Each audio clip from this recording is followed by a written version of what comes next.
Because if someone is good, like managers think that, you're going to be like, look at me, I'm great. Just like in the theater. And if you don't do that, like from the point of view of the actor, you have like this bad image. So this new model is do good and talk about it. Continuously talk about it, because you need all these clicks and likes. You need this feedback. Earlier, you shouldn't be noticeable. You shouldn't be noticed at all. But today, the opposite is true. And so this is a paradigm shift. And I found another image illustrating this. About marketing. So I'm, suffering from newsletters. At every conference I am, they always want to send you more, and I always try to opt out, to unsubscribe.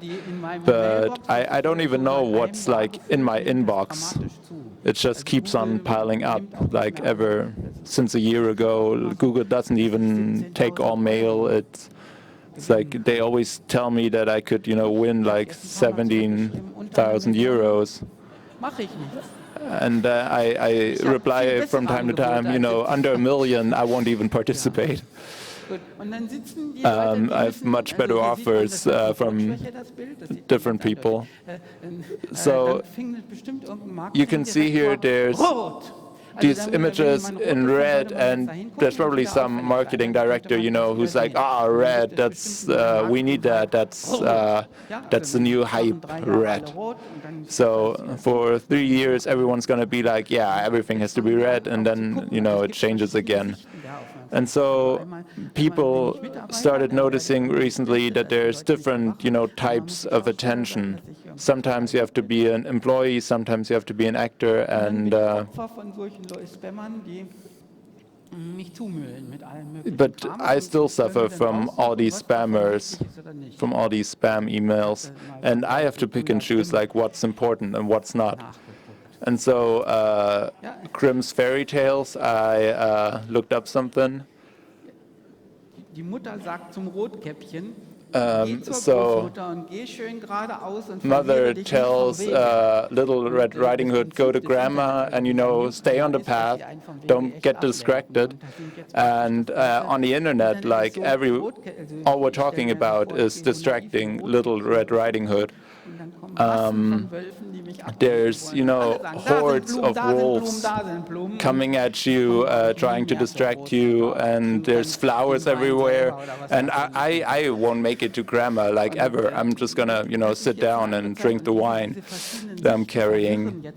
And so all of these various points of view just, mess up this whole discussion, and I'm just trying to untangle it a little bit.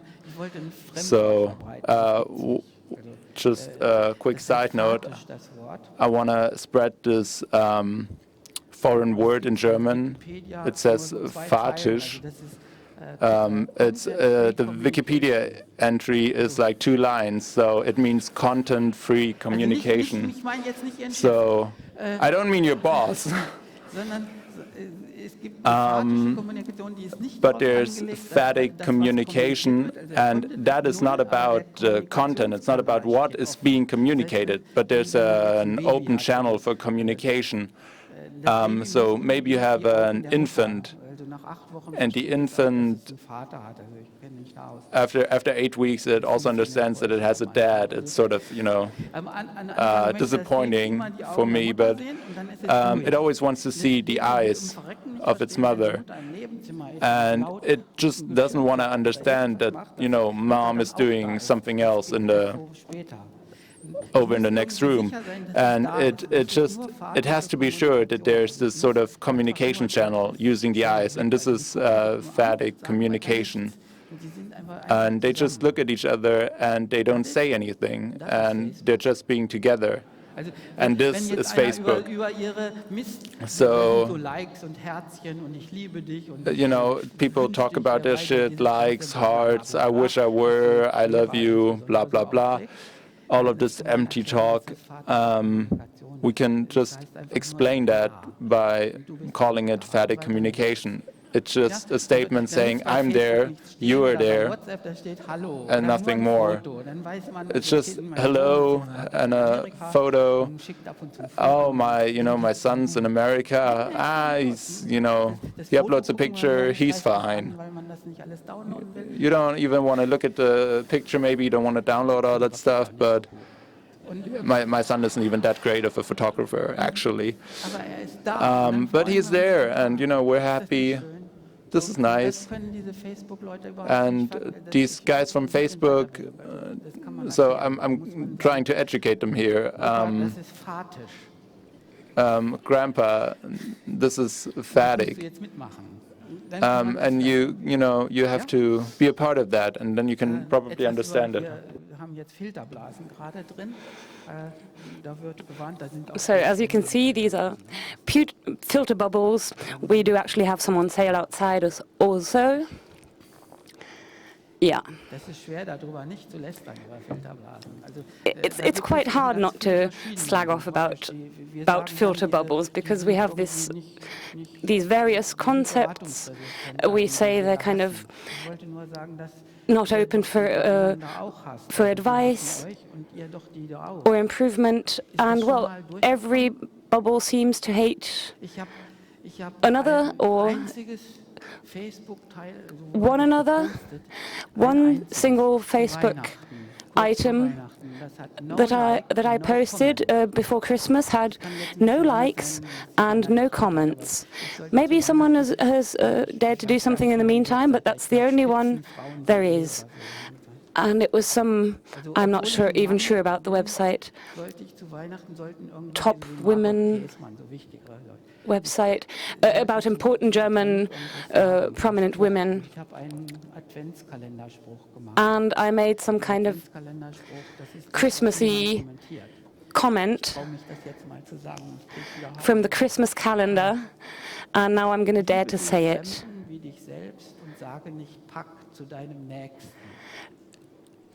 Love thy neighbor like yourself and don't call them Deplorables? Deplorables? Kriegt die Menschheit immer nur so eine Hälfte, finden sie gut. So that's humanity, that you can always find a part or half that you can like or not. And the German politician, Sigmar Gabriel, I do regret that or take that personally. So there are refugees and also Germans, and they're all people, and that doesn't work out like this. This is referring to comments made last year in the course of the refugee debate. Well, we have the same thing in schools. If your kid says you arsehole to a teacher, if you address the question, why did you say that? This is some inherent pain, something maybe that can be resolved in communication. And that was something that Sascha Lobo mentioned in his talk yesterday. And through this conversation, you can maybe see other people's hurts and see processes and emotions in people's faces. But I don't want to say that it's always the others sitting in the filter bubble. So I think we should be a bit more careful with the terminology here. Ich mag das gar nicht so sehr, wenn die Leute immer sagen, du hast mir aus der Seele gesprochen. Ich wollte gerne, wenn sie irgendwas mit was echt nicht einverstanden sind, dann hätten... I'm not really looking for compliance, or if you do have something to oppose, or if you have another opinion, I'm happy to hear it. Waldspaziergang, neben Damen, Oberbekleidungskabinen, also überall, wo man Zeit hat. So everywhere, where you're relaxed in your everyday life, on the escalator, in the queue, and the best leisure time you can have is if someone's talking nonsense. You can maybe just attach to that and have your own thoughts and want to maybe contradict someone, and maybe, well, if you just go along with that, well, your blog article is almost ready.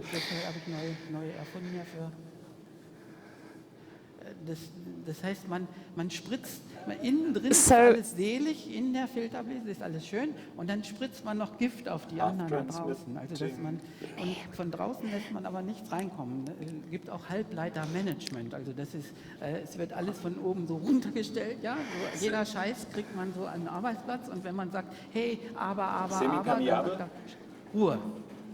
Also nach oben geht nichts, das ist normal im Betrieb. Und dann gibt's, ich habe nur so ein paar Wörter. So I just added a few words here as kind of buzzwords. It's the permeability of the different zones, maybe, that I'm referring to. So we have banality, just we have these typical commentators who just jump into any discussion and then just bring some platitude like, oh, I think money should be abolished.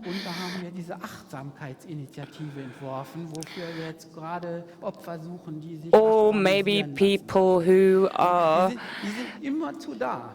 always sensitizing for their sensibility projects or mindfulness, always suggesting that it's exactly the topic that their work is referring to.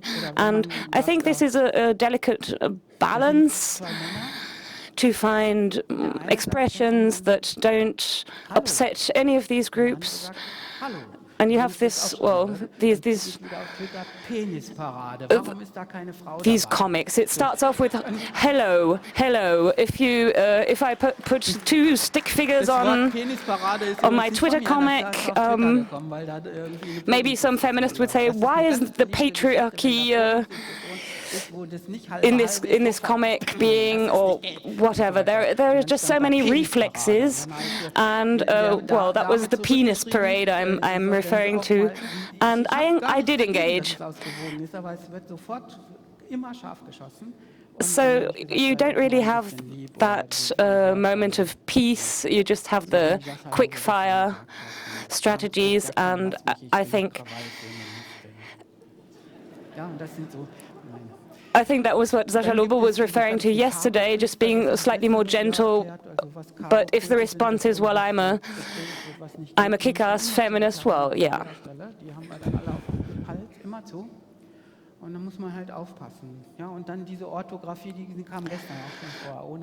So we have here orthography, spelt without an H. These are the people who are constantly insulted. And I don't really like the style if you're really discussing an important topic. Well, just always pointing out spelling errors.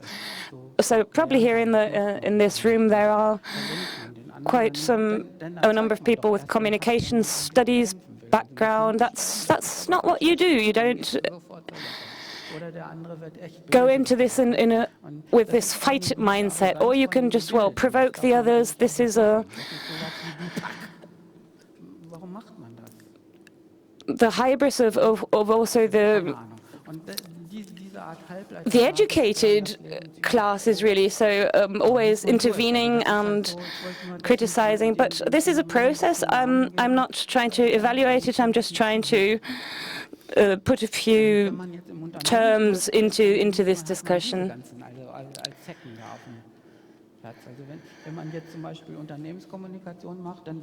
So imagine you're doing corporate PR, you have all these groups, competitors, clients, investors, press, media,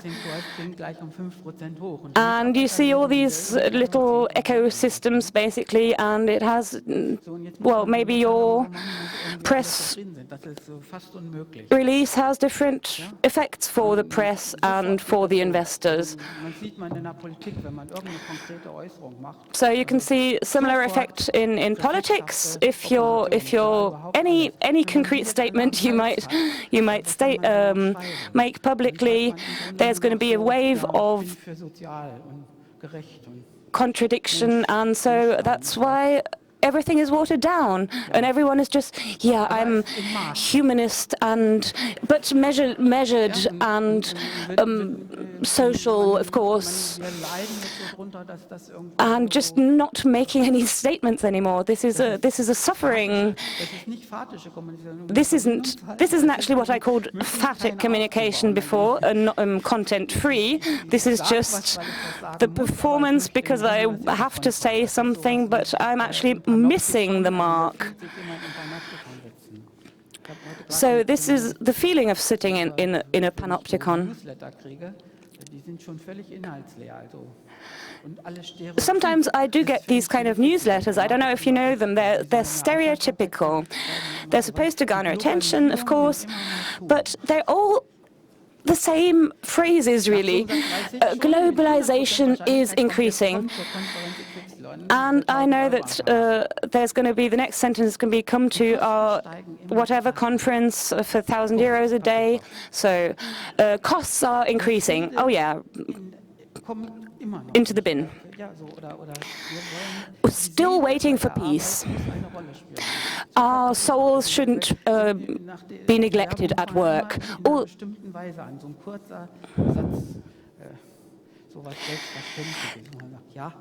These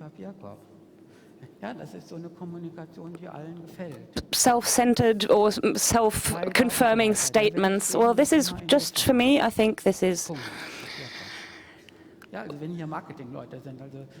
for the bin. Maybe I'm a difficult client. A lot of people do tell me that. It's quite possible. So maybe my empirical filter bubble is just, well, I'm too reactive, but that's my personal impression, that a lot of people just try and get away with this kind of content-free communication.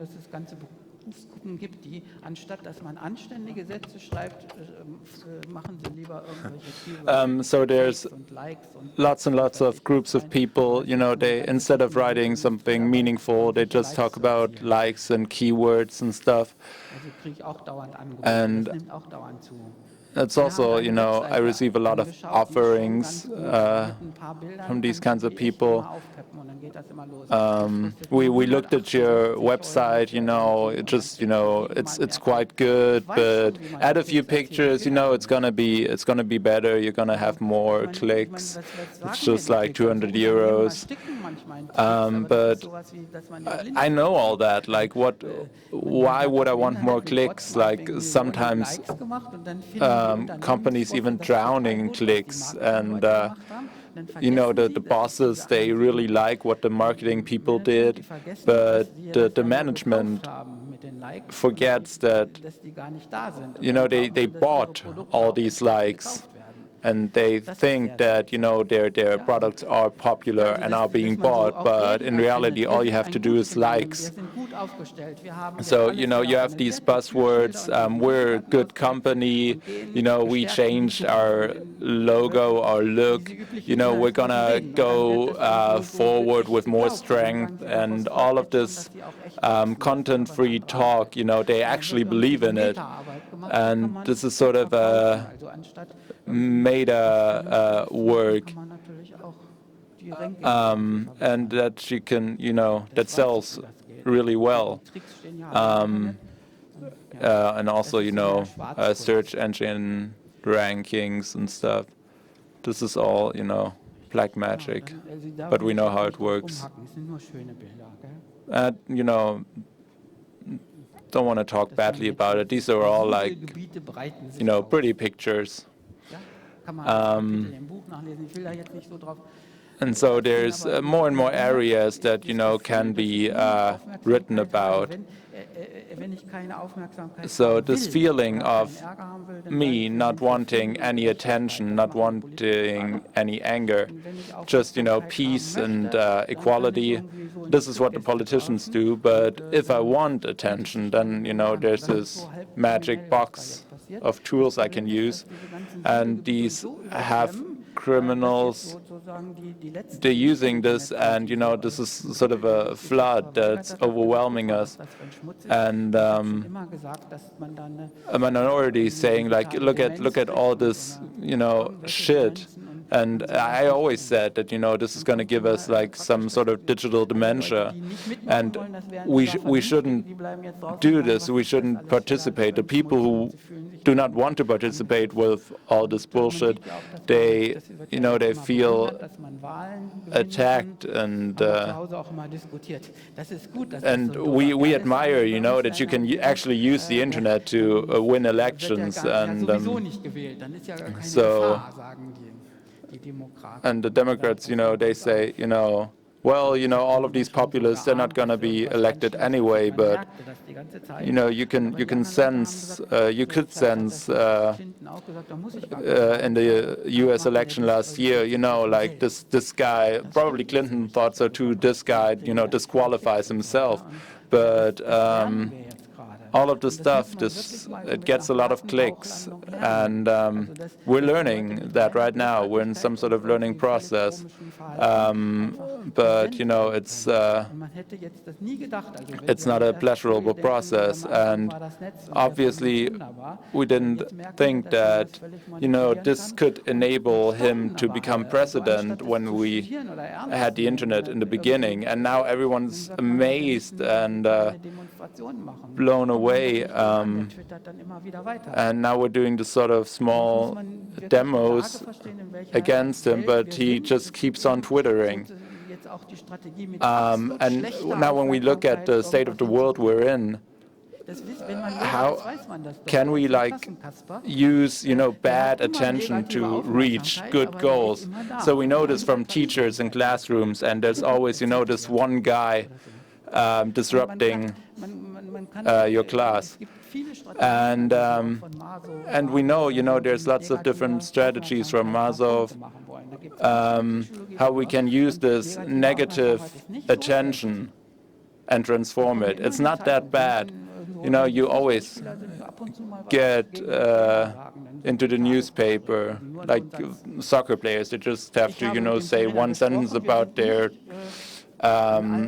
team trainer, like something like I talked to our trainer, and we had this sort of slight disagreement over some points, and this will get you into the newspaper, and it's not that hard, and so you can use this sort of class clown guy and use him, because obviously when you tell him shut up, like that's not gonna work. He can't shut up, and so the people who do this at school, like I'd like to see some statistics on how much these guys, these former class clowns, are making 20 years later, and I think they're making more than their peers.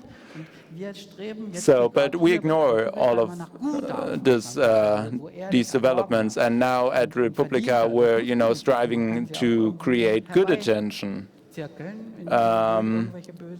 But we don't have to do that. We can actually use evil measures to create attention for ourselves, even with fake news. And I don't know if I'm up to date on this, but 1,000 views on some ad, on some banner ad, I don't even have to click it, just looking at it, loading on my page. That sells for €3. And if I say something like, Angela Merkel cheats on her husband, and 1,000 people look at this, then I can make quite a lot of money. And if I change the sentence to read, cheats on her husband, do you want to know with whom?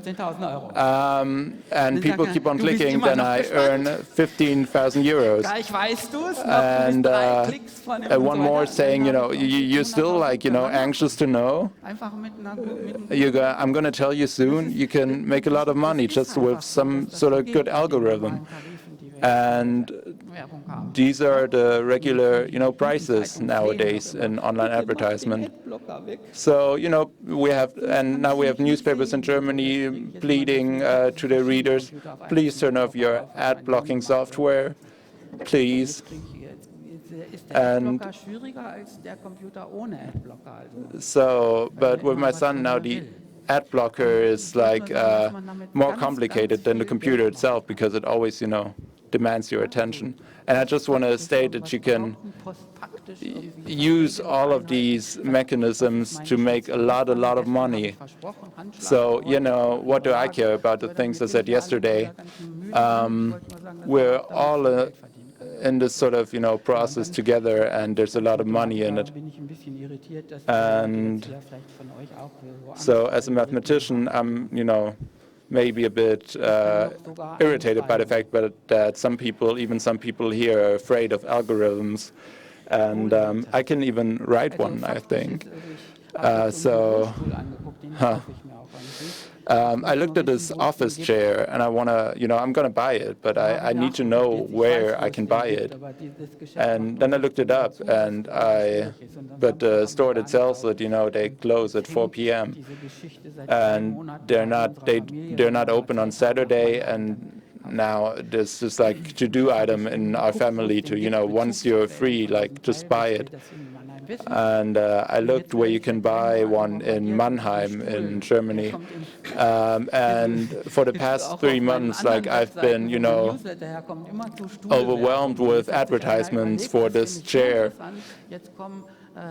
And now there's a woman named Winkler telling me to buy a chair. And that was my secretary, my assistant at IBM 5 years ago. So even they found out that I want to buy a chair. And this algorithm can be devised by everyone in this room. And, all of this is still pretty stupid, so I wouldn't be too afraid, actually.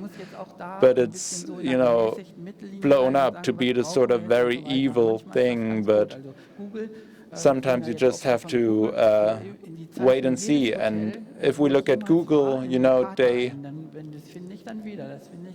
I enter like every hotel I go to into Google Maps, and so I can find it again.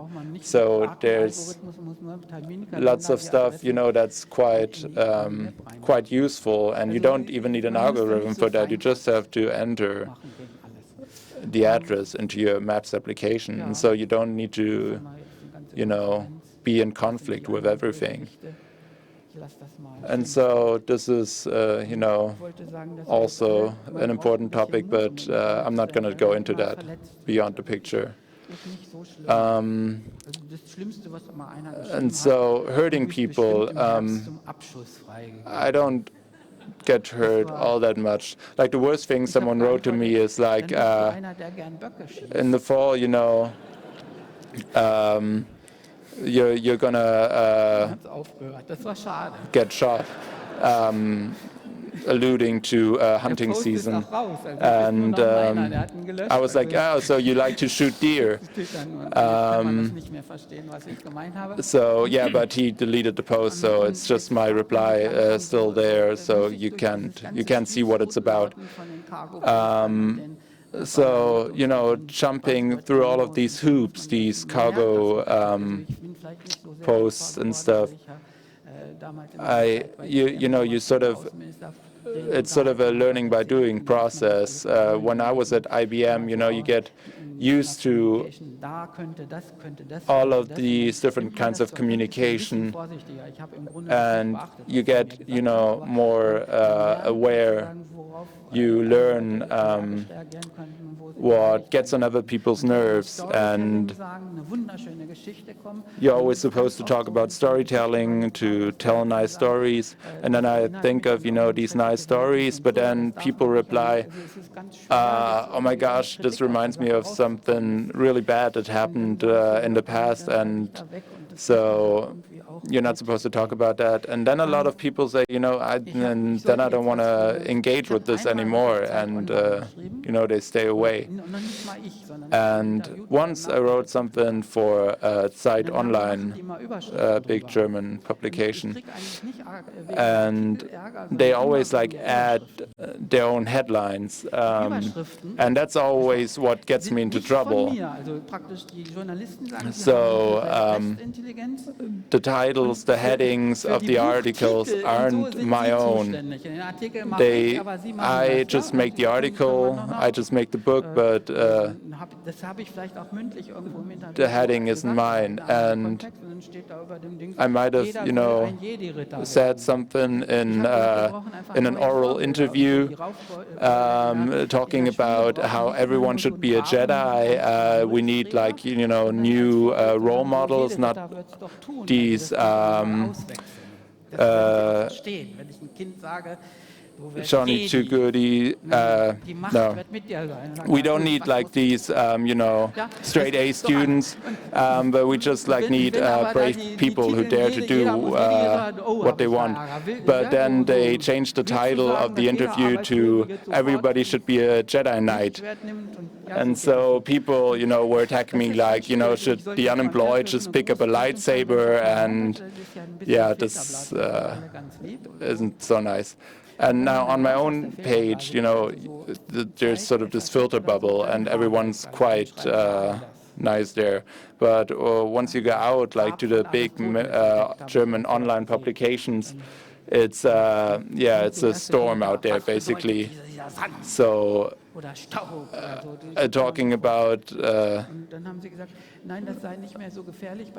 Aristotle and his grave, and people get really mad at the very unimportant things. And so there's this, shitstorms that last for 7 minutes, and then Trump posts a new tweet, and then the whole band keeps on moving on. And you just have to, strive to be like Trump and to do something new every day. And Schulz from the SPD, he tried to do that, and he managed for 3 days. But then afterwards, again, people ask, who's Schulz, once that ended? And so it's not even that dangerous to say something wrong. There's very little things that stick to you forever, my retiree payments are safe from German politician 15 years ago. And maybe a comment on the stock exchange. If you want to earn money using attention, so there's a scale here, but you can't see it. This is from January 11 to January 17. So at this point, there was a hype about 3D printing. And all cameramen and women started filming 3D printers because, everybody was like, well, soon we're going to print everything, even infants. And I wanted to engage with a startup where you could buy copies, models of German soccer players, and I think they're still around. So yeah, and if you're pregnant, you can scan your own body and the baby, and then you can have the sort of Russian puppets over your fireplace. And so I didn't even know that, and I thought, maybe I should buy some stock. And then I thought about that during Christmas, and it went up, in a major way. And the biggest company on the market is D3 HD systems, something. And obviously it was about all the hype created by the media. So, but then people found out, there's actually, you can't really print food or anything. It's just like, balls, but then you can't print all colors, it's just blue for some reason. And now in 2017, there's slow progress, but stock value is down anyway because there's no more hype. And so this is the point where people really earn a lot of money, and I want to point that out. That's a really, really bad development, but the press doesn't talk about it. This, again, is regular stock exchange information. There's this open-end Borussia Dortmund paper. So there's 300 different certificates on Borussia Dortmund, a German soccer team, that you can buy. And so the banks are doing certificates that fans of the soccer team Borussia Dortmund can buy. And so you have to say that this is an objective product, and there's a knockout barrier at €2.60. And if the value for even one day is below €2.70, it's worthless. And so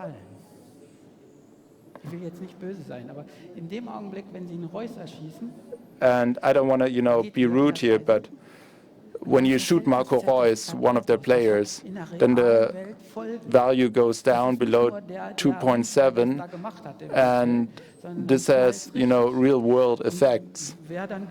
And this is not just to talk about this one guy who did the attack in his hotel room, but we don't know what would happen if, like, if all of these certificates would go, would have no value anymore. And is it 10 a.m. yet? Just read about it. Like, if you're in a company, if you're a company that is victim of an attack, and then from within a second, you're just, gonna not have any more funds, and no one's gonna give you any more funds because of your credit ratings. So the bank's just gonna say, like, yeah, we have to think about this, and the stock value goes down even further. And after 3 months, you're bankrupt. So there's companies that are not to blame in any way. Regular middle-sized companies, and they sometimes, go down. But then, obviously, all the investors, talk about how middle-sized companies aren't trustworthy investment anymore. And just like when you have to pay off your house and interest goes up, you can pay for it.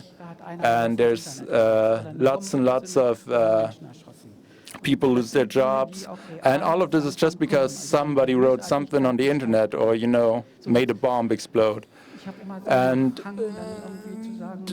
this evil, we also have to deal with that. And I always wonder, what are we gonna do about this? And there's the humanities, like what are they doing? And there's Caroline Emke, who did a talk here yesterday. But the Gadamer and all the other guys, they're dead now. So this is very abstract, but the top guys from the humanities, like, they're sort of sociophobes. They they're lacking, and I miss them. Like, so, you know, come out. Maybe just, you know, argue that all of this isn't that great of an idea, but we need guys from the humanities to come out and argue with us. So what can we do? I love the term stream smart. So book smart are the people who are smart from books, but stream smart, you know, these are people with machines like bloggers that inform about certain topics to keep a discussion going, keep a discussion alive, because it's so hard to, you know, really discuss something nowadays. So in a column, you know, if you have new shit every 7 minutes, you cannot discuss anything in 7 minutes. And so we need people who stick to a certain topic, to collect data, to collect material, and really discuss it and come to a conclusion. Like, you know, if somebody talks about raising government childcare payments up 2 cents, you know, it just, you cannot do that. Like, people start talking about France and comparing to Germany to other countries, and it's just a nonsense discussion. And so now they're talking about new payments for the central public TV and radio stations. So I don't know if I want to pay for German, you know, crime television. So should we? So I would say cut all of this. Like, the basic idea was to give news on television and on the radio to people in rural areas. And for the past 30 years, we've done that. And now we can, like, you know, have a new discussion about what sort of content we want. And the basics from the past are gone. And now we have to rethink. So what do we want? Let's talk about, you know, a collection of media from the different stations. We have Jim Knopf, very popular children movies in Germany. And so there's enough material to care for, you know, people, for children growing up until the age of 18 for free. So why, you know, we have to talk about this. Why do teachers keep saying, you know, we can't show these images because there's copyright. We can't play these notes because there's copyright. So we have to, you know, shout out, call out to the public and tell them, you know, just give us everything you have for free, like put it in the public domain. And, you know, stop all these discussions and, you know, just do something. And now I have to stop, but there was 20 years ago, there was a book about how to behave on the internet. And this is talking about the internet 2.0 when, you know, now we're at 4.0, but it was 20 years ago, version 2.0, how to be a decent being on the internet. And, you know, everything just went downhill from there. So why don't we just use that? And I found a new abbreviation, ISR, individual social responsibility, because we're always talking about corporate, and, you know, the corporations start, you know, lying about what they're doing and why they did it. But maybe every one of us, every individual should just sit down every 3 months and just write down, you know, what did I do for my ISR, for my individual social responsibility value, and then reflect on that.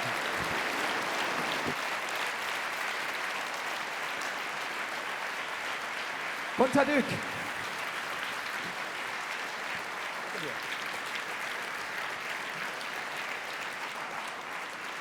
Dein Applaus. Bevor ihr mir jetzt alle abwandert, habe ich noch zwei programmliche Hinweise für So euch. before you all leave, two more highlights from the program. If you're interested about work and life in general, we have a track about human resources. We have a stage around the corner here, and there's a change in program also on stage 5, redesigning government. That session isn't taking place today, unfortunately. There's a replacement session. The human story behind the last big scoop in tech news. Also wenn euch dieses Thema interessiert, Stage 5. Next big story in tech news as a replacement.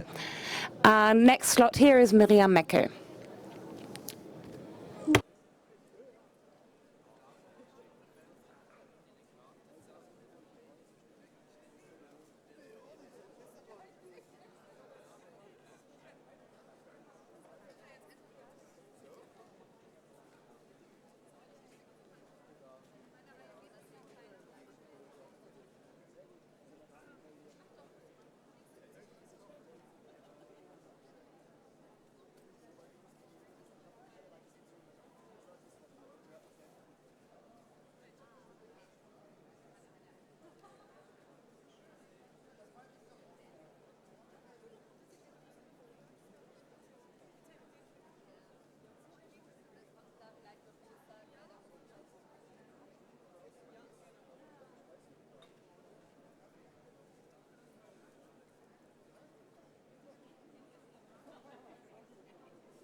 Here. So if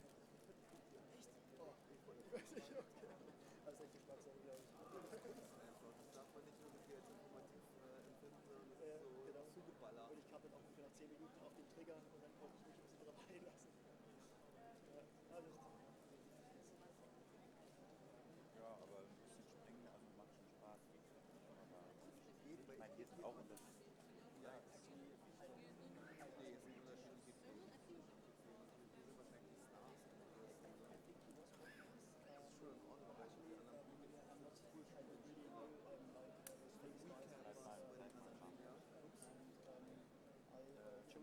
program for myself, and that wasn't the point for me. Der Jakob ist schon mega gegangen. So it was just like, listen, kennt ihr andere Personale? Ich weiß gar nicht, wer dann noch so von der Recap-Bühne, ne? Da haben die alle Recap-Shirts an.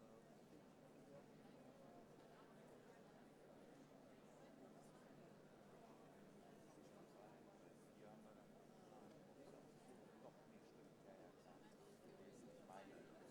Der Zweispringer und dann das unterteilt.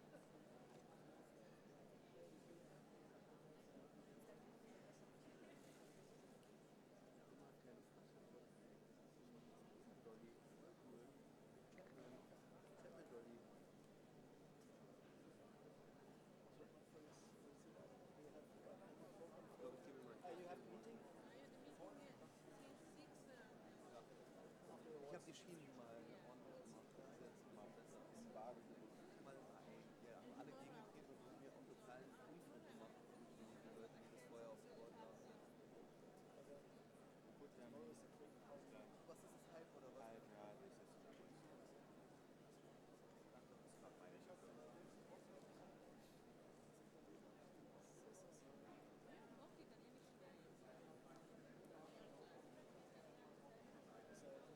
I'm not sure about him.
Herzlich willkommen auf der Republika. Welcome to Republica. I can tell that you're waking up. You have been to the first sessions already. This session will be in German, but there will be an English translation provided through headphones. That's so true. The headphone, I think they're over there. So then we will have an English translation for that. Thanks for saying that. How do we actually boost our brain? Talking with Miriam Mecker beforehand, I had to think about total recall, that dystopia that we have. We can just have memories implanted into our brains. Get ready for that thought. From the e-health track of Republica, welcome Miriam Mecker.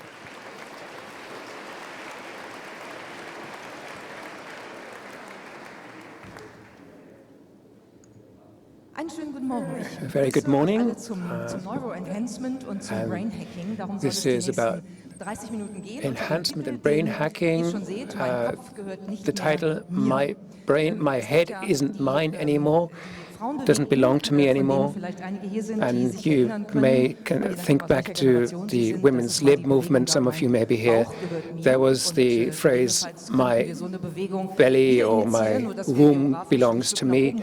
Now, just move that up a bit geographically, because today is about what is going to happen to our brains in the future, and that's what I'm going to talk about.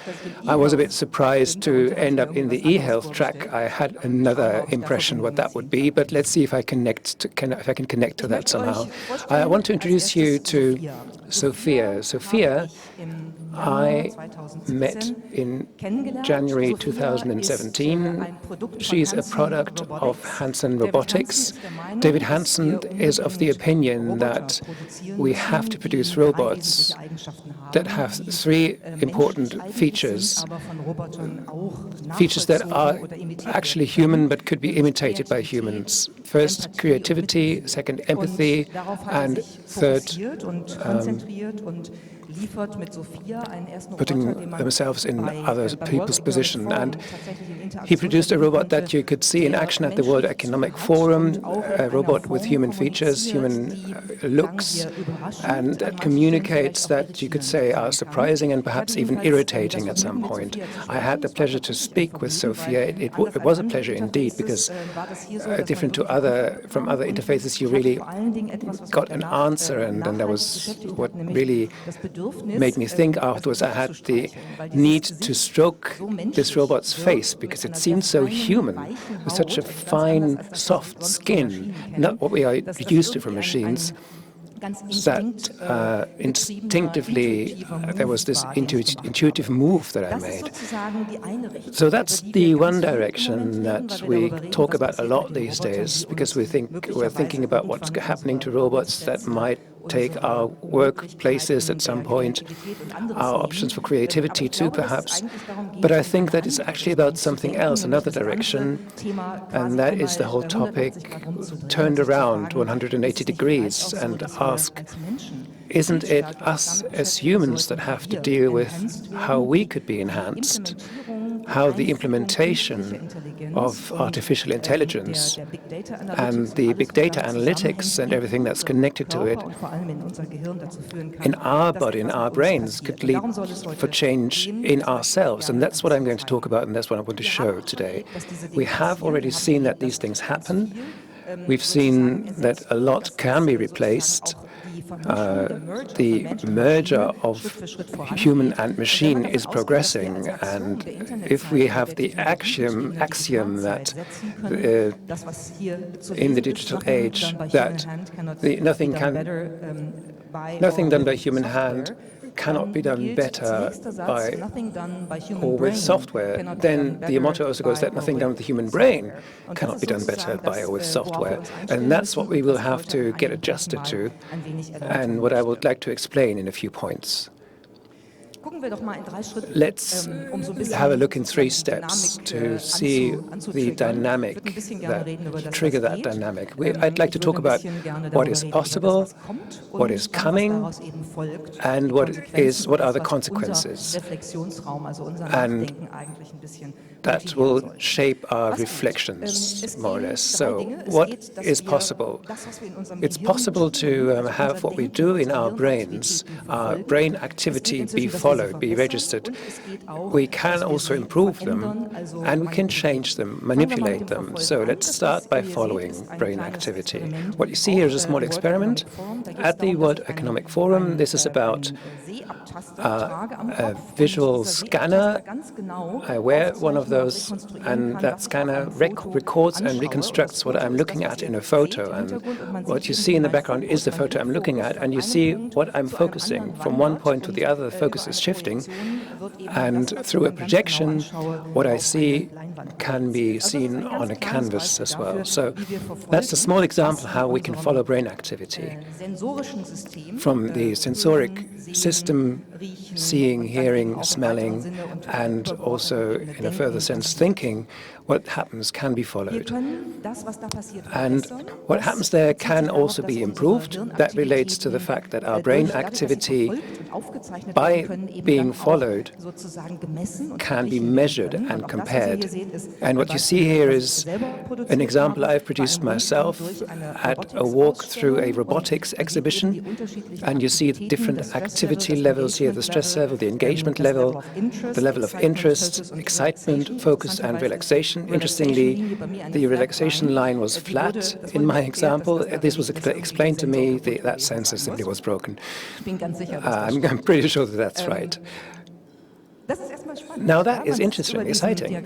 You look at these diagrams and think, wow, I have this small system of electrodes, I wore that on my head, and later I can see on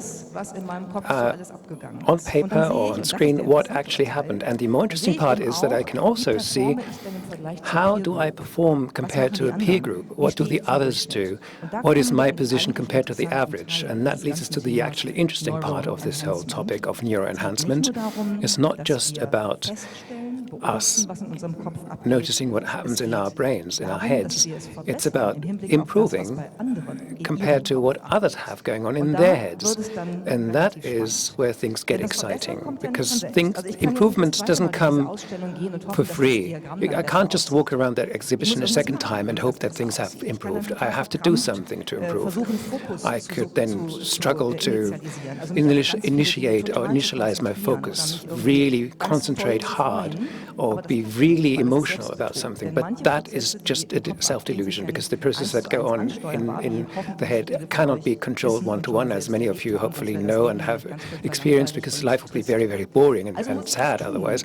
So I have to do something to get at the options for change and manipulation. And for that, there are first tools as well, a small self-experiment. Another one I did at with the device of the Think company that's available on the US market, that focuses on activating brain levels and lead them towards the levels of emotion that I would like to have, or the states of mind. You have relaxation and other levels that you can control and record that.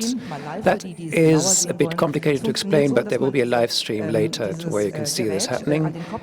So you put this device on your head, it's connected to another electrode that is on the back of your head, and you then, via an app, control the power supply with a program. It's either power activity or relaxation. Different programs are available. That was an interesting experience. I had just arrived by plane in Boston, so in connection with jet lag, I can tell you that it's not recommended. You tend to lose a lot of weight because you can't eat or drink for 48 hours, or you can't eat or sleep, I mean. But if you do that in a normal state of mind, with the app, you can then experience the promise of think, company, and control your state of mind. So states of emotion at the press of a button, states of alertness in the brain. That is what this device will produce. It costs about $300 and is not certified by the US Health Authority. All right, so we basically have the options to track, to improve and enhance, and to change and to alter everything that happens within our brain. That's a lot. It's very exciting because that's not where it ends. So if we look at what's going to come up next, I'm going to throw you 3 or 4 examples of where this journey will continue, because this is only the beginning. The next hot shit, the new interface, thinking, instead of clicking, swiping, or speaking, is going to be the next thing to happen. This is an example, like a self-study I did in Tübingen in the laboratory, where I tried for the first time how I can think something, a text, into a computer. And it works. It doesn't look very sexy yet. If you have that head on your helmet on your head, all these electrodes, that's what's necessary still right now. Successively, they're going to become less. But if you look closely at the image, you can see that I've been starting out to spell out interface, and it works. You think through a visual scheme what words and letters you want to have, and you think them into the computer. The neuronal sensors are different when you think about A or B or C, and that's how this works. It's very slow at the moment still, it's full of mistakes and bugs. If somebody opens the door in the middle of it, the concentration's gone and the writing is not going to be working for the next 15 minutes. You've got to refocus and then it works again. And this is interesting because in a commercialized market, this has been tried and tracked for many, many years already.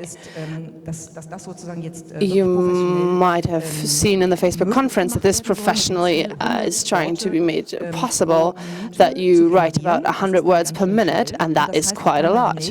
And so in the future, I can just think of short message in WhatsApps, and I can just think them into the into the cell phone, and I can see the message, but then I can think the answer back, and who knows what happens with reading.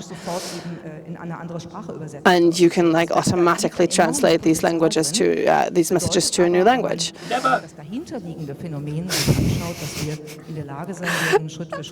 So if you look at this phenomenon, step by step, slowly, we're going to be able to transfer our own thoughts into data by tracking them with electrodes. Next step is that we, from the electrodes, enter the brain with a brain implementation. And this has been done medically, and it has had great, great, great successes and opened up immense possibilities.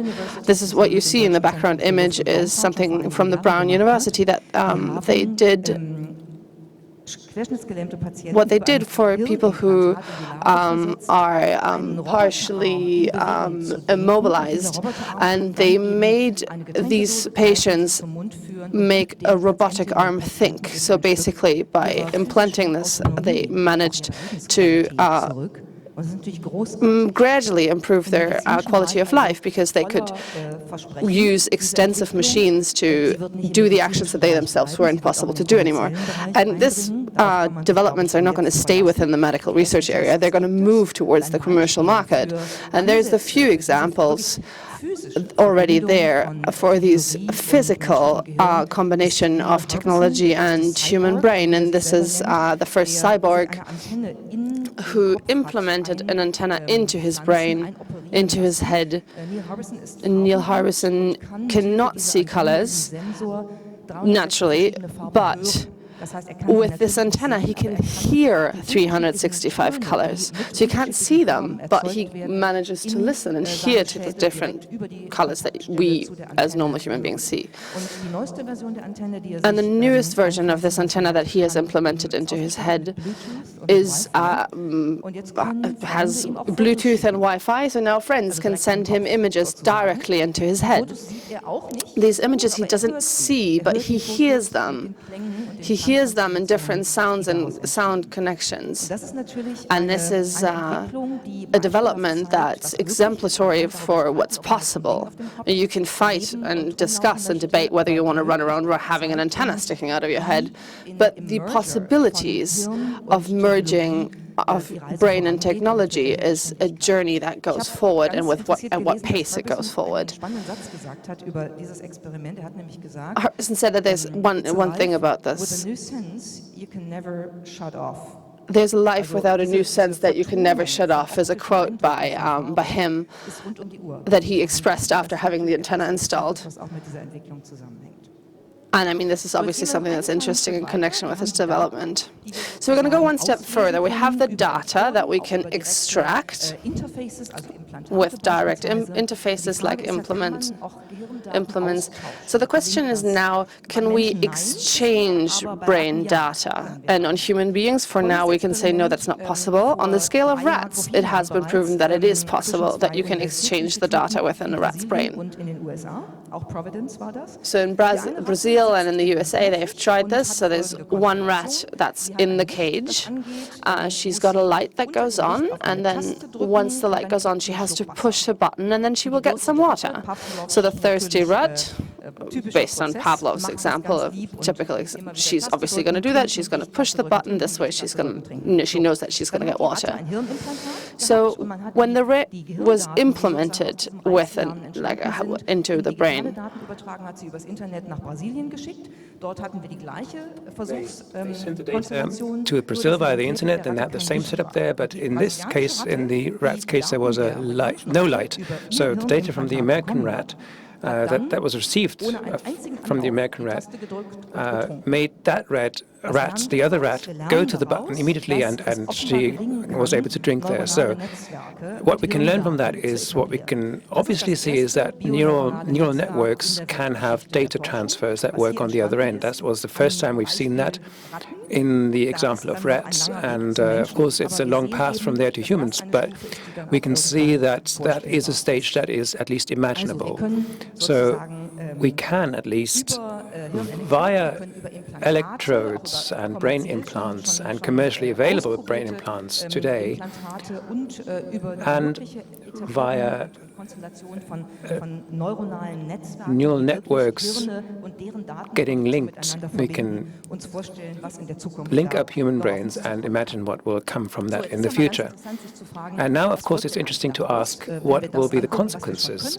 If you look at what we can do and what is coming up, what is in research right now, and progressing at an enormous pace, the concept of humanity and of ourselves will have to be rethought. In Brazil,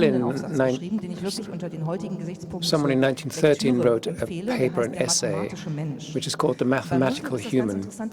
And the interesting thing is here that this was a positive vision that was mentioned. It was supposed to be an incredible kind of competency. If someone, as a mathematical person, has this logical approach, that was what Musa wrote, that would be fantastic. Now, of course, that wasn't possible in 1913, so from today's perspective, maybe the idea that the evaluation is somewhat different. When he wrote The Mathematical Human, this was the model perhaps for an abstract person that is coming, someone who, the person that uses the brain as a productive power in a world of self-craft, so a world of constant self-improvement, where on the marketplace of brain competition, you struggle to be first. That is the scenario thought to the end that we could imagine. It doesn't have to come that way, but thinking helps, doesn't it? Also, it helps for deciding what you want and what you don't want to do. So we might not be on the phone, we might be on telepathy, we might have to try to, with our power of thought, our creativity, we have to try to boost it to be able to compete with others. And that is quite an interesting model with the productive power of the brain. That is something we haven't quite achieved yet. That would also mean that after the social divide and we would have to think of the neuro divide as well. If you have enough money, such as $300 to buy the Think company's device, then I'm able to adapt to what the challenges in the environment all the time. If I don't have the money, I cannot do that. So the ability to remain and become a productive member of society through my brain's power, which is no longer given but manipulable, depends on the money you have. And that's an interesting point we should discuss. And that's a different perspective from the medical and technological options that we have today. We would discuss the brain just like we would discuss other parts of our identity, factors that determine our identity, such as ethnic background, religious faith, all kinds of other things, sexual orientation, etc. So, regarding brain power, that would become another of those factors, and that would lead us to something like the right of self-determination of one's thinking. Is there the freedom to free yourself of the manipulation of your brain and your thoughts? And what opportunities do I then still have to compete in a marketplace that is very much shaped by these options? So that's a question that we should ask today, because the answers then might help to shape the future in the way we want it. A very important point also is what happens to human identity? What actually am I if my brain can be observed by others, and if perhaps randomly alien information could arrive at my synapses, information that I didn't think of myself? All that in the context of neural developments and the options of implementing data streams from one to the other could be imagined.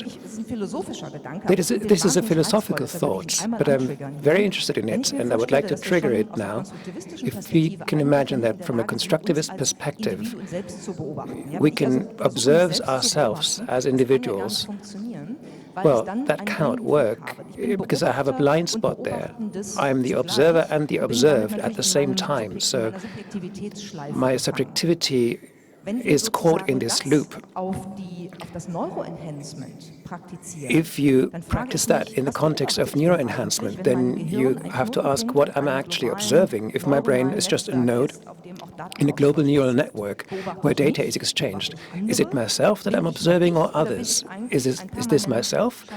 Or am I a permanently changing constellation of data streams that partly emanate from myself, my own neural network, but partly from others?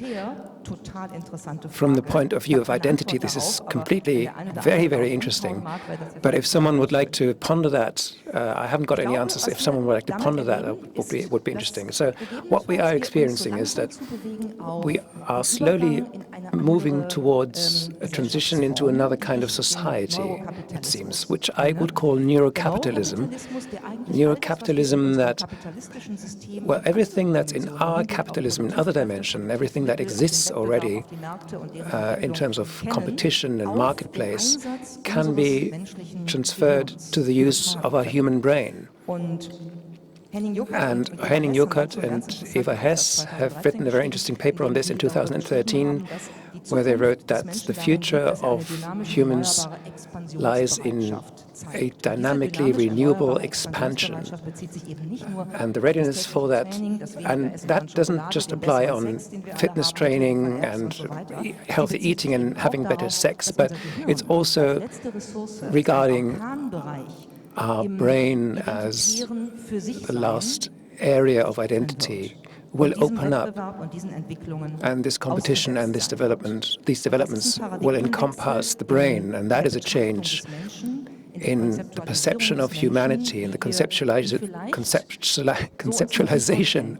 of humanity is something we cannot quite think yet, but it's an interesting thing to look towards, and that means that it's time now to think about these issues, consider what we should do. And if I come back to that sentence from the first human cyborg, you can never shut off. life with a new sense you can never shut off.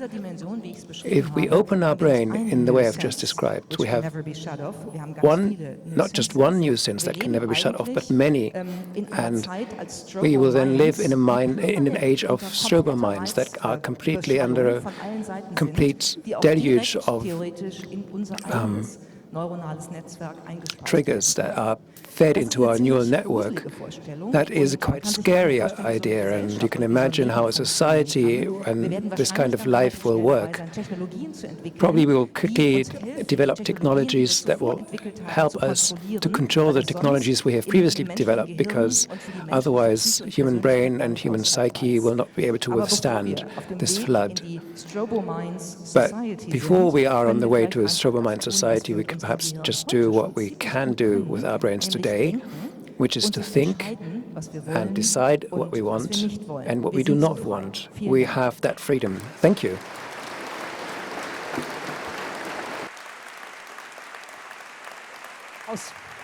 Großer Applaus, Miriam Meckel.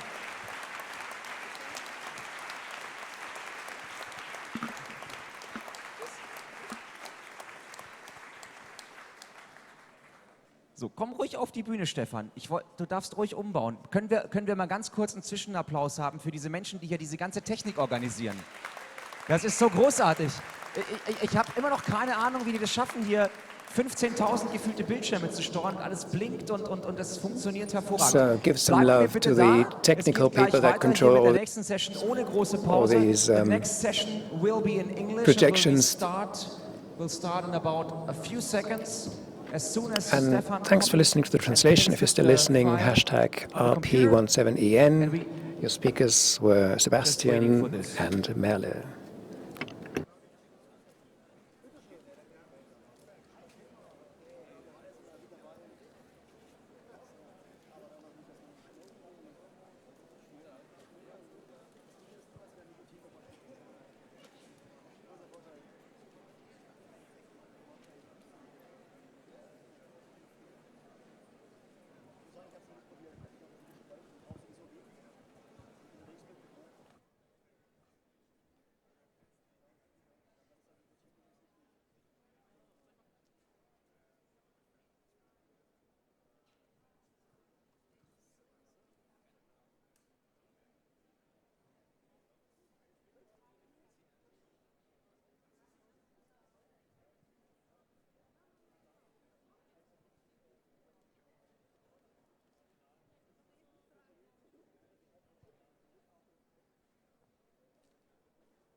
So the next session will be in English.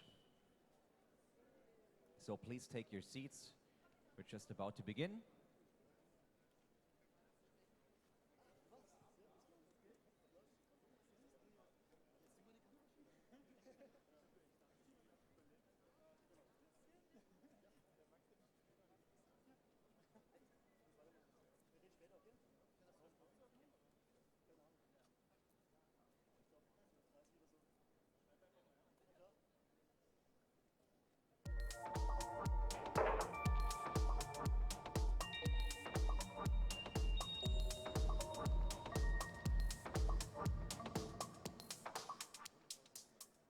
Scientists and journalists who want to tell the truth based on facts are facing hard times right now, because people don't seem to believe in truth and data anymore.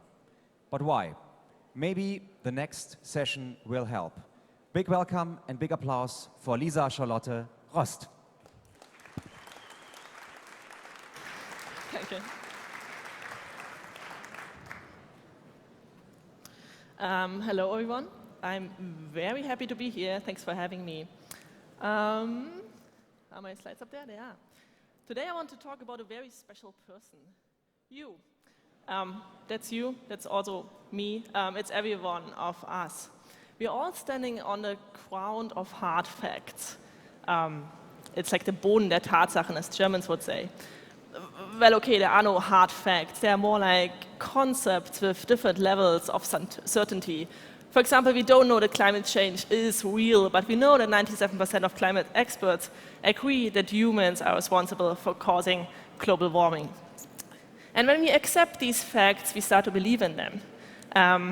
And beliefs are super important. Beliefs make us marry people, beliefs make us found companies and do research projects and to go to church. And beliefs are also very important for ethical discussions, because we need to agree on what's happening before we can decide what we should do. But it feels like lots of people these days don't go to that second step. Like lots of people these days seem to believe other facts than us. It almost seems like they're standing on another ground of truth. They have another reality. That's of course not the case. Like they have the same reality as we do. So this is a big question I want to answer, and I was really curious about that. Why do they believe in things that are not true? I have a personal interest in that. My daily job is to point to the facts. I'm visualizing data and designing information.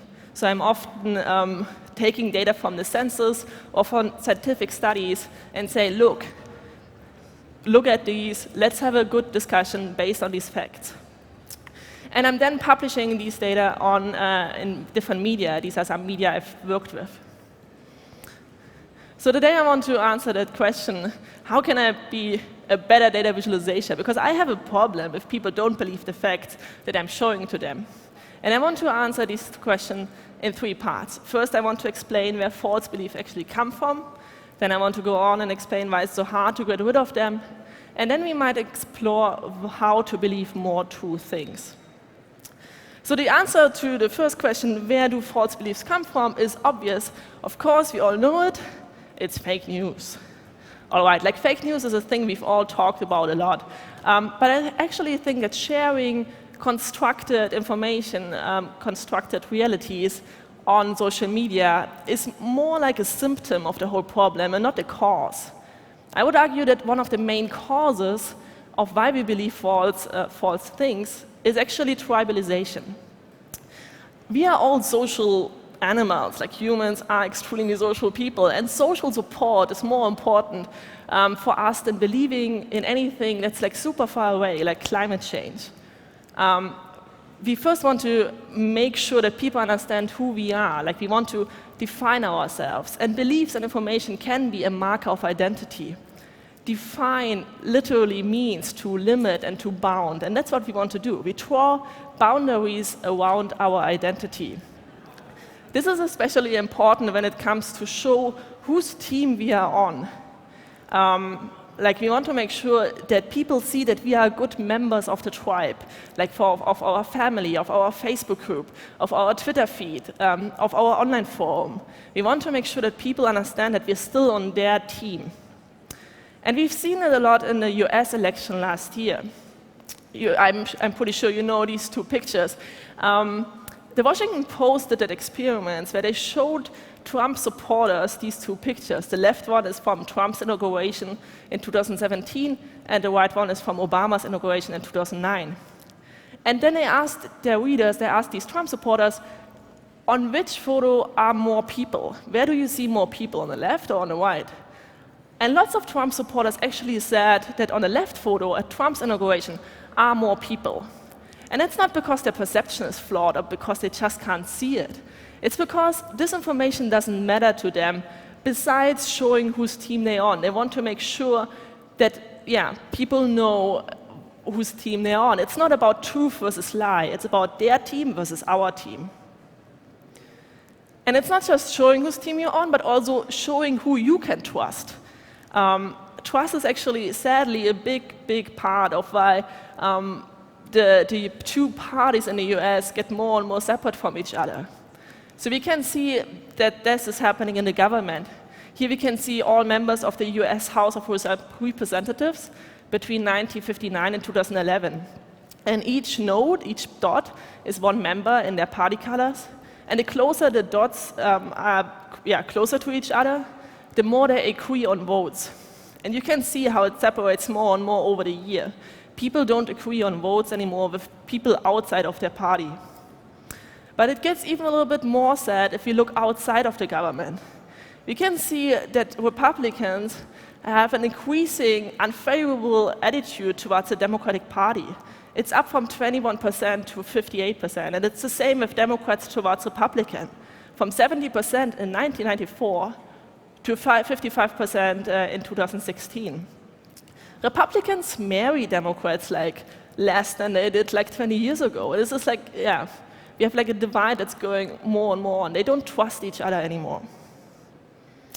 Fun fact, it doesn't matter if you understand what you believe, and that's actually the point I want to make. Like these things, like climate change, etc., the government, they are so far away that it doesn't matter if you understand it. It's really just there to show your tribalization, to show your team. For example, do you understand how climate change works? Actually, like exactly. Like, can you explain it? What's happening there? Maybe some of you can. I can't. Like, I really can't. But I know that people on my tribes, like in my Facebook groups, etc., like we all agree that climate change exists. And we know that somebody who doesn't agree with us is not on our tribe. He's not on our team. The third point I want to talk about is fallacies. Fallacies, I mean, there are so many. You could like fill another book or another talk with that. And I just want to point out one, which is generalizing from anecdotal evidence. It means that you take one instant, for example, it's so cold outside in May, so that means climate change doesn't exist. You take one point and generalize it and apply it to all instances. Okay, we got these false beliefs. They're planted inside of us. But if somebody comes around and says, Lisa, you believe in X, that's not right, you should believe something else, then of course I will say, okay, sure, right? That's how it's not how it's happening. We are not changing our beliefs. We don't want to, basically. And that's also because of this tribalization thing.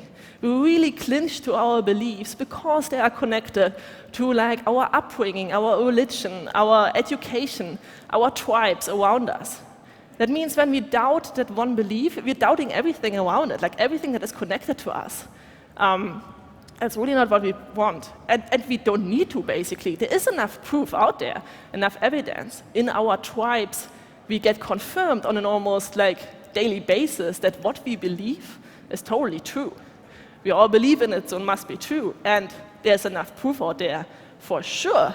If you just Google your belief, you will see that there's so much evidence. Like, why should you stop believing that? The internet is really good for confirming your beliefs. Then there's the problem of confirmation bias and motivated skepticism. You might have heard of confirmation bias before. It means that when you're confronted with information that actually confirm your belief, you remember them better, you question them less, and you don't ignore them as much as you ignore the information that opposes your belief. And motivated skepticism works the other way around.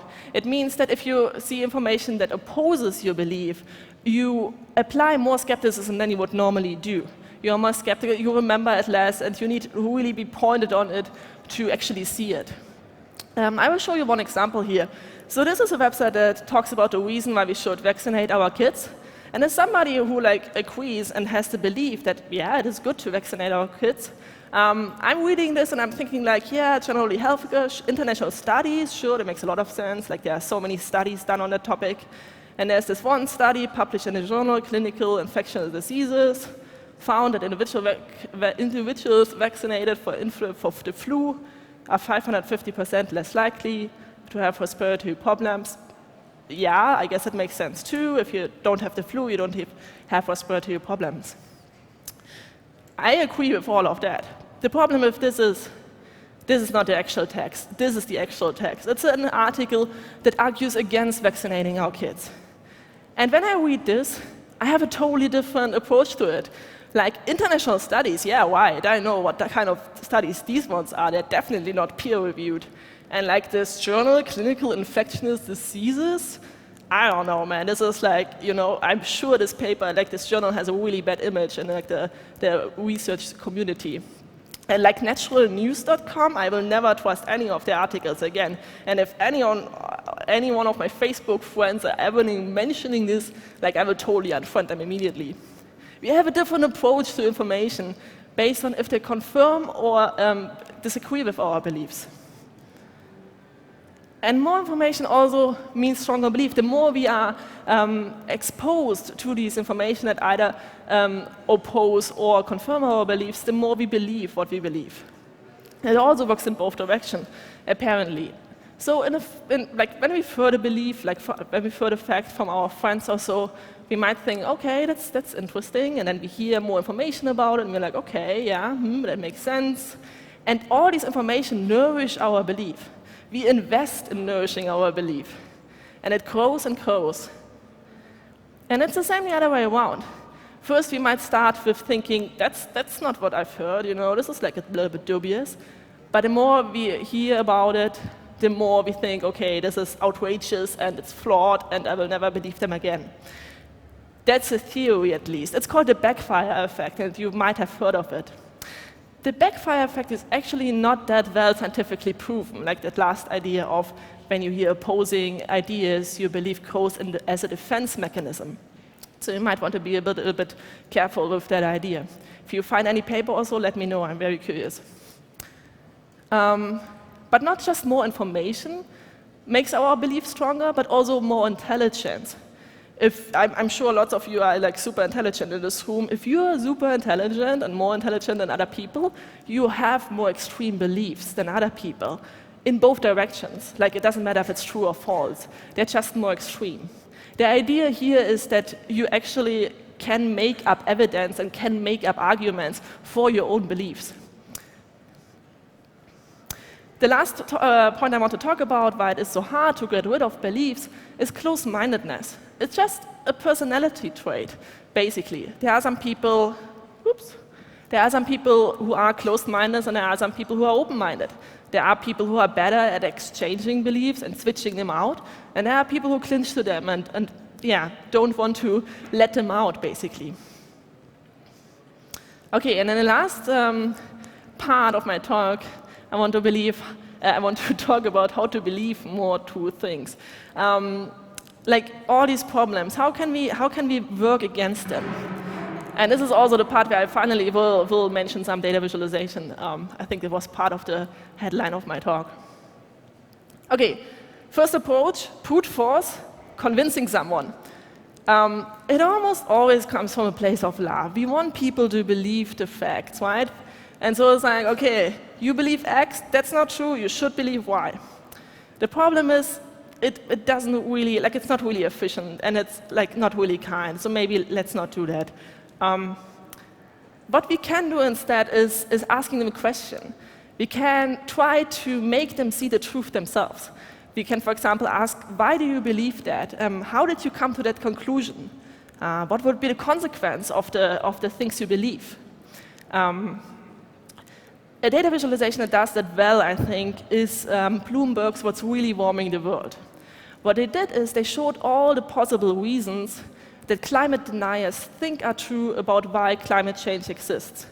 So what is really warming the world? Is it the sun? Is it sun activity? It's not. Or ozone pollution? No. No, it really is greenhouse gases. They show like very many reasons for it. And then in the end, they agree, like they show that, yeah, I'm sorry, you're wrong, it's really greenhouse gases. Second reason, second approach, avoid tribalization. That might actually work the best, especially if we assume that tribalization is one of the main reasons for false beliefs in the first place. And here, there are different ideas. First, get to know people with other opinions. And just listen to them. Don't try to convince them, just listen to them and try to understand why do they believe the things they believe. Like, what are the rational reasons for their beliefs? In the best case, you can also build empathy for them and discover the hidden truths, like these tribalization reasons, for example, that we've talked about. What are their beliefs connected to? Zeit Online is doing something like that right now. I think they have a call on their website where they ask people to sign up, to meet somebody to meet different-minded people, basically, on one afternoon in June. Changing our attitude. There are also a few approaches here. First, understanding that people are not their beliefs. That's not how it is. And if we make that, make sure that we understand that, for us, but also communicate it to other people, it is more likely that we will convince people of information. This also speaks against this tribalization idea. You are not what you believe, and neither are your team. Neither is the team you're on. But it gets really interesting if we try to get people into the truth-seeking mode. There's a really interesting paper called Science Curiosity and Political Information Processing that talks about that individuals can use their reason for two ends to form beliefs that evince who they are, and we've seen that with the tribalization idea, and to form beliefs that are consistent with the best available scientific evidence. And that's what we want, right? We want people to get into this rational mode where we make them seek out the truth. So we've seen that before, that says that if you're more intelligent, you have more extreme beliefs. But the piece of hope here is, the good news here is, that if you make people more curious, if you get people more into this truth-seeking mode, then people actually get to the right, to the more true facts and believe them more. You can see that conservative Republicans, for example, don't really believe that global warming is due mostly to human activities, such as burning fossil fuels, if they're more intelligent. But if they're more curious, they do tend to think that. And a really nice example we've seen recently is from the New York Times, which is you draw it. Here you're supposed to question your own beliefs, to understand what do you actually think how the world works. They don't give you the answers, they ask you first. And here they want you to draw the percent of children who attended college based on the income percentile of their parents. And you can draw that and then see not just how the reality looks like, but also how other people thought the world works out there, basically. And I really like that a lot, these quizzes and games that make you win when you have the most true answer and get you into this truth-seeking mode. It's also important to show the complexity of truth. Most data visualization out there, I would assume, are bar charts. There are two problems with bar charts. First, all the data looks the same. And second, there are no real bar charts in the world. Bar charts simplify the world extremely. And I mean, it makes sense. Data visualization people are supposed to simplify the world. That's our job too. But I do like approaches like the one from Akkurat more and more that actually show the complexity of the truth. The medium is the message here. The form shows how the data actually looks like. Very complex, very entangled. Planting doubt is also something that I think die Süddeutsche Zeitung and the Neue Zürcher Zeitung did really well in their articles that explained what the polls for the Bundestagswahl, for the election in Germany in September are actually showing. That is, of course, due to all the doubt that the polls in the US election planted inside of us. But I think it's really necessary. The New York Times actually did that 2 months before the US election. They planted doubt with showing that 4 different pollsters came to totally different conclusions when they got the same data. This is also connected to showing uncertainty well. Like this, which is the New York Times election newsletter, is not showing uncertainty well. This, on the other hand, is. This is like this jittery version, you might have remembered that from the New York Times US election, which shows the confidence interval and shows what we don't know, basically. And the last point I want to talk about is showing our skin in the game. This is this long text, again, from this amazing paper called Science, Curiosity, and Political Information Processing, which basically says, if you ask a Republican farmer if he believes in climate change, it's very likely that he will say no, until this belief gets important to succeeding as a farmer, to actually get to his goal. Like you can see that here, where they have an end succeeding as farmers that can be satisfied only with that form of information processing. I think that's super interesting. If people have a goal and evolved in the outcome of the information and of their beliefs. They think differently about things. So it's really easy to have these beliefs about like Pizzagate and water fraud, which is like super far away and has nothing to do with your personal life. But it's really, really hard to have that same belief if you're surrounded by the outcome. So for example, if it's raining in the morning, it's a really bad idea to have that belief that it's not raining because the feedback is that you get wet. So you better have a good belief here. But it's not the same with, like, again, Pizzagate or water fraud. Lots of data visualization is actually doing a little bit something similar. They're like showing the effect of things that happened in the past or that are rules or laws. For example, this graphic by the New York Times that shows if you're receiving a marriage penalty or bonus when it comes to taxes. It shows the effect of data out there for you. And the same is, of course, true for like voting results. Here, for example, from the Berliner Morgenpost. But really being involved, really seeing the outcome, and really like knowing that you can change something is another level, I would say. I really like Brad Victor's "What Can the Technologies Do About Climate Change?" Because, first of all, it shows you that you can do something.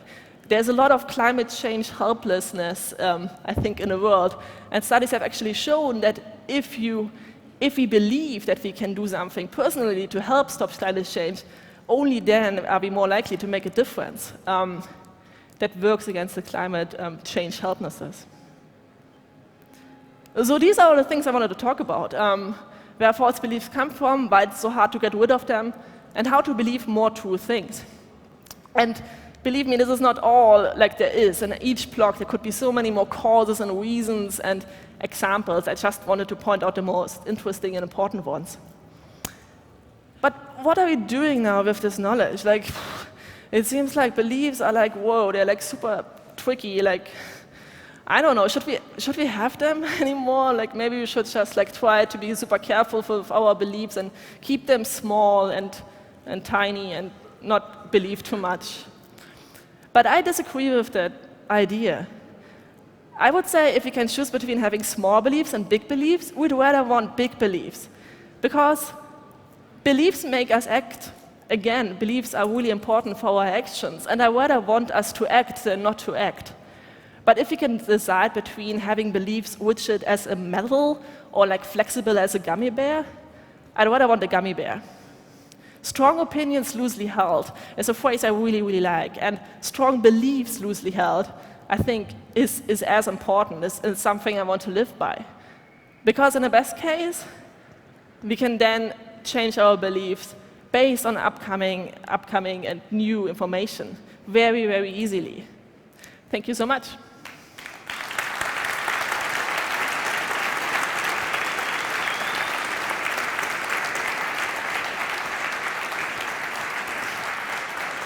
Enjoy the applause. Lisa, Charlotte Rost.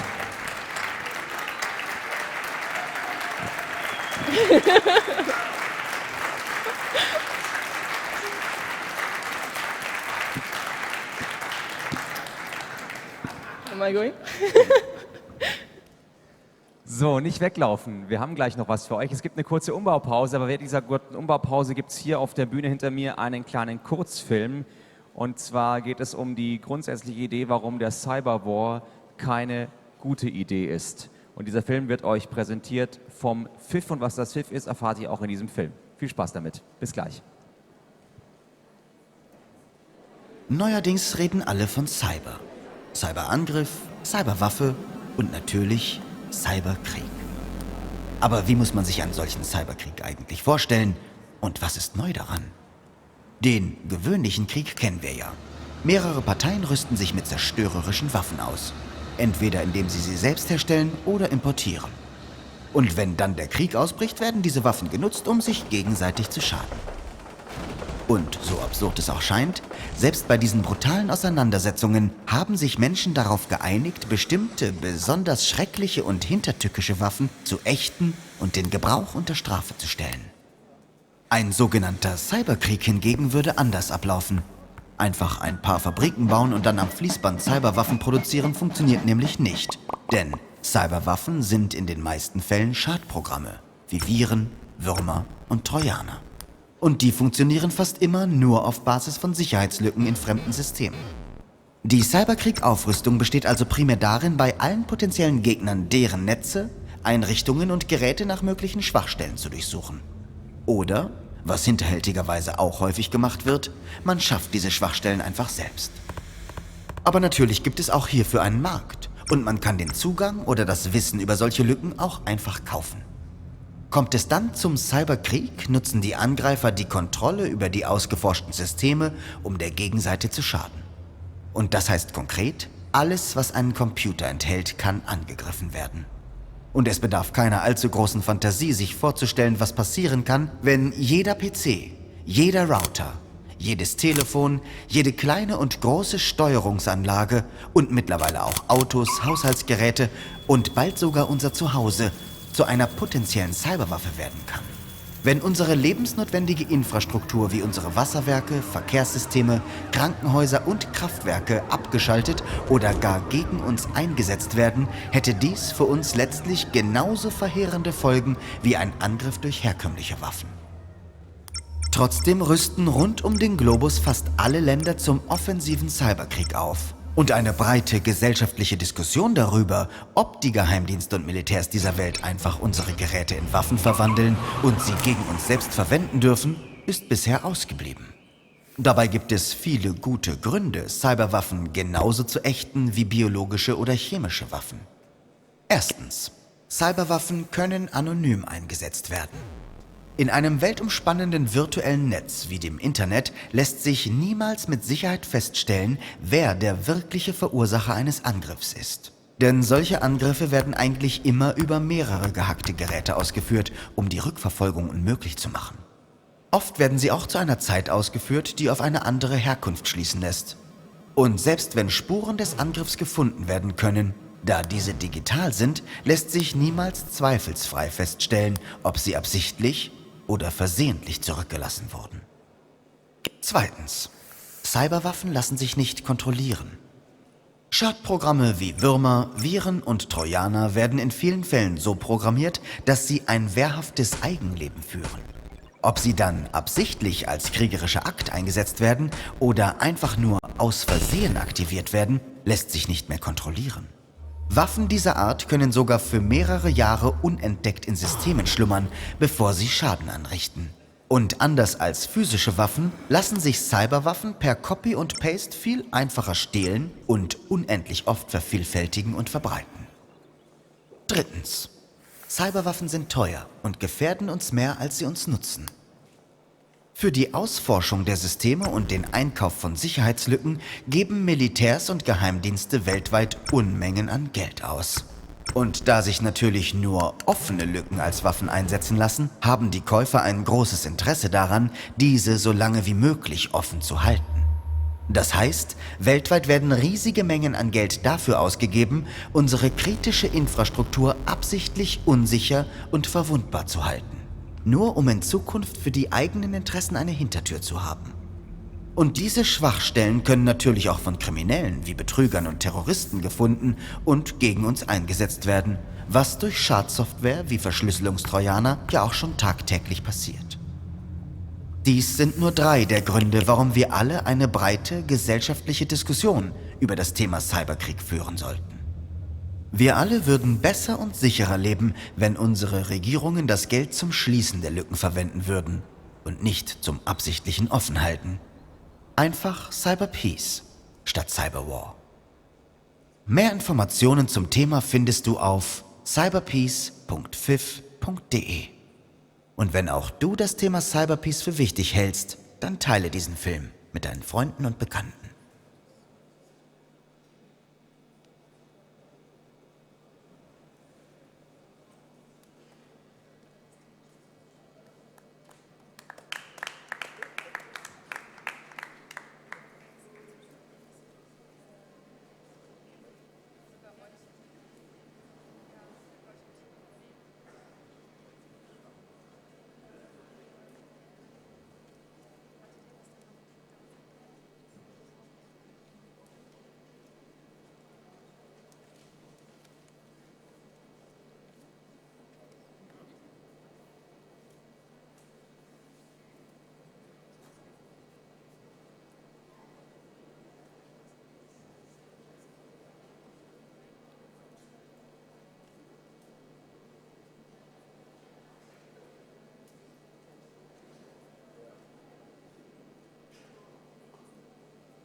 Nicht erschrecken, es geht noch nicht los. Ich bin auch noch gar nicht im Scheinwerferlicht. Ich habe nur gerade gehört, dass hier im Keller unten die Schlangen vor den Damentoiletten exorbitant lang sind. Und ich wollte euch nur mitteilen, so einen kleinen Lifehack. Wir haben ganz viele weitere Toiletten noch, aber die habt ihr vielleicht noch gar nicht gefunden. Also, liebe Mädels, da hinten im Eck sind ganz viele Toiletten und die sind gestern den ganzen Tag leer gewesen. Also macht euch nicht die Mühe, euch im Keller anzustellen, sondern hinter den Kulissen und da hinten auch noch, also ja, nicht anstellen. Und jetzt geht es wieder dunkel und ich komme dann gleich nochmal und dann geht es um was ganz was anderes.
Welcome, Republika.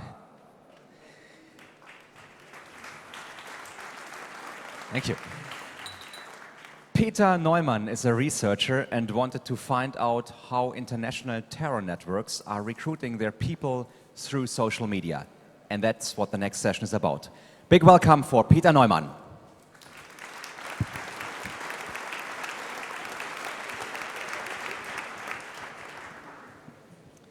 So hi everyone, thank you very much for having me at this conference. Thank you very much for turning up. Before I start in earnest, I want to say a couple of things.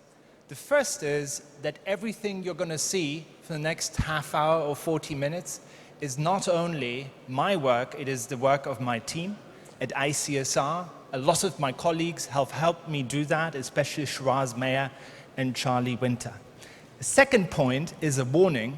Second point is that if you don't like this slide, it's not going to get much more exciting. So don't wait for the fireworks, it ain't going to happen. The third point is that I'm going to take questions afterwards, and I want to anticipate probably the first question, because what I'm going to focus on predominantly is ISIS and jihadist-related radicalization. That's simply because I've been studying that for so many years. But a lot of the insights that I'm going to convey to you, you can easily transfer to other kinds of radicalization. So if you're particularly interested in, for example, how people become far-right extremists, then a lot of what's in this presentation, even though it doesn't deal directly with far-right extremism, is also relevant to you. And the fourth and final point before I start is that me and my colleagues are not hackers. We're not spies. We're simply collecting open source information. We're collecting what other people reveal about themselves on the internet. And in that sense, we are not experts, we are talented amateurs. And that's perhaps one of the first insights and myths about online radicalization and about how violent extremists operate on the internet. Because a lot of people believe that violent extremists online are incredibly sophisticated beyond belief, that they are hackers, that they are experts. But in reality, they are people just like ourselves. They are talented amateurs. And in many respects, they use the internet just like most people use the internet. There are 5 points I want to quickly go through. The first is I want to give you a very short history of online jihadism. The second, I want to explain the ISIS online ecosystem, proving that ISIS online is not all ISIS, but that what ISIS gives its oomph online is coming a lot from people who are not formally affiliated with the organization. The third point, which is crucial, is that face-to-face interaction still matters. It's not all about online. I want to talk about the next steps, what is next for online radicalization, and I want to conclude by saying or giving a few suggestions as to what I believe we can do. Before I start, 5 important points. The first point is perhaps the most important one. The internet doesn't single-handedly cause people to become extremists or terrorists. In nearly 15 years of studying online extremism, I can tell you about maybe 5 cases of people who have single-handedly become transformed into terrorists by being on the internet. It very rarely happens. The second point is also important. It is that, however, the internet has changed how people radicalize. Clearly, the internet has had a tremendous amount of influence on all of our lives. So it would be kind of strange if it didn't also have an effect on how people become extremists. It did. And if you think about how ISIS, for example, suddenly and very quickly attracted thousands of people from all across the world in 2013 and 2014, that would have hardly been conceivable 50 years ago. So clearly, the internet has an effect, and I want to try to explain a little bit more about what kind of effect it is. Third point, what extremists do online isn't fundamentally different from what the rest of us do online. That's an important point, because I want to point out that terrorists or violent extremists aren't as exceptional as we always think they are. In the media, they are often portrayed almost as if they are people from Mars. But in reality, of course, they are people in a way like us. And they are using the internet for exactly the same purposes that all of us are using the internet for, which is to communicate, to create networks, to exchange information, and of course to convince other people of their ideas. The ideas, of course, are different. The content of what they are doing is different, but the ways that they interact with people are not fundamentally different. Fourth point, censorship has not solved the problem and has caused extremists to go elsewhere, and I will prove that. It may, in fact, temporarily help to disrupt their online activities, but it doesn't eliminate them. People do not go away, do not cease to exist just because you eliminate them from a particular platform. They will go somewhere else. And if you decide to do that, and I'm not saying you shouldn't necessarily in some cases do that, if you decide to do that, you have to deal with a trade-off. There are consequences to your actions. And that's my fifth and final point and final argument. Rather than focus on censorship, let's spend more time thinking about how to engage and challenge people online. The new word for that is counter-speech. Or how to use their online presence to learn more about their intentions and capabilities. So let's start with a very short history of online jihadism. Now, of course, it used to be all about websites.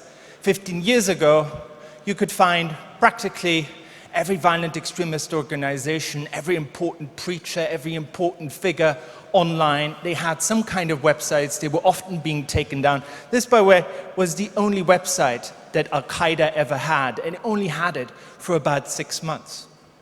But that's no longer true. Even in the late 1990s, early 2000s, a lot of activities shifted towards forums.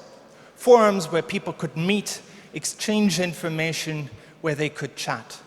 And of course, one important consequence of that was that the rise of these forums made online jihad stable, self-sustaining, and as a consequence, near impossible to take down.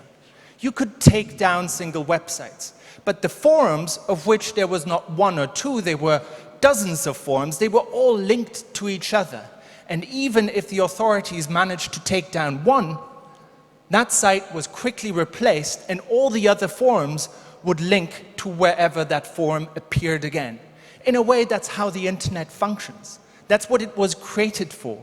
It is difficult to take down, and precisely that function was also used by the supporters of jihadism. A second important development with the forums was that the message forums turned online jihad into a community. It turned them from passive consumers of information on websites into people who could interact and find each other. And we know, of course, that with movements that have very few supporters, that are very rare, and in some cases are illegal, it is hugely important that you have a place where you can connect to other people. And we know, for example, from studies that have been carried out about right-wing extremists, how important that is. If you are a right-wing extremist in Nebraska, in the middle of nowhere somewhere, you may feel quite alone. But if you're connected to the forums, you suddenly feel, wow, there are a lot of people like me. And that is precisely the effect that it has had. It created a community. They were the town squares of jihad online. And they weren't just talking about violence, they were speaking about all sorts of issues. Religious issues, day-to-day issues, they were discussing the news. They were real communities. And for a long time, it was, for a researcher, if you want, the most important thing was to have the passwords for these forums. If you'd lost access to these forums, you were basically in the dark. A third important development was that towards the mid-2000s, a lot more of the content became available in English and, of course, other European languages like French and German. And it was made to appeal to Western audiences. The first online magazine of Al-Qaeda was called Inspire. And it was not only radical and new because it was in English, but it was framed in a way that it actually appealed to the habits of young people in Western countries. It contained instructions on how to build a bomb in the kitchen of your mom, what to wear for jihad, how to pack, etc., etc.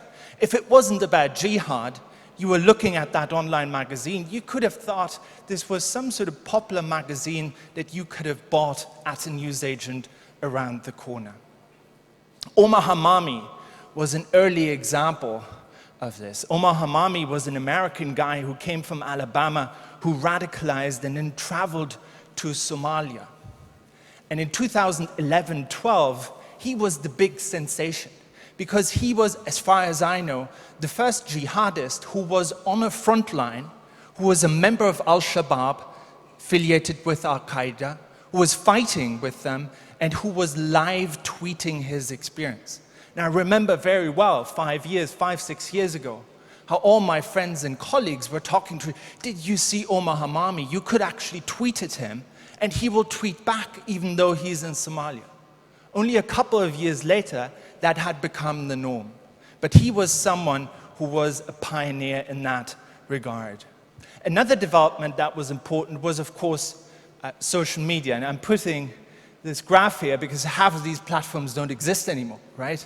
But those were the platforms that jihadists were very consciously using. And it had an important effect, because everything that I talked about before, the forums and the websites, they were tucked into a dark corner of the internet. Suddenly, by being able to be on YouTube and Facebook, the content that jihadists produced was suddenly available to much bigger audiences. You could literally stumble into jihadist content on YouTube, for example. What's often forgotten about platforms like YouTube is not only that you could watch these jihadist videos, but that YouTube, like other social networks, actually also has a social function. So you can watch this video, and then you can actually get in touch with the person who posted the video. You can also start communicating with people who've commented on that video. And in the few cases where people have radicalized online entirely, the handful of cases that I mentioned at the beginning, that was indeed the case. People got in touch after watching YouTube videos. The branding is centralized, and we see, of course, a lot of videos coming from organizations like ISIS, which are very carefully crafted, which contain themes, which are super professionally produced. So the branding is centralized, but the volume of online jihadism is grassroots driven.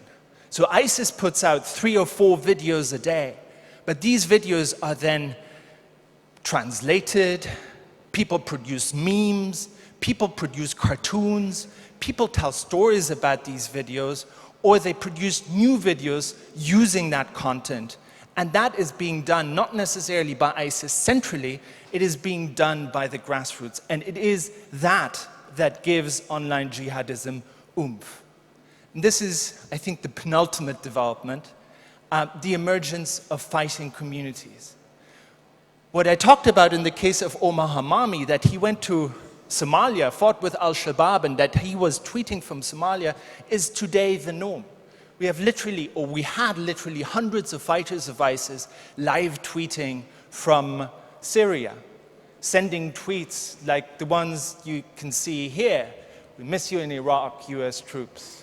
I know only to speak good or remain silent, but sisters, I advise you that muhajiras here aren't all on the correct Aqidah either. So these are members of ISIS, supporters of ISIS, a lot of women, in fact, who are tweeting from Syria and are trying to promote their cause and get in touch with other people.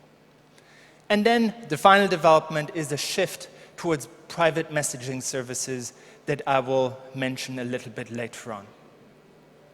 That was a very short history of online jihadism. And what some of you may have noticed is that there's nothing exceptional about this story. In fact, I told you the story of the internet. First there were websites, then there were forums, social media came along, then we had videos, private messaging services. And that reinforces my point that, in fact, jihadists are human too. Yes, they do terrible things, but the way they use the internet is not hugely exceptional. They do the things that every one of us does on the internet. And of course, whenever a new technology comes around or a new opportunity to promote their cause, they're using that opportunity. So the history of online jihadism, broadly speaking, is the history of the internet over the past 15 or 20 years. So what is the ISIS online ecosystem today? So in 2014, some of my colleagues and I did something very clever, even though I say so myself. We looked at all the fighters whose data we had collected.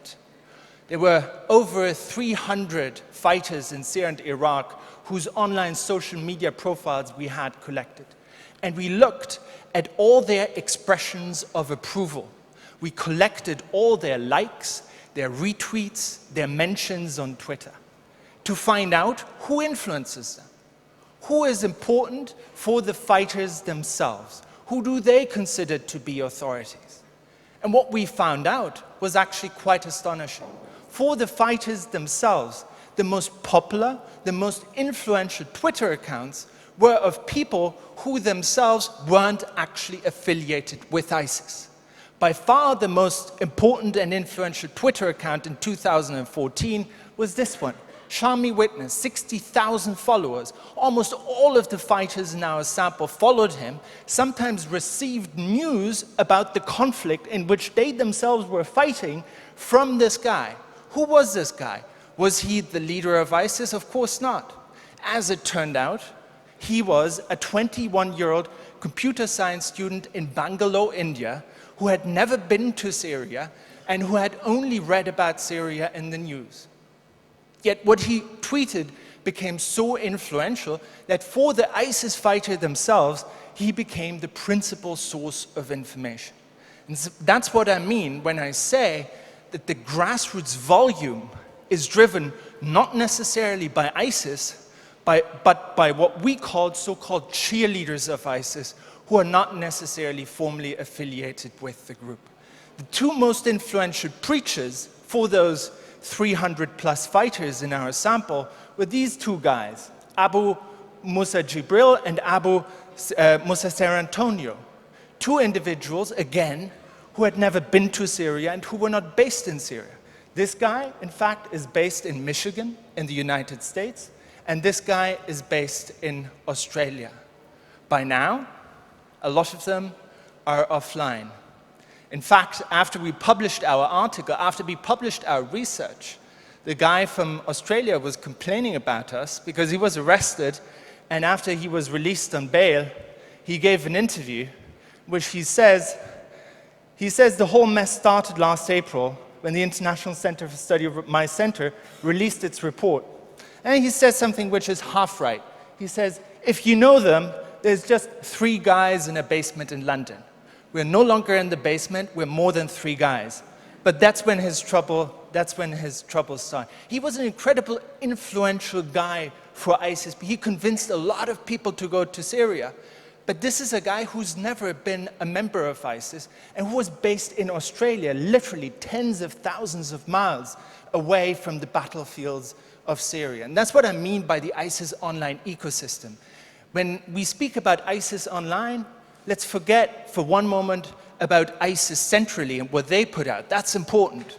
But what really gives us a lot of dynamic are people like him, who are very important and influential figure, even though they don't normally or formally belong to the organization. Here's another important point about it, which is the importance and significance of face-to-face interaction.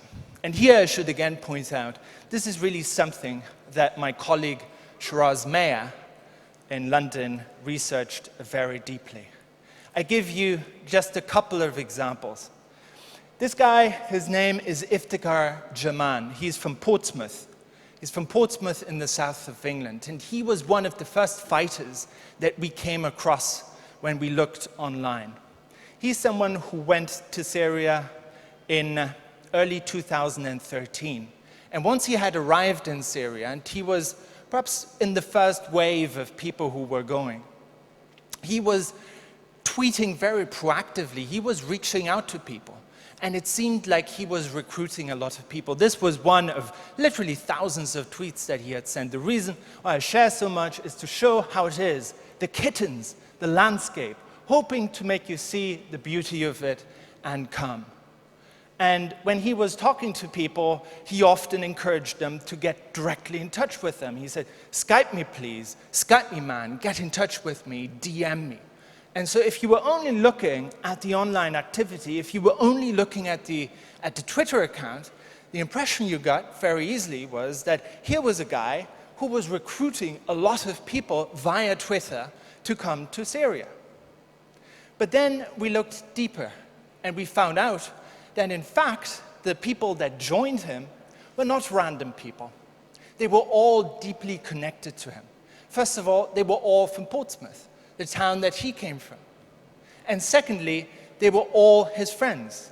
They were not only his friends, but they were actually active in the same group, in the same Salafist group that he had been active in. In fact, of this group of people that you see on the streets of Portsmouth, giving people the Quran and promoting them to, encouraging them to join their Salafist group, 2/3 of them ended up in Syria as a result of Iftikhar going first.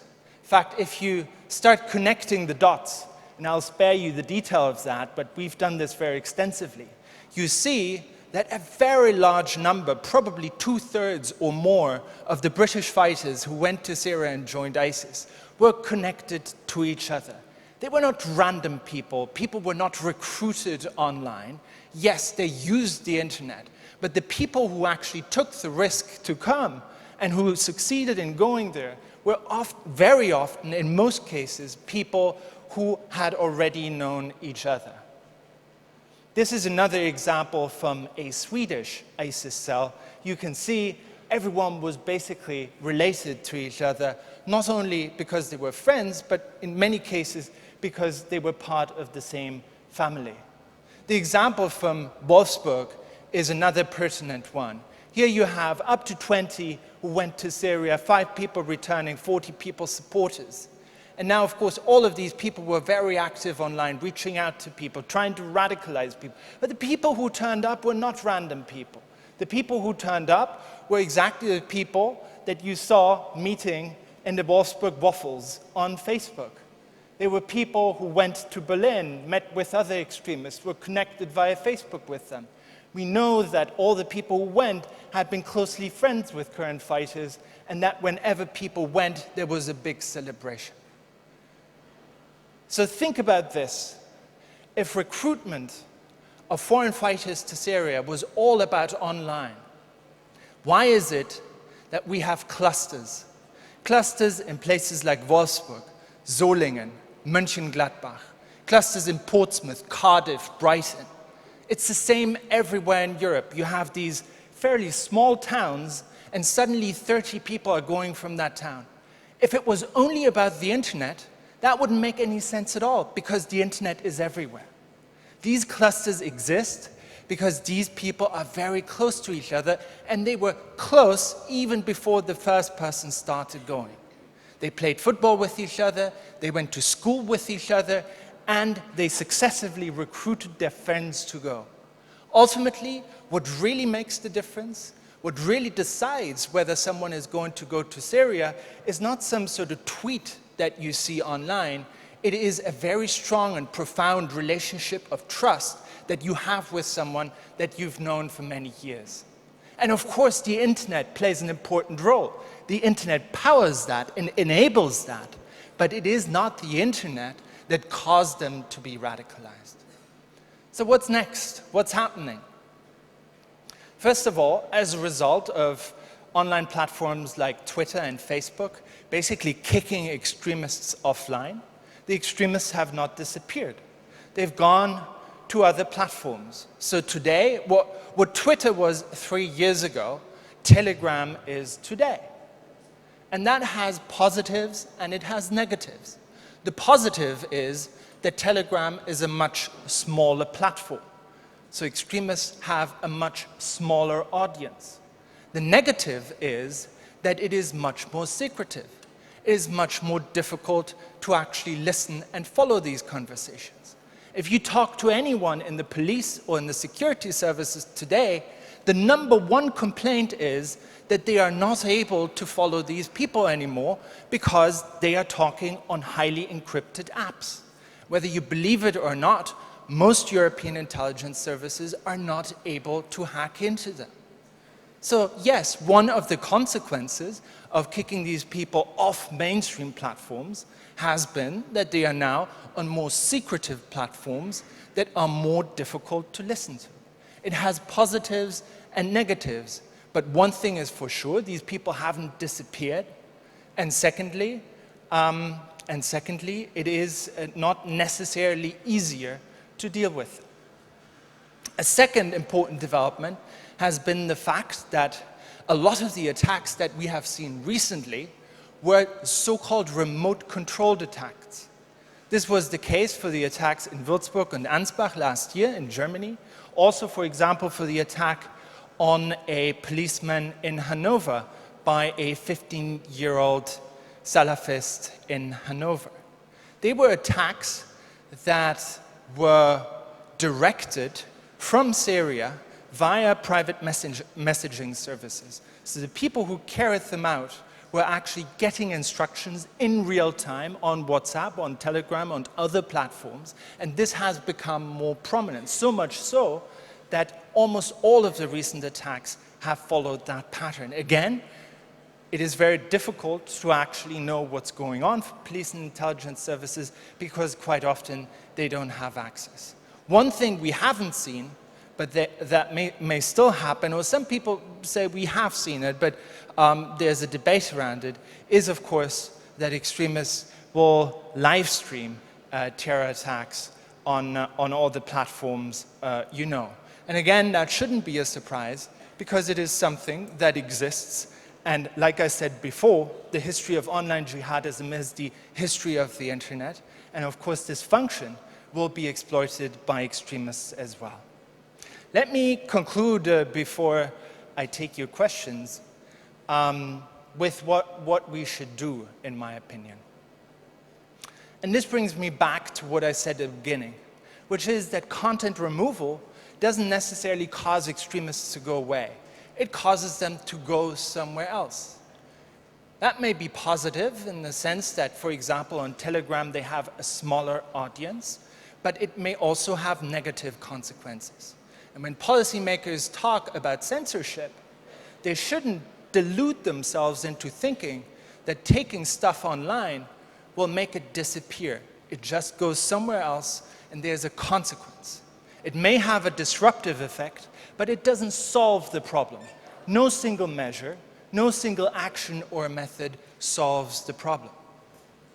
Content removal may in fact be justified in some cases and useful, but it can never be the only solution. It is equally important to use online content to learn about extremist and terrorist intentions and capabilities, and even more so, countering and challenging extremist narratives. However, we do not necessarily know a lot about what works and what doesn't, and that's, even though I'm Germany, and in Germany Facebook is almost as hated as terrible things, but I'm happy and proud to say that I've become a supporter of the Online Civil Courage Initiative, which is in fact funded by Facebook, which is precisely about trying to find out what works in countering online hate and what doesn't work. And I believe we need to learn a lot more about that. That's in 30 minutes, an idea of what happens and how people get radicalized online. Let me make the first point last. The first point was that people don't single-handedly get radicalized online. The number of cases where people have radicalized entirely through the internet is tiny, tiny, tiny. If you want to understand online radicalization, then you have to understand what people are doing offline and what they are doing online. Of course, the internet enables some of that, but it very rarely is the only reason for people becoming extremists. Thank you very much.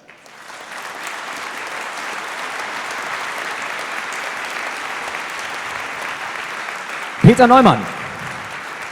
What a great speech, but maybe we have some room for discussion, so we planned a Q&A session afterwards, and we have 2 microphones in stage one. There's the first microphone over there, and there's the second microphone over there.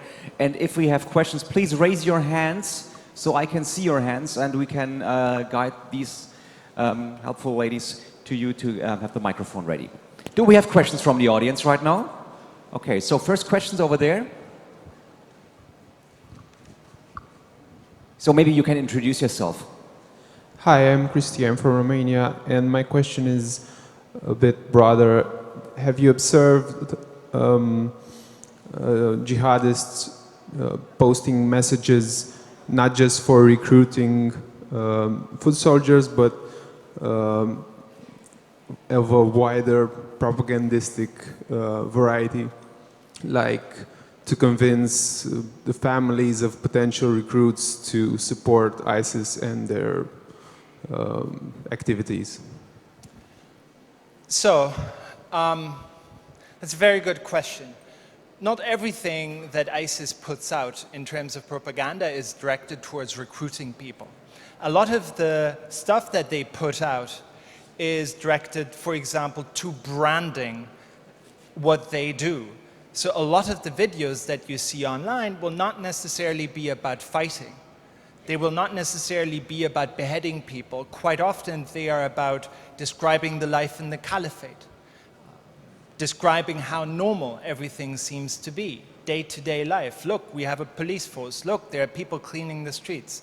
There's very mundane content that is being put out with the aim of branding the organization, but also conveying a sense of how normal everything is.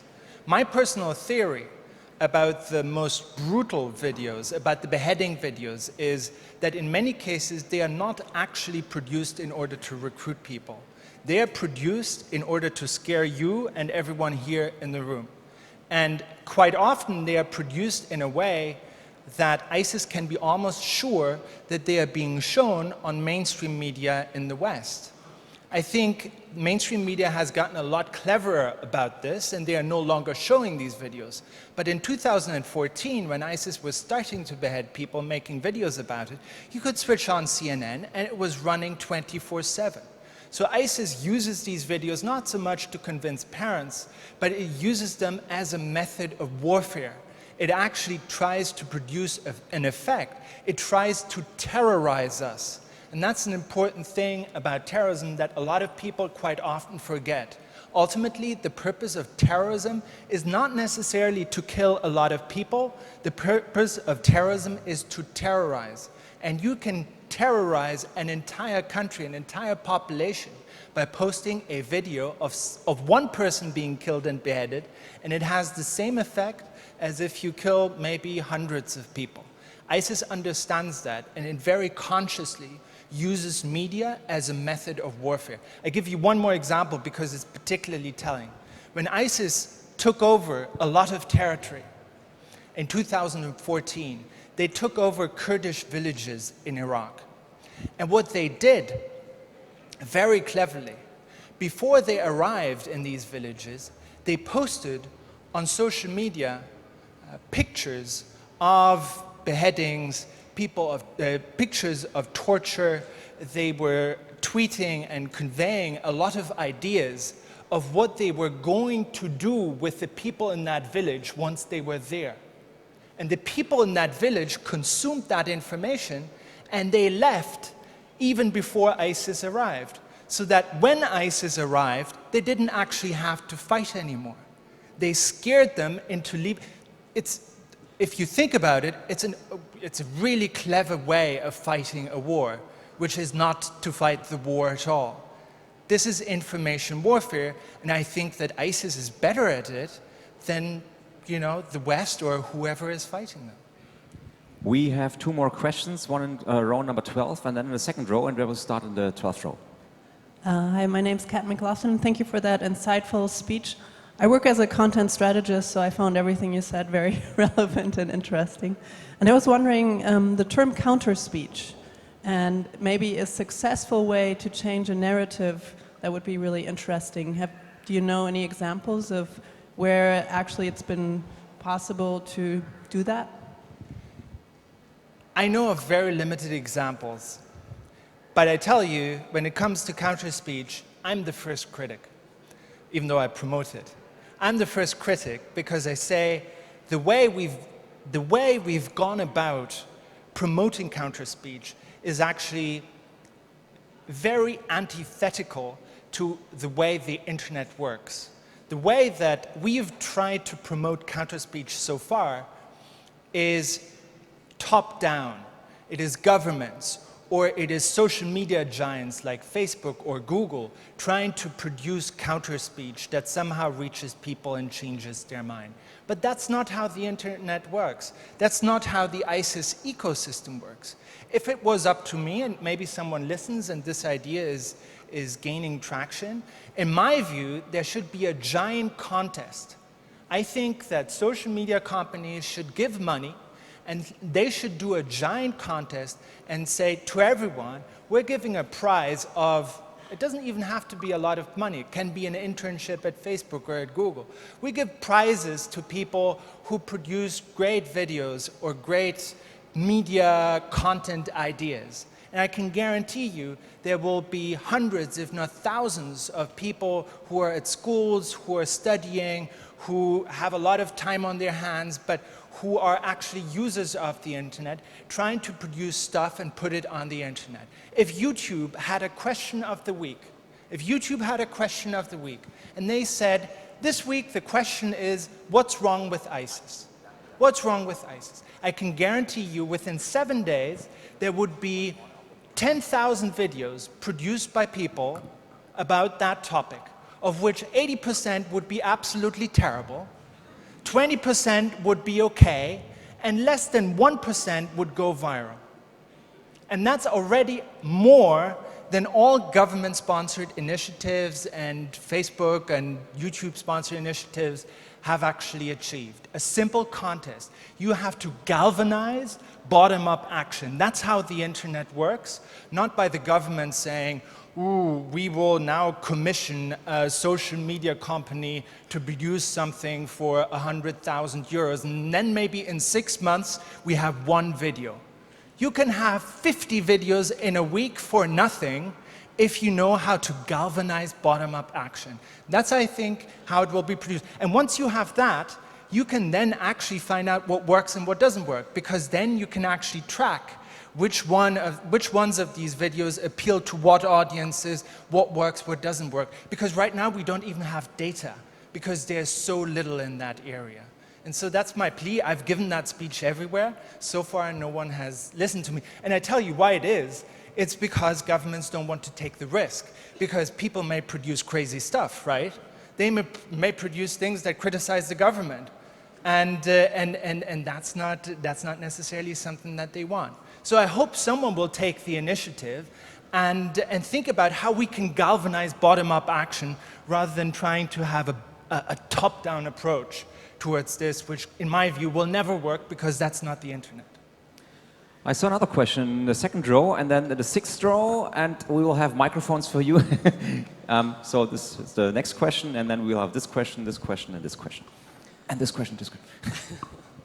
Hi, I'm Anya, I'm a journalist. Thank you for a presentation. I have one question. You said in the beginning that you are using open source information. And then you told us about websites, forums and stuff. And now you're telling us about Telegram, which is encrypted. What kind of access do you have to read those chats? Do you get those protocols from lawyers? Or what is the access you have? Maybe you share a secret. Yeah, very limited. And I tell you this.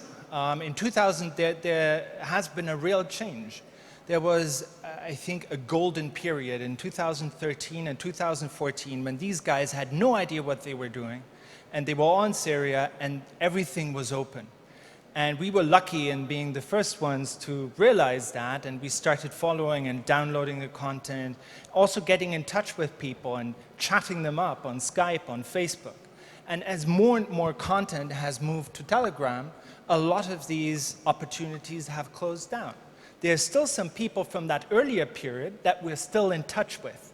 So these people help us find out stuff about what happens on Telegram. But we're not directly in Telegram. So that's really, if you want, a period that has ended.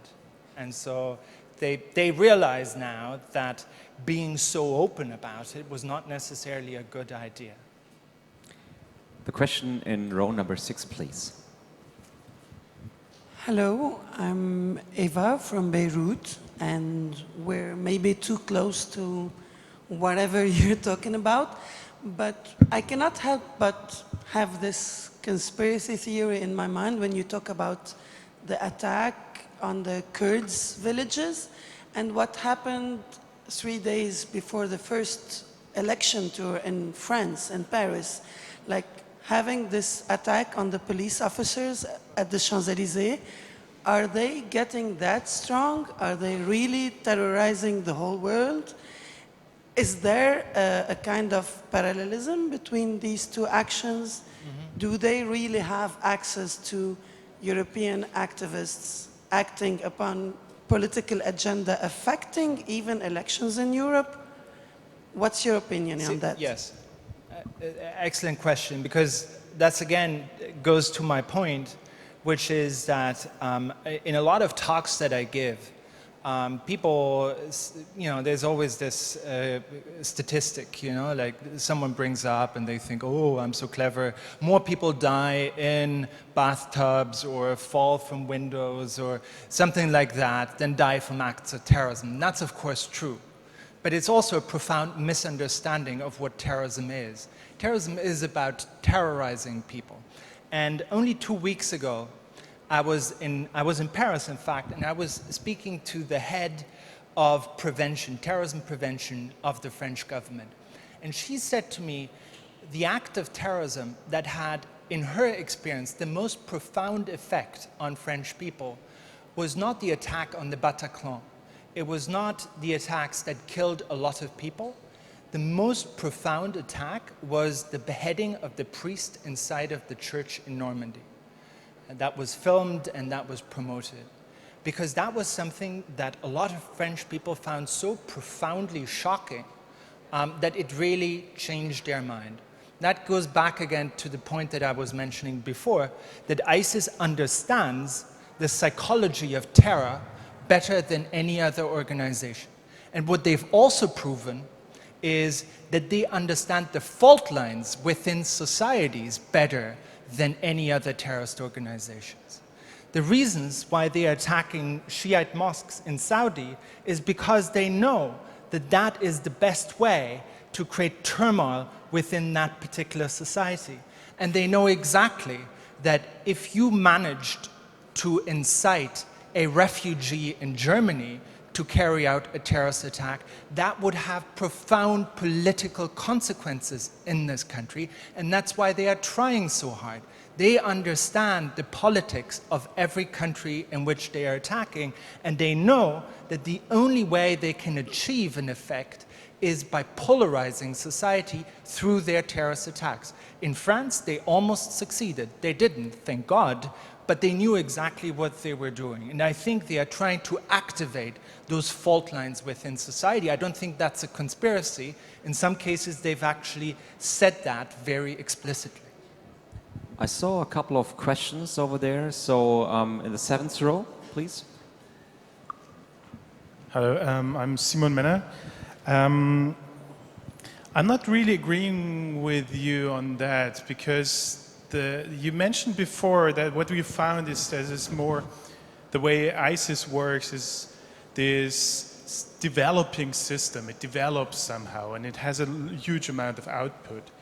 And I noticed through my research, and maybe you noticed yourself as well, that like 1.5, 2 years ago, there was a drop in the amount of violence being shown in ISIS videos. And it kept going up again shortly after. And I think this could be read as like a research on their side, that they put out less and less violent videos and get less and less traction. And so they realize, oh, well, the videos that get the clicks from our audience and Western media is the violence. So it's not this planned thing. It develops, I would say. It's more an organic process where it's self-fulfilling and self-enabling and improving in a way.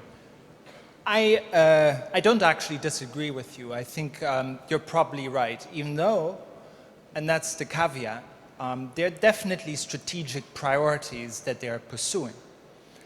And so 3 years ago, for example, when they declared the caliphate, the priority for them was to convince people to come to the caliphate. So a lot of content in their propaganda was describing life in the caliphate. It was basically saying to people, don't believe what you hear in the Western media. We are showing you street scenes from Raqqa or from Mosul, and you can see life is normal here. People can eat doner kebab, there is Nutella, people have normal jobs. You can come here, bring your family, and you can have a happy life in the utopia.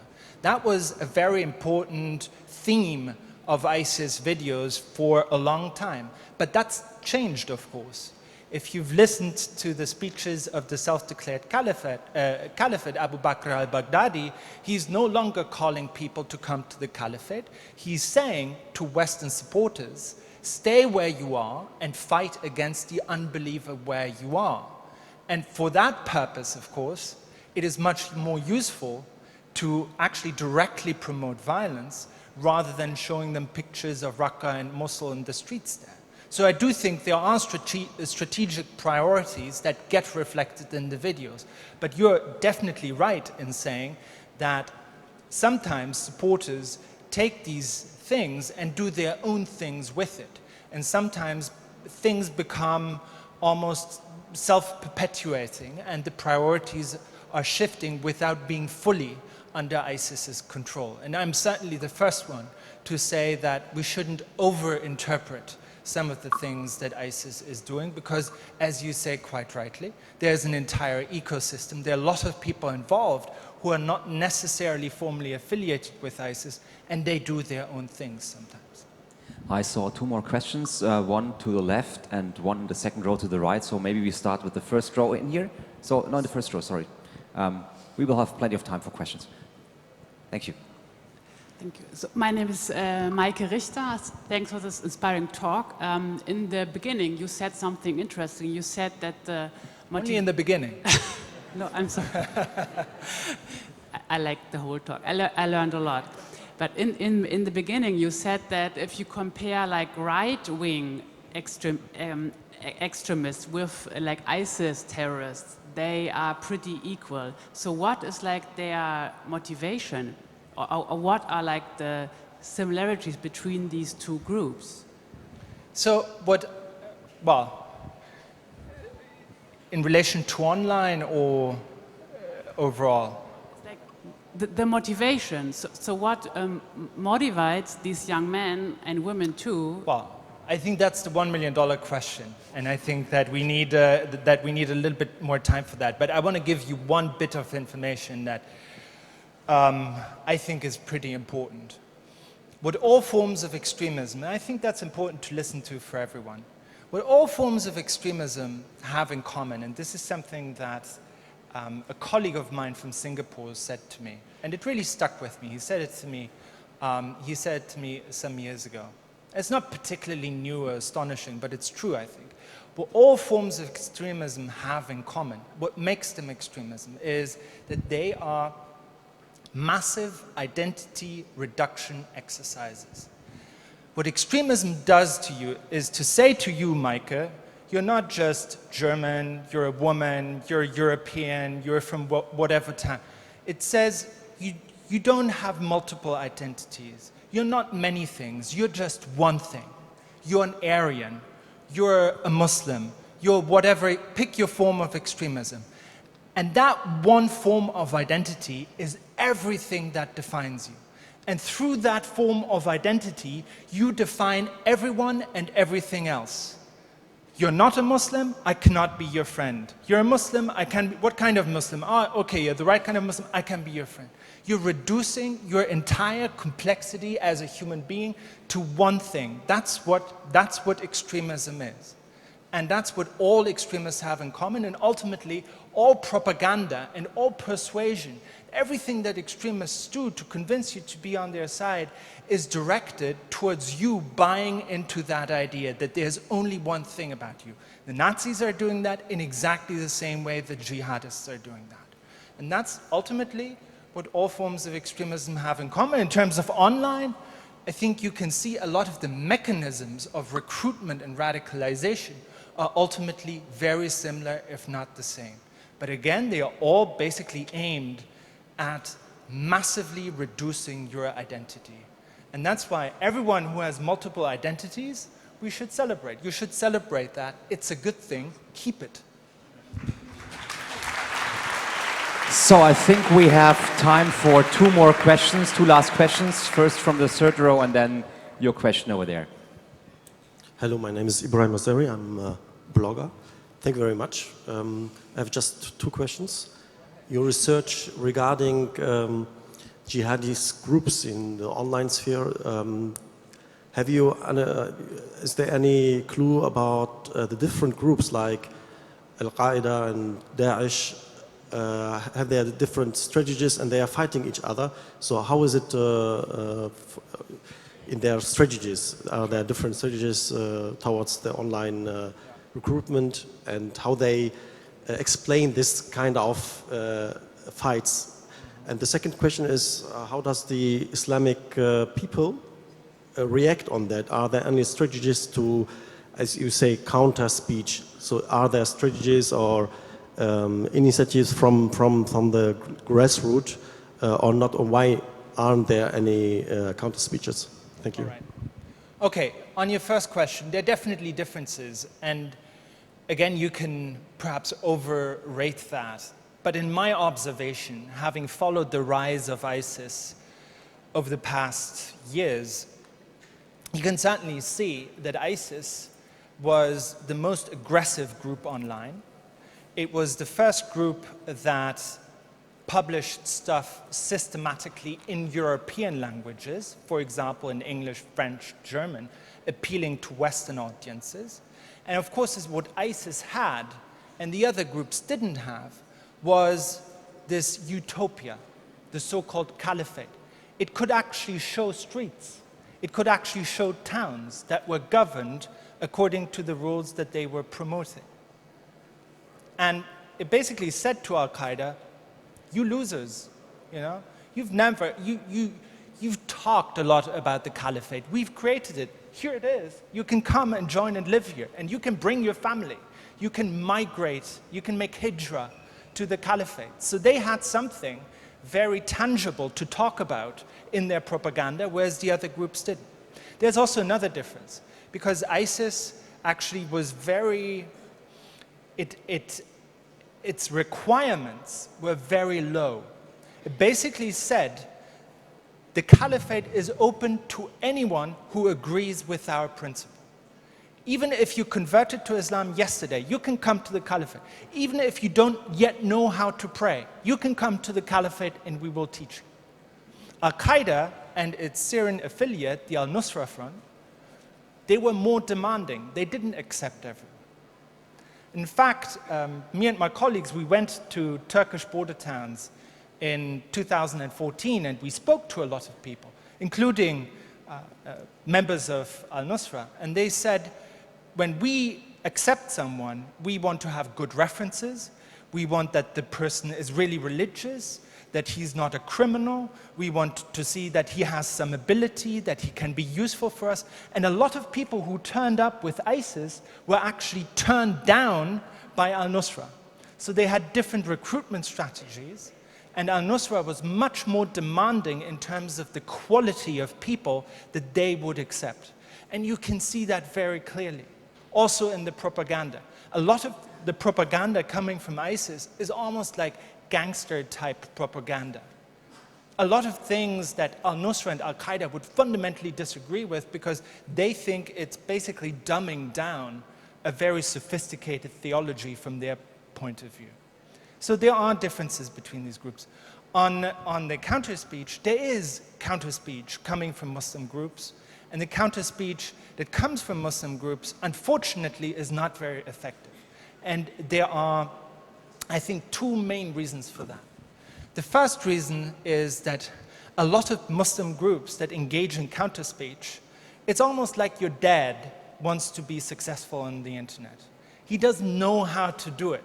He doesn't know how to engage young people online. A lot of content that is being put out by official Muslim organizations, it's kind of okay, but you can see how it's not very exciting and how a 17-year-old would not engage with that kind of content.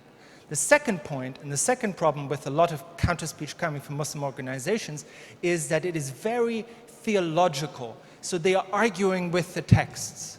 They are saying, what ISIS is saying is not actually properly Islamic, and here's the explanation. Here's a 70-year-old sheikh explaining to you why the theology is not correct. And of course, that's not why people join ISIS. They join ISIS because it's exciting, because it gives them strength and power, because it's an adventure, because they can fight for a cause, because they can have weapons, because they go over there, they are no longer with their parents. Theology comes into it, but it's not the most important thing. And so I think a lot of the attempts to convince people purely with theology have failed because it's boring. And I think Muslim groups benefit, actually, from the sort of tutorials that are being offered by Facebook, by Google, by other organizations, essentially teaching them how to produce an attractive video online. But there's not enough of that, I agree with you, but it's not necessarily because they don't want to, it's often because they don't know how to. We're almost running out of time, but we have time for one last question. So, thanks a lot. I'm Marcus, a journalist, and I would like to ask about the online de-radicalization. You said that the radicalization is mostly or mainly working via friends, via the environment. So is it possible that the online de-radicalization is not working at all? I think you will have, I mean, if I can give you one perhaps sort of, you know, tip, it is to look up an organization, and I have to confess, it was founded by a former student of mine, and it's now very successful. It's called Moonshot, and they do countering violent extremism online. There's a guy called Ross Frenett. And the first thing he will tell you is that it is very important to be active online, and that it is possible to catch people online, but that once you have started a conversation with them online, you have to bring it offline. You have to use the internet as a means of getting in touch with people and establishing a first contact, but ultimately de-radicalization will happen if you encounter that person face-to-face, just like radicalization happens face-to-face. So use the internet to actually get in touch with these people, but don't expect that just by doing a chat with them, they will be de-radicalized. That's not as easy. It's not as easy as that. Thank you very much. Peter Neumann. And by the way, can we have a big applause for the people in that cabin over there? I just saw the simultaneous translation all the time, and it was very quick and almost perfect. So big applause also for the guys over there. Thank you very much. So we see each other back here in 15 minutes.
So just a quick tip for other people who don't understand German. So the next session will also be in German, but we will have a simultaneous translation through headphones. So if you want to pick up some headphones, they're over there where you can see the purple light in the back. So at the purple light you can pick up some headphones and then you will have a similar translation in English. And we will start in a few seconds.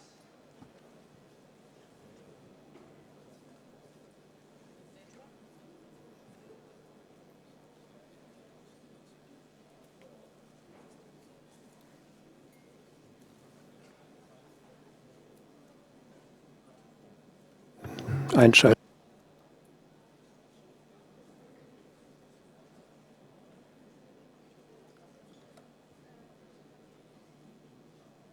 Sollte ich auf Rot haben, weil dann unklar.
Hallo Republika!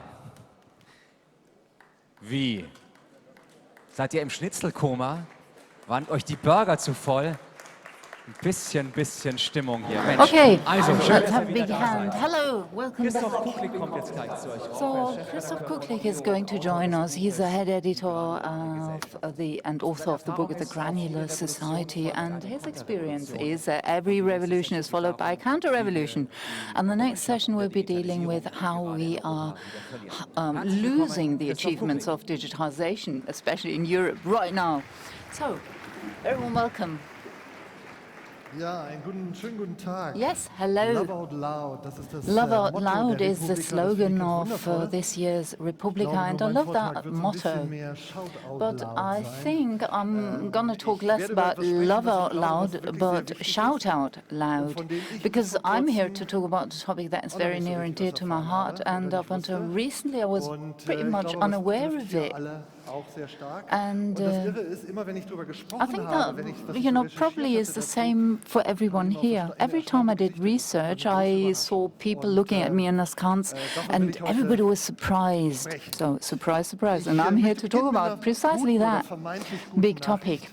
So I'm going to start with the good news, or allegedly good news. So these guys here, or the people, or companies behind them, or which they own, and I love that guy too, Jeff Bezos, in his natural habitat. So caught in front of the camera for the first time, and so that's what he was controlling a minute ago. So we're here to talk about precisely those guys, because in May 2018, and I think everybody is aware of that, the all-new European data protection regulation will come into force.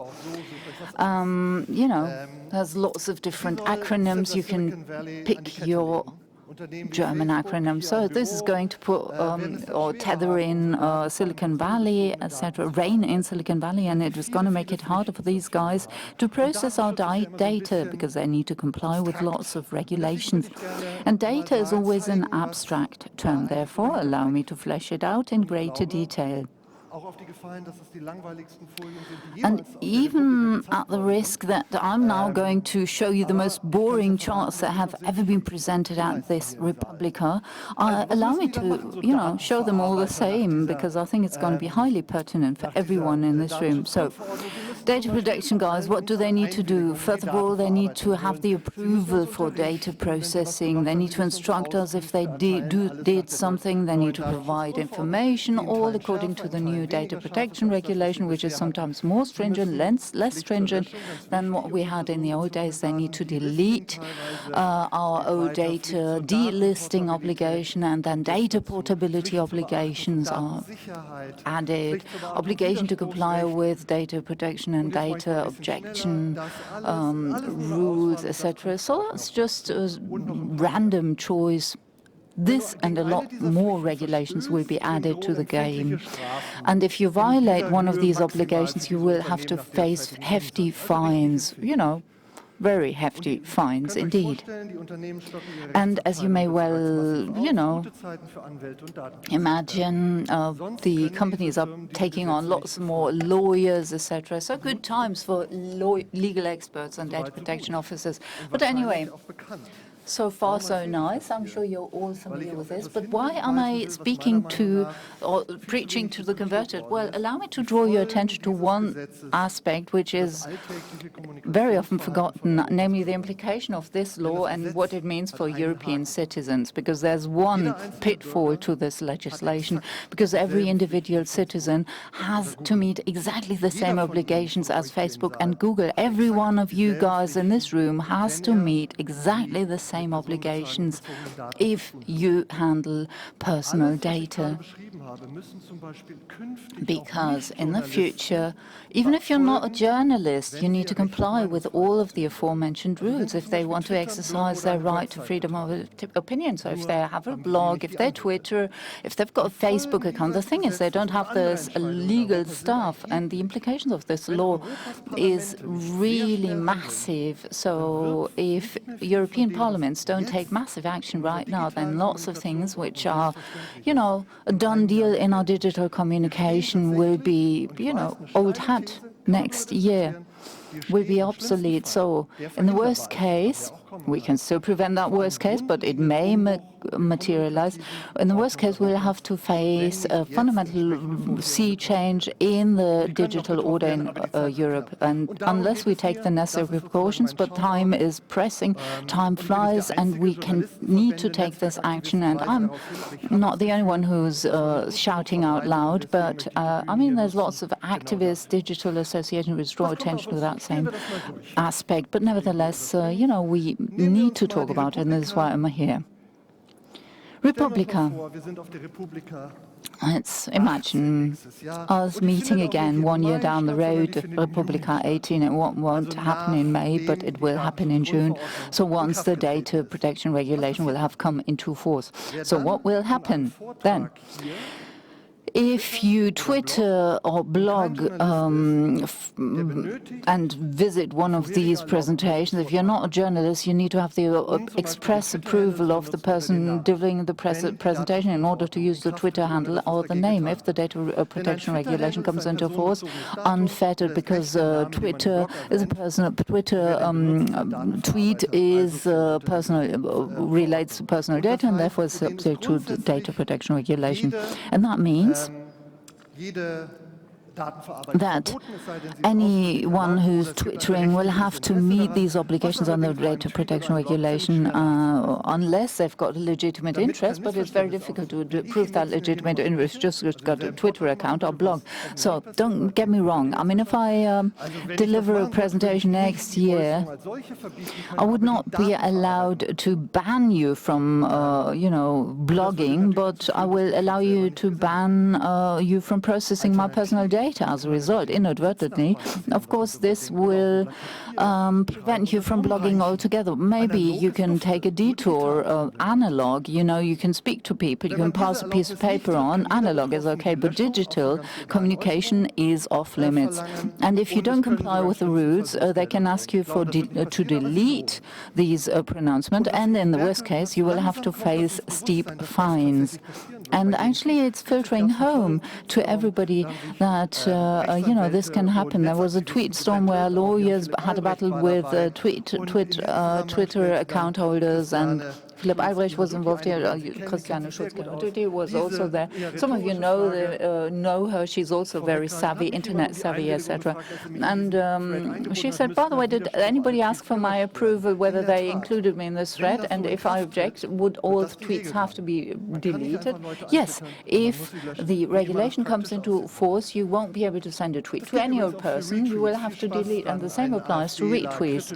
You know, it won't be possible to make any critical remarks on right extremist parties because they've got all the, you know, sticks to beat you with. Now, okay, freedom of opinion takes priority over data protection, data processing, which is serves freedom of opinion, is primarily allowed. And, you know, there's a derogation for journalists. Of course, that makes sense. You know, it's not good if you have to wait for the approval of somebody who you're about to criticize, but if the regulation were to come into force, it would have massive implications on our communication as we know it. Laymen, bloggers, you know, Twitterers. So they have a different standard. Okay, we journalists are held to comply with ethical standards. So they've got the layman privilege, the so-called layman privilege. And if the regulation comes into force, as is currently planned, then for the very first time, fake news is allowed to make more pronouncement than regular Joe blogs on the road, on the street. This was said by somebody who's representing the newspaper association, and he is also vociferously promoting the rights of the freedom of the press and of the citizens. By the way, that's the approval you need. Now, let me just walk you through what all this means, the long tail, what's involved here.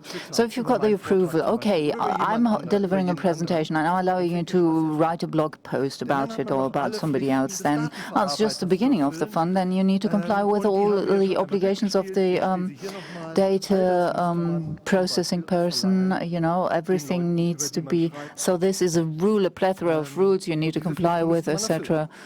which I'm reeling off here, and that was just at the beginning. But that's not the whole story. If you've got the approval to write a tweet, you've also got disclosure obligations concerning the person which is the subject of your tweet. Let me just show you. Anytime you are sending a tweet, you need to disclose your identity, contact data, purposes of data processing, legal grounds, legitimate interests, etc. So all of these are points you need to communicate with every individual tweet, in the worst case. And when I read through all this, I thought, no, what's going on? I mean, that's just mad. But the person who, the main author, Jan Philipp Ulrich, the main author of the data protection regulation, confirmed this in a tweet. And he was asked, do you have to comply with Article 15 and 14, etc., every time we write a tweet? So he was asked this, and he said, yes, affirmative. You have to disclose all this information listed under Article 15. Sorry, comments of my can't be translated. Interpreters are sitting in soundproof booths. They can only translate what they hear. They will continue translating as soon as a microphone is used. The answer is yes, this will be done on the own device, but that's already enough according to the letter of the law.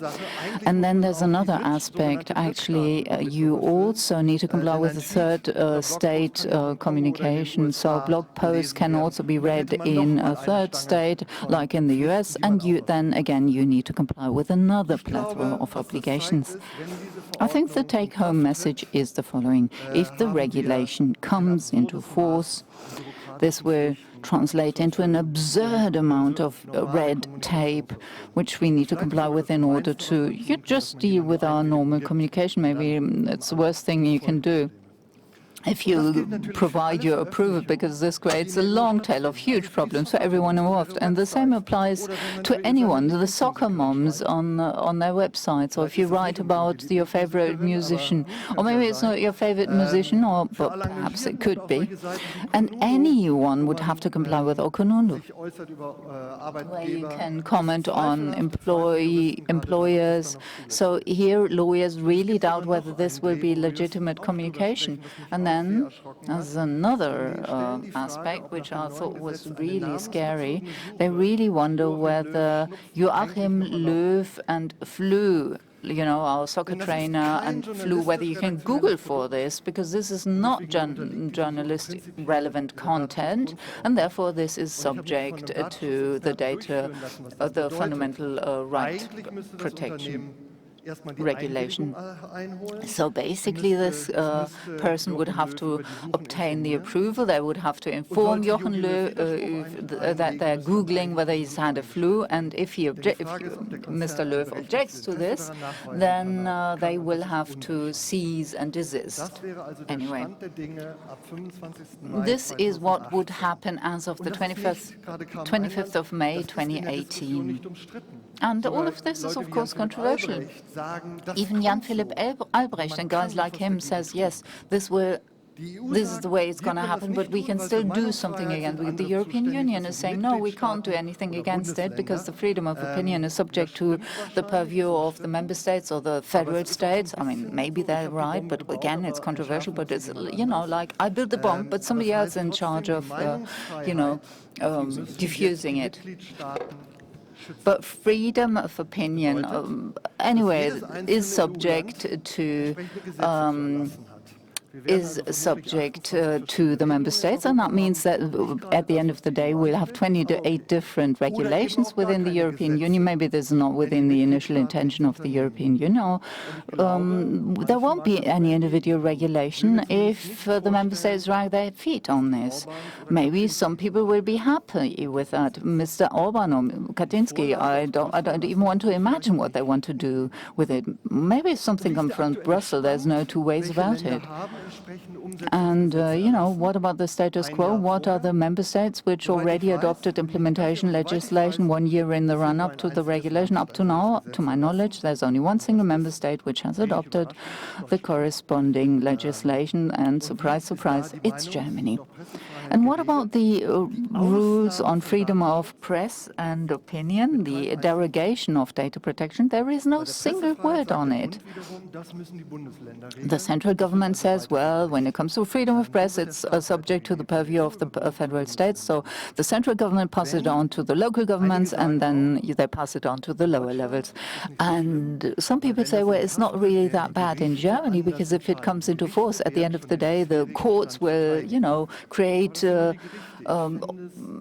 level playing field, and they defend the status quo. But I mean, that's just a jurisdiction. I really would welcome it if parliaments adopted corresponding legislation, wise legislation. But unfortunately, that is not the case. Wonderful. Thank you for that applause, because I think this is precisely the make or break point where the European parliaments need to get going in order to prevent something which is in nobody's interest, i.e. a massive red tape. Massively encumbrance for regular communication enshrined in legislation. And when I looked at all of that, there's one big question which came to my mind. This one. I think something is really wrong in the state of not only Denmark. So, is Europe protecting data to death? In the future, you can only exercise the freedom of your free expression of opinion if you comply with huge legal obligations. People always talk about the internet as a legal vacuum, but I think it's far from true. I mean, there's subject to heavier legislation than the analog world. Nobody would allow legislators to table these kind of bills, but I think we need to talk about it precisely because we dragged our feet on it for too long, because this is what might happen in the future. The chart you see here. So this begs one big question: how could it happen? How come, we ended up at this point? But I think we really need to think about it. The legal complex situation in Europe, I think that's partly to do with it. And we also need to ask ourselves, well, how come there's so often a clash with the freedom of opinion and data protection? Well, usually that you get this dichotomy between different basic laws, but here it's a very different situation. There's three reasons. First of all, reason number one, there is no difference between Facebook and the normal users, which is called the one-size-fits-all principle. So no differentiation is made between an artist that exhibits their works on the net and a company that searches through the net with algorithms, which is a bit like supervising authorities would treat a nuclear power station and a yoga studio in the same way. It could have been different. The EU could have had exceptions, accepted personal communication. Consumers, they consciously did not do that. And this non-differentiation really is getting the backs up of particularly German lawyers, because they have so many wonderful differentiations that they can no longer make. I'll quote a few legal experts, what they said about the law. A constitutional judge said this was of subpar complexity and gave no differentiated answer to the internet society issues. This is a judge that said this once, and since then is keeping stum because he doesn't want to get into a fight with the European Court of Justice. Another said this is an absolute catastrophe, one of the worst laws of the 21st century. I don't know if you can have all the laws of the 21st century in your sight now. And data protection also comes into conflict with freedom of speech, because these are fundamentally different principles.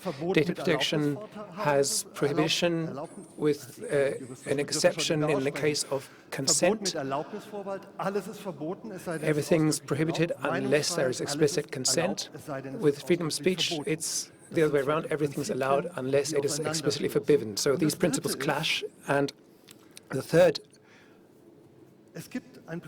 There is a principle which says that, well, it's the basic logic of data protection, and that is that all data is dangerous. There is no harmless data. Now, that is at the heart of the European and also the German data protection law, and the consequence of that is that everyone has to have control of their own data, which is called informational self-determination. Good idea. I'm not going to argue against that. But if you would apply that to freedom of speech or to communication between citizens, then you have informational foreign determination, because I can determine what someone else says about me, and that is not a good idea. So I think this law, if it will come into force like that, the filter bubble will be turned into a constitutional right. And I believe that that is not good. And there is another consequence of this, which all experts also agree on. This law will be broken millions or billions of times. So this is the reality. Keep calm and break the law. And that, again, I think is not a good idea. Now, of course, you could say, well, hold back. Come on, there's not going to be mass arrests in Europe. That's a complete exaggeration. That's of course true. That won't happen. But I still think that the problem is with the law and not the citizens, because if a law is passed and legislators include its mass disobedience into it, then there is something wrong there. I'm not going to sound conspiracy theorist, but the option has been created for digital communications to be tapped into or influenced many, many times. To repeat, I'm very interested in what the Orbáns and Kaczynskis of this continent are going to make of this.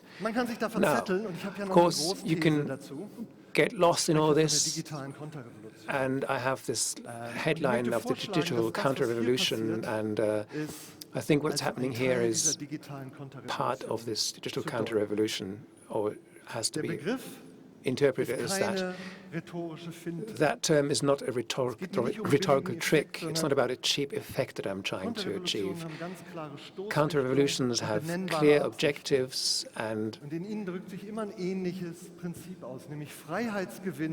targets. It's about regaining freedom, holding back or making the revolution retreat, and saving previous values. Friedrich Engels was actually the first one to recognize this in this book that I can really recommend. Not recommend because you will notice how boring revolutions are, but he noticed this. He noticed that every revolution is followed by a counter-revolution. His examples included the French Revolution, Liberté, Égalité, Fraternité, and that led to the restoration of the monarchy with old men. The 1848 revolution in Germany ends in an era of reaction.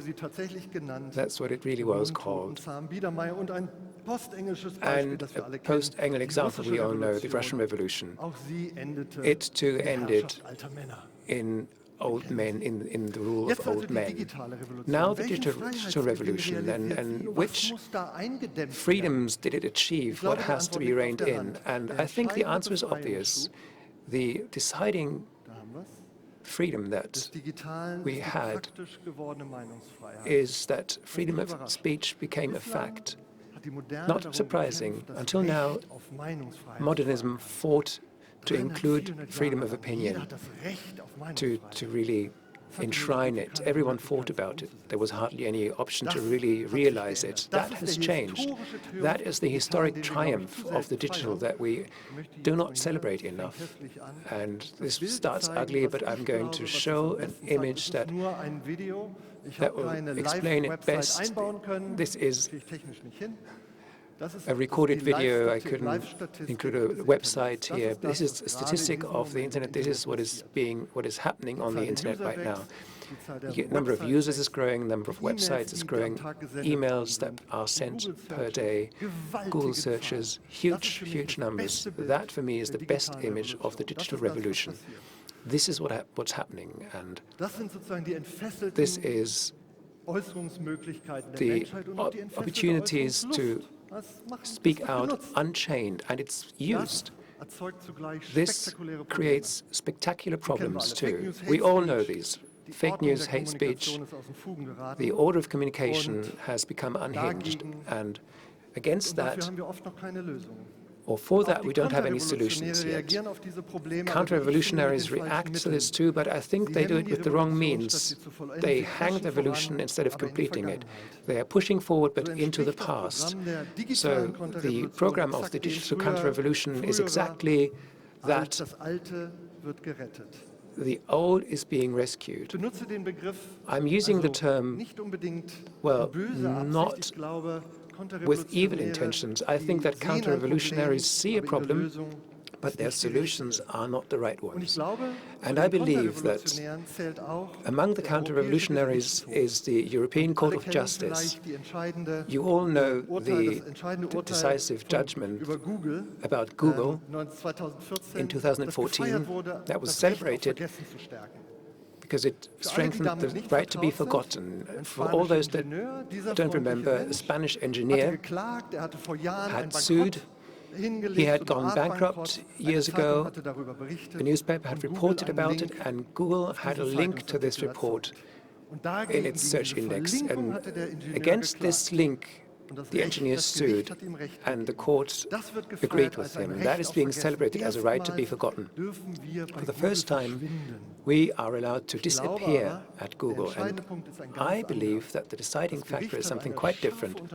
The court drew a sharp line between the analog world, which is this newspaper article, this is what this case was about, and the link to it in the digital world.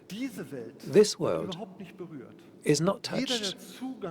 Everyone that has access to this archive can see this. It's not deleted. The judgment was simply against the digital part, the link, the new thing. Guys like me, journalists, easily find this because they have access to those archives, but others don't, and that's the privilege of the old kind. And that is an example of the counter-revolution, and it continues. A very surprising judgment just came in from Italy. Italy's highest court, on the basis of the Google judgment on the right to be forgotten, they said journalist articles have to be removed after 2 years if someone calls for that. It's hard to believe, but they actually said that on the basis of the Google judgment. And they verbatim had a parallel to food best sell-by dates, because they said news are like milk and yogurt. After some while they go stale and have to be deleted. Of course, not what the archives have, only the digital part. And imagine if the judges had said everything that's on paper has to be deleted, an outcry would have come. You're burning newspapers, but of course this is only a digital removal. The country is losing its digital memory, and there is a similar decision from Belgium too. An old article there, in its online form, had to be deleted. You see that partial removal of Europe's digital public space has begun. And I fear that Germany will join in with this trend, with its historical network enforcement law. Many of you have heard about this. Justice Minister Maas has just put forth a draft, and content that is obviously illegal has to be removed within 24 hours. And I believe that this is the furthest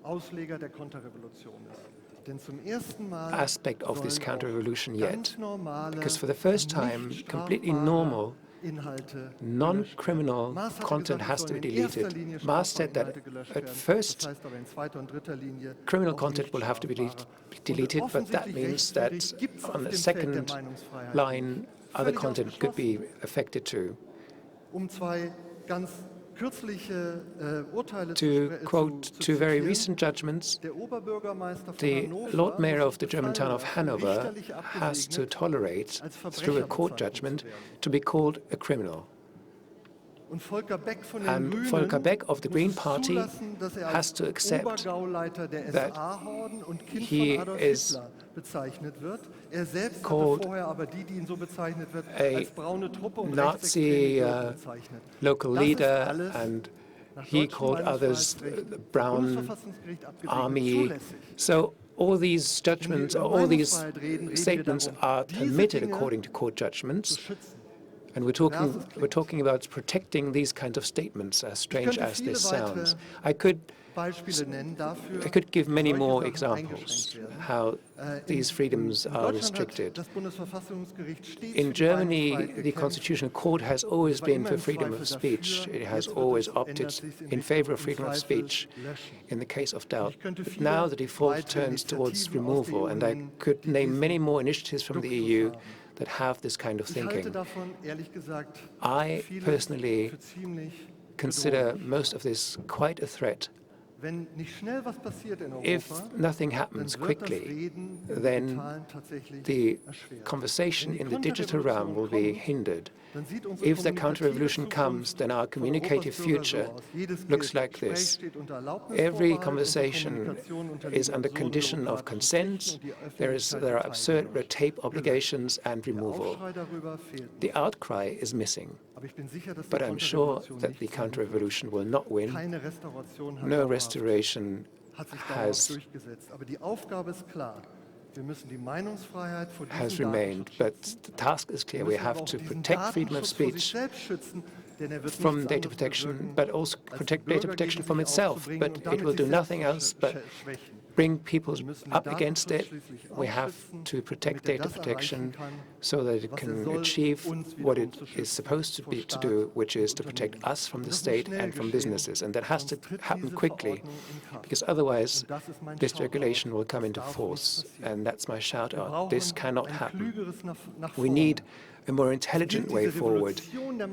This revolution of opinion of speech must not be prevented, but everyone must be able to deal with it. And it cannot be used as a guise for authoritarianism. We need learning and self-civilization. That is hard enough, but whatever you can say against the counter-revolution, the digital revolution, to shape it well, that is much more difficult. And that will be my speech next year. Thank you.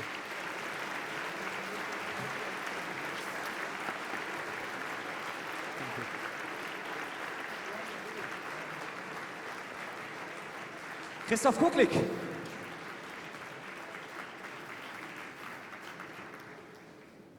I believe that this will lead to many questions, so we urgently need to have a Q&A. Do you agree?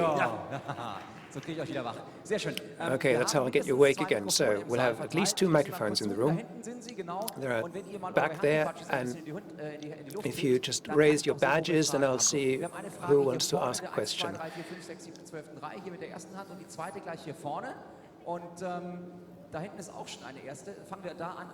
Okay, this is how we will start. Okay, you're standing already. Please introduce yourself and ask your question. Okay, my name is Mike Michel. What you said there about the area where the regulation applies and that I myself will be included, that is not my understanding. In recital number 18, you find that the family sphere is not included, and it also says that the social networks where the people responsible, and these are the ones the regulation is addressed towards, are the operators, the people that run those platforms.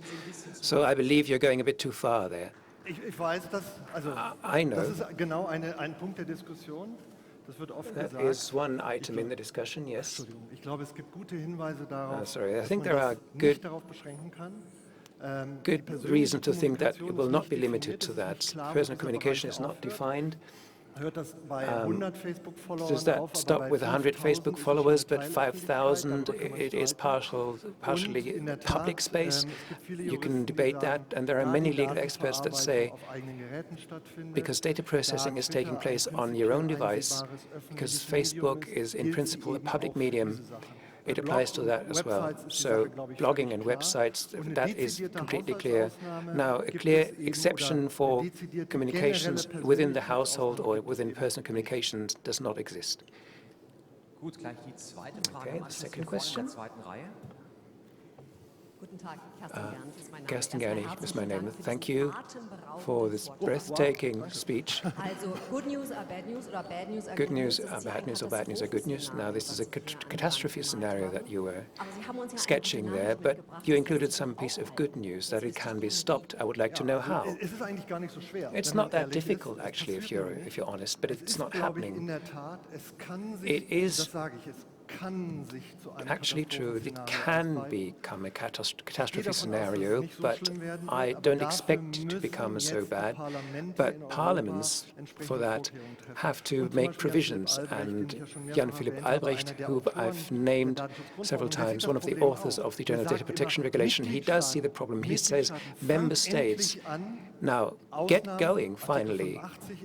Exceptions such as Article 58 in the regulation have to be defined, and among those are freedom of speech, freedom of opinion, and reporting also has to be exempted.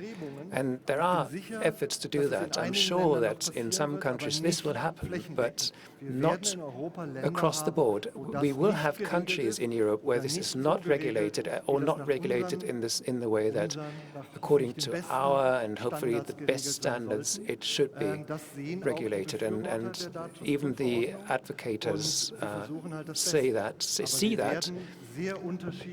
But there'll be very different levels of protection in Europe. So there is the trend among EU politicians to say, well, EU is the level where this has to be regulated. And then, of course, that will meet resistance from member states.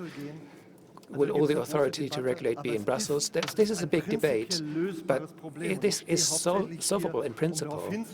And I'm mainly standing here to point out that this has to be solved.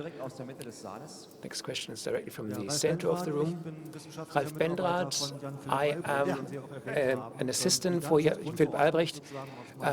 The data protection regulation has more or less been created on my laptop. I've just tweeted that I've never heard more nonsense at the publica than I've just heard. Breathtaking indeed, yes, but so much is wrong here. First, I don't even know where to start. First, the General Data Protection is in force. It has been since 1 year. Next May is when it's being applied, but it's valid law now. It passed with almost unanimous consent in the European Council and the Parliament, so it was not at all in doubt. So many people had a look at it, and of course they all discussed, and now you are pretending as if this all just came from the heavens. What this thing does is that existing data protection laws that we had a directive since 1995 are harmonized, and enforcement is being strengthened. So everything that member states did since 1995 or whenever they had as laws about freedom of speech, freedom of the press, freedom of opinion, all that continues to apply. This is covered by Article 85. This is what the member states have to regulate. It's funny that you say that. To continue, Jan-Philipp Albrecht, he was here yesterday. He said on Twitter that, yeah, he did respond to this, but he very clearly said the operator is Twitter. I have a right for information against Twitter, not against the individual user, and this is wrong what you're saying here. Yeah, well, I did say I was on the same podium with Jan-Philipp Albrecht. We did talk about this briefly. I'm not claiming at all that I am saying something new here. I'm not saying anything new here, but I just want to have use a different approach to keep this, to bring this into people's awareness. This is not nonsense. These are the problems, not of this regulation, but of the process, how it is now making its way through Europe. But you're right, I did say that wrongly. It is in force. It will be applied from May on. That is true.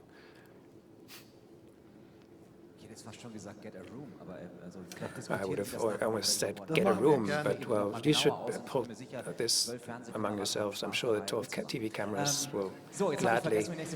I forgot who was next, the next one to question. Okay. Sebastian Jabusch is my name. I'm not going to repeat what's being said. I have a lot of skepticism in your interpretation, but another aspect I would like to focus on and say something positive from my point of view, because I do see a basic conflict between data protection and freedom of opinion and the innovation. It is true that in Europe, Facebook and Twitter, etc., were not founded in Europe. The climate is different. So as much as I like Jan Philipp Albrecht, I do see this new regulation can be a burden in some aspects. But you can see that the majority of Europeans are a bit more critical when it comes to data protection than the Americans are. But yes, in essence, it is a true conflict that you alluded to. Something else, I tweeted something myself that a court then ruled that it had, I was not allowed to say it. I was convicted under press law. I have to accept this, but I have to accept that other people have rights against me as well. So even if I find that exaggerated from my point of view. So what we are talking about here is a very complex topic. Public is not a simple thing. You are quite radical, although I have some thoughts that tend to be the same as yours, but you have to protect other people's rights too. And I think it's an interesting discussion, but I will be careful in the way you interpret the regulation there. That was my feedback. Thank you. Well, of course, I also discussed this topic with a great many lawyers. And, you know, you've got 5 lawyers, it's 7 opinions, and it's even worse when you speak to journalists. Of course, there's, you know, different interpretations, and I don't want to say that I've got the single truth or there is this one single direction. I am aware of this issue, and I don't want to create the impression that I'm against the data protection, not even against the data protection regulation. That's not my issue. I just wanted to put my finger on the conflict which arises here, precisely what you said, and that we need to shout out and take action, and there's no two ways about it. I mean, of course, we can leave it to the courts. This is one interpretation, but I think that's not good enough. We need more. We need derogations, and that's precisely the derogations which have a direct impact on the way in which we communicate with each other. Next show of hands over here. Claudia Simon, I'm from the Pirate Party in Germany. Now, Europe as a buzzword, and you said it's possible that we might get 28 different rules in 28 different member states. What's in the pipeline? So what am I supposed to prepare myself for when I use Twitter accounts? Do I need to comply with 27 different data protection regulations? Because we don't just communicate within our own country, but, you know, World Wide Web, even beyond our country. And that's a big issue which is currently being discussed. As a matter of fact, the data protection regulation, depending on the way you count them, it's got 60 different opt-out clauses or derogation clauses, which allows member states to come up with their own rules. And that's, of course, very helpful, because you can't just apply a broad brush approach and, you know, one size fits all. But actually, the data protection regulation was supposed to create a level playing field across Europe, and that's the thing with the innovation across Europe. Yeah, of course, startups and all companies in Europe suffer disadvantages because they need to comply with 27 or 28 different jurisdictions or take this into account. Of course, it becomes slightly easier, but also more complex, because now you've got lots of opt-out clauses or derogation clauses, waivers. Now the implementation law. Let me give you one example in Germany. The law or the act implementing the regulation has just been brought underway, and you know, there will be cases against it, litigation, because it's very complex. I know a lawyer who's working in a major law firm, and he's saying, so we are preparing teams in order to understand all the implications of the legislation. So it's extremely complex, and many companies will have to handle this. I know what it means, bracing yourself for this regulation from my own experience, from my own company. Do you have any further questions? Any more questions from the audience? So, no? Wow. Easy job. Thank you. So, last round. Final question over there.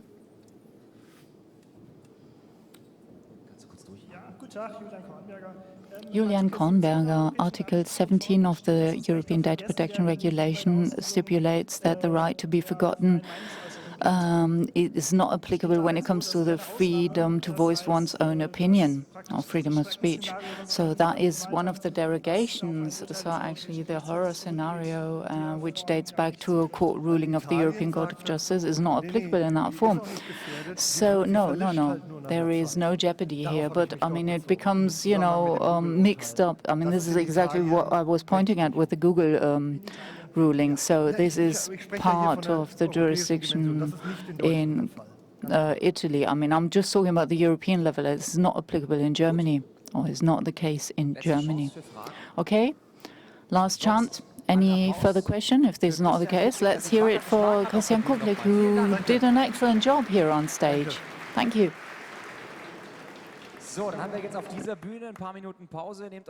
So we'll have a break here on stage, grab a cup of coffee and see you again, you know. Check your agenda, who's on your app, and anyway, thank you. Oh, service, this is love, love out loud.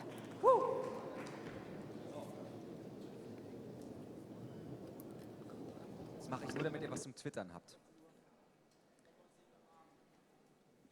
Well, thanks for listening to our translation as well. Our hashtag is RP17EN. We'd like to hear from you.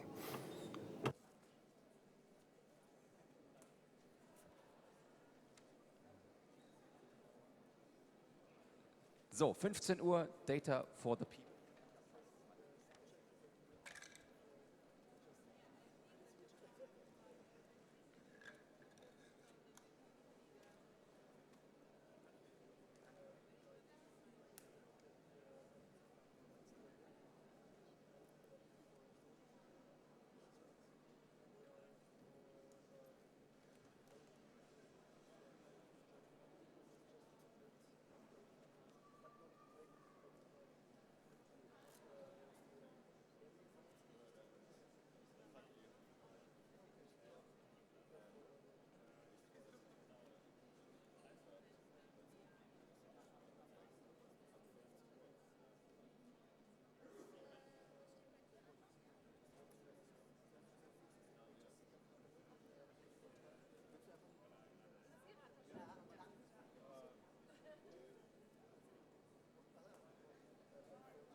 So before we start the next session will be in German, but there will be simultaneously translation.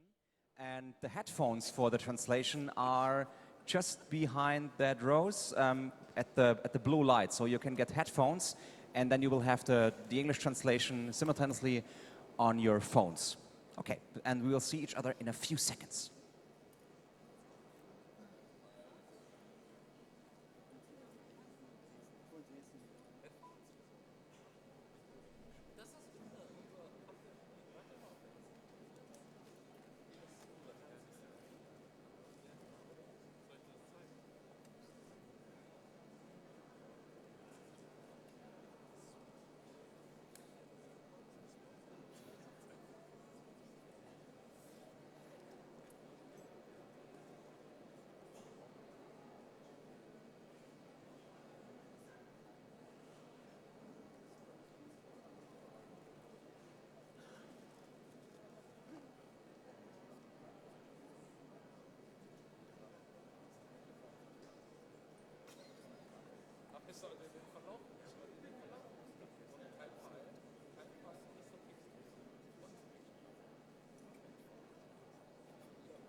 Hallo Republika!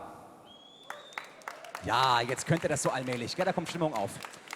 So, aber jetzt ist der Spaß vorbei. Jetzt muss ich erstmal sagen, Hefte raus, Klassenarbeit. Jetzt gibt es nämlich eine Dreiviertelstunde Datenkunde. Ja, es tut mir leid. Ist aber so, aber ihr habt dafür einen ziemlich coolen Lehrer für die nächste Dreiviertelstunde. Und zwar ist es jemand, der in Stanford promoviert hat. Er war Chefwissenschaftler bei Amazon. Also er ist so mit Alexa und darf sie beim Vornamen nennen. Ja. Begrüßt mit mir euren Klassleiter Andreas Weigand. Danke. Hallo.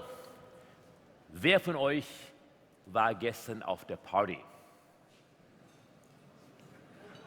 Ich war. Und ich habe ein Bier getrunken. Und als ich die Flasche zurückgegeben habe, da haben die mir gesagt, ich kriege einen Euro. Ich habe mir gedacht, warum kriege ich einen Euro für die Bierflasche? Denn der Speichel, den ich da an der Flasche gelassen habe, der reicht aus, meine DNA zu rekonstruieren. Und was ist denn der Wert mehr der DNA? Weitaus mehr als einen Euro, würde ich mal annehmen. Also was ich in dem Vortrag machen möchte, ist, ich gebe ein paar Beispiele über Daten, die wahrscheinlich ihr gar nicht euch im Klaren seid, dass ihr da hinterlassen habt.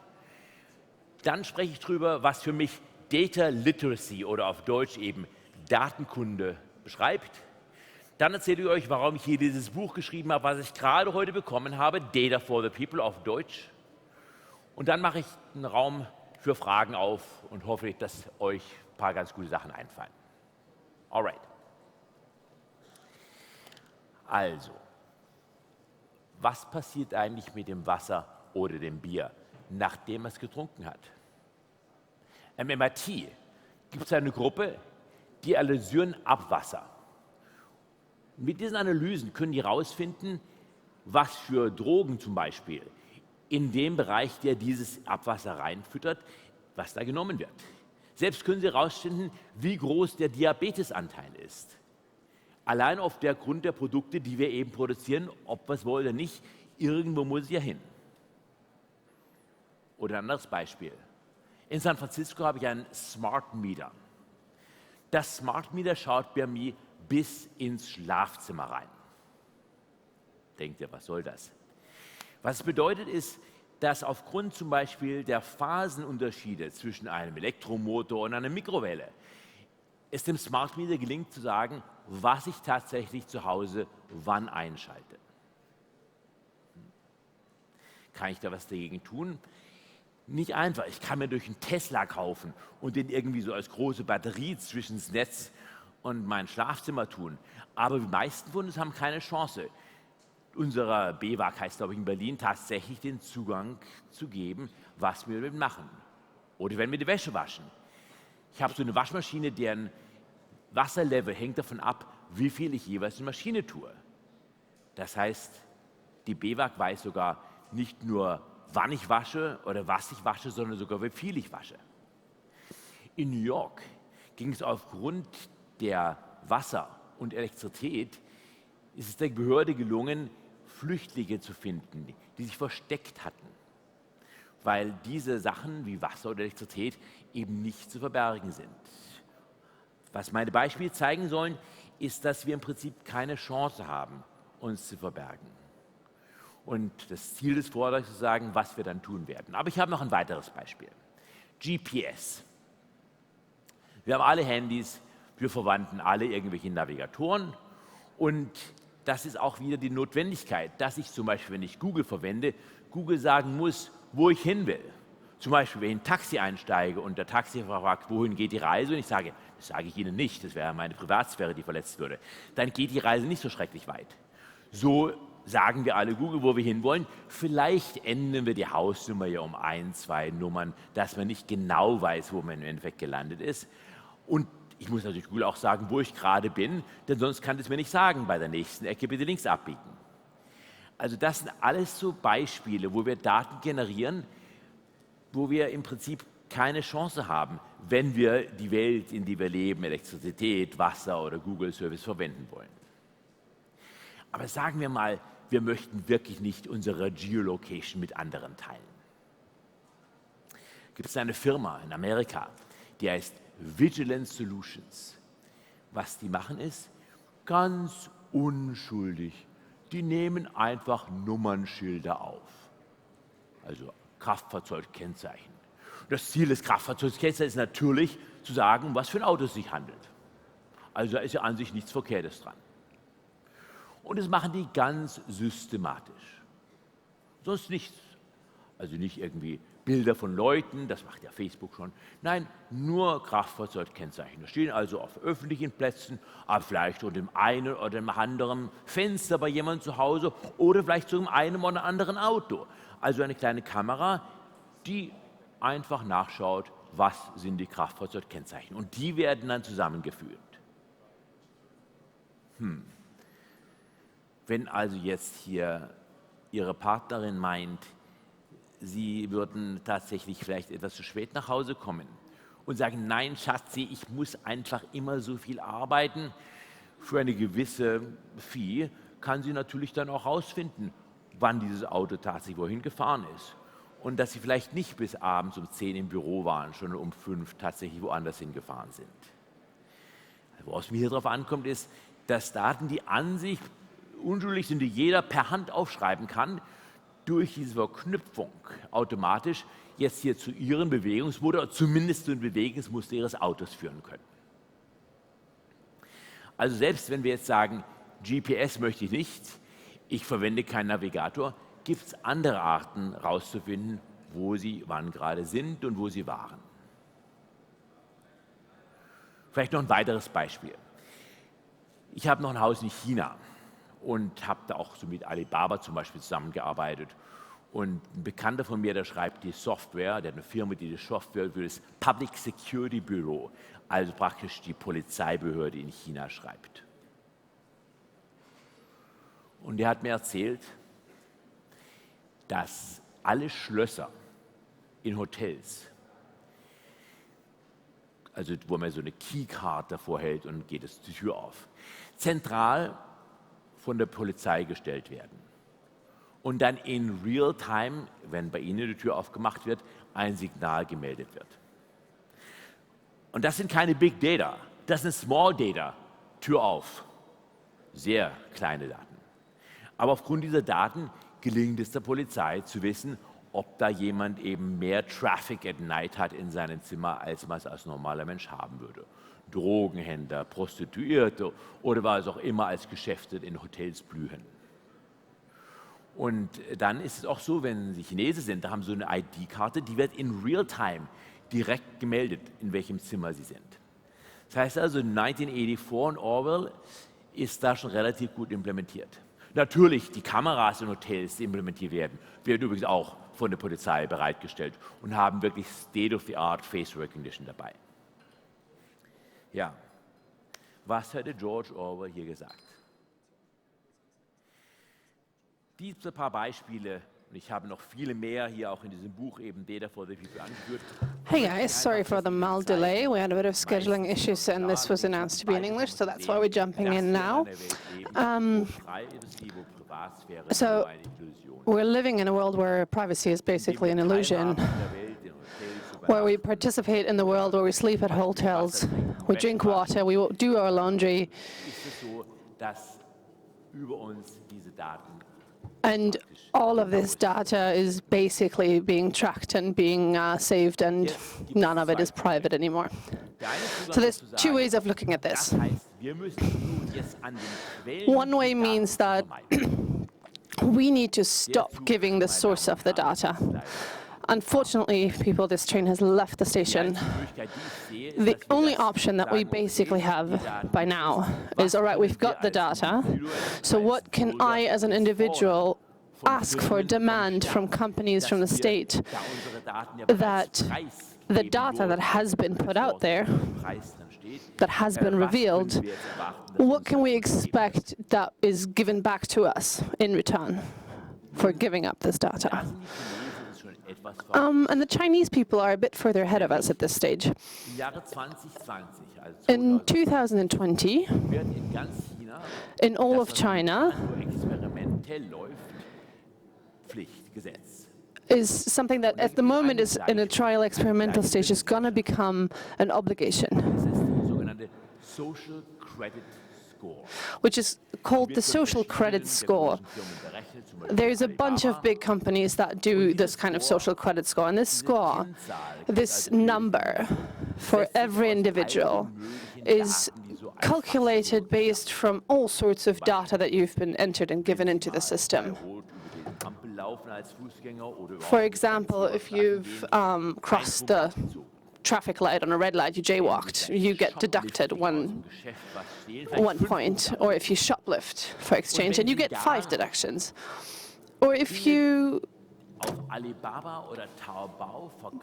sell things on Alibaba or Taobao who are counterfeit goods, who are not the actual real thing, but a fake, what happens then? Plus 100 points, because you've shown that you're a member of society that is advancing economic trade. These companies are going to do the calculations on your credit score. And the advantage is that these things are public, so you know what kind of cues will enter into this accumulation, into this equation.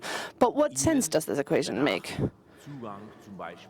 Well, it makes the sense that you possibly can get credit afterwards, like what in Germany does the Schufa, which is the system that is our credit score for when you apply for an apartment, for example.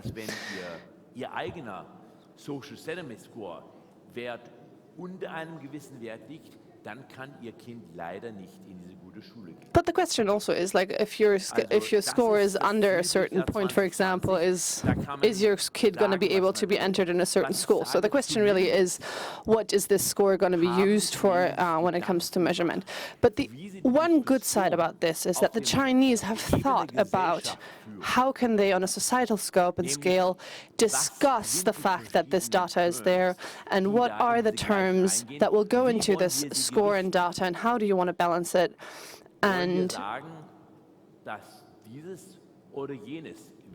do we want to say that this is more important than that, and what weighs more in this equation? What's very important for me personally, that there is no black and white in this equation. We have final resources that have to be distributed, like education, financial credit, and we have to think about what criteria do we want to apply to when you want to get access to education, for example. Hier zu sagen, diese Trade-offs, diese Güteabwägungen explizit zu machen, and to explicitly show how this trade-off, how this exchange of good works is, in my opinion, the scope this discussion needs to be held on. To push that aside and say that I don't want to know about this, and to say that this data hasn't been accumulated, that's not going to get us anywhere. So what is the worth of data? For example, the spit on my bottle, this is an example that he gave in the introduction of his talk, which we didn't translate. The worth of data are the decisions that are based upon this data. So the people that gave me €1 for my beer bottle, look, let's play this game, play a mind game. They actually did analyze my spit on the beer bottle, and they gave me €1 in extent. So what is the worth of this data? For example, if you're a healthcare plan that through Republica got access to the data that I gave into Republica. So if this is based on a pure capitalistic ideal,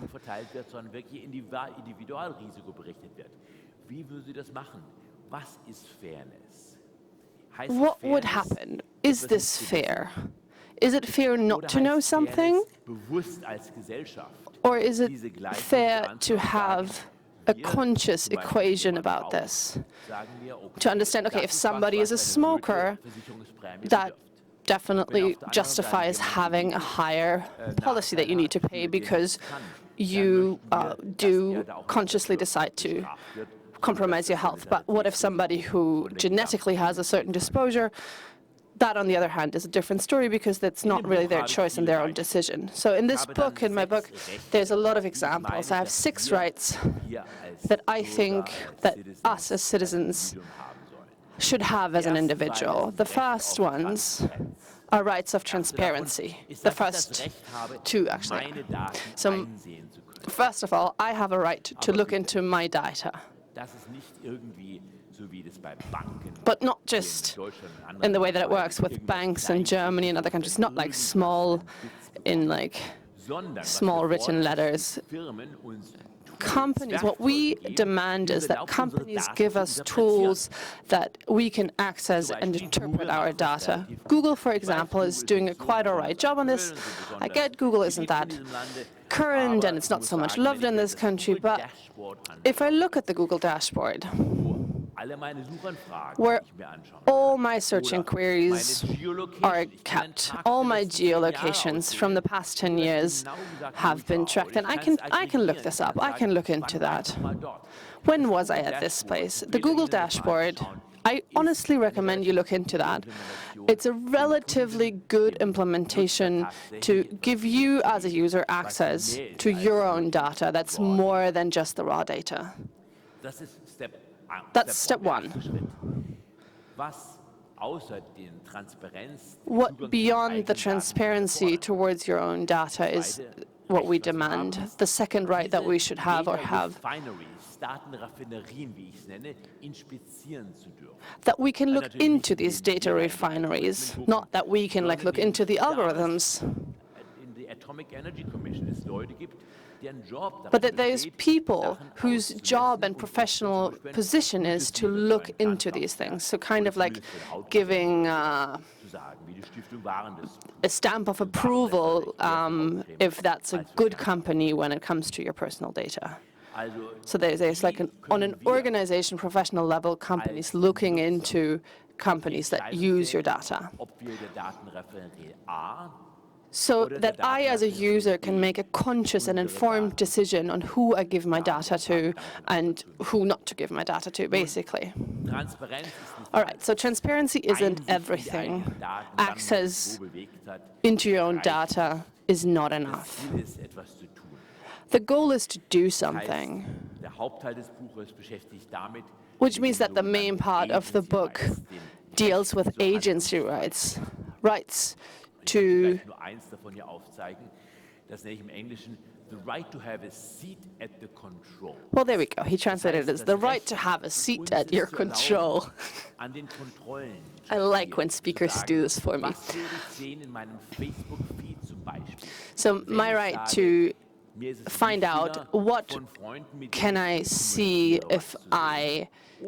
So basically, I get access to kind of figure out how Facebook shows me certain things by having certain likes and accesses. That's what he means. Da ist natürlich dann viel dabei, was ich vielleicht gar nicht verstehe. And I mean, there's obviously, when I have that kind of access, there's obviously going to be a lot of stuff that I'm not going to understand. But I, as a user, should have the option to spin the wheels a little bit itself. So what Facebook, for example, is doing right now for me, invisibly in the background, is something that I can actually influence. So that traces back to the idea of the equation. What are my ideals? What are my balances that I want to put into this equation? So that's like exploration and exploitation. To explore new things, to exploit the things that I already know and see more of that. So how can we get companies to give us these agency rights? To summarize, I'd say we live in a world where we're better off than we've ever been before. But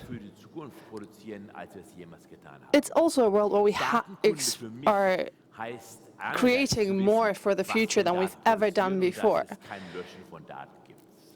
The data that we're creating is immensely impacting the way that we view our future. And the deleting of data is something that's an absolute illusion.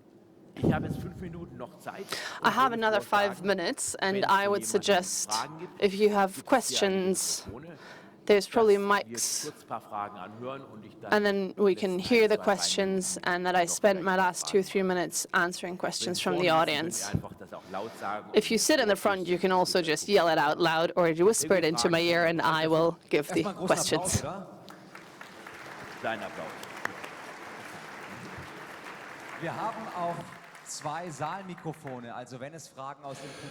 We have 2 mics for the audience, so if there's any questions, just raise your hand. I don't have any questions, like questionless, all out of questions. Questions, but if we have the choice between questions and answers, back in the days we tried to show students how to answer questions. Now we have Google. Google answers everything. So the goal today is to ask good questions. So what are good questions? Good questions are questions that aim for a trade-off. Oh, there we go. There's a question.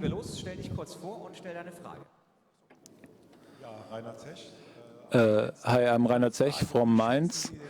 My question is, how do you feel about the impact of the blockchain concerning this development? 2-3 sentences. The idea of blockchain is that all histories, all transactions are being saved, and that we cannot change the past. So there's no transaction that hasn't happened without leaving a trace of it. So first of all, who of you entered the dark web? Just like looking at it. Shopping there is something else. Just like having a little explorational tour. All right, that's almost no one. I would recommend going into the dark web. Just have a look around what you can shop there.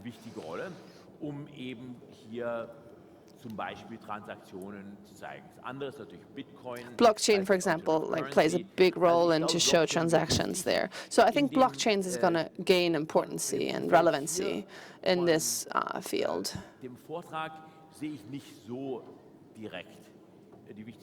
In context of this lecture, I don't necessarily see it, but I think overall, I think it's going to be an important thing. If you have more questions, there's a few students in Berkeley who definitely will be able to answer that. And in Kreuzberg, the moderator has just pointed out that there's a bar where you can pay in bitcoins.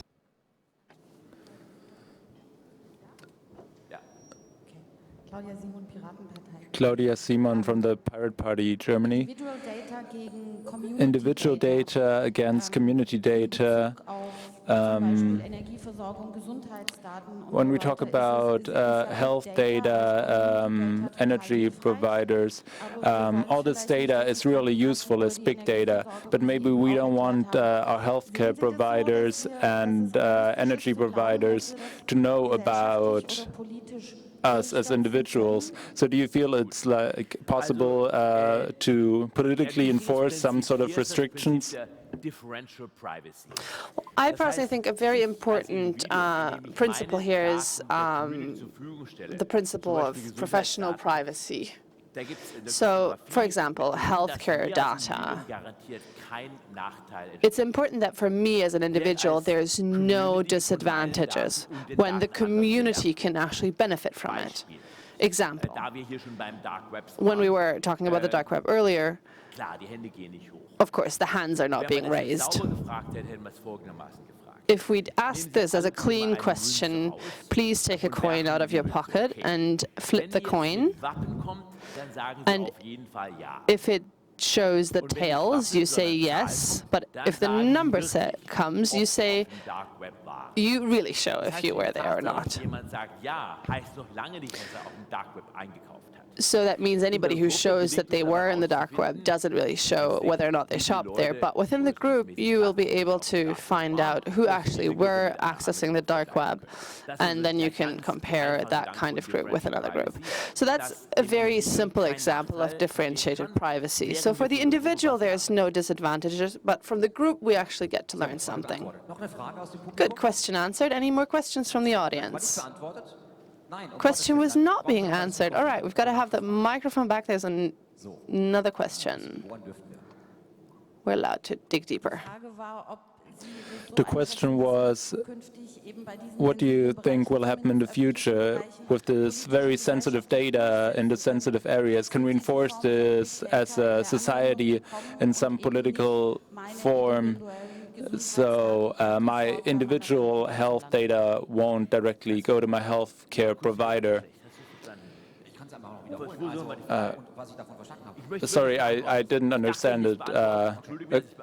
The acoustics wasn't that great. So did you get it? Can we enforce in some political way that our individual health data won't just be handed over to our healthcare providers, but that we can have a say in what data will be handed over? I'm sorry.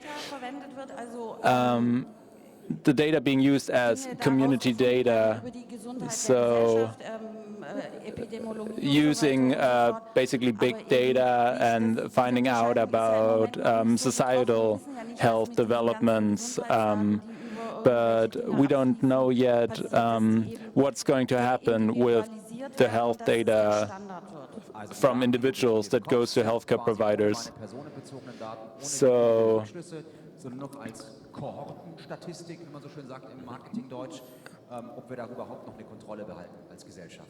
is there some sort of control that we can keep as a society on our own individual data?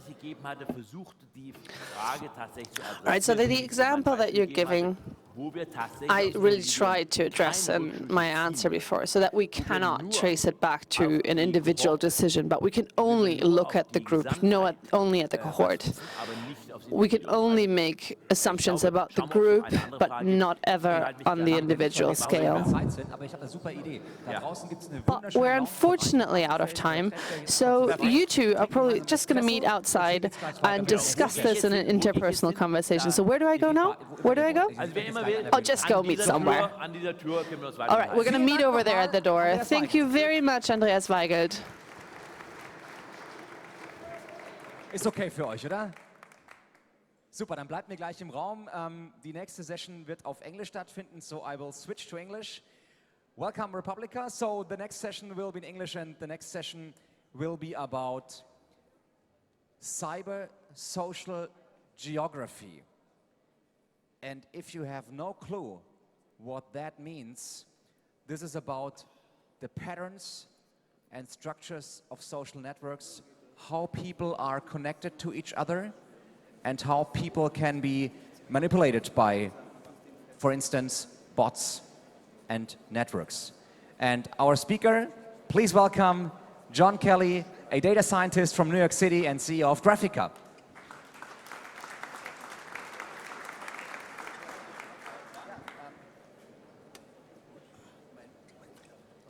I'll use this microphone. Can everyone hear me okay? Good, good. Well, thank you for having me. This is actually my second Republica. I spoke at Republica in 2009. In fact, I think my only picture in Wikipedia is in German language Wikipedia on the Republica page. So it's great to be back, and I have to say the whole show is a lot bigger now than it was then. So let me kind of kick off this talk. The title of it was maybe a little bit mysterious, and it's because I had a short time to submit the abstract after being invited. So I said, let me put down something that'll let me talk about kind of whatever I end up wanting to talk about. But what I really want to do is talk about how we at Graphica, and me before Graphica existed in my own academic work, look at online social networks, because most of the platforms out there, analytics platforms, are mainly viewing social media and online conversations as text, kind of a river of content and time, and you do very 20th century kinds of things with that content. What are the keywords? Maybe doing some sentiment analysis. But that river of text, that fire hose of tweets, that's the byproduct of what social media truly is. It truly is a network of interacting, connected agents, and that network has shape and structure. And so what I'd like to talk about is how we go about mapping out that structure and how we think about this problem in a very, I think, 21st century way. So just to quickly go over the agenda, I want to talk about this idea of cyber social geography, then talk a little bit about social networks and machine learning, how we analyze these things, and then get into kind of the substance of the talk around how do you figure out what's real or organic versus what's inorganic or manipulative, because I think as we're all suddenly aware in 2016, 2017, these networks have been hijacked and used to manipulate voting publics, used to manipulate all kinds of things. And we're doing a lot of work on that, by the way. So I wear the hat as CEO of Graphica, also have a relationship with the Berkman Center at Harvard, supporting a lot of their work. And at Graphica, we actually sell data to a lot of the different academic organizations, as well as some of the major platforms that are trying to grapple with this problem of online propaganda. So this is something that we work on every day. Talk about the different levels of sophistication, thank you, with these manipulation efforts, so different levels of kind of troll and bot networks, because they've gotten extremely sophisticated. And then talk about the battle of social influence, this problem of fake news and propaganda, and then hopefully suggest some things, ways to think about what we can do about it. So this is a map of real-time global scale connectivity in 1901. So more than 100 years ago, it was possible to communicate to the other side of the planet in real time. You just had to be a king or a president or the owner of a major company to do it. But think about how impactful the telegraph was to changing human society. So the reforming of markets, the projection of power, the way that empires were structured, the way you could give commands to a country that you ruled on the other side of the world, the way generals could control armies, the structure of all of these large organizations, the structure of human society was transformed by this technology, even though nobody had one in their house, except maybe Abraham Lincoln. They actually say during the Civil War, Abraham Lincoln spent more time in the telegraph office at the White House than any other place. But think of how this radically changed society, and let's fast forward to now. I'm sure most of you have seen this image, 2010 Facebook connectivity. So this is what global scale real-time communications networks look like right now. But I would like to suggest that the impact of these technologies is going to be as strong as the telegraph, and it's not just the difference in what you do with this in your home, it's all these social changes that are happening on the back end of how business is done, of how countries are run, and how publics communicate. So the thing about that map of the Facebook map is that it's showing cyber connections, but it's still projected on a geo space. You're still looking at how these connections project on a geo map. But I want to suggest that the patterns of connections in online conversations are their own type of terrain. All of these decisions people make about who to follow, what to like, who to cite in their blog post, all of these millions and millions and millions of individual decisions form a structure. Because there are patterns in the way people make these choices. Sports fans follow their favorite team. People follow their favorite politician. All of these large-scale patterns in connections can be analyzed as networks. So not just streams of text and time, but you can analyze it as a kind of cybersocial terrain where the patterns of density in this network are meaningful. And that's what we do at Graphica. So this is a picture of one piece of cybersocial terrain. This is the global blogosphere. There's about 200,000 dots on this screen, and these are the most connected weblogs in the 14 top blogging languages. Let me just describe, you're going to see a lot of these kind of bubble diagrams. I just wanted to describe how to read them. What's happening here, every dot is a node on the network, and it's being pulled as though by a little spring or force of gravity based on the connection. So in a weblog network like this, it's who's being cited in the blogs or on the blog roll. That's like a little spring that pulls folks together. So the dots down here are all densely interconnected. Dots here are densely interconnected. In these network neighborhoods, people know who each other are. Information travels quickly. You can think of it as a kind of picture of the pattern of influence and information flow in this network, and this is what it looks like for the global blogosphere. And in this case, all the colors are different languages. So each color is a language, and anyone would care to guess what that one in the middle is? It's English. So most countries' weblogs, they don't connect directly to each other. They connect through English. So you'll have prominent technical bloggers will blog in English, and they can be cited in French, German, Italian, Chinese, every language. But there are very few citations directly across these other languages. They do exist, though. But if we look at specific countries, the online topologies of these networks are extremely sophisticated and extremely detailed. So, sorry, it's a little hard to read here, but these are weblog networks in 12 different languages, and each one has a different shape, a different structure, because what people cite, what they're interested in, these patterns of connections differ from society to society. And we can see what these languages are. So I want to suggest that this is a kind of cybersocial terrain, and it's natural. These things exist, are created organically by all of these choices that individuals make. And that idea of organic cybersocial terrain is something very important when we start to think about manipulation. So a little bit more on this idea of how we think about cybersocial terrain. On the right, you're seeing that same weblog network, this time rotating in 3D. And I just want to point out to the folks who are not happy that English is the connector, that these coming around the side are European languages. You'll see French, Italian, German. They actually connect directly without going through English. So this is maybe a map of kind of post-Brexit European cybersocial terrain. So on the left is a guy named Eratosthenes. He was the head of the Great Library, or the Great Museum of Alexandria, roughly 3rd century BC, a position for the foremost scholar in the known world. And he's most famous for this, for calculating the circumference of the Earth to within 3% of its modern known value. An amazing intellectual achievement at the time, and it's what's made him famous. But he's less famous for this, as being the father of the field of geography. So he wrote a book called Geographica. What you're looking at is his map of the ancient world. And you'll notice meridians, grid lines.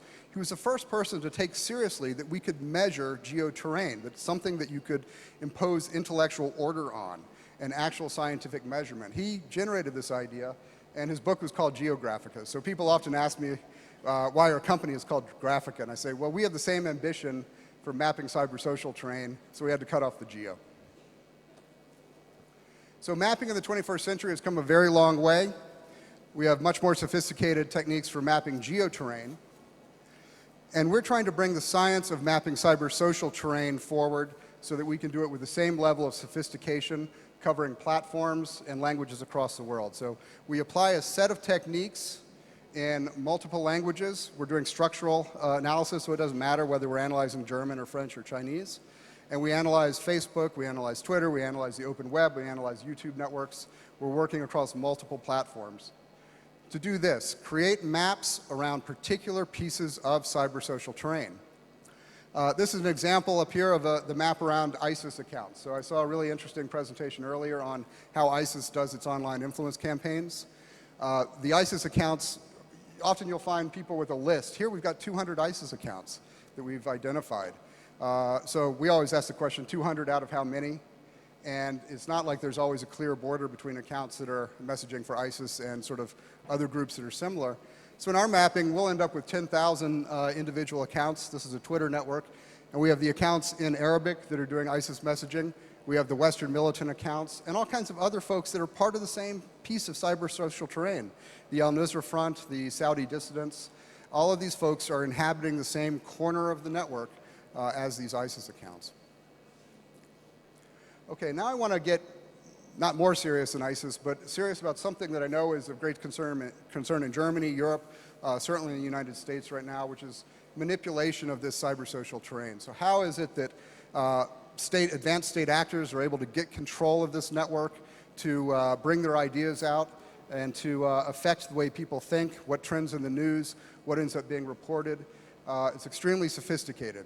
So I'd say that coordinated actors, and it's not just state actors, it's commercial actors too, have gotten very, very good at manipulating social media. They have strategies that operate across platforms. It's not like there's a kernel for manipulating Twitter and a different kernel for manipulating Facebook. These are cross-platform strategies that mesh up with other kinds of PR campaigns. And it's also gotten to a point where the strategy, their tactics allow them to blend in and co-opt grassroots parts of the network. So that cybersocial terrain we were looking at, which is natural, that emerges, that has its own integrity, has been captured in some way and infiltrated by these folks that are able to stand up sets of accounts that infiltrate the healthy living parts of the network and blend in and can basically get their signal injected very strategically in those parts of the network. So I want to talk about the evolution of social media manipulation. We see really 3 levels in our work. So level 1, or what we would call eggs or baby bots, these are usually single-purpose bots that are stood up. There's no effort made to construct a believable profile. And they might just tweet the same message 10,000 times a day, have very simple programming, and they're trying to affect some kind of a bump in some particular metric.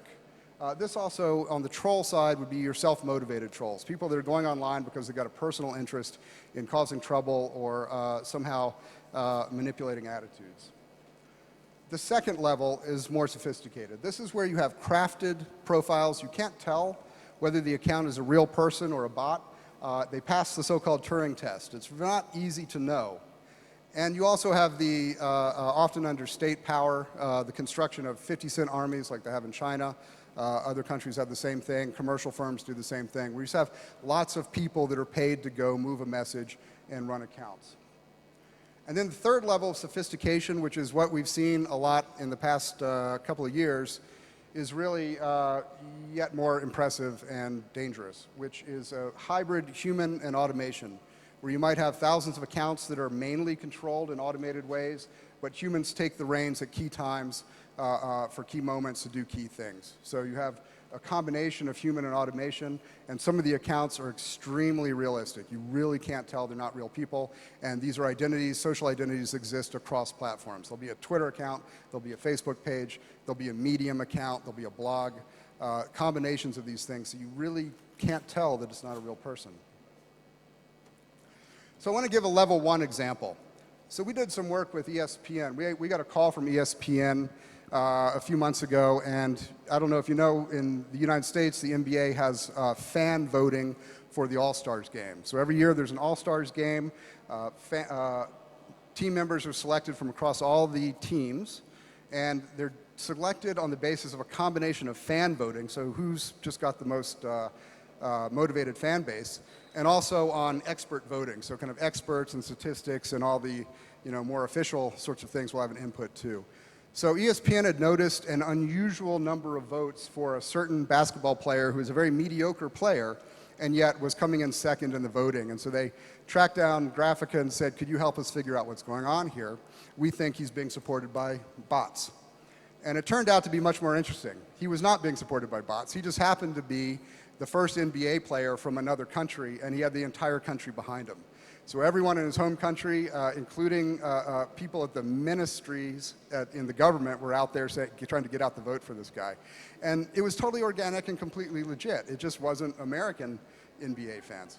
But we discovered that one of the other players, in fact, had a series of bots that were tweeting an outrageously high number of times every day votes for him. And it was this guy.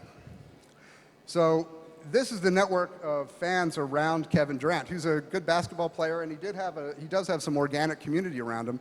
But you'll see that his network is basically dominated by his own team and the local Bay Area, California sports fans. So this is the network of folks that are out there voting for him and doing it normally. But there are about 200 bots that were not connected to anything, not to this network at all. They didn't follow or were not followed by a single legitimate Bay Area sports fan that were tweeting on average 7,000 times a day each voting for Kevin. So that's what we found instead. So a little bonus thing here, star power. So this is the network of Chris Paul, and in online influence, celebrity can mean a lot. Chris Paul got 2 tweets of support from his friend Justin Bieber, who has one of the largest, most active Twitter footprints in the world. And you can see that the network, this is his home sports team network, and this is the fans voting from Justin Bieber's network. So online influence can mean a lot, particularly when these kind of celebrity endorsements. But now let's look at level 2. So this is where you have accounts that actually look real. This is a Twitter network around German lifestyle. So we have segments out here around food, travel, fashion and style, leisure and entertainment, news and politics. This is roughly the 12,000 most influential Twitter accounts in Germany. And here's a whole segment of paid social marketing that's out there striped across the middle of this stuff. So again, we're using advanced machine learning and analyzing patterns of connections in order to surface this segmentation, and we can pull out stuff like this. Another, maybe more worrisome, level 2 example. So this is Twitter around a major conflict, that between Russia and Ukraine. So these are roughly 12,000 Twitter accounts active on the Russia-Ukraine crisis. All the ones on the right are Ukrainian. So Ukrainian business and culture, Ukrainian politics and activism. Inside these maps, there are actually usually 50 to 60 individual microsegments. So these are just the groupings. On the left, you have Russian accounts. And it includes both pro-government Russians, so these would be the ones supporting the Russian government, as well as the activist crowd that opposes the Russian government. But then you have not just one, but 2 very, very large spam bot networks. So each one of these has roughly 1,500 Twitter accounts that are tightly connected and are doing all the same thing. If you looked at any of their profiles, you couldn't quite tell it's not a real person. They're fairly convincing. So this is level 2. Now just to say a word about level 3. Oops.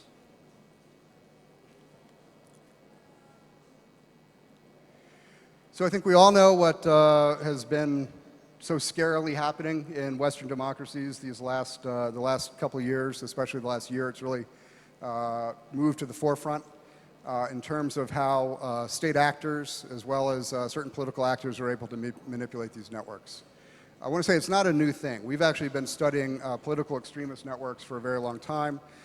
We do a lot of this work now, some of it with an organization, an initiative called the Online Civil Courage Initiative, run by the Institute for Strategic Dialogue in London and sponsored by Facebook, where we map out these networks around certain extreme groups, hate speech groups, and we do this in order to generate information that can help NGOs counter-message and fight back against this kind of stuff.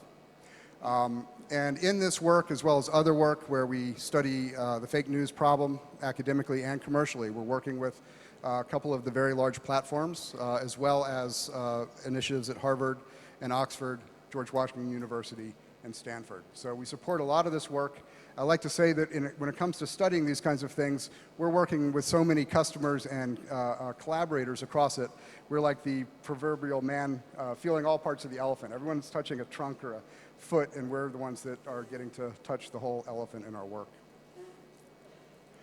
So I think if we bring in this idea of cybersocial terrain, it helps us think about this problem of fake news, bots, and trolls in a new way. That we're really looking at a battle for influence across this cybersocial terrain. And we can ask ourselves, well, what can we do to maintain the integrity of that terrain so that it's not being manipulated and shaped by manipulative forces? And if we think back to 2007, I think there was a lot of very optimistic thinking about the impact the internet would have on democracy and public conversations. I remember when the Howard Dean campaign in the United States used blogging to help get that candidate advanced in the primaries. And it was the first time that you didn't have to own a television station or a newspaper to have public voice in the US. I mean, it seems so long ago now, and of course later Twitter and Facebook and all that sort of made blogging look quaint and outdated. But remember how transformational that was, and it wasn't that long ago, only about 10 years. And at the time, I think we really thought that this democratization of voice would be a great thing. That in fact, you could have publics sharing more information, more points of view represented, and this would end up going well. And then 2017, we're facing bots, trolls, fake news, the hijacking of this whole system of public communication and subverting it for the interests of state actors and certain parts of the political spectrum. So I think we've gone from one end of the spectrum of optimism to this other end of kind of pessimism. And so I think we ought to think about what we can do about this. But first, let's look at just sort of how bad it is. This is the network pushing fake news in the United States right before the election. So we took a list of several dozen known propaganda and fake news websites. And this is actually from January of 2017, just the beginning of this year. And we said, we're going to take every Twitter account that tweeted at least 10 pieces of fake news from one of these websites, and we're going to make a map of that. So what's the network that's out there pushing this stuff? And the stuff that you see up there, the Trump core and the US far right, that's what the story has been in the press. That the far right in the US, the Donald Trump supporters, have been leveraging fake news and pushing it forward. And it's not untrue, but that's only one part of what's going on. You also have accounts that look very much and seem to be the US far left. So the Occupy movement in the United States, some of the Bernie bros, some of the Black Lives Matter stuff. Some of these accounts are also moving fake news. There's a whole large segment of this network which is just openly moving pro-Russian content. So supporting Assad, opposing any kind of Western intervention in Syria, as well as promoting a lot of information from WikiLeaks and sort of loving Julian Assange. And then there's the international right.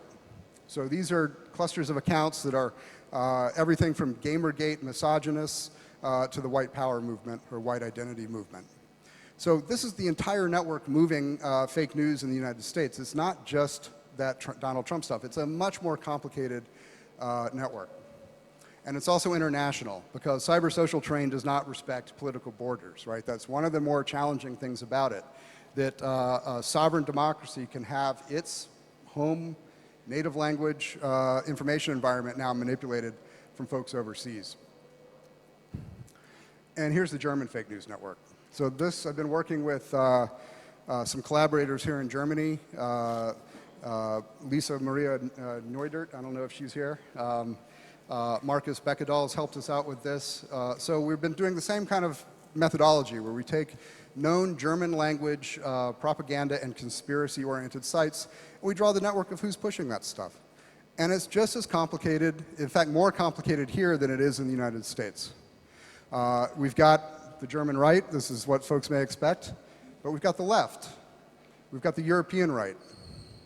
We've got the US right, we've got the US left, and we've got the Russia-focused stuff. All of these folks are moving German language, fake news, and conspiracy-oriented content, right? It's not just folks in German. We've been looking at a lot of Twitter. This is a Facebook map of These are Facebook public pages. We're not doing anything with Facebook private data. But public pages and looking at patterns of connections and likes across them. This is German kind of non-mainstream politics. You can see you've got the right and the left here. And right in the middle of it is a cluster that is basically trading in conspiracy theories and all kinds of fake news, right at the middle of the network. It's connecting both sides. It's not just on one side. You know, so if you think about operations that might want to undermine the central institutions of a state and empower the political fringe with a lot of very strange theories about New World Order and how a secret group of bankers are running the world and your democratic institutions are illegitimate and don't work, this might be exactly the strategy you would employ. Right? So what can we do about this? So we can find ways to use technology for good, and the main thing is creating transparency. If you have state actors or other actors, political actors, manipulating the environment, I'm not saying cut off anybody from having their legitimate voice, right? Foreign state actors don't need to invent right-wing Americans or left-wing Americans or right-wing Germans. I mean, all these people are out there, and their voice in a democracy deserves to be heard too. But when you are leveraging foreign state power and capabilities in combination with troll farms and bot networks to purposefully manipulate the information environment with highly structured propaganda designed to undermine people's confidence in the system and promote certain candidates over others, as we've seen a lot lately, you can create transparency around that, and that's the first step to helping to stop it. Then I'd say we can use technology to detect and counter this propaganda, and we can do the kinds of things we're doing with the Online Civil Courage Initiative to empower the forces of good. And then we also have to talk about our expectations for the dominant platforms, right? It's not like it's all Twitter's fault or all Facebook's fault or all Google's fault, but everybody's being manipulated. And so what can a public expect from the platforms in terms of reasonable efforts to secure their own platform from this kind of manipulation? So anyway, that's my kind of recipe for things that we could be thinking about for how to solve this problem. And thank you very much. If you want to email me, there's my address.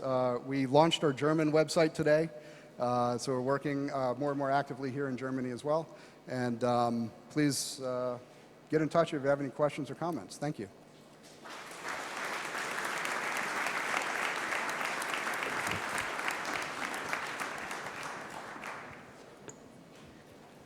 John Kelly, thank you.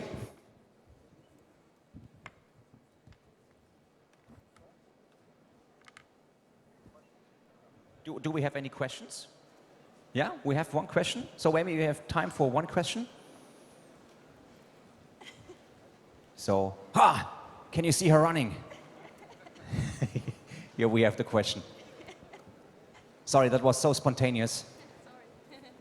Hi, my name is Anna. I'm a freelance journalist, and thanks for that fascinating talk. I don't want to breach your trade secrets or anything, but I'm just wondering if you could give us probably it's a complex thing, but how do you get this map of data? I mean, do you have a machine, like probably you have, of course, programs that look through Twitter, for example, for ISIS words or something. I mean, and then do you look at the location where the people are, or how does that work? And that's the first part of the question. The second is, how do you differentiate between real people and machines? You said it's really difficult. So are there some indicators that where you can always tell that's definitely a machine? Thank you.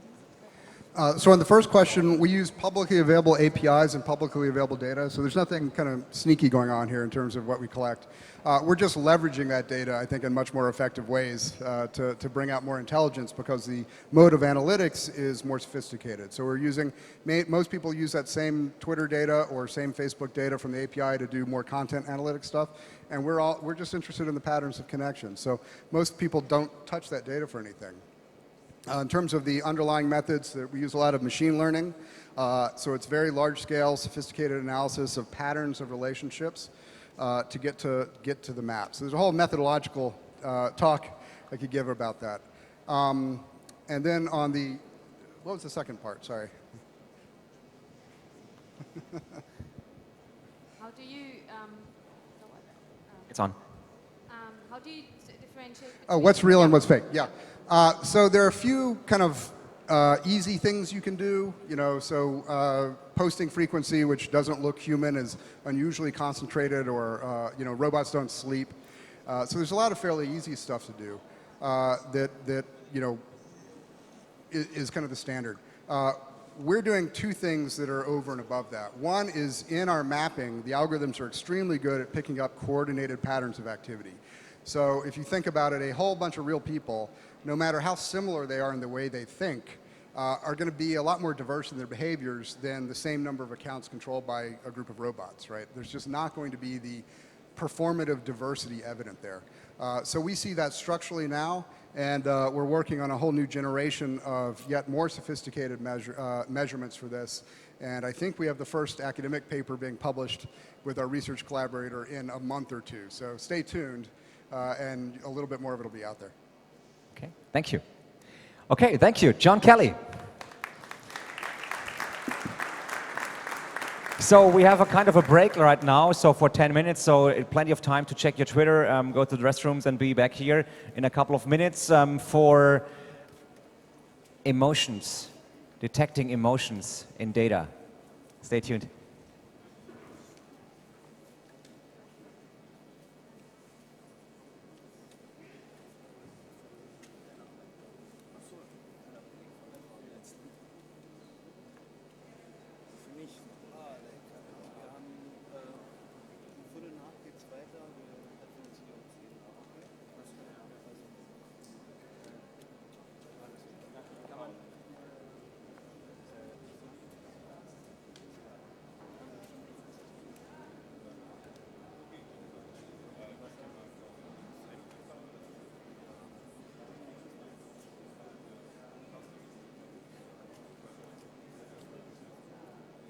Sonst geh einmal in den Crew-Bereich.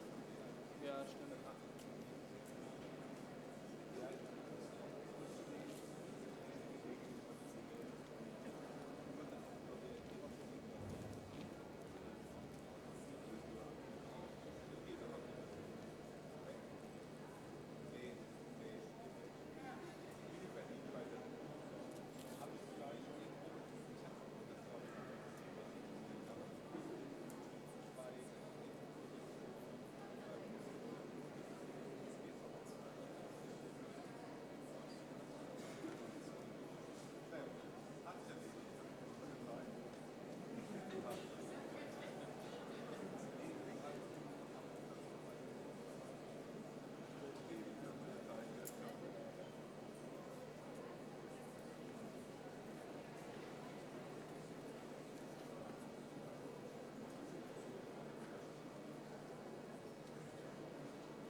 Good afternoon, Republika.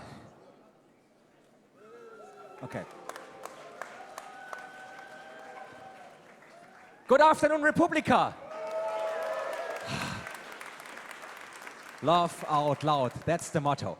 Okay, perfect. So how can we detect emotions when it comes to machine learning, especially for online harassment? So our next speaker is online harassment researcher from the Wikimedia Foundation from San Francisco. Please welcome, as loud as before, Caroline Sinders.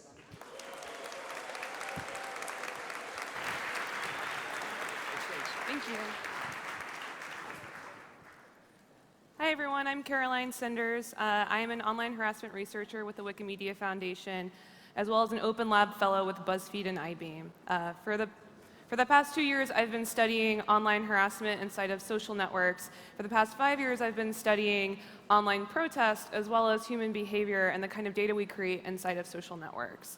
The title of this talk is Emotional Labor plus Machine Learning. So, I spend a lot of time studying people on the internet, and you should laugh at my GIFs, because they're great. And one of the things I've been thinking a lot about is the kinds of content we create inside of social networks, the kind of language and conversations we have. Because it exists online, because it exists inside of technology, any kind of conversation we have is actually data. Our interactions, from be them emotional, professional, flirtatious, angry, sad, mad, they all exist as a form of data.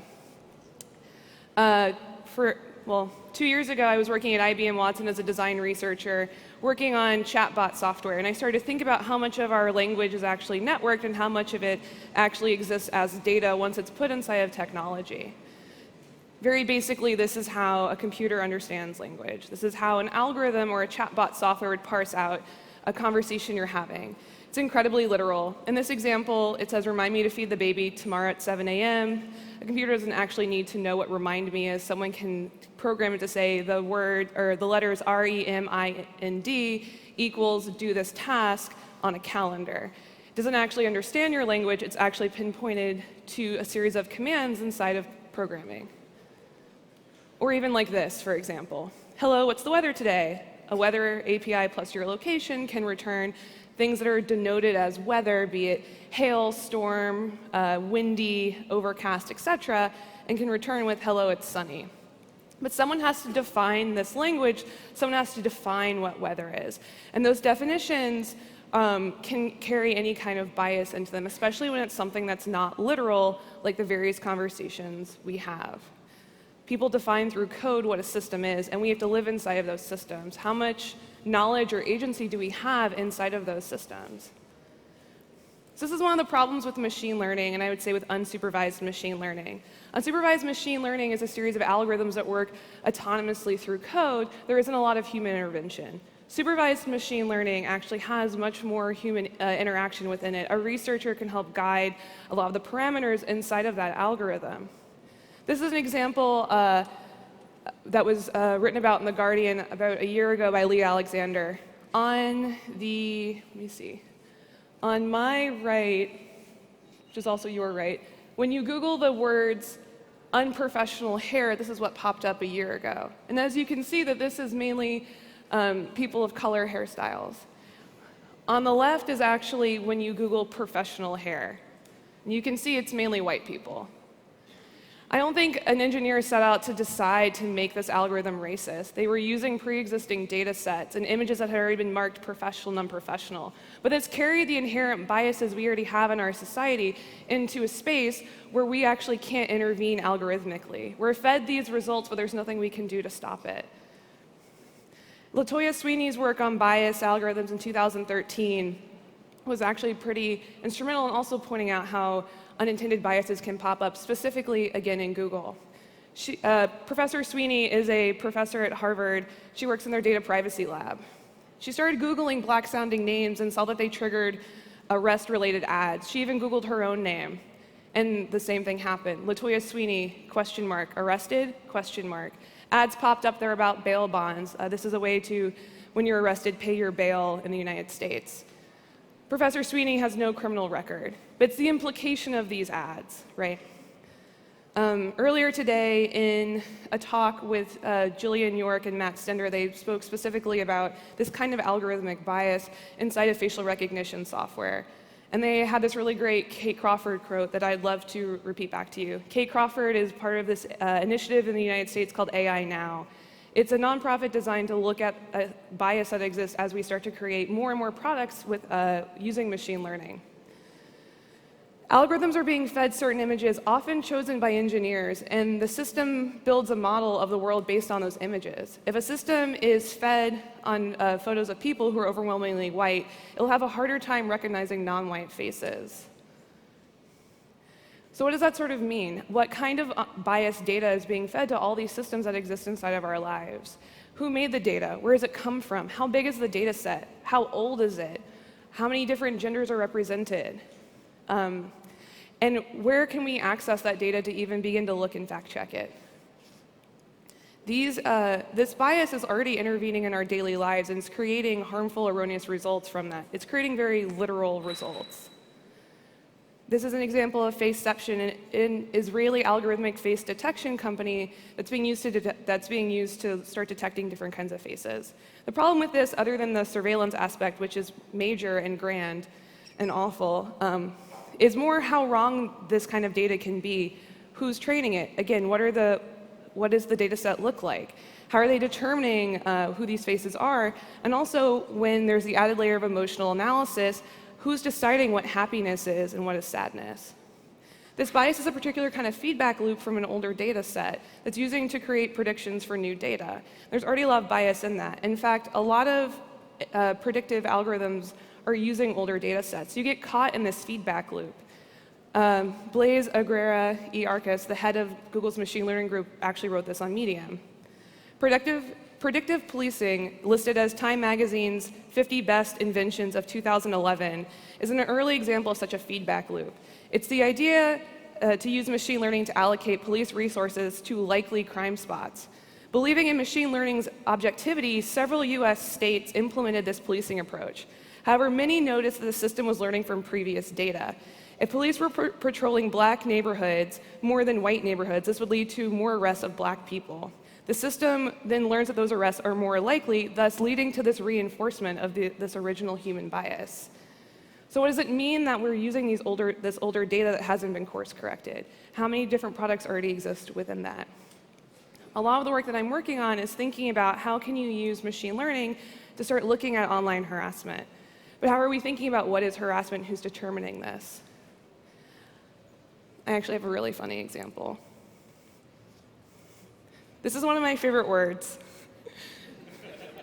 Because it's an insult in America, and it's a term of endearment in the UK. And as a poorly behaved American, I love this word so much. And it's also an example of a smart idea gone awry, because it represents a problem in technology. It's called the Scunthorpe problem.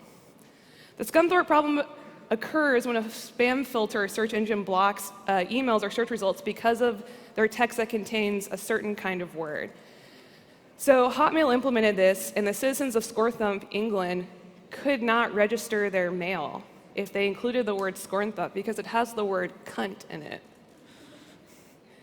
And this is something where design fails spectacularly, and it fails in what could be an awful and unintended way. And this is one of the casual effects to be considered. Word blocking is often a thing people think about implementing very quickly inside of online harassment. Think about if users could have blocked the word Gamergate, for example. What would their experiences have been like? Would we have had such a big problem with the online harassment campaign Gamergate? The better example of why to think about the Scornthorpe problem, though, is when a company implements on your behalf this kind of word filtering, right? So Hotmail implemented removing the word cunt, but no one decided as an individual user or consumer that that's the word they wanted to filter out, and thus we end up with problems like this. So how do we think about the causal effects of these greater decisions that companies are having for us? I'm a major advocate of user agency. That's why I work for the Wikimedia Foundation.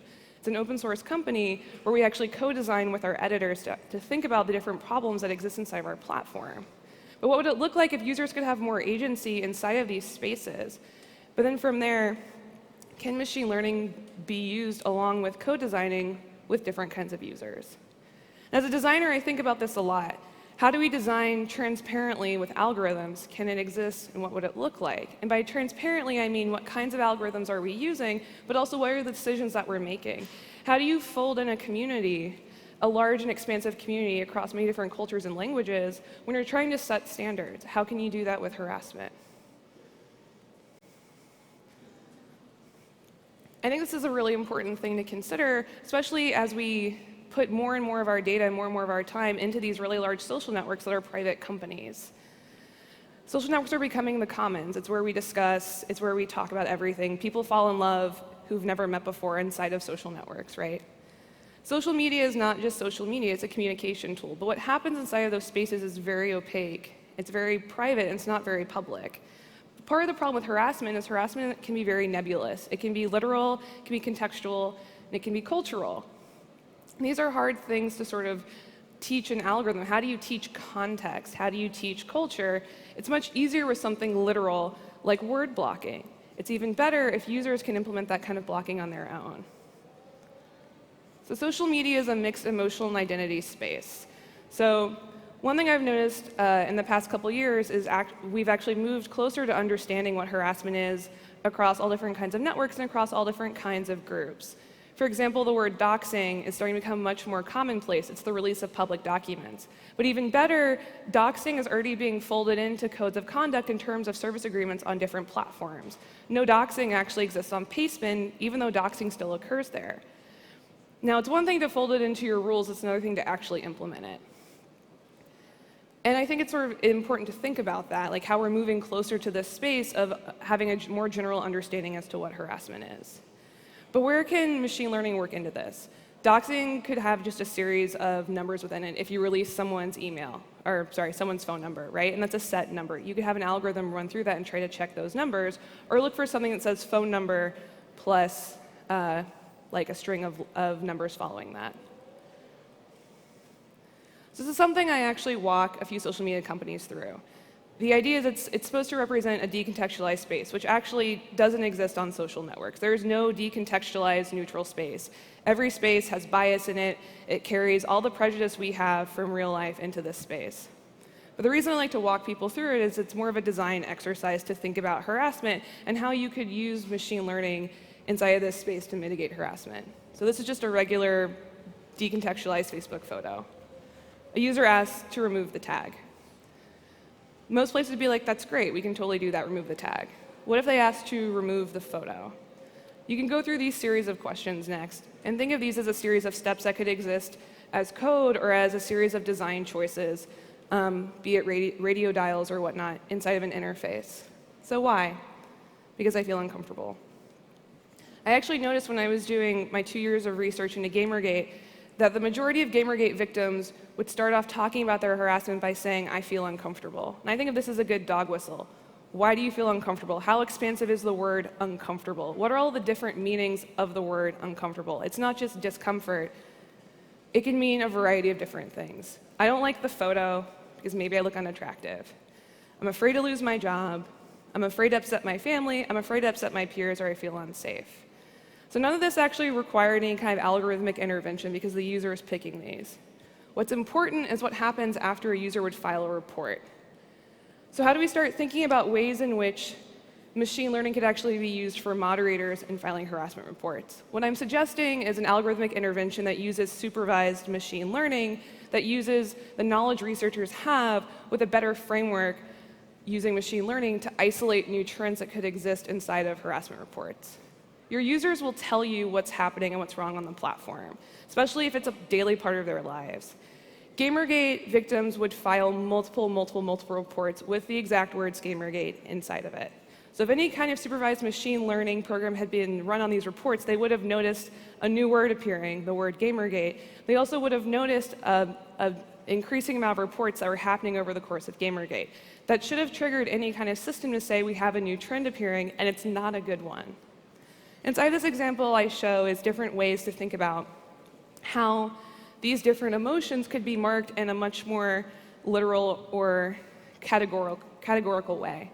The first one, I like my photo. Perhaps that is considered annoying content. You just remove the tag and you push the report to a section called annoying. But perhaps afraid to lose my job, afraid to lose my family, upset my peers, maybe that gets marked more as abuse. You can then rate the level of abuse. You could put it on a scale. From there, you could then think about which moderator it goes to and put in an estimated way of time for response. This way, the user is actually getting some feedback from any report that they filed.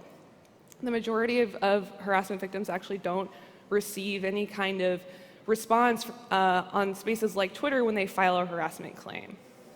The last one, I feel unsafe. You could follow up if it's something that is viewed as a dangerous situation. What's even more important is moderators could change what's marked as abuse, the level of abuse, etc., in real time by re-rating the reports that they got, re-tagging, flagging new abusive words that they haven't seen, and also having the system do this as well. What this does, if you think about the fact that a moderator could re-tag, what that means is that they're reteaching the system. The system is learning from their actual input. So the system is not doing anything autonomously. It's learning directly from moderators. Now, this idea I'm proposing would only work if you have trained moderators. Spaces like Facebook actually push the majority of their moderating content to spaces like the Philippines. They often are not trained in any kind of like deep cultural context of what they're looking at, nor are they given any kind of emotional support.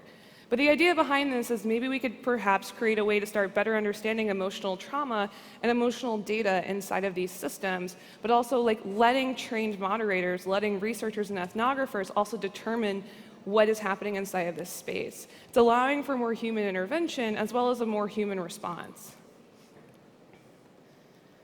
The majority of this talk is really about how machine learning could be seen as a collaborative tool for humans. There are things machines do really, really well. They process data and images faster than humans can, but there are things that humans do extraordinarily well.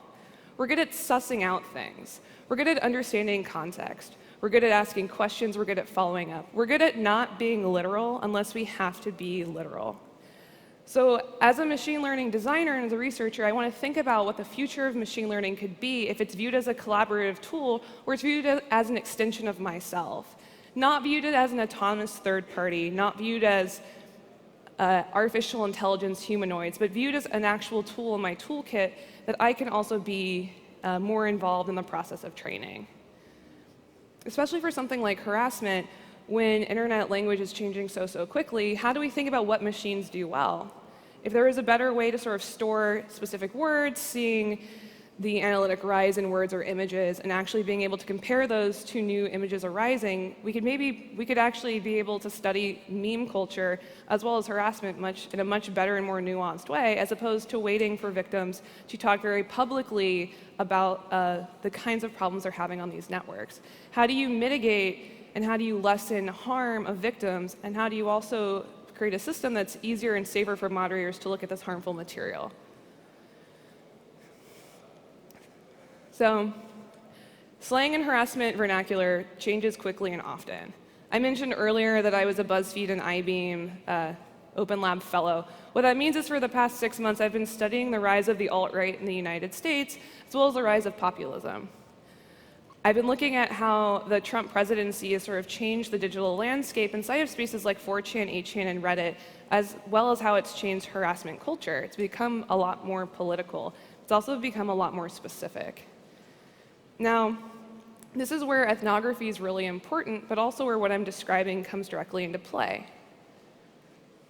Right before the alt-right subreddit was removed from Reddit, this is what the page looked like.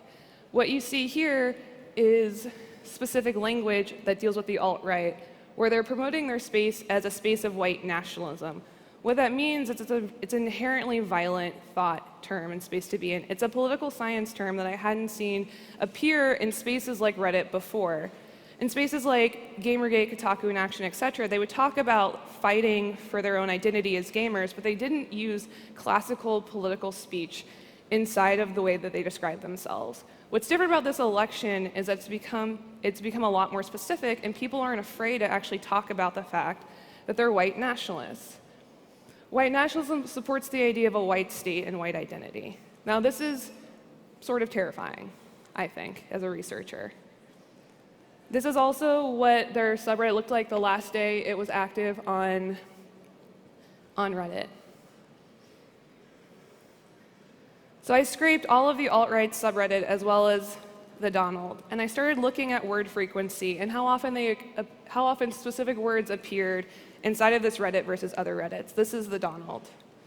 So you'll see garbage, Trump, Hillary's down there, obviously, white supremacy, etc. And out of all of this, I started reading all these different blogs that I was finding inside these two different spaces. And what I noticed is that there is a rise of particular slang terms. So if we go back for a second, I don't know if you see this here, but they've created a guide to all the different kinds of terms that they use. And they've created guides for indoctrinating new members into the alt-right. So I took a variety of guides I found from the Daily Stormer, which is a neo-Nazi website that's also linked to off the alt-right subreddit, as well as a neo-reactionary site that's a rise of neoconservative politics, and various alt-right sites. And what I created was what I call a hate speech dictionary, and this is a small snippet of it. What I'm doing is I'm tagging all the different words that I see or neo-Nazi. And I've been working directly with the Southern Poverty Law Center on determining which words fall into which category. This is actually already being used with ProPublica, a journalistic site in the United States, for a lot of big data analysis and scraping that they're using. Okay, so why would I do this other than subjecting myself to looking at horrifying parts of the internet? You can laugh if you want to. Because this knowledge doesn't exist before, and any kind of machine learning system actually wouldn't be able to recognize any of these terms as hate speech, because it doesn't actually exist inside of a spreadsheet that you can feed a system that is designed to analyze hate speech. This takes research, this takes contextual learning, and it takes a fair amount of teaching. But now that I've compiled this hate speech database, I can actually use machine learning to help me look for new terms.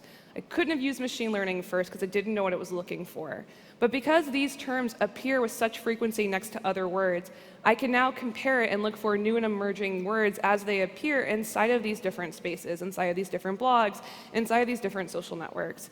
I can now see any kind of new slang that comes up, and I can hand this off to journalists and researchers. This is an example from Google's Perspective API. Now, I actually really like Perspective, but the reason I bring this up is this is, according to the Anti-Defamation League, this is the most popular white supremacy term or phrase in the world. And as you can see, it's only rated as 37% toxic. Perspective is a new API that's supposed to look at toxicity in language. It's not designed to work autonomously, and we can see that in this case, if it were working autonomously, it would fail. It would fail in a very large and very real way. But Perspective is designed to work with moderators inside the New York Times to help better partition the comments that they're getting so they can go through them faster and easier and determine which comments are suitable to exist on the Times. It's not perfect. It is designed for a very specific use case and for moderators within that use case to teach this over time. This is more of Perspective. The bottom says, "Have a good day" in Farsi and "I love you" in Chinese. But again, it's a way to start helping partition the different kinds of, or the volume of load that a moderator is getting. It is not perfect, and I will keep saying that. But even with its incorrections and false flags, a human can quickly suss out these errors and still work in a faster way as opposed to working without any kind of tool or extension or help. So I'm going to bring it probably all back again. This is where technology can alleviate a specific kind of workload that we're having. It can alleviate the different kinds of problems that exist inside of moderating, especially as the world is in such tumultuous times. What does it mean to sort of exist on the internet now with the rise of populism? And as an American, I think about this a lot with the rise of the alt-right.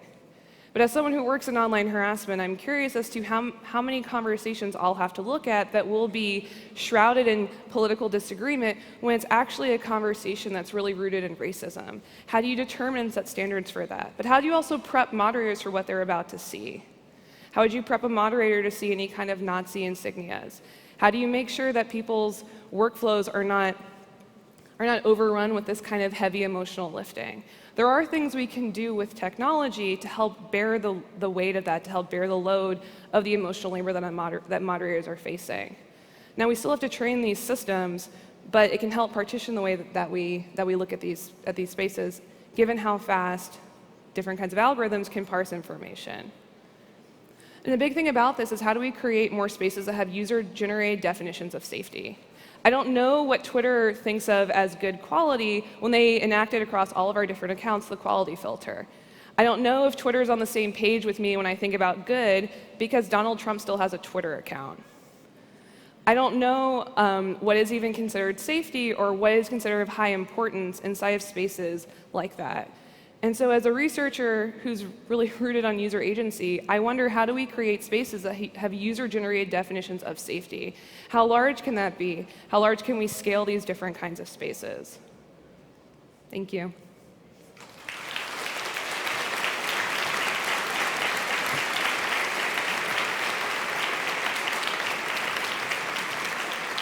Caroline Sanders. I think we have plenty of time for a Q&A. And you're prepared for a Q&A? Yeah, I always prepare for Q&A. Okay, we have 2 microphones in that room. Yes, we have. So we have one question over there. Was it like this? And the second question over there. Okay, so microphone is on the way. Please introduce yourself for us and then start with the question. Yeah, my name is Ingo Arzt. I'm a journalist from Berlin. And I've basically 2 questions. The first is that you mentioned that you want to generate these secure spaces where people are protected from hate speech and so on. But I wonder if you run into the danger that you create filter bubbles where you keep those people who are affected to right-wing ideology out and you can't convince them of the opposite anymore. That's the first question. And the second one is, I was in the US last year and met the author of a book called Math of Mass Destruction. And her basic theory was that we need that algorithms who predict, for example, policing or who are used in Twitter to filter certain kinds, that they have to be open source in general. So we create kind of an ethic how to create and how to program algorithms. I don't know if you have judgment on this. Well, I'm super open source given that Wikipedia is an open source tool and platform. But I agree, like spaces, how do you think of ways to create agency around algorithms? We should be able to see the way that they're written, but also the data that they're fed. Even before an algorithm is implemented inside of a social network, it has to be written and created. It has to be trained on models, right? What are those models? Who trained it? How big was the data set? How old is the data set? We need access to all of those things, so I very much agree with that. Secondly, I'm not advocating for companies to implement any kind of word blocking. The research I was doing was actually to see how do you start to think about hate speech in a new way beyond sentiment analysis. Classically, there's 5 different kinds of sentiments. I have sentiment analysis. I don't think hate speech would necessarily fit into anger plus disgust and maybe a little bit of joy. It fits into a different space. Anger, disgust, joy, and there's sadness. I always forget the last one. Those are the ways that's classic sentiment analysis, right? But there's so much more human emotion than disgust, anger, joy, sadness, etc., right? So another part of your question was with filter bubbles. I think we already exist in filter bubbles. I think filter bubbles are a problem, but I think we already exist inside of them. I mean, Republica is technically a filter bubble if you think about it. You chose to come to this conference for a specific reason. It's in a specific geolocation. It has specific talks that you like. Perhaps your work let you get off that, like, come to this conference for the day. It's about technology. It's about community. It's about collaboration. But some people don't actually like those topics. So how would you reach them? I think it'd be really hard to do that. But also, people are allowed to decide and design what spaces they exist in. I think one of the few things that doesn't get talked about with filter bubbles is oftentimes it can be safer to be in a filter bubble, especially if you're a person of color or a marginalized group. I don't know if I would want Trump, a series of Trump supporters jumping in on my Facebook on certain conversations. That's why I have really high privacy settings, right? I think the problem with filter bubbles is when we don't get to decide what's in our bubble, when it's algorithmically decided for us, which is something that Facebook does. But we also already live in a bubble because we're friending people that we know and that we probably know somewhat well, or we've met, or we already have mutual friends. I think people forget that our actual IRL social networks, our family networks, our work networks are already technically filter bubbles. So, time for the next question. Where was the next question? Here's the next question. Great, thank you. Hi, I'm Christian von Borries. I'm a filmmaker. I liked your talk very much. Thank I have a very general question concerning the outlook of your research. When you think about our societies and the impact that what you call emotional machine learning, what that might have in a political perspective, could you? Do you think in that way during your research? Are you more concerned with what is actually happening? Because I have the impression that people who actually program that, your examples with Google, they have an idea probably of society, right. And which is an idea that has a perspective. Can you elaborate on that, please? Sure, or I'll try to. I think a big problem is when things are designed, they're designed with too few use cases or too few personas. A thing I like to do when I design is to think about what's the worst thing that could happen, like what's the worst that could go wrong. So if I were to come up with a product idea that's maybe about helping people work out better, I like to go through all the ways it could be used in the worst possible way, and then think about that as like the causal effects of what I'm designing and how do I not implement that. I don't know how often algorithms go through that kind of, like, I would say, intense QA, intense testing. I think part of the problem is that we're having to work with data, and like we have to work with so few really large data sets. So part of the problem is that a lot of external algorithms are made inside of like university labs, and then they only have access to certain kinds of data. So they're having to use these data sets that are really old, or they're not quite large enough, or doesn't quite fit their problem, but they're also not designing this stuff for public consumption. They're designing it to sort of test an idea. From there, then these things can be folded into public consumption. So I think part of the problem is actually like looking at companies that are implementing machine learning into products and asking them to spend a lot of time on the product. The problem with that is, like, modern capitalism doesn't actually set up any kind of design firm or small company or bigger agency to spend that much time on developing a product that's using machine learning. And that's really the main problem.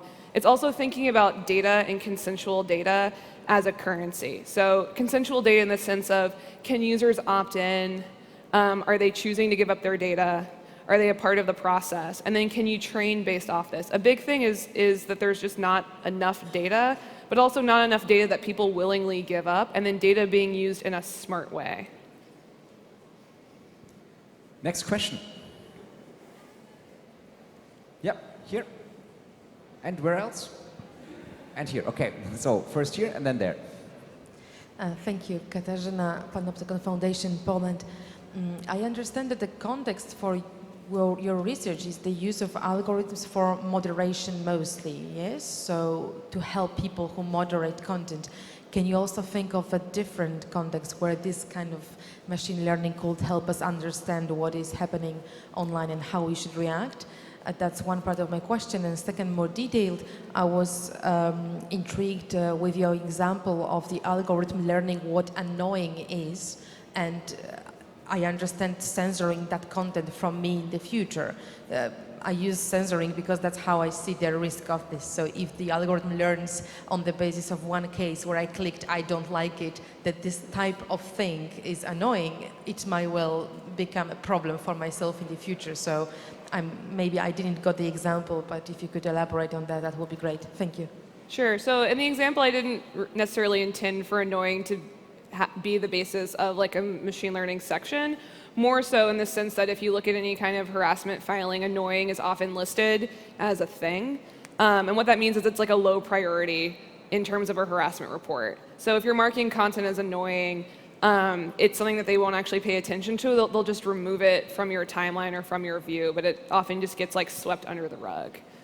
And then, so I think the second part of your question was asking how this could be used beyond moderation.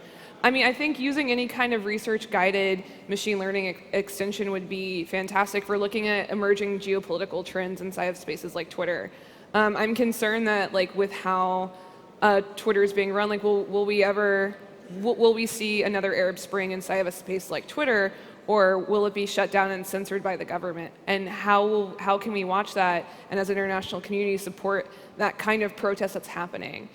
So I think a good example is being able to use these things to look at different kinds of digital protests that's starting to exist. A big fear I have as someone who works in online harassment but also has studied protest is a protest campaign and a harassment campaign, if you look at it just based off the volume, they look almost identical. So Gamergate, people thought was a fandom fracturing. They thought it was two people, like they thought it was one fandom fighting and infighting. Gamergaters see themselves as protesters. They see themselves protesting a change in games. They see themselves protesting society that wants to change games and take it away from them. Victims of Gamergate viewed Gamergate as what it is, which is a harassment campaign, but it's incredibly complex. So if we're using tools to sort of look at like just very basic analytic systems or like I guess identifying markers, which would be volume, will we limit the ability to protest when we're trying to solve it with harassment? And that's why I think context is really important, as well as specific researchers that can work inside of these systems and can work alongside these systems. There's a lot of different identifying markers, I think, to harassment campaigns. A big thing you can look at is like the interaction history between users. Have they ever interacted before? Is one user a brand new user versus an older user? Twitter did a study and found that most egg accounts are either spam or they're engaging in harassment. So that's a good example. If an account is really, really young and doesn't have a photo tied to it, it could be a bot or it could be engaging in harassment. So is there a way for people to filter out by their own choice, like opting in to filter out new egg accounts? Like that's a way to cut down on harassment that isn't that algorithmically heavy, and it's letting users decide and determine their own privacy settings.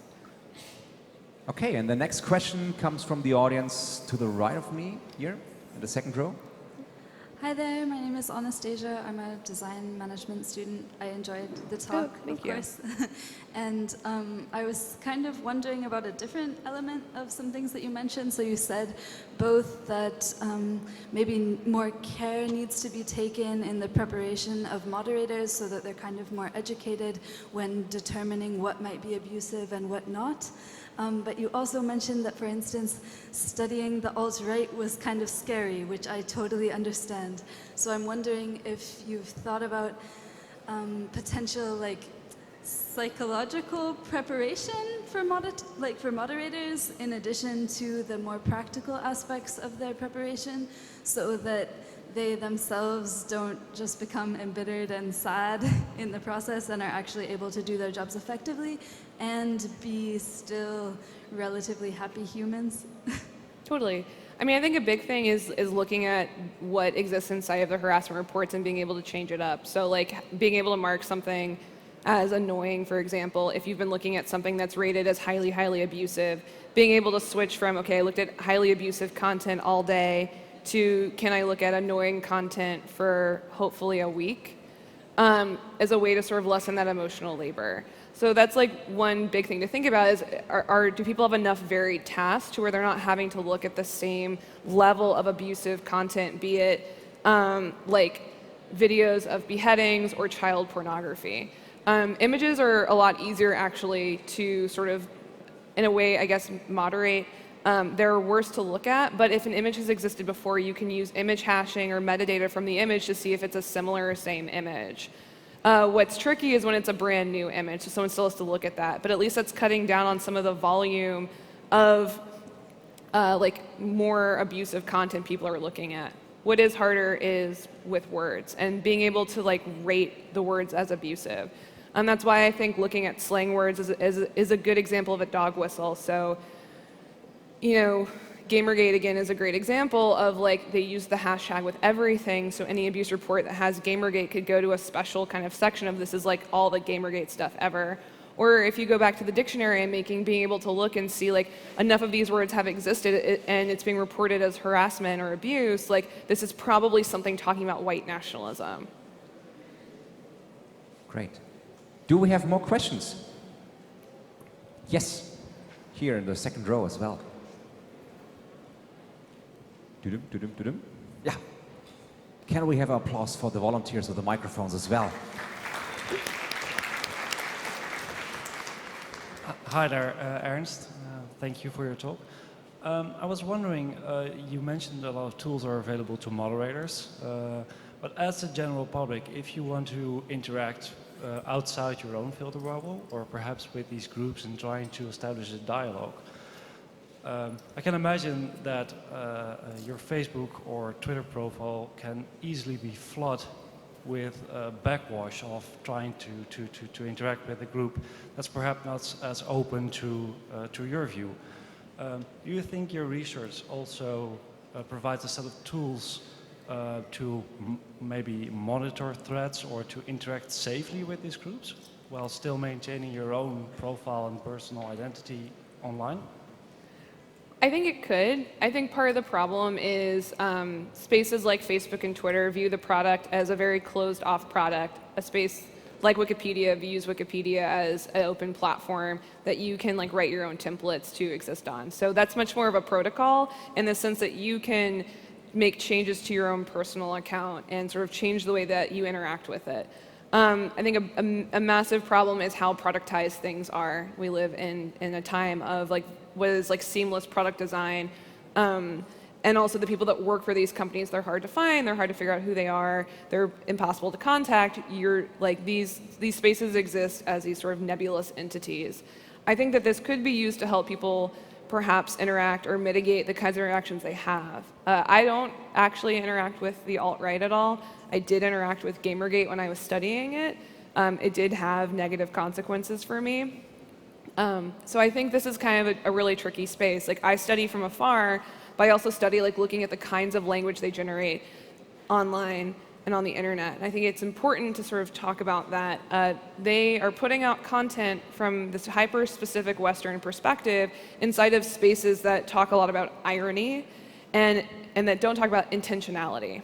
So I wouldn't say that like with the database I showed or any kind of machine learning algorithm that you could say this person is like X% white supremacist. I don't think you can generate those kinds of conclusions from data, nor should you. That goes a lot more into thought crime and policing territory than I'm comfortable with. And it also creates another layer of surveillance that I don't think that we need. I do think that it is interesting for us to have conversations as a public about what we consider hate speech and what is considered acceptable inside of these spaces. Meaning, I think the code of conduct often gets overlooked. So with something like doxing, for example, 2 years ago that wasn't considered harassment. Now it is widely implemented on different social networks, and it's even implemented on the site where doxing occurs, which is Pastebin. But at least like that is a more normalized term. And so thinking about like what are we normalizing in this space is really important. I'm not suggesting that we remove like white supremacy terms from the internet. I do think it's important for us now with the rise of populism, even in Europe, to talk about what kind of systems do we exist in and what is considered acceptable. One thing to point out is most social networks are American-based companies. That also means that they're implementing American policy in spaces that are not America. America has a very tricky relationship to the First Amendment, which is the freedom of speech amendment. A lot of these companies err on this very libertarian side where anything can be said in these social networks and they should just let anything go. And I don't necessarily think that they should create a lot of policy around what can be said. I do think that they need to have internal and external dialogues around what kind of spaces are they generating if people are planning if people are planning like offline attacks, and also what are the effects of language. It's one thing to say you can't talk about rape on this site. It's another thing to say you can't make rape threats, and those are not the same thing. And I think that's where things get super, super tricky. And that's where like this understanding of freedom of speech often gets really nebulous and it becomes an argument of censorship. I don't think social networks should outlaw the word rape. I do think that they should necessarily have rules that say don't make rape threats. One more question? No? Okay. So, thank you, Caroline Sanders.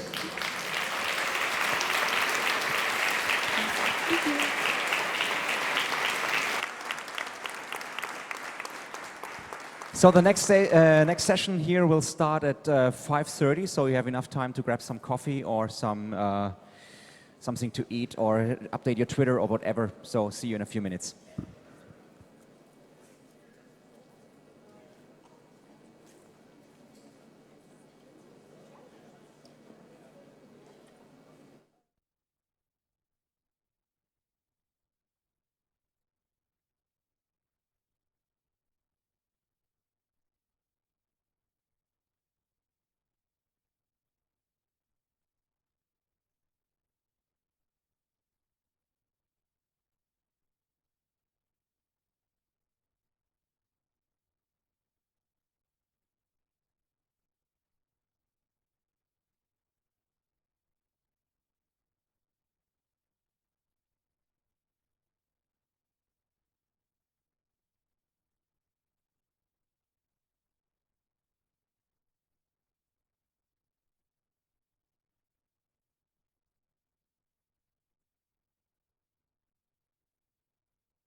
Cosmo presents GQOM, The Sound of Durban, also heute Abend noch eine Menge Programm. So, jetzt gehe ich noch mal runter und dann kommt die Ansage für das nächste Programm, damit es mit dem YouTube-Video nach auch schön aussieht. Bis gleich.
Last few months have been busy with hate speech in social networks. As you heard yesterday with Sascha Lobo, the temporary assholes we have to busy ourselves with. And we have to ask ourselves, how can the middle of society push up against this? There are some things about this now with Kybra Gümüşay, and with that, welcome to the talk. The Emanzipation of the Gutmensch is a German derisive term for do-gooder. I got my own towel to the tissue today, not because I want to cry, but because my nose is a bit stuffed up.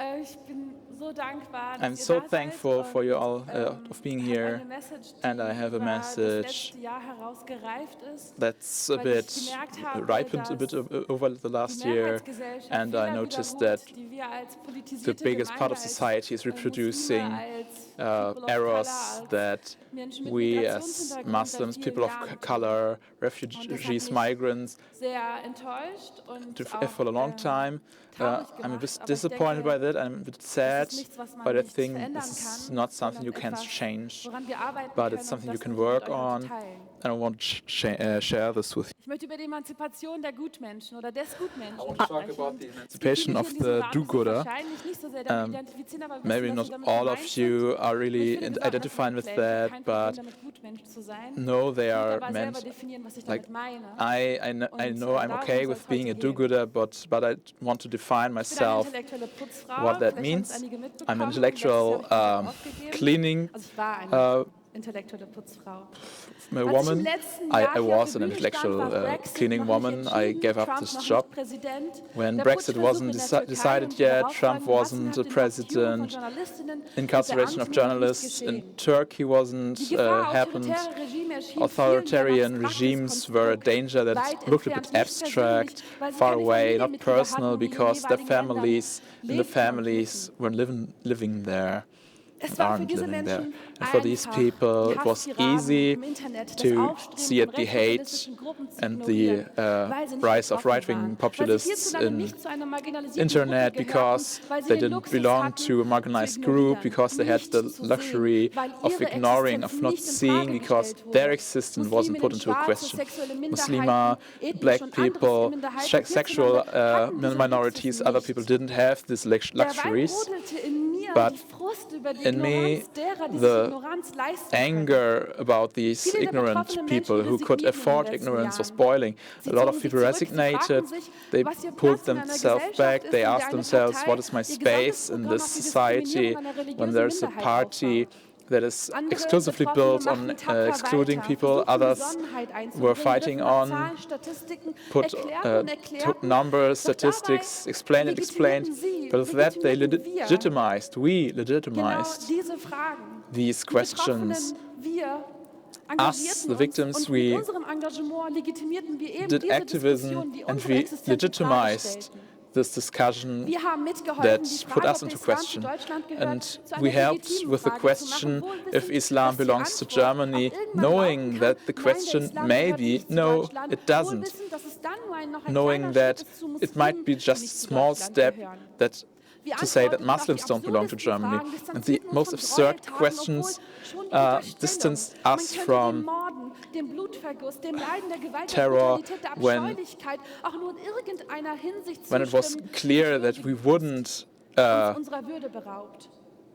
say yes to terror. I don't take it personally. Don't be so emotional. So we shut down my emotions for years. But last year I had enough to just say, yeah, I can go easily into discussions where my existence gets put into questions. As if I didn't have a problem to discuss with racists if Muslims are genetically dumber or not. I have enough to be the intellectual cleaning woman for society, to try to defend against the biggest damage, to be always ready for the next idiot who wants to legitimize Islam critics. In the last speech last year, I changed the whole script in my hotel room, and I hoped talking clearly would be less emotional and I could be more rational, more neutral. And so I howled like a puppy, but it was overwhelming, the positive reactions, the love, and the question, well, how do we organize this love? But it wasn't me alone who wanted to answer this question. I just wanted to show that what's happening now is not normal, it hurts, it makes me afraid that we have to do something together, have solutions together, but I didn't want to say alone what these solutions are, but Brexit happened, Trump happened, the push to Turkey happened, and hope went away, people closed their eyes, but others woke up. Because this last year was the first year where people felt something, where we all knew. We knew that in this Germany we were a historical exception. We knew that never there has been so long peace for so long in Western Europe. But it's fundamentally different to feel something than just knowing it. More and more people felt that there was a historical exception. They felt that there isn't anything guaranteed. That we don't know if the future is better than the past. I have to do something is what people write, what a lot of people write, but I don't know what. So the plurality of solutions and the long-term change is what's going to happen with that. But coming to the stage where you have solutions, you need to understand your own role, your own actions. You have to reflect the fact that you might be part of the problem. But that is not a reason to not be part of the solution. So what is the strategic of right-wing populist? It's dictatorship. It's dictatorship of dictating the content, dictating what form we deal with these things. dictating the constant repetition of what we deal with until we start believing what they talk about and until we forget our own. Currently, I see a culture in the online community that their main focus is to criticize and find the flaws in other people. And this is how you make yourself rise up, and this is how you put yourself higher above others. How quickly can we compromise other people and point the finger and look down on them and kick them with our words online? In the echo chamber of the internet, we scream our opinions out into the world, but we only hear the ones that echo our own opinions, and that's how we drift apart further and further, and some people become radicalized. And this is how the internet becomes a fantastic ground of extremists of all colors. Are we aware of this threat? What happens when we only read opinions that reflect our own opinions, that support our ideas, and when the algorithms only show us what they think, what we want to read? Are we aware of this threat?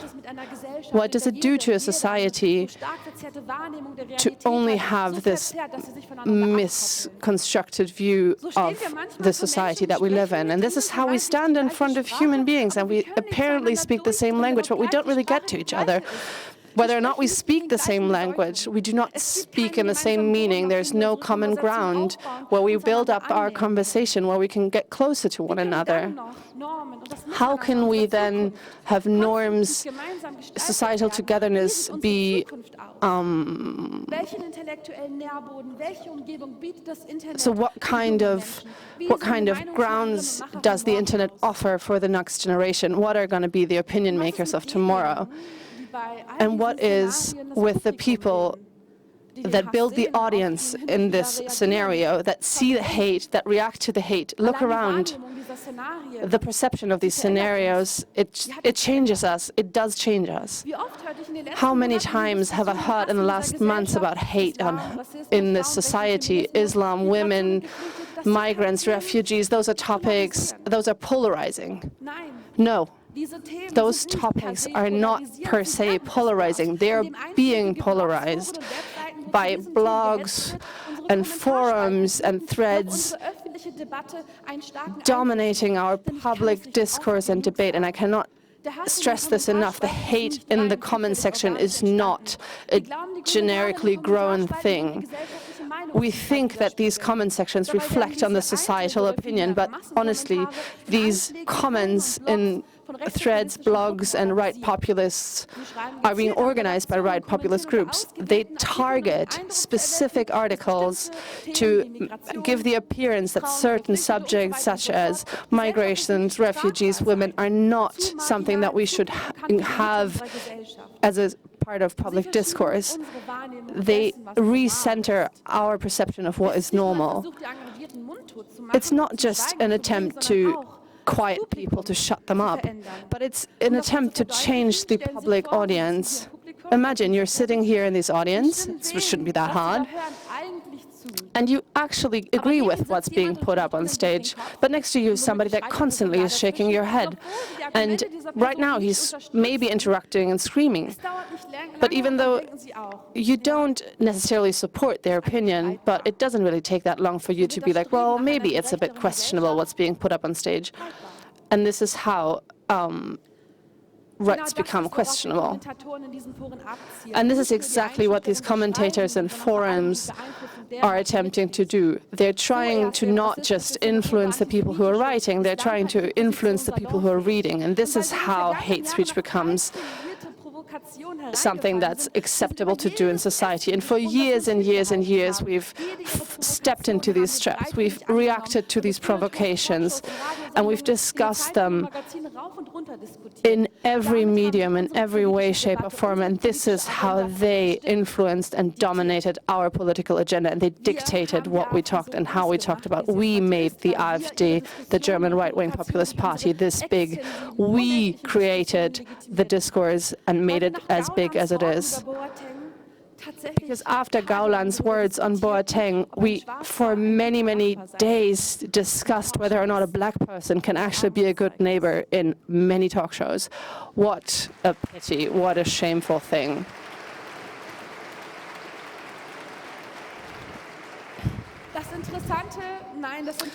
The interesting, no, the sad thing, the disappointing thing, those are just dynamics that I know from Muslim communities that especially after September 11th went into that kind of self-defense mode.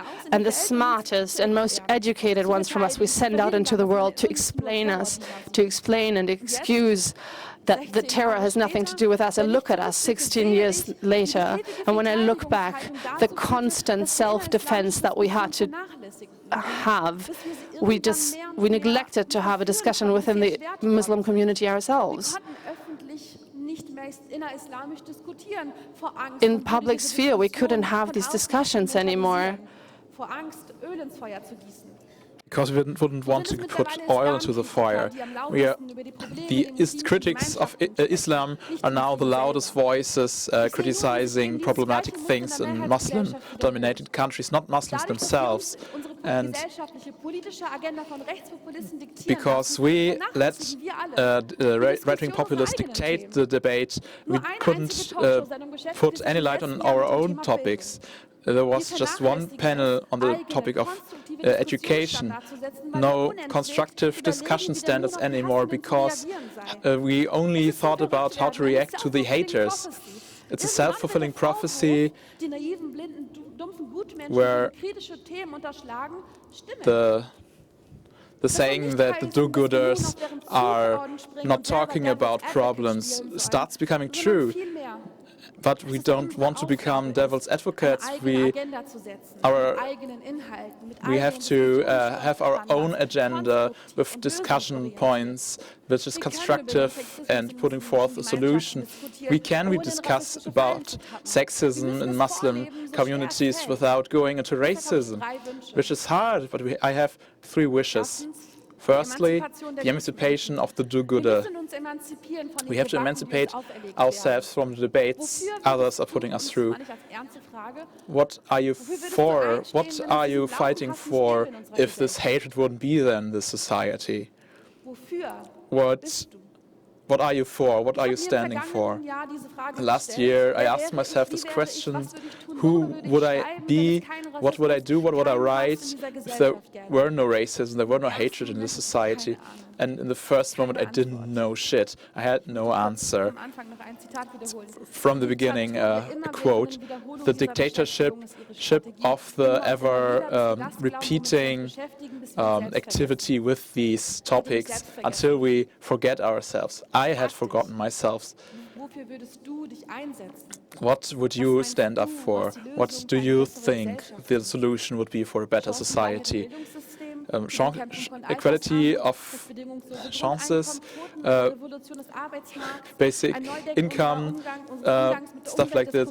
What are you doing with our environment, consume, whatever.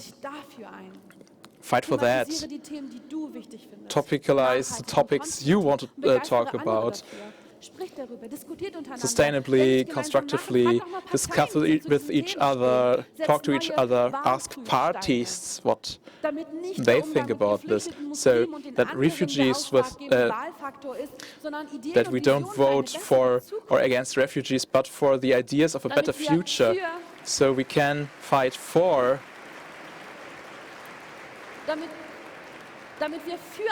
so we can vote for a better future and not against a worse. So let's have talks without having a stance. What can we do? I think art and culture, popular culture, has the responsibility to have responsibility, because it doesn't have it right now, because our mainstream culture always only talks about contexts of things that are bad. So we only see them as problems. They become a cliché. And the problem with clichés is, a Nigerian author said, Ngozi Adichie, the problem is not that they are untrue, but they are not complete. They make one story to the only story. And she tells us how the singular story robs people of their human rights. When she taught in a school in the US as a teacher, and a student came to her who has read a book of her where a dad was abusive, and they said that this dad was so abusive, and maybe all dads in Africa are that violent. And she said, yeah, there's also American Psycho, and it's so bad that American men become serial killers so often and easily. So why is American Psycho not a mirror for the whole American society? Holy shit. We know all facets of life, but how is it with other people, other groups in our society? How do we experience them? How do we experience minorities? So we don't only see ourselves as a collective, but as humans, individuals, people that have multiple layers, that are complex, not only black and white, but multi-layered, colorful. Only that is equivalent to the actual human value, because the other discussions are dehumanizing us. Only when marginalized groups are in our popular culture, in our TV series, in our videos, with all the errors and what's great about them as individuals, in this part, the way they will become human, even to those who don't know them. A third, I wish for kindness, and I saw some ways for solution, and I saw how people attacked each other. Why can't we make errors and allow ourselves to learn? Like, that's a lot of pressure, having these ideals with all these things we could do wrong, with all these minorities we could hurt. We are threatening ourselves with not being able to do anything. Sometimes we'll be afraid to do or speak, and be afraid to go onto the playing field of life and not only sit on the seats and not get cramped up and not get lethargic. We have to be nice to each other, and being nice and criticizing and having arguments, and not just some mean arguments without context. Not a competition, but opening a door for betterment. We are humans. We will do errors all the time. We will hurt and be hurt with all kinds of discriminatory speech and actions. Hopefully, we didn't want to, and hopefully we are ready to learn. The way is to go to have a gender equal, just society without discrimination. We won't be able to do this in the near future, and I'm sure this won't happen in my lifetime. But of course, we are not safe from discrimination in every way, every day, in all our ideals, because they are ideals. Every action that we do take and act out is a compromise between the ideals and the reality that we're surrounded with. That's the only way that we can act. No one's perfect. There's people that are a bit more consequential with their ideals, maybe because they're braver, or maybe they're more privileged, because they have certain other fights that they don't have to fight. Sometimes it's just good that there's no personified ideal that you have to be or that you can be that you attempt the impossible and that every day you fail a little tiny bit. And Roxane Gay, she's quoting her now. I embrace the label of bad feminist because I am human, I am messy. I'm not trying to be an example. I'm not trying to be perfect. I am not trying to say I have all the answers. I'm not trying to say I'm right. I'm just trying to support what I believe in, try to do some good in this world, try to make some noise, and also being myself. We all try, and we're always trying to give our best, and that should be enough sometimes. Let's not just fight against the dictatorship of right populism, but for what we stand for, that we think together, that if in doubt we do fight and have arguments, but do it with kindness and don't forget ourselves in these discussions. Thank you very much.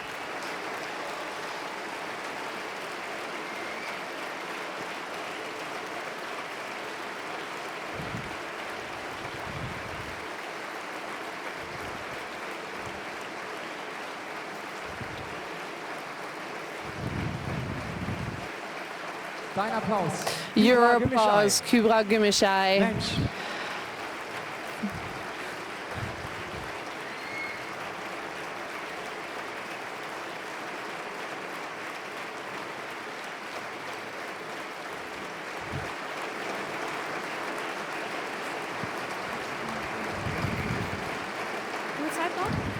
Do we still have time?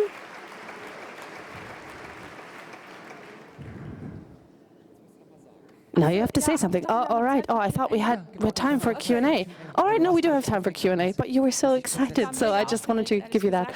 I was so excited. Oof, so nervous, because with so much love, there's probably going to be hate afterwards. We have 2 microphones in the audience. Are there questions? Are there remarks? Nobody likes to step up now, except for the fact that I spoke too fast, and I know that. I already know that. Oh, but everybody can look that up online. Somebody has a question. Yeah, the microphone is coming to you. Applause for the volunteers who have been running around all day. Please stand up and introduce yourself. Hi, I'm Ibu. I'm a blogger. Thank you so much for your personal presentation. That was very surprising. It's a very simple question. I think a lot about these subjects. What can you tell the silent majority? Like, there's legitimate criticism. How do you tell people that not everything that you see critical has to be against human beings? I think that the problem is that we don't really create those spaces where we can have debates, where we have discussions, not just about migration and refugees, but like, where are the spaces, where are the public spaces where we can express our ideas that have not been thought until the end? Where are the spaces where we can express doubt, where we can talk amongst one another and say things without having to show off, but really just kind of collaborate together and like think together, create one thought and combine it with another.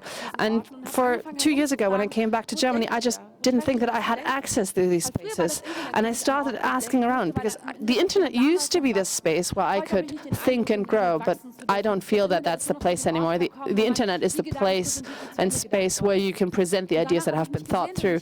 And I've been longing for these spaces where I can grow and develop. And I realize these spaces don't really exist anymore. I realize that Twitter and Facebook obviously create incentives.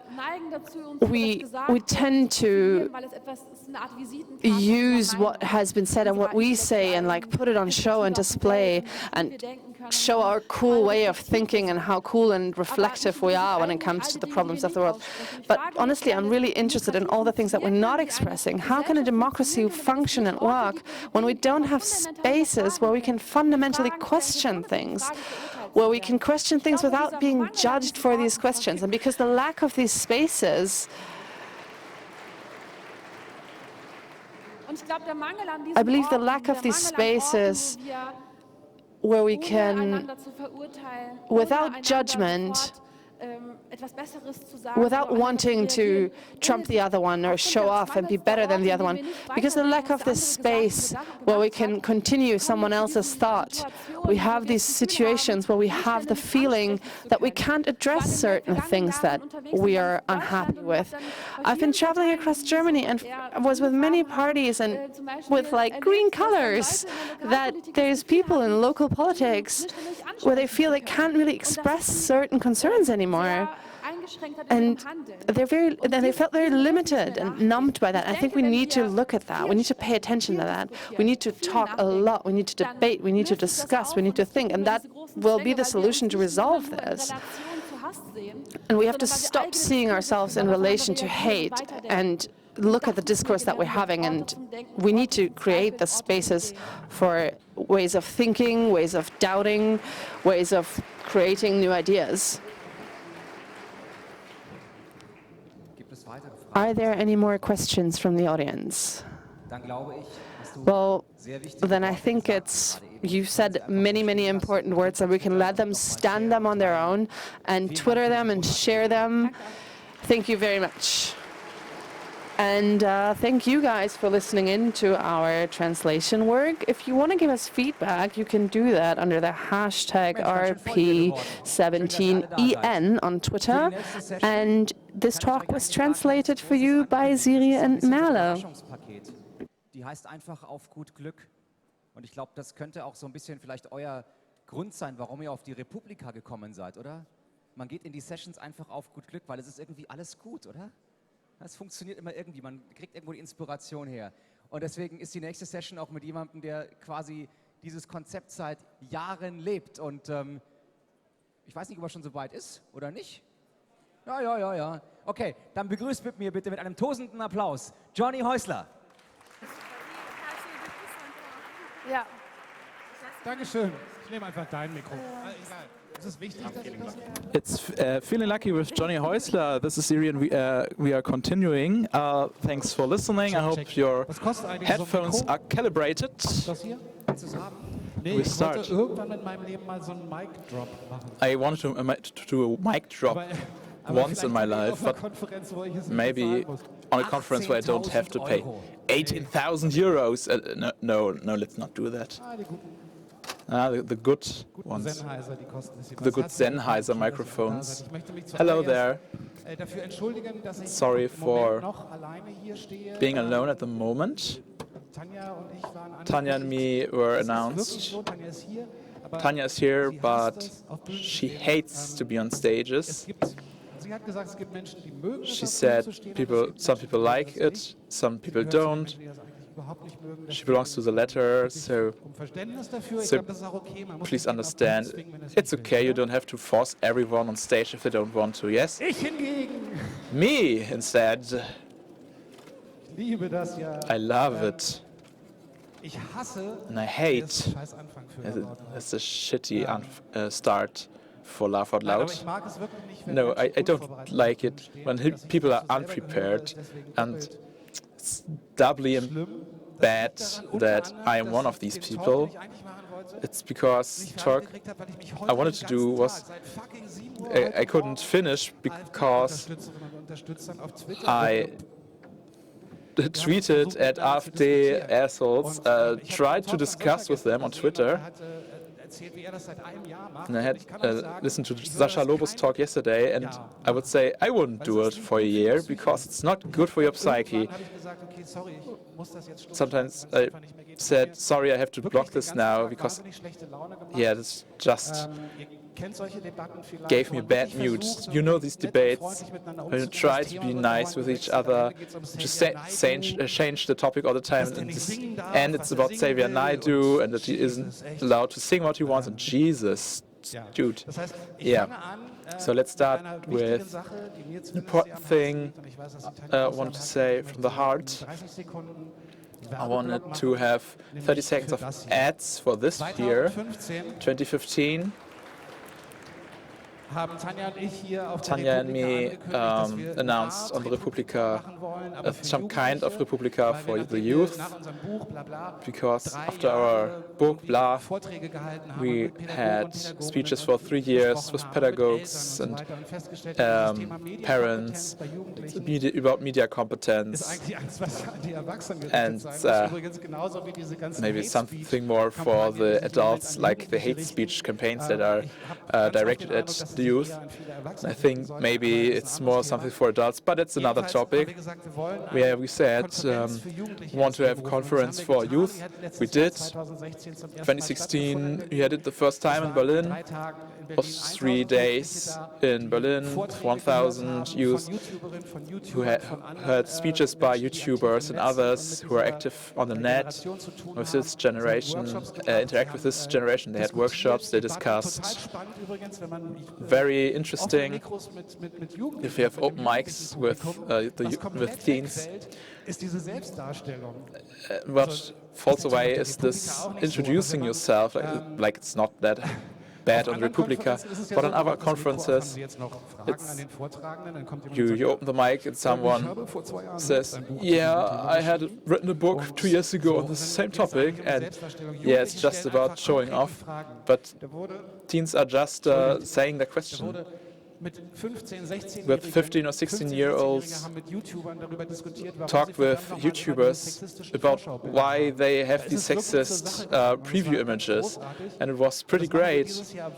We'll do this again this year and could use your support, because it's not that easy. Starting the Republika 11 years ago, it was like a tiny little scene. You knew these 500-600 people, and with teens it's something else, because parents all said, don't be that public. They don't do that anymore. They are in little circles on WhatsApp and whatever. It's not that easy to invite them to this conference. If you know a lot of these, don't know a lot of these, that's just right. You know Raoul. It's a lot of people from YouTube that do great things. In Hamburg we are next week. And on Kampnagel, in Hamburg it's for free for students. We hope for 1,500 people, because if they subscribe for it, they don't have to go to school. So thanks for the Hamburg administration as well, for the schools. In Berlin they just didn't, which is really hard to get support from schools in Berlin, even though we are there with a great program at the end of June with this great Olympionic, and the whole conference is only for 13 to 21-year-olds. Only speeches, maybe adults as well. It's about gender. Barbara is there, the artist. If you want to support us, that's it's a public thing for all. Tinker.org, thanks for that. But what we wanted to talk about is I'm feeling lucky, and I thought, oh, great idea, we'll just open Google in front of billions of people and click on I'm feeling lucky, and I've never done this before. And in doing so, I found out that feature no longer exists. That button is still there, but for some weird legal reason they're no longer allowed to do that. There used to be a workaround, but that no longer works either. So 2 hours ago I was sitting in my office and clicking that button, and it didn't work, and I was like, shit. I also wanted to read you an email that went to the press department of Republika, and it's very like a lot of other emails, and it was long, very lengthy. It asked a lot of questions. In this case, it was, I want to guard their anonymity. It was from a journalist who works in investigative journalism against influencing weather, and they asked a lot of questions. I can only show you 1/10 of that email, and it asked who decides on clothes, who decides on the stand design, who decides on how you speak to others, who's allowed to speak to others, who decides, are you booking people, are you paying people for giving interviews? What are the security measures like? Are the rooms under surveillance? By whom? What consequences? Do people wear trackers like there were, we saw at the Big Brother wars? Is there acoustic surveillance of the rooms? If so, by whom? What consequences? This is just 1/10 of the email. Are the rooms, participants, speakers, hotels, taxis surveilled by video? Do you support electro-rape? Do you support killing people by electro-snipe? Do you instead support the Constitution and fight all these things? The problem is, I didn't want to poke fun at it because it's not funny. It's really not funny. This is just 1/10 of the questions we get. And the second problem is that I have some degree of understanding for it, because this flood of information that we all have to deal with every day, especially those of us who spend all our time on the internet, on smartphones, at work, at home, all the time. The problem is that it would be logical to think that if everything is connected, then everything sticks together. And I can understand that that at some point you just think that, yeah, Republica needs to get rid of its trackers, but it's very often quite different from what you think. If it were as easy as those questions suggest, then those wouldn't be real conspiracies. Not everything that happens is the result of a conspiracy, and I think that more and more people believe that the research that I did all day today, and all this is the result of a conspiracy, and I'm very certain that that is not the case. But I do believe that conspiracies exist. That is the problem, but they're not in the places that seem obvious. Probably. I don't know, but I noticed myself stepping into that trap of thinking that if there are cameras here in a parking lot, am I walking unsteadily because I've already had a beer? Can the camera analyze my movement, and does it know that I'm in a parking lot and that I might be about to step into a car? It's crazy. And in the context of this debate and the debate about Sasha, I support Cuba, and we have to go back to the roots of love out loud, which is laugh out loud. It's wrong if we simply react. The media are full. We just react. Brexit, Le Pen, the AfD right-wing party, Trump. We just react. We only react to the dark side, and I have to agree with Cuba, and I want to agree with her. We need to concentrate on the other side. We have to present better designs for life, and I hope that people prefer those designs and that they're more fun and they prefer them over all this crap.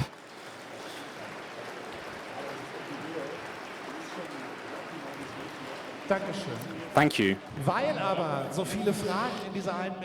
Because this email contains so many questions, I thought you might have some as well. And if I don't have enough to fill 30 minutes, as if, then maybe let's open this stage to those people who are filling these 20 stages for you in these 3 days. And therefore, I invited Geraldine and Katharina and Alexandra, who are in charge of the Republica schedule. And together with you, I invite you to join the conversation. Because you never see these people. I mean, you see Geraldine, But Alex, the head of the schedule in this year, who took over from Sandra, who did it in all the years before and just recently became a mum.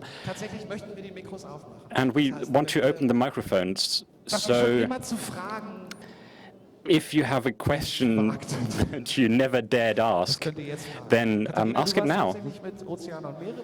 Katharina, you were in charge of oceans and seas and stage 1. Geraldine, you saw a lot. Alex, maybe not that often yet. What's it like with electrosnipe? No, sorry, I don't want to ridicule it. The microphones are open. Do you have any questions to the scheduling team of Republica who have been working hard for months? Nobody? Well, thank you very much. No, I don't want to do a stupid talk show. Over there, a question. Thomas, you might need a microphone. Do we have such a thing as a microphone? No, I'll be needing mine.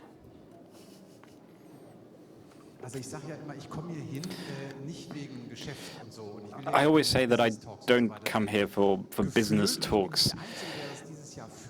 But I feel, and I'm not the only one who feels, that there are more sponsored talks and more economic talks than in the years before. Is that true? Is that what you want? It feels like Republica is becoming more focused on the economy. Is that simply a feeling, or do you have an opinion on that? Yes and no. Economy, business, work, that's part of the digital economy that we represent, and we put a lot of thought into how much space we want to give to certain talks. Politics and society still takes the largest share of the sessions, more than 50%, and after that it's business and work, and then it's shared between relearn, rehealth for about in about equal measure.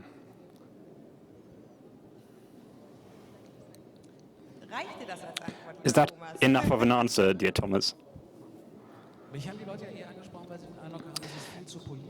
People mainly talk to me because they feel that it's too political. There are too many political tracks. It's complicated. And I found it complicated in those past months because everything is political, and you did notice that there are lots and lots of tracks, and we considered how to distribute things. We were never quite certain. It's not true, especially because we've increased the share of the culture track. There's a lot going on. I wouldn't agree with what you said. About sponsored talks, that's something that we think about a lot.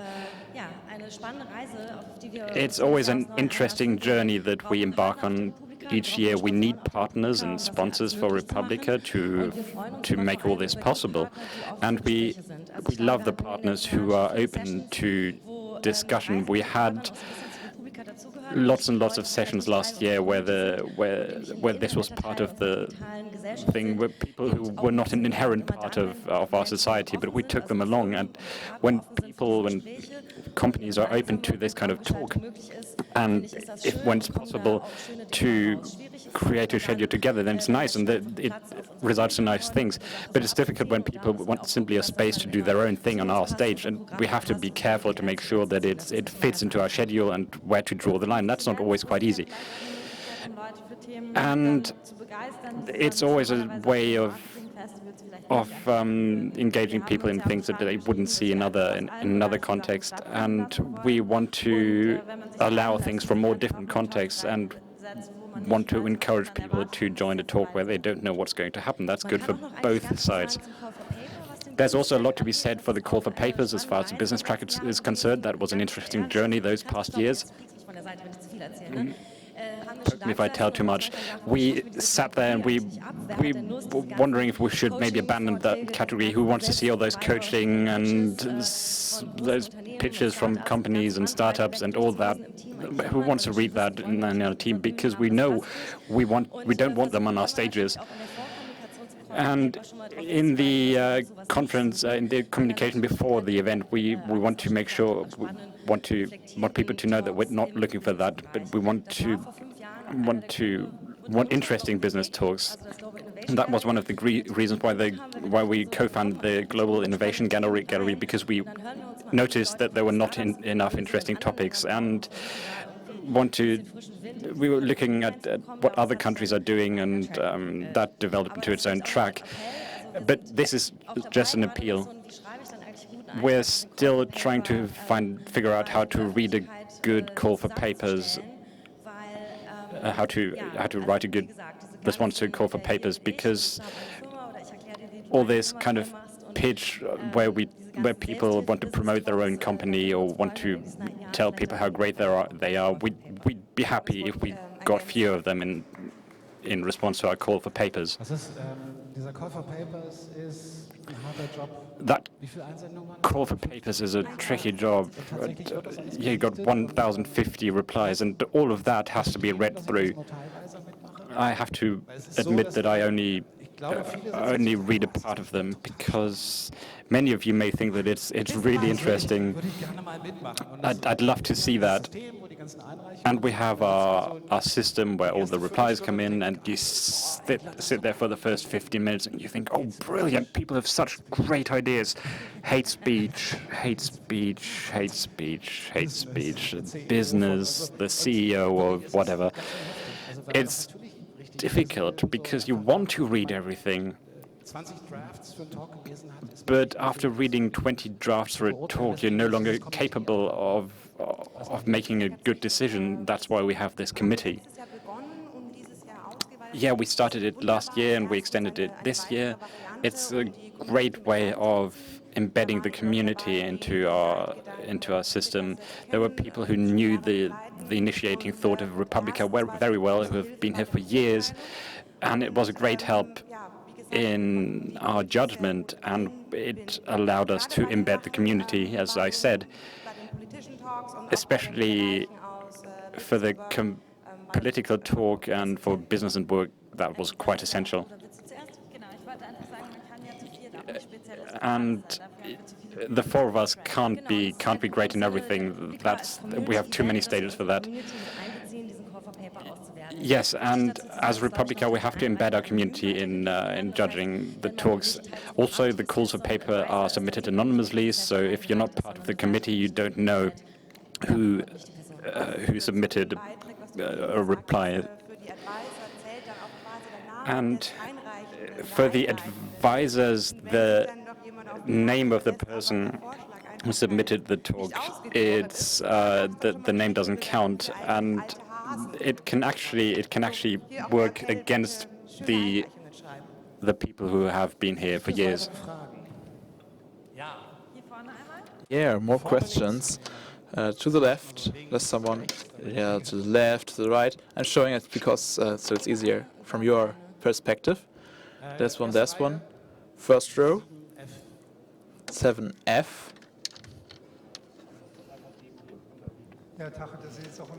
Moin. That's a bit spontaneous. It's about call for papers. I never dared to put something in because of this, of what Johnny said, because it's not about how cool or super, but about organizing a dialogue. And if you're writing call for papers, you're in this monologue, and it's a bit hard. Maybe open it a bit more to have a dialogue, and maybe put out one aspect concretely. We're talking so much about digitalization that I think that may be time to talk about the story that went into the digitalization, and I would love to talk with one or two persons who had a big part of that, and for once I got a okay of this is Christian Schwarz-Schilling. Many ask, does this guy still live? And I say yes. People like this, I think, who put us on this way, maybe not with goals that we don't have anymore, maybe have these people here. So it's more than just a suggestion. So yeah. Thanks. The call for paper opens on December 1 this year, and we are happy for your submission. Maybe give us more on the monitor from the micros running around. I didn't really catch that. Schwarz Schilling? Question row 1. After that, there, here, front. Hi, Oliver Gassler. For a few years ago, you had the motto action, which I really liked. It was really inspirational to do something on my own. And I get here to get inspiration, and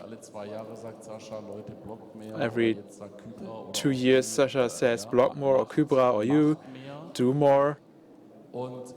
And the thing is that this doesn't happen so often. Many people do, but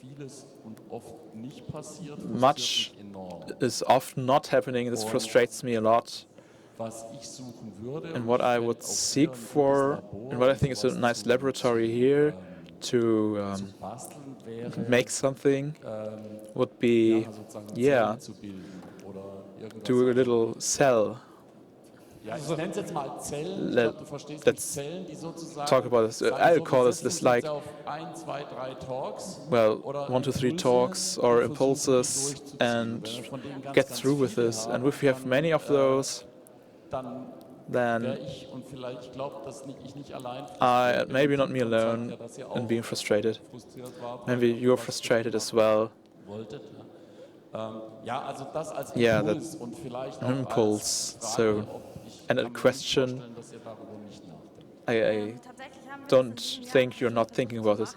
Yeah, we tried this year after there was a lot of democratic initiatives in the call for papers for civil participation. There were many of them. People are working in so many different directions and don't talk with each other. So we had some panels. There are a lot of them in the cooling tower, status L1, L2. So it was nice to see that people talk with each other, had recessions together, and I don't think the Republica will end tomorrow.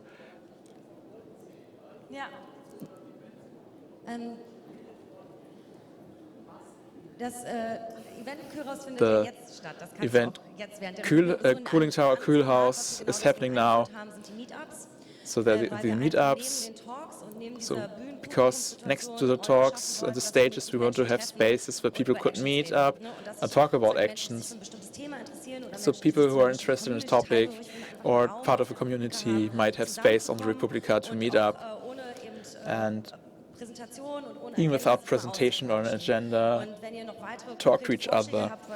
If you have more submissions, we will take them in, and speaking from our hearts, so to speak. And just having an event is pretty hard, and having this sustainable, and we have to do more. We have to help initiatives that maybe started here. It's not easy to do this systematically. We are always happy to support people even outside of Republica.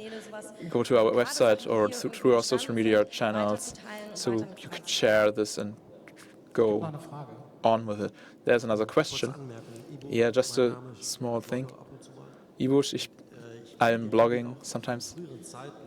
And years ago, maybe some nostalgia there. Maybe it's a bit smart-assery. I think that maybe Republica doesn't set trends anymore and discuss things that are really new. Maybe there are lots of it. Don't know if it's international or what does Amnesty do with social media, what YouTubers are there in New Zealand.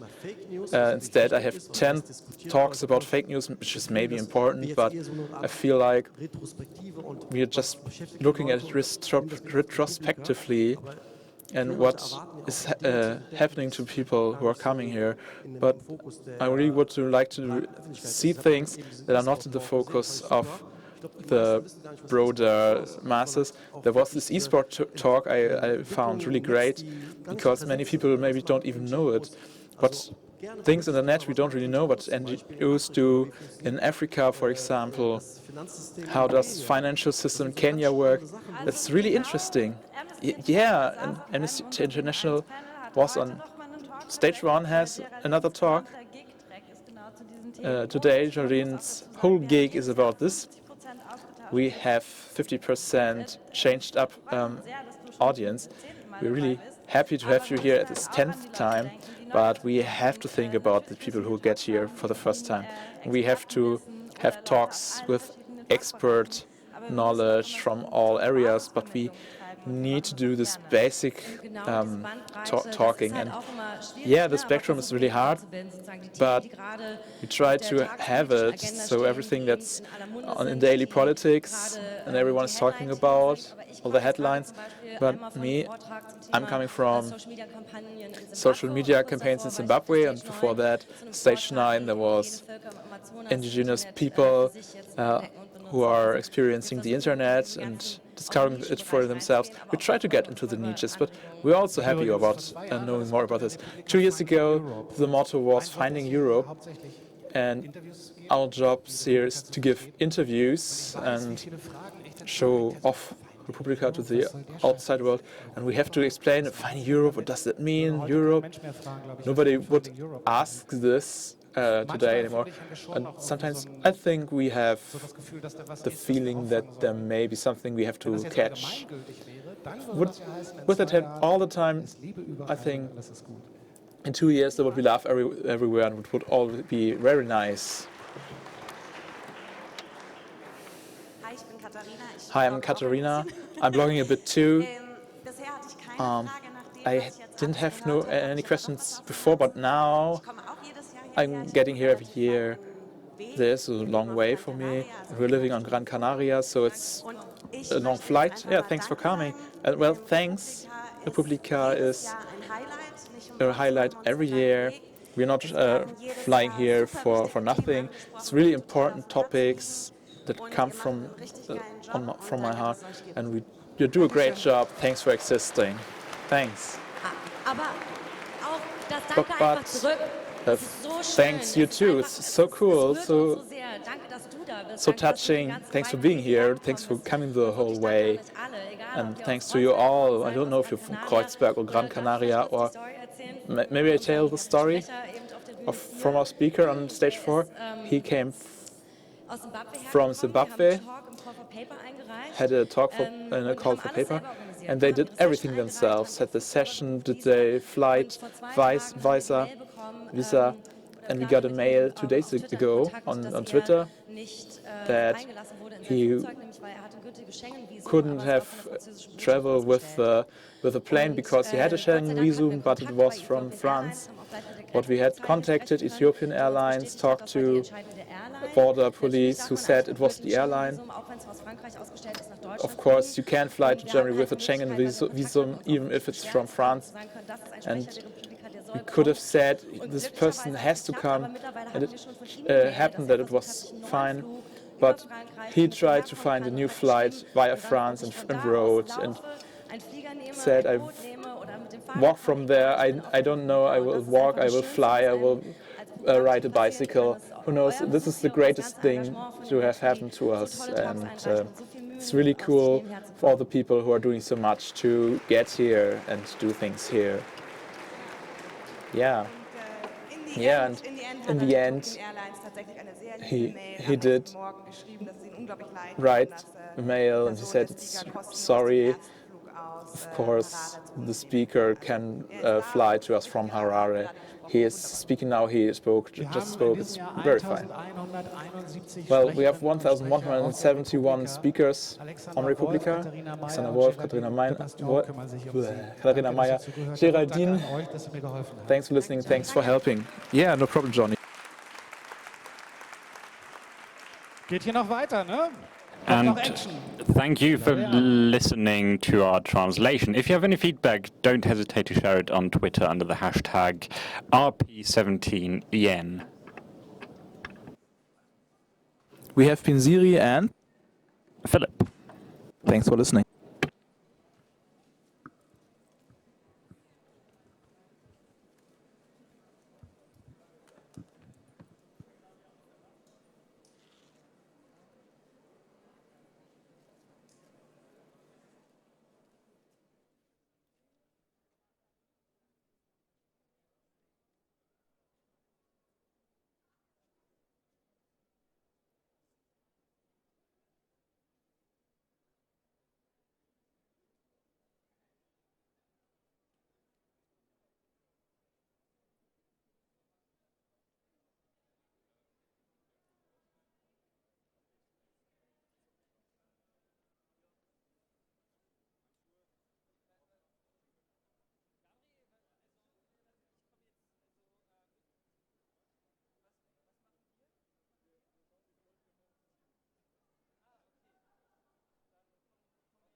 Hello, Republica.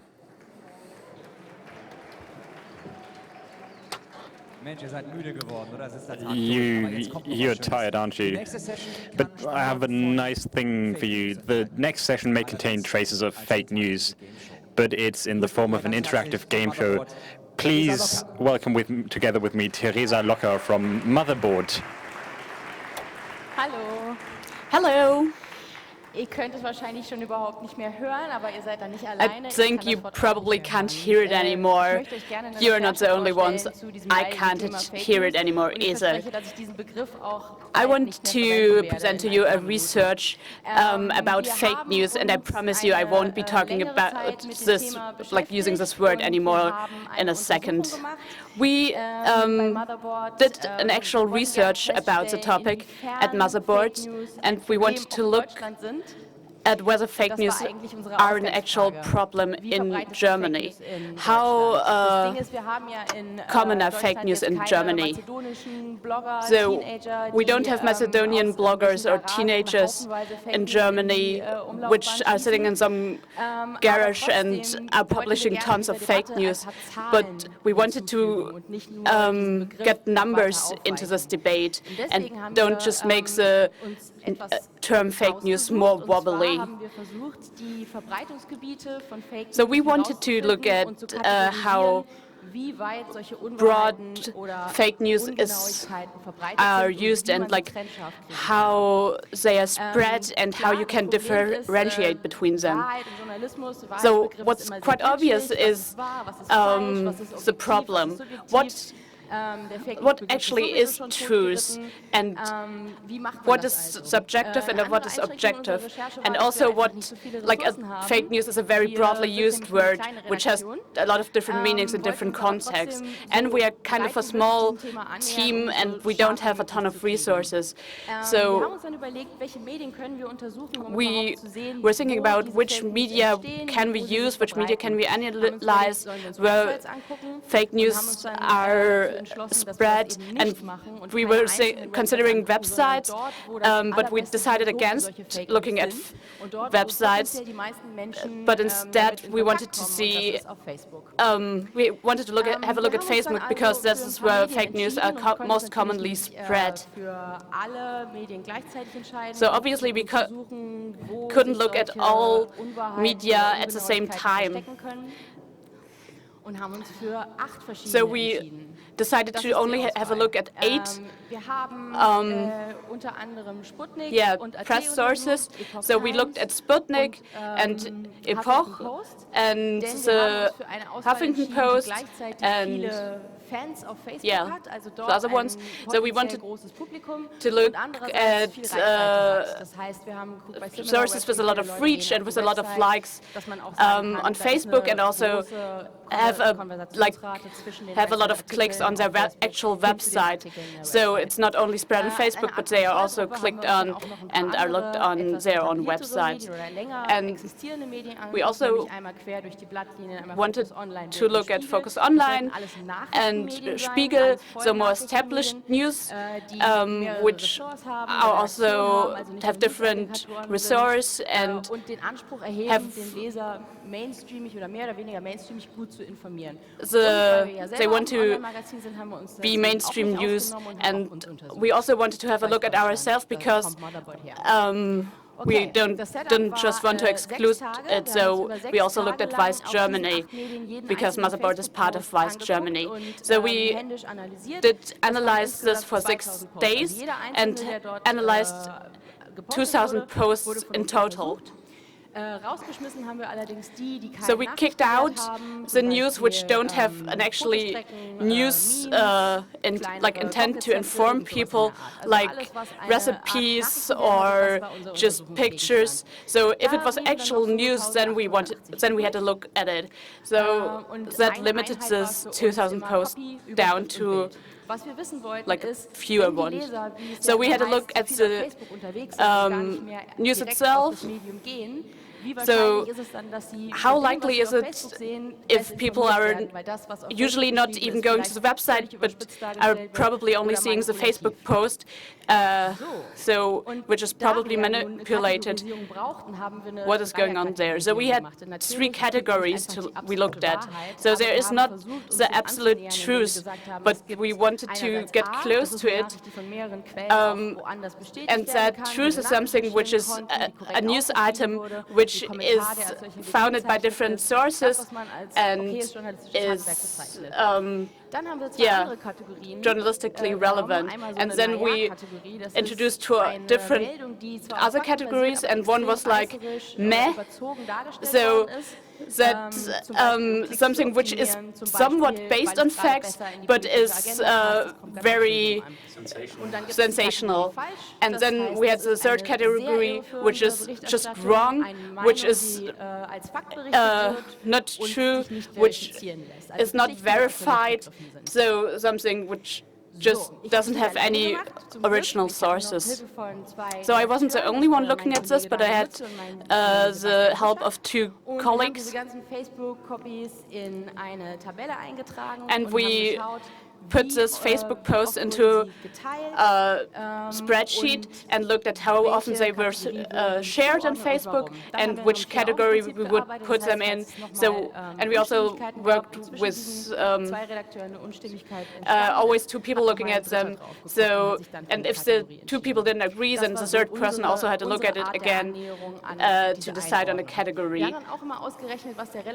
And we looked at the relative coefficient of the shares to see if it was, if like fake news were spread more easily than actual true news.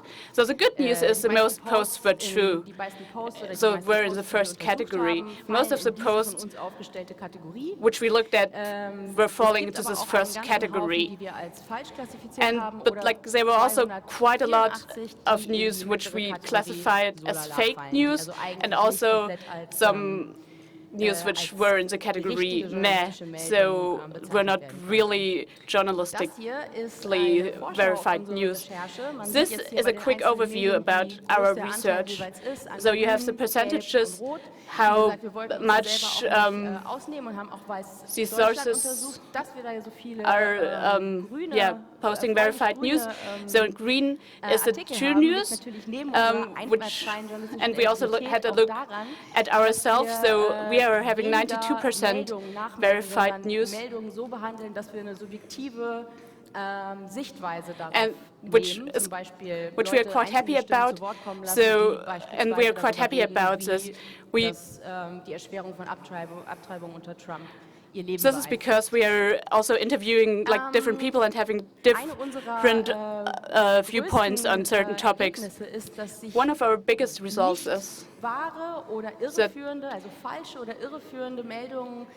shared posts which are actually not true are more quickly shared. So we are seeing that fake sells because viral posts are having a bigger outreach. So, like somewhat misleading posts spread more easily than those that are completely true. So it may be propaganda, it may be clickbait, it may be things that want to influence people politically. All these semi-truths are subsumed under the heading of fake news. Of course, there are also varying strategies used by media. I only want to show you one example. That's Huffington Post. We had they had a post that spread on Facebook that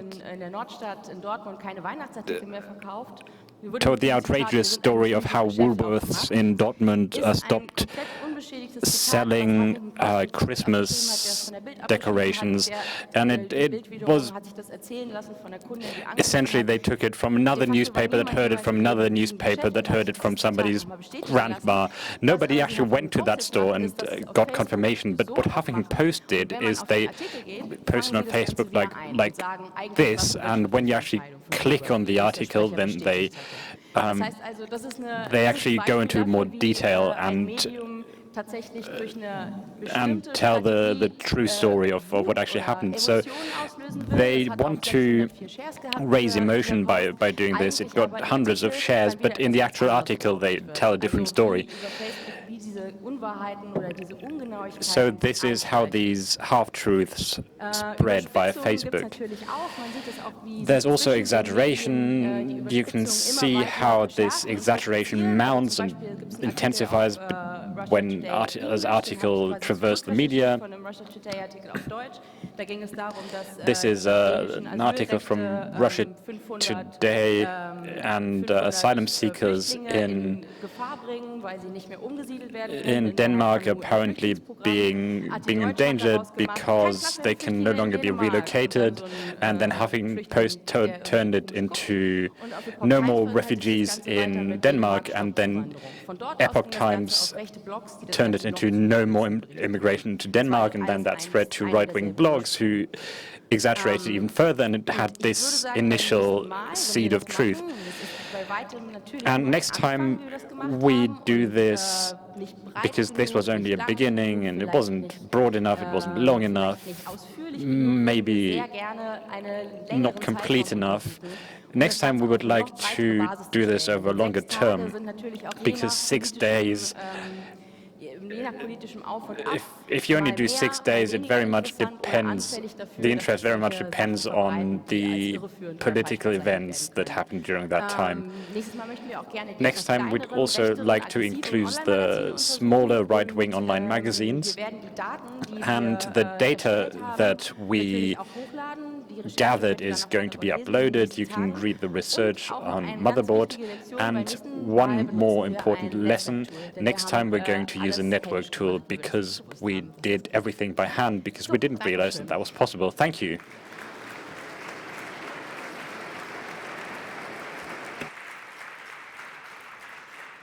Okay.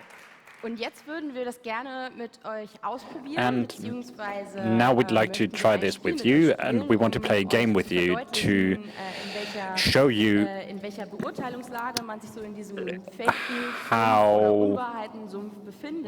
where we are in this swamp of misinformation and fake news. And I would like to invite my colleague Max to the stage. Max is the editor-in-chief of Motherboard, and he's going to introduce the game to you. Hi everyone, I'm going to be your host for this Lying Press game show tonight, and I would like to invite our two candidates on stage. From the audience, this is Richard Gutjahr and Carsten Spiel. Hooray! Great to have you here. Richard Gutjahr is king of Snapchat and a freelance journalist for the Bavarian public broadcast. Carsten Spiel is a journalist at BuzzFeed Germany.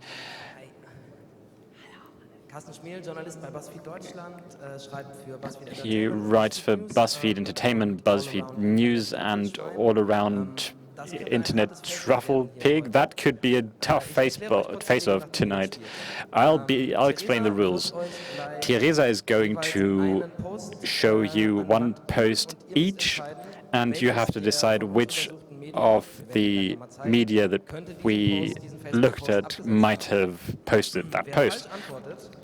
If you answer wrong, you lose a life, symbolized by these lovely putty unicorns. Play-Doh unicorns. Yeah, we lured you here under wrong circumstances. And the second question for the same post is it simply misleading, or is it actually wrong? These are categories B and C, so the meh and the wrong category. It's actually the other way around, you'll see. What we actually wanted to do, and I want to say hello from Lori from the Hydraulic Press channel on YouTube. He's probably the coolest YouTuber from Finland who destroys things in a hydraulic press. He can't be here, unfortunately. We wanted to have a live video feed of him destroying these lovely Play-Doh unicorns, but we have a human lying press. The singer and musician known from the internet, Roman Snuff, who will destroy one of these unicorns each time you get an answer wrong. Carsten, you're team red. Richard, you're team blue. Let's start. So here again, I have the media companies which you can choose from. Is it about time? No. You both have the opportunity to give a response. So let's start. So this is the first copy of the Facebook post. Can you all read this? The headline is, this is the way the German state is financing the Clinton Foundation. And it also says for which, so who could have posted this? Or like first we are doing the category. So is this a misleading post or is it just completely wrong? Just say anything, like you always do on Twitter. So, like, I don't think you will start with fake news. So I'm saying it's a meh category. So, like this wink in the picture. So, if you're saying, so I'm saying fake. It's misleading. It's it's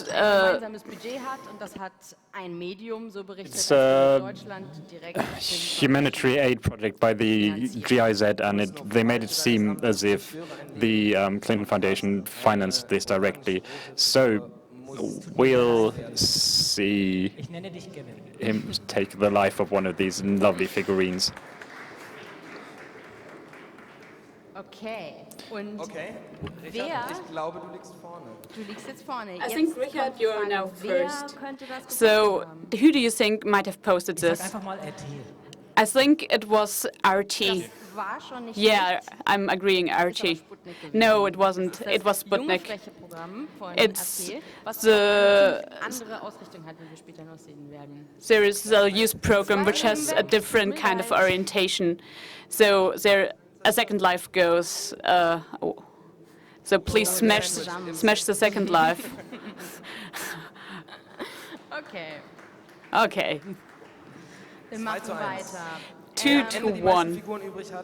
Who in the end has the most unicorns is the winner. So the second news is losing €1 million. Refugees are burning down home for asylum seekers because they didn't have enough Nutella. So first, is it misleading or is it actually wrong? I have a vague memory of this. I'm not quite sure anymore. Yeah, both are saying fake. Das ist richtig. Yeah, that's true. It was actually fake. So, yeah, this was reported that it was because there was not enough Nutella. But in truth, in front of the court, it wasn't actually because there wasn't enough Nutella, but there was actually someone setting fire. And like the place for refugees actually burned down, and it was about a fight because there was food handed out during Ramadan. So yeah, no unicorns destroyed for this round. Who could have posted this? Huffington Post. That's more difficult. I'm saying Huffington Post.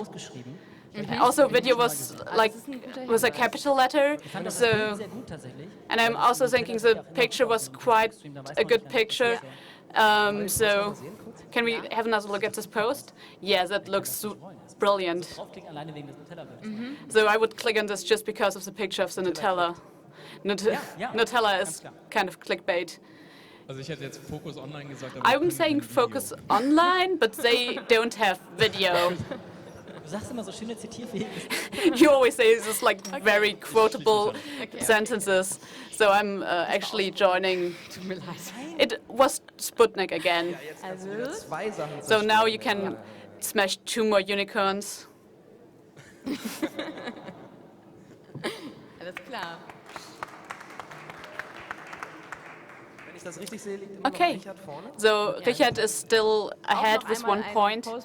So another post, more tough sentences don't have big results, the judges are saying. So, was will der Post uns eigentlich sagen? Und wer von euch beiden hätte geklickt? So, who of you would have clicked on this? I would say this was actually true. So, one thing after the other. So now we are only playing with misleading and with fake news. So, this might be a point for you, Richard. I would actually be saying it's true. Richard is saying it's misleading, so both are saying it's misleading. Yeah, that's correct. So this is showing that the court is completely out of power, like powerless. So it's saying that...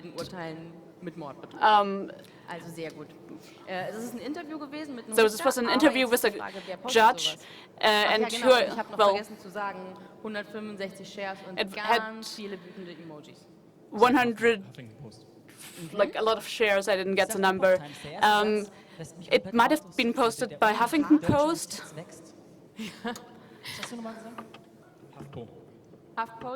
Huffington Post, Epoch Times. It was Focus Online.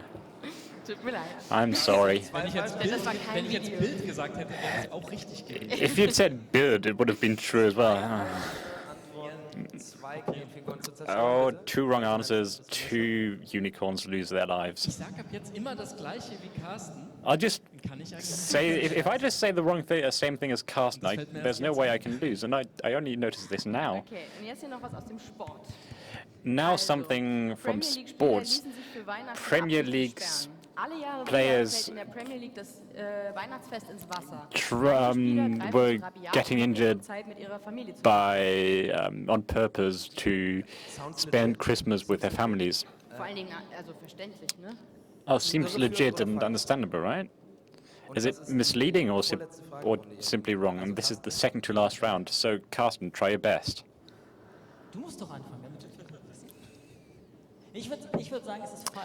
I think it's untrue because it's not extreme enough to be misleading. No, I'll chance a guess at misleading. I'm sorry, it was untrue. It is from an interview with the arbiter Howard Webb, the umpire Howard Webb, and he says that players actually want to be sent off, but of course he never agrees to that. So Blue Unicorn loses its life. And who posted this?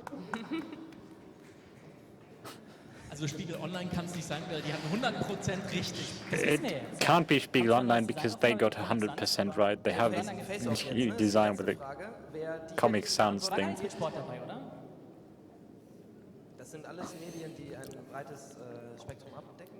All of these are media that cover a broad spectrum of news. I'll say Vice, because Vice was in there, but we haven't seen them yet.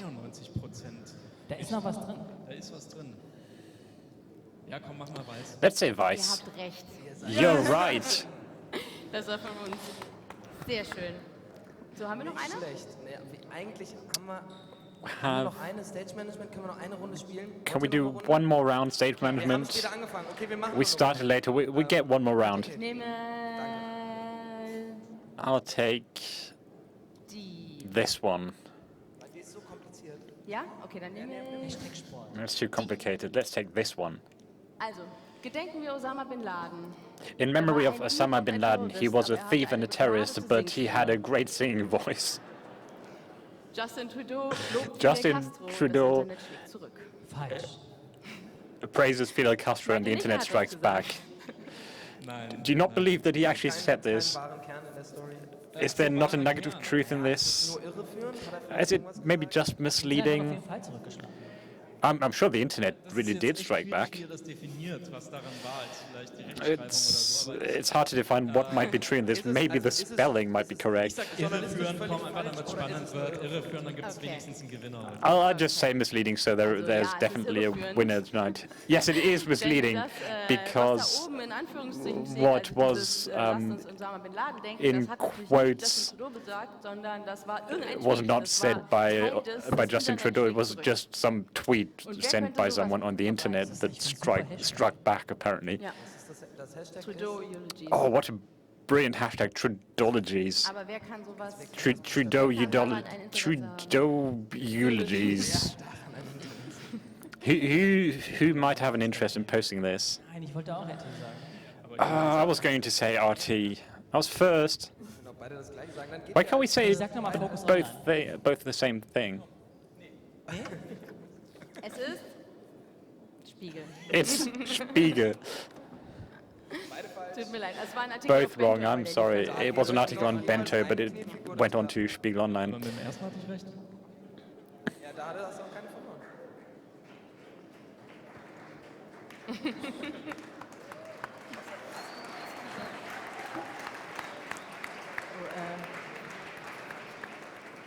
Ich habe irreführend gesagt.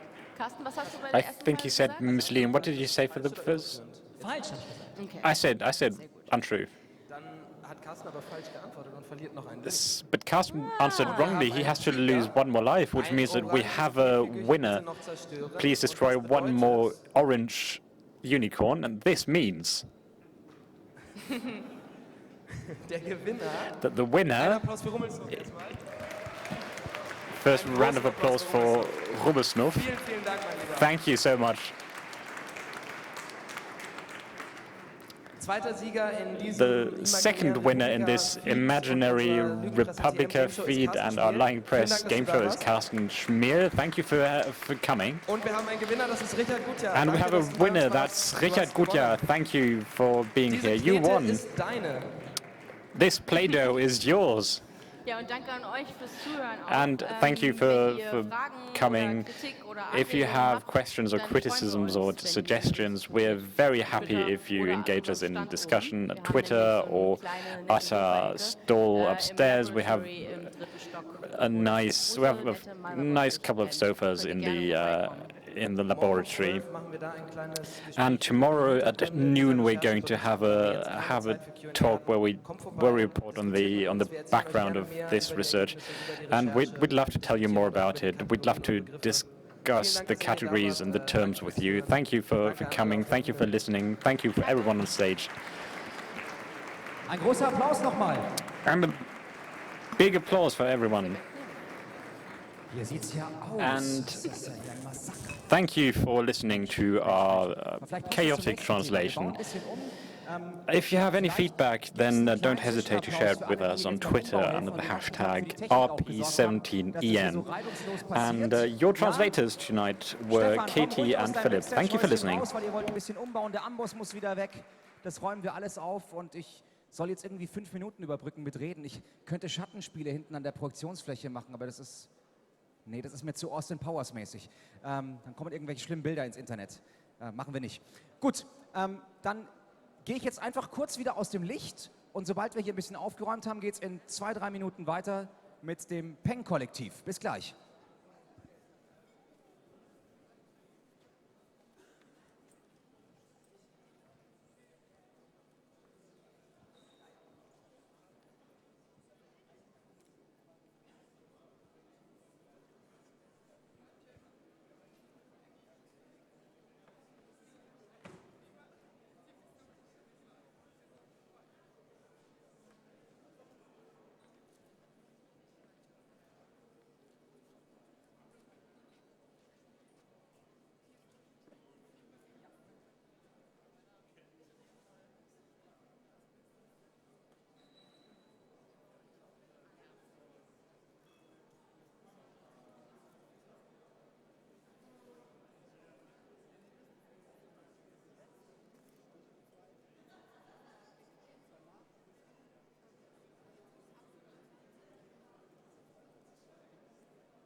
So, schön, dass ihr noch da seid.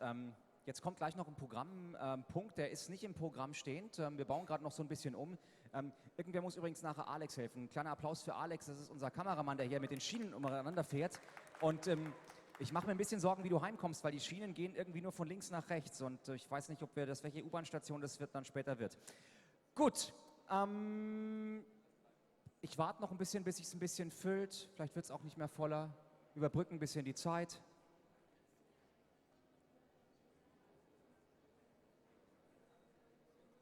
Sieht gut aus? Okay, dann legen wir los. Jetzt gibt es eine Session von Peng-Kollektiv. Und zwar geht es darum, wie man die Waffenindustrie hackt. Und nicht wundern, das hier neben mir ist Jessica Gräber. Applaus für Jessica Gräber.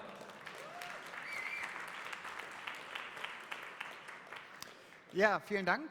Ich wurde vor ungefähr einer Stunde gefragt. Also ich stand draußen und kam so vorbei, war gerade bei der Rheinmetall Aktionärsversammlung und auf dem Weg war hier die Republika und dann frage ich so, kann ich kurz rein? So, und die so, nee, bist nicht akkreditiert. Und dann bin ich halt nach Hause gefahren und meinte, hey Leute, sorry, können uns nicht treffen. Und dann hieß es, ja, dann halt doch eine Rede.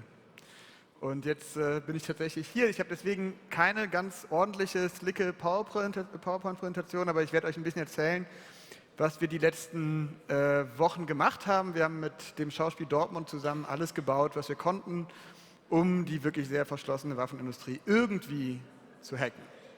Aber zuerst wollte ich mal kurz fragen. Kannst du mir die Musik im Hintergrund ausmachen, die da als Test? Oh ja. Warte, ich mache die Musik eben aus. Ups. So. Ich habe gehört, hier hat die Bundeswehr auch Werbung gemacht. Ist das richtig? Die haben irgendwie so, da saßen ganz viele im Publikum und haben so YouTube-Klickzahlen von diesem Rekruten-Bullshit beklatscht. Bei der Republika. Ist das richtig? Was? Bei der Media Convention? Und ist es keiner auf die Bühne, doch sind Leute auf die Bühne gestürmt und haben dann irgendwie Plakate gezeigt, aber die haben dann wegen Pluralismus und so Werbung gemacht, rekrutiert. Ist das richtig?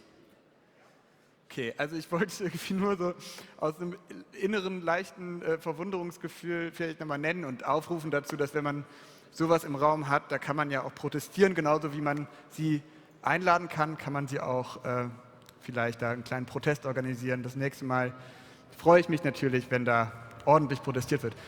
Das war das. Sehr großen Applaus für die Leute, die es zumindest ein bisschen was gemacht haben. Wir hatten keine Zeit, wir waren in der Tat gerade bei Rheinmetall.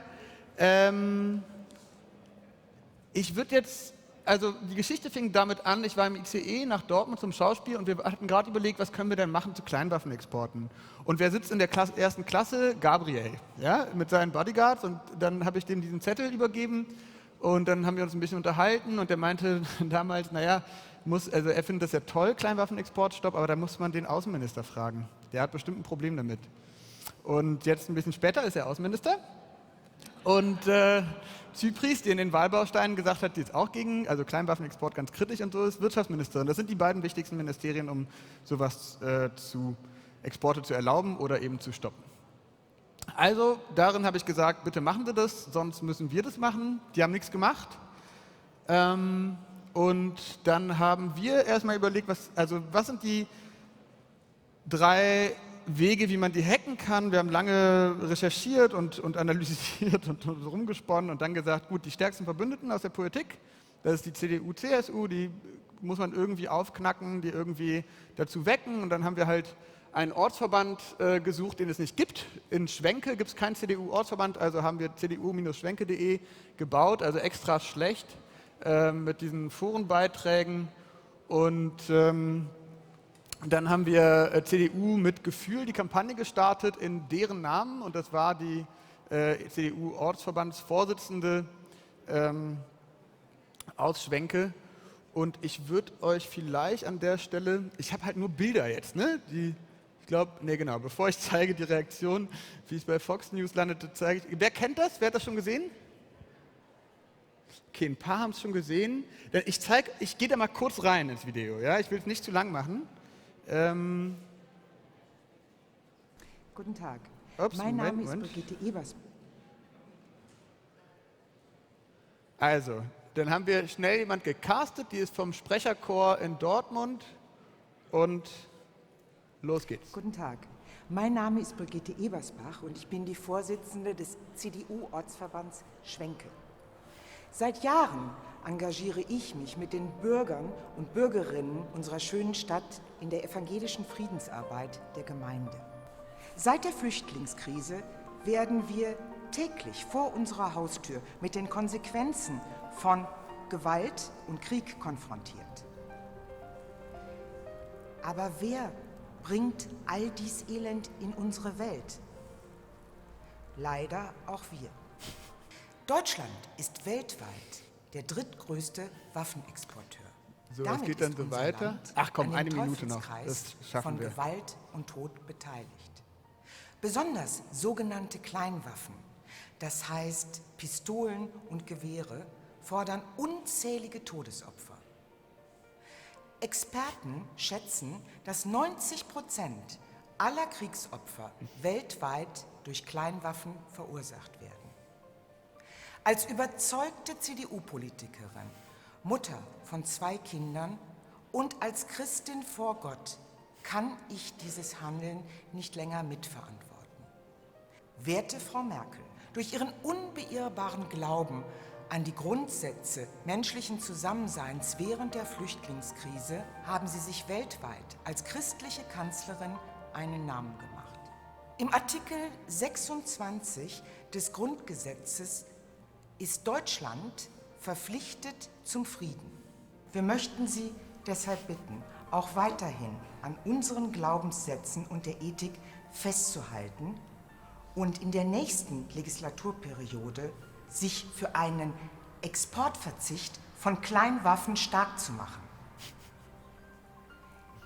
Ihre christliche Wählerbasis appelliert an Ihr Mitgefühl für eine CDU mit Gefühl. Wir bitten Sie als Zuschauer. Gehen Sie online. Informieren Sie sich. Unterschreiben Sie unsere Petition. CDU mit Gefühl. So,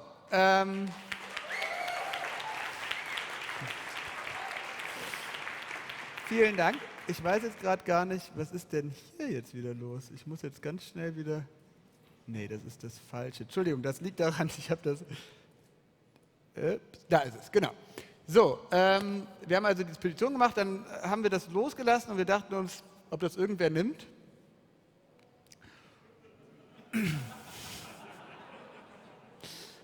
Und wir waren schon ein bisschen verwundert, wie so ein Ortsverband aus Schwenke, also in dem Sinne, wenn hier irgendwelche CDU-Hinterbänkler sind, redet über eure Grundwerte und ihr bekommt die globale Bühne. Ja, das ist eigentlich total einfach.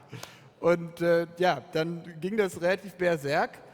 Wir hatten uns leider, das ist ein Manöverfehler gewesen, wir hatten gedacht, das würde so schnell aufgelöst, es würde so schnell in die Menti kommen, dass wir einem Journalisten angeboten haben, das exklusiv um 18 Uhr aufzulösen.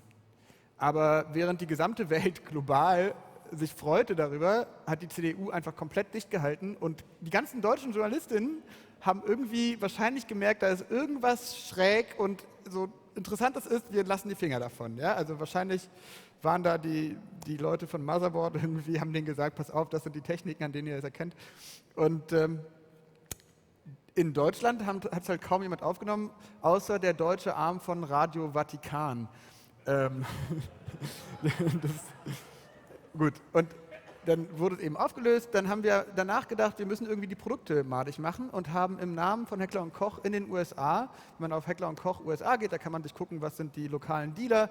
Da kriegt man also 400 Adressen, die kann man dann alles scrapen, auf PDFs tun, die ausdrucken, in den USA fliegen, die Briefe in den Briefkasten schicken und schon hat man einen nationwide Recall of all Firearms, weil die USA kein konfliktfreies Land mehr sind. Also Trump und so. Das ging dann natürlich, muss man das natürlich auch ein bisschen in Foren verbreiten und ganz for Funs hat dann sich total darüber aufgeregt. gab dann noch mehrere, die sich darüber aufgeregt haben. Alle haben sich gefragt, was ist denn da eigentlich los? Because Trump, Germany wants their guns back. Und ja, also das ging dann relativ flott, dass die Leute auch gesagt haben, das waren garantiert diese Merkel-Supporter.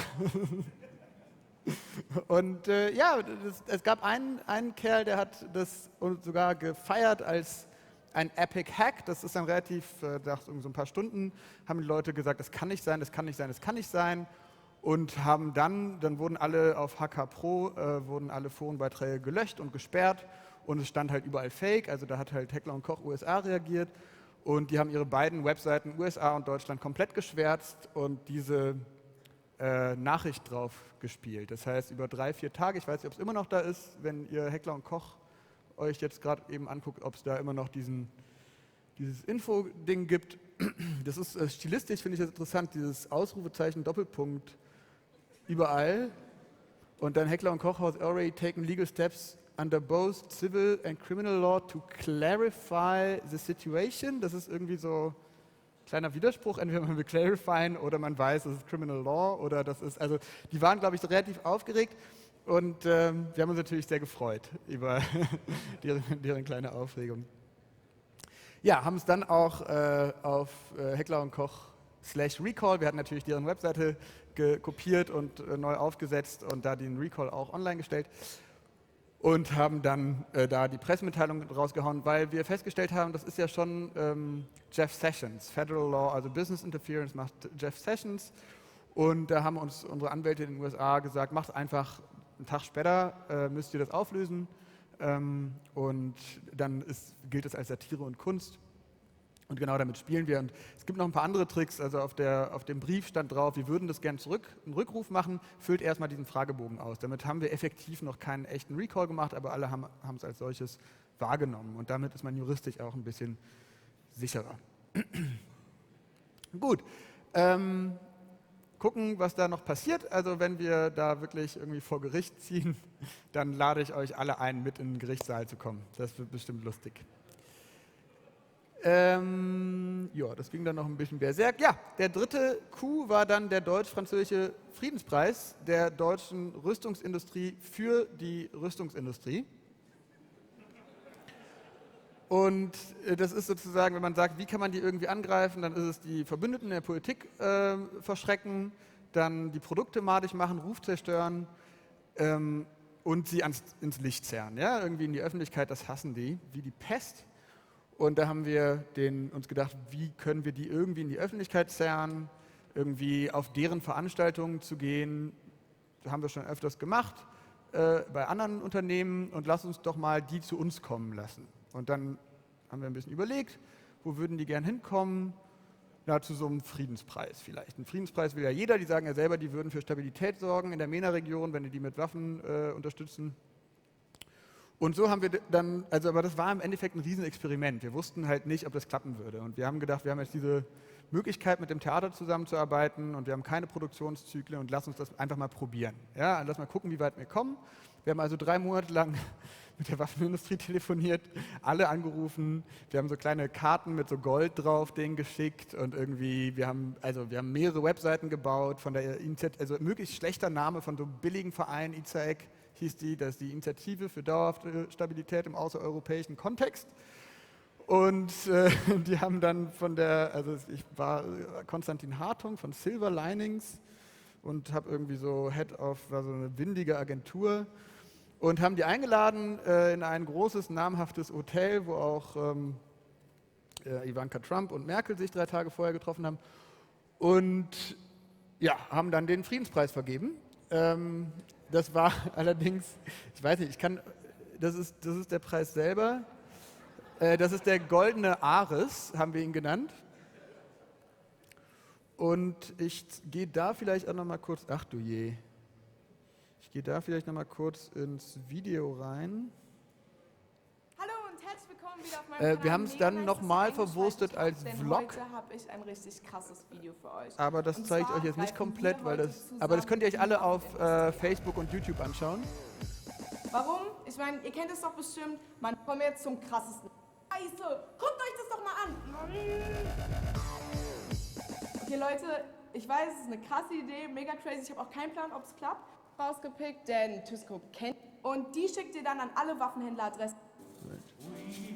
So Leute, es geht los. Ich nehme euch mal mit hier rein. Guckt.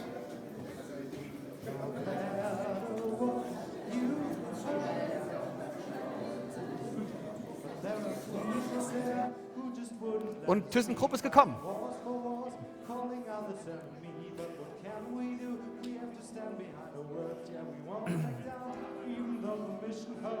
Also kurz zwischendurch, wir hatten 8 Zusagen von Sig Sauer, von Hensoldt, das ist eine Unterorganisation von Airbus, von Euro, ach, hast du nicht gesehen, Air Robots, eine kleine von vielen großen, und wir dachten irgendwann übermütig, komm, wir machen das jetzt. Jetzt haben wir so viele Zusagen, wir buchen den Raum für arsch viel Geld und los geht's. Und dann haben wir einen kleinen Fehler gemacht, es sind ein paar Leute abgesprungen und am Ende wussten wir nicht, ob überhaupt irgendwer kommt, und er kam. Ja, er hat bei uns gestanden und gehalten. Und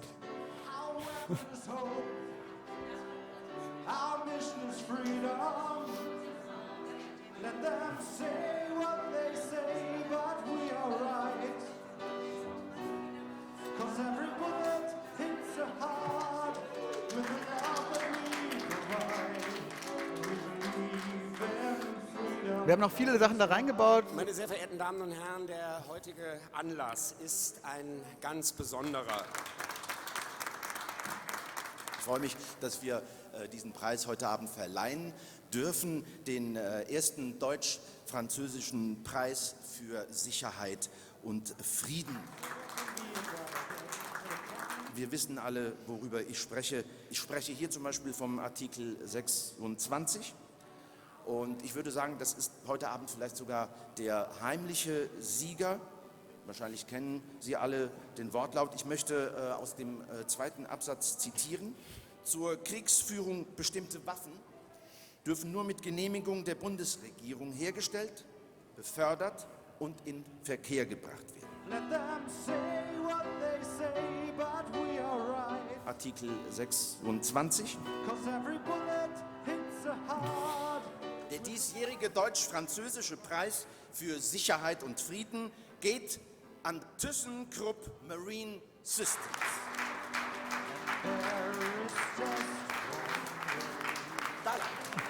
Herzlichen Glückwunsch an das Unternehmen. Ja, also er ist uns entwischt in der letzten Sekunde, kurz bevor wir bereit waren, ihm den Preis zu übergeben. Aber, wir haben uns gedacht, ThyssenKrupp hat ihn bekommen. Hinterher, als die Medien bei denen angerufen haben, haben die tatsächlich auch gesagt, naja, einen Preis für Sicherheit und Frieden hätten wir natürlich entgegengenommen. Wir sind ja voll da für Sicherheit und Frieden. Also das heißt, sie haben ihn sogar angenommen. Aber wir dachten uns, es kann doch nicht dabei bleiben. Und ich komme gerade von vor, wie habe ich eben erwähnt, ne, vor ein paar Stunden von Rheinmetall bei der Aktionärskonferenz, und dann habe ich es einfach nochmal probiert und also das sieht man jetzt kaum. Ich habe das selber noch nicht gesichtet, das kam gerade von meinem Handy. Ich habe da halt die Möglichkeit gehabt zu reden, weil ich irgendwie jemanden kannte, der eine Aktie hat, die mir gibt, also und so weiter, und dann kann man da 5 Minuten reden. Also habe ich den goldenen Ares nochmal mitgenommen und Rheinmetall hat ihn angenommen auf der Bühne. Und die Laudatio sagte unter anderem, Zitat, Bomben, Bomben, Bomben.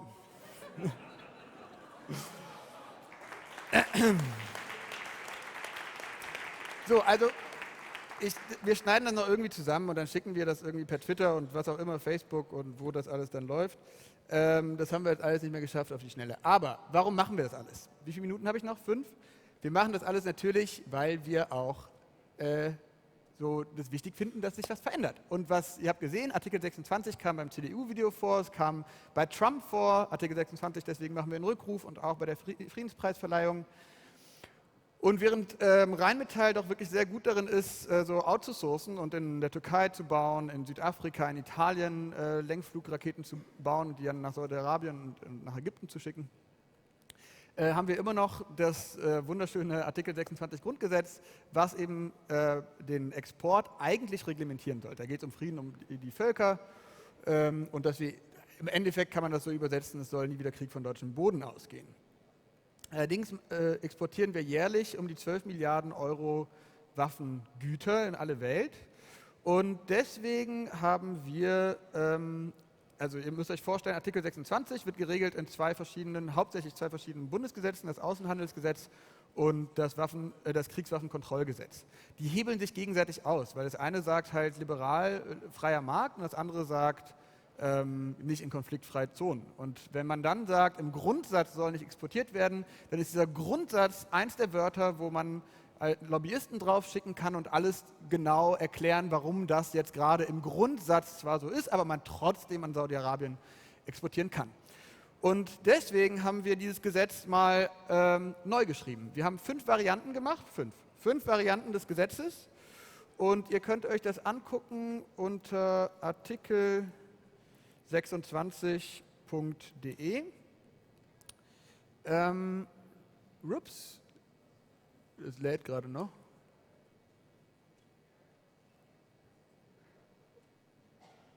Hier ist unsere Webseite, wo ihr dann abstimmen könnt, wo ihr hintersteht. Also ob ihr da könnt ihr euch den gesamten Gesetzestext mal angucken. Also in dem Fall ist es wirklich, volles Verbot ist sehr, sehr kurz, wenn ihr euch das anschaut. Das ist so lang. Ja? Da braucht man nicht viel drüber zu reden. Es gibt ein komplettes Verbot aller Rüstungsgüter. Wenn ihr sagt, das ist meins, dann klickt ihr einfach drauf. Das mache ich jetzt nicht, sonst wäre es eine Verfälschung der Ergebnisse.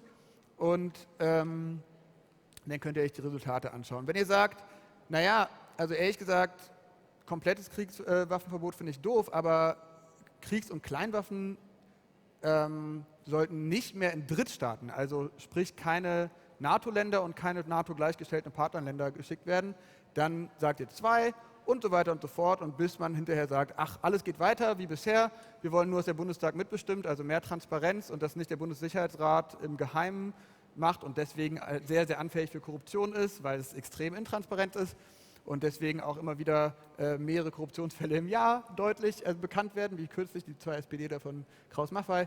Also das soll passieren und eine Post-Shipment-Kontrolle wollen wir auch haben. Das heißt, die Leute fahren, also das könnte man von heute auf morgen machen. Die liebe Frau Zypries könnte ohne großartigen parlamentarischen Beschluss jetzt vom Wirtschaftsministerium aus sagen, ich möchte eine Post-Shipment-Kommission nach dem amerikanischen Vorbild, Blue Lantern heißt das, schaffen und die gehen dann um die Welt und haben die Expertise und können sich genau angucken, was aus den Waffen geworden ist. Momentan macht das nämlich der Verteidigungsattaché, der Diplomat im jeweiligen Land, der keine Kompetenzen hat, keine Kapazitäten hat und gleichzeitig versucht, den Waffen zu verkaufen. Und der geht dann hin und guckt kurz in die Kisten und sagt, ja, ich glaube, es ist alles noch da. Das heißt, das kann man alles ändern. Und wenn ihr darüber abstimmt, dann werden wir schauen, was dabei rumkommt und wir werden Klinken putzen im Bundestag und denen das allen anbieten und hoffen, wenn wir 5% der Parlamentarierinnen zusammen haben, also 33 Leute, dann kann das dort diskutiert werden und es wird Teil des Bundestagswahlkampfes. Also das war ein Run-Through dieser Kampagne. Hat sehr viel Spaß gemacht und ich glaube, das, was wir vor allem versuchen, ist nicht nur nachhaltig was zu verändern, sondern dass wir auch zeigen, dass es andere Formen gibt, die Waffenindustrie anzugreifen und dass die sich nicht mehr in ihren eigenen Feldern sicher fühlen. So, vielen Dank.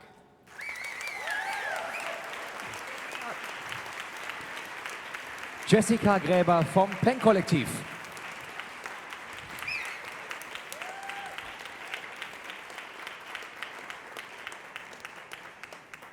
Wenn ihr Fragen habt, könnt ihr gerne nachher zu mir kommen. Macht ihr hinter der Bühne oder so an der Seite. Ja. So.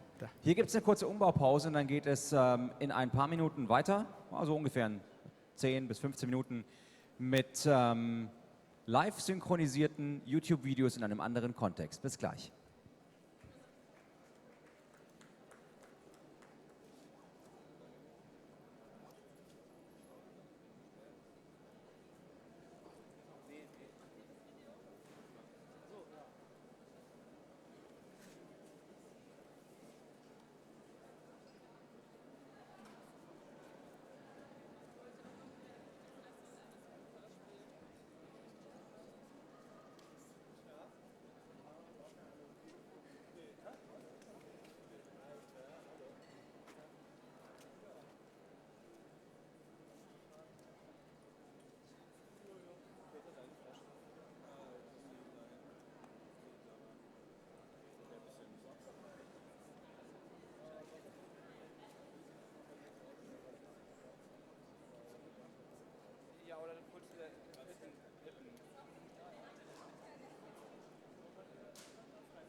So, bevor jetzt das Scheinwerferlicht gleich wieder angeht und wir es schön für YouTube machen, noch eine ganz kurze Bitte von den beiden, die jetzt kommen.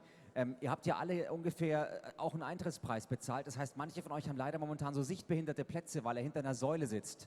Und die beiden haben gesagt, setzt euch bitte so, dass ihr alle den Bildschirm seht. Also kommt möglichst ins Zentrum. Das heißt, oben auf den etwas günstigeren Plätzen hätte ich jetzt gesagt, rutscht in die Mitte. Noch habt ihr Zeit. Bei der Gelegenheit könnt ihr auch gleich den neben euch oder die neben euch fragen, wie sie heißt. Könnt euch dann schon mal bei Twitter gegenseitig folgen und sowas in der Richtung. Also ein bisschen zusammenkuscheln. Wird auch jetzt schön.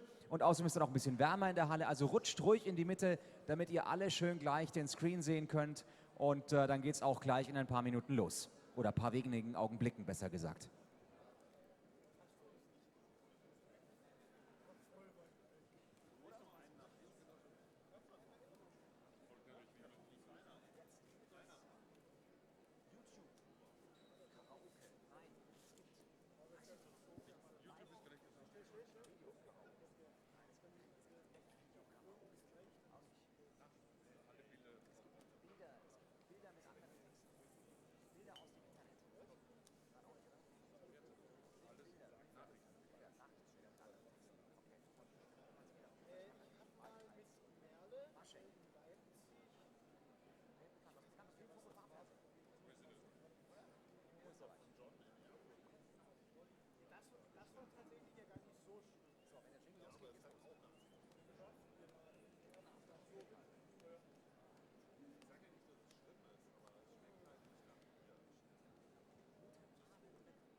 Guten Abend, Republika. Good evening, Republica. Love out loud. Love out loud. You still got some strength left. That's good. Last session this evening. Thank you for being there. Now there's pictures from this internet, from the TV, from everywhere, re-synchronized from Peter Hamazeda and Robert Stachel, known from TV and radio. Welcome, maschek. Welcome. Good evening. Thank you. Thank you. Thank you. Before we begin, let's have a look if everybody is in the middle, sort of. You maybe can't see something from the image, then please just move over to the middle. No, not more to say. Have a look over there. That's much nicer. Please start the video.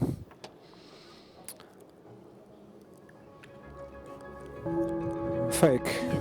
He's the first German TV with Tagesthemen, which is the German news show. German 10 o'clock news. Today in the studio, Ingo Stamparoni. Yeah, not only today, but every day.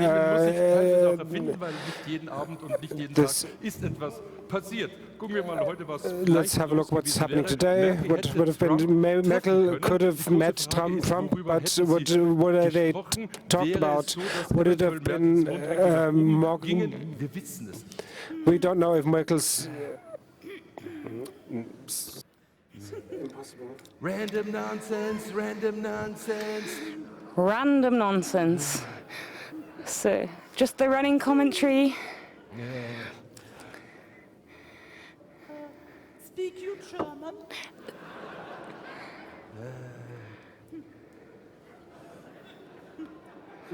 Wohl nicht, ne? Maybe not. Obama at least was making an effort speaking German, but, well, that was nicer. Oh, yeah. Obama. No, I remember Obama meeting him in Bavaria. Terrible, terrible, you know, Angelina Jolie and Brad Pitt split up. They were so connected. Really at the top, a dream couple. How did they call themselves? Brangelina. Yeah. But did you know Brad Pitt personally? I was the president, yeah. I know of them. I'm the president. But listen, I want to talk to Angela. Okay. Angeblich wollten Sie eine offene Beziehung. Okay. Mein Mann und ich, wir brauchen sowas nicht. Ja, Moment, das ist mein Stichwort. Ja, es gibt ja zwei Theorien über die Verzehrung der Weißwurst. Ja, die einen sagen, man muss saugen. Ich bin ein Schnippler. Schnippel, schnappel, schnippel, schnappel. Das ist halt der Preis. Yeah, give me one of those prizes, please. Thanks a lot. Das ist kein Preis, das ist eine Breze. Ah, I see. Okay. We're sorry as translators, this is impossible for us to translate in a manner that would make you even smile. So right now we have no idea whether we should continue or not.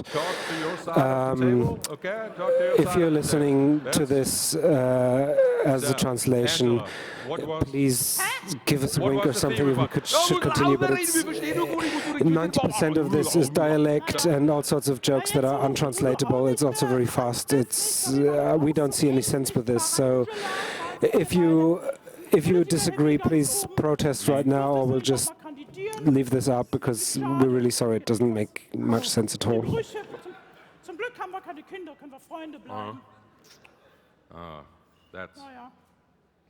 That's kind of sad, isn't it? Traurig, gell? Wir haben ja Frau verlassen, nicht? Die Michelle hat's geheißen. Okay. Ja. Aber nicht, like my...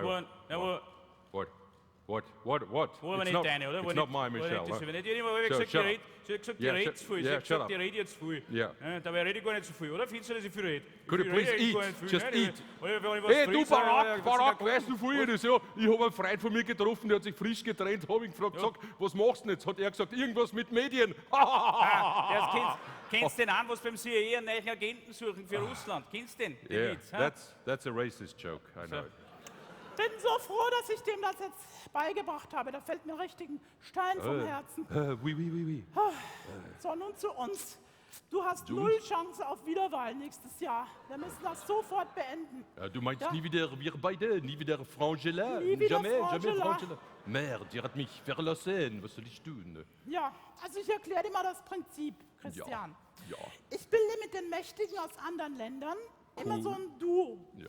Und dann gibt es einen Hashtag-tauglichen Codenamen. Ja, cool. Was wäre das? Yes, once again, after debating, we will not translate this into English. We're really sorry, it just doesn't make any sense at all, because this is supposed to be funny and we can't transport even 1% of the humor, so we'd rather not do a bad job than, we'd rather do no job at all than a really bad job, and therefore thanks for expecting our effort here, but it's just impossible. Have a great evening. Drink a beer instead, it's worth it. Heinz Christian, HC steht für Heinz Christian, aber Heinz Christiangela. der soll nicht Da Kanzler. wollen wir lieber beten, dass das nicht kommt. Ja. Sebastiangela Ja, würde mir aber keiner besser soll. gefallen. Österreich, Österreich, Österreich, Österreich, Österreich, Österreich. Liebe Freunde, für alle, die mich jetzt nicht kennen, mein Name ist Heinz Christian Strache, ich bin der Chef der FPÖ und ich bin immer nicht der Bundeskanzler von Österreich. Aber es ist ja so, dass ich gar nicht Bundeskanzler von Österreich sein muss, weil egal was ich sage, wenige Wochen danach macht die Regierung genau das, was ich vorgeschlagen habe. Ja, so schaut es aus. Ist schon gut, buddeln Sie ihnen nicht auf. Wir machen genau das, was Sie vorgeschlagen haben. Ja. Hier bei uns an der südlichen Grenze haben wir einen Korridor errichtet. Ich als Innenministerin war dafür verantwortlich. 80 Flüchtlinge können jeden Tag hindurchgeschleust werden. Für die anderen ist Pause. Naja, genau. Aber wir haben uns ein Szenario überlegt. Wir haben das schriftlich festgehalten, da sind wir draufgekommen, die wenigsten Leute können lesen. Und dann machen wir dementsprechend jetzt ein Laientheaterspiel. Wir haben die Polizei gefragt, ob sie nicht mitspielen mag. Und die Polizei kann ausschließlich die Polizei selbst spielen. Insofern die Polizei spielt die Polizei. Den Rest erklärt der Herr Übungsspielleiter bitte jetzt. Ja, genau. Ich werde das jetzt erklären. Servus. Also Folgendes. Die Journalisten haben wir gebeten, als Embedded Journalists mitzuspielen. Sie mögen jetzt am Anfang Asylwerber bitte spielen. Asyl, Asyl, Austria, Austria, Austria. Na, nichts, da zurück nach Deutschland mit euch. Germany. Also, Deutschland, So, Slowenien. was macht man mit den links-linken Gegendemonstranten? Hä?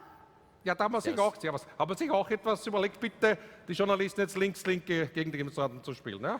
Say it loud and say it clear. Refugees are welcome here. No border, no nation. Erst Fahrzeug, bevor es mit uns redet. Das ist ja Wahnsinn. So, das muss jetzt dem Strache hoffentlich genug sein, was wir da simuliert haben, oder?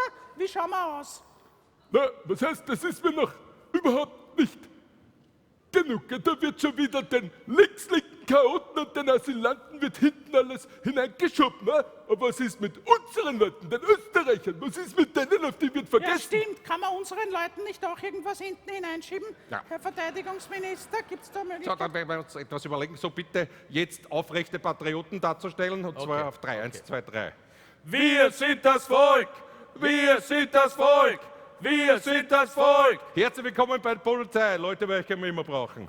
Sehr gut. So, das waren jetzt 3 Simulationen und zum Abschluss habe ich noch einen Marschbefehl für die Kolleginnen und Kollegen von der Exekutive. Da handelt es sich aber nicht um eine Übung, das ist ein ernsthafter Einsatz. Wie, was, wie?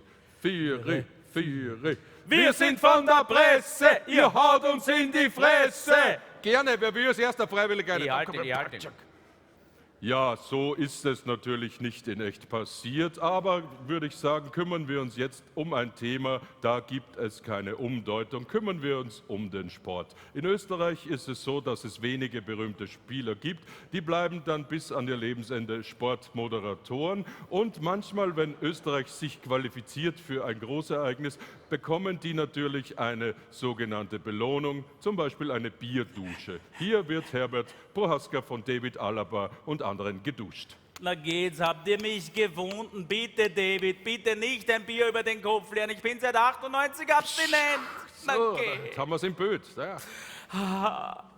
Es hat wirklich solche Hurenkinder. Hey, pass auf, vielleicht sind wir von dir. Ja? Jetzt kann ich von vorn anfangen bei den anonymen Alkoholikers. Nee, du musst zu den prominenten Alkoholiker. Holperbröll ist das Stichwort, verstanden?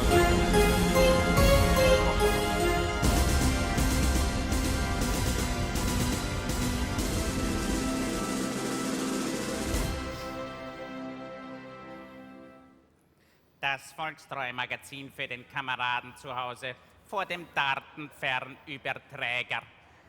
Während an der Ostfront unseres Landes dem Muselmanen Tür und Tor geöffnet wurde, erreichen uns aus dem Landesinneren bereits erste erschreckende Bilder. Jugendliche mit Migrationshintergrund konnten dabei gefilmt werden, wie sie einem verdienten österreichischen Pensionisten Säure über den Kopf geleert haben.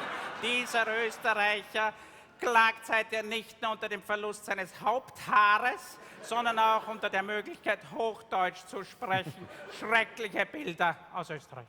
Die Lückenpresse hat diese Bilder natürlich wieder nicht gezeigt. Aber wenn ich der große, starke Mann von Österreich bin, dann gibt es keine Lückenpresse mehr, dann gibt es nur mehr die Wahrheitspresse. Und die wird nichts als die reine Wahrheit verkünden. 25 Stunden am Tag die reine Wahrheit, so war ich hier vor Ihnen stehe.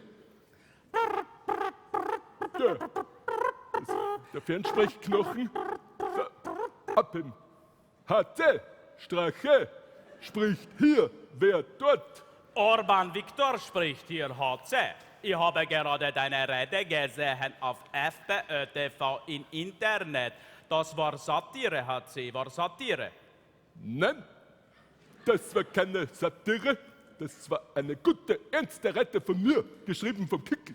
Ich meine nicht deine Rede, HC. Ich meine das Säureattentat auf den Pensionisten, das ihr gezeigt habt. Das war fake. Hast du nicht bemerkt? Das war bearbeitet, das war nachsynchronisiert. Satire. Aber wie soll ich das erkennen, ob etwas echt ist oder eine Satire oder eine Fälschung?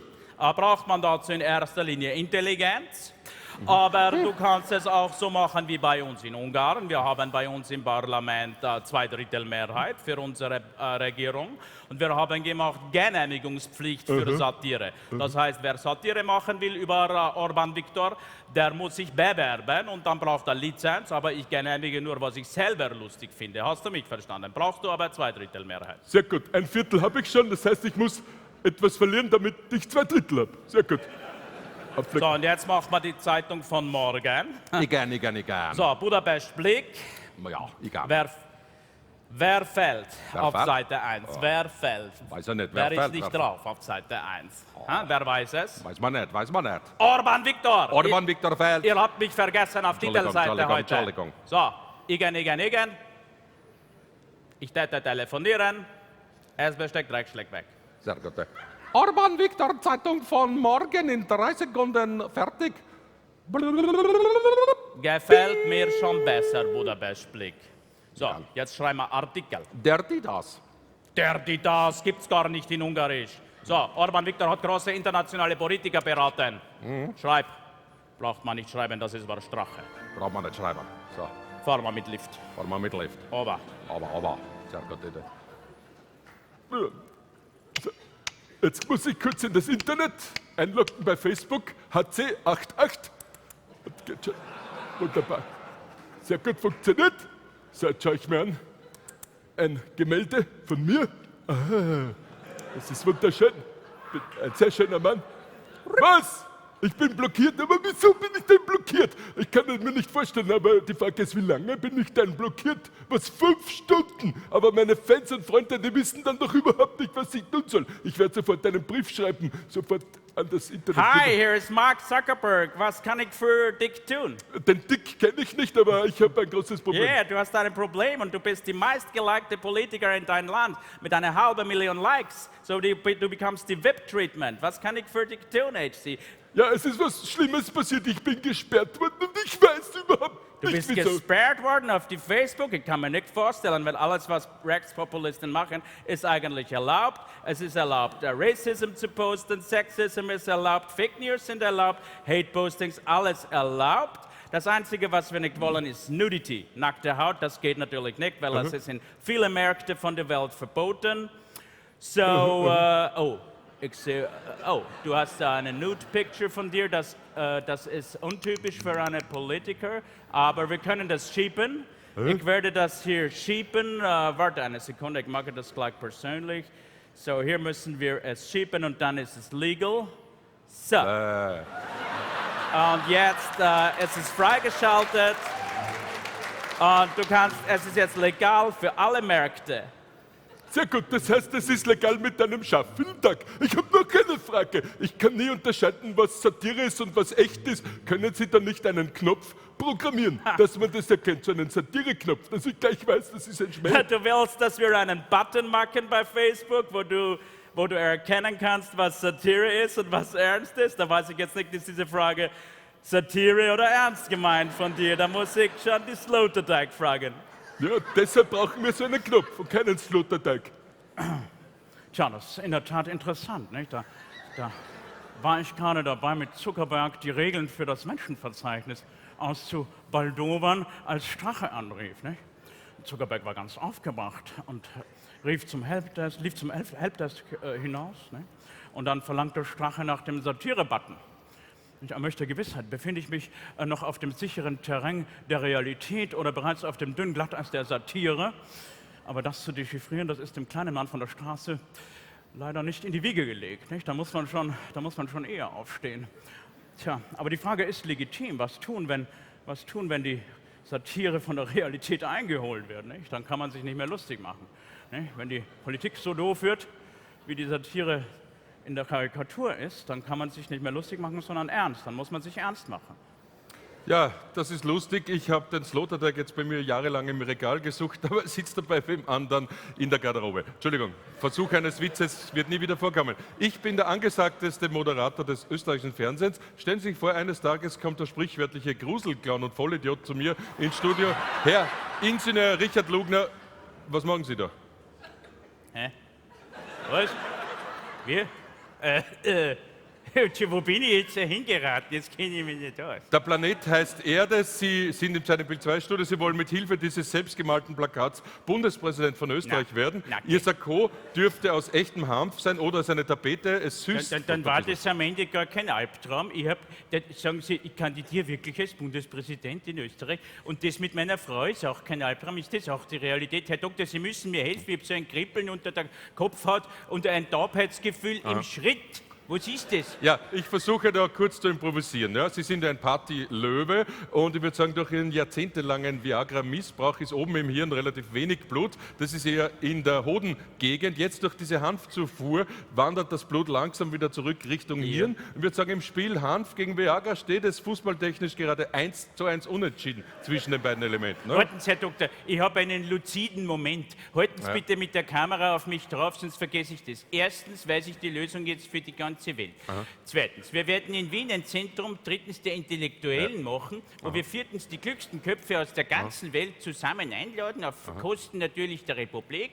Und wir werden in Wien also die Leute versammeln und nachdenken lassen über die Welt. Ja? Wirklich so ein großer Kongress, ne, mit vielen Bühnen, wo die klügsten Leute sprechen dürfen. Und das wird gestreamt, nicht? Und dann Lösungen anbieten, einmal für alle Probleme, in Ruhe reden. In Wien wird zur Zeit von Sigmund Freud, Otto Wagner und Bertha von Suttner das Zentrum der gescheiten Leute auf der Welt. Dafür klingt alles großartig, ich werde Sie wählen und meine 100.400 Milliarden Follower werde ich zwingen, das auch zu tun. Die können auch alle vorbeikommen, Ihre Follower kommen zu uns in die Hofburg, kriegen Sie ein bisschen was zum Rauchen, nicht? Und dann verstehen wir sie alle wieder. Okay, das war nur eine kurze Freude, da ist nichts viel da mit Intellektualismus. Ich will einfach nicht mehr moderieren. Ja, wenn niemand will, Anne will immer. Ich habe hier ein wunderbares Thema vorbereitet, möchte auch die Gäste vorstellen, die hier heute bei mir sitzen. Sebastian Kurz, ja, Außenminister von Österreich. Ja, das hätte ich schon gesagt. Also ich stelle Sie mal vor, hier bei mir ist Herr Sebastian Kurz, der österreichische Außenminister. Der jüngste Außenminister. Der jüngste aller Zeiten. Ja, aller Zeiten. Ja, natürlich. In der gesamten europäischen Geschichte. Ja, machen Sie jetzt meine Arbeit oder wie sieht's aus? Ich habe einfach die Themen wesentlich schneller am Schirm als Sie und ich bin der Erste, der die heißen Eisen angreift. Vielleicht sollen wir über ein anderes Thema sprechen. Free Dennis ist doch Thema Nummer 1. Free Dennis, sonst kein anderes Thema. Sie können Ihre Jam-Session gerne nachher weiterführen, aber Free Dennis, also wirklich alles, was recht ist, Free Dennis, eigentlich ein klassisches grünes, linkes Thema, dass Tennisspielen für alle gratis sein sollte, das verstehe ich ehrlich gesagt nicht, das ist ein Elitensport. Ich finde, wir sollten über inhaftierte Journalisten in der Türkei sprechen, vor allem Deutsche, nicht über Free Tennis. Also. Freut mich sehr, Frau Bundeskanzlerin. Ich hatte soeben ein Gespräch mit dem österreichischen Außenminister. Sehr interessant. Ja, war nicht durchgehend interessant, will man sagen. 4/5 Zeit sprach er nur über seine unwahrscheinliche Qualität, einfach per se. 1/5 war durchaus spannend, seine Haltung gegenüber Erdogan, der Türkei, ist relativ hart, würde ich mal sagen. Warum sind Sie nicht so?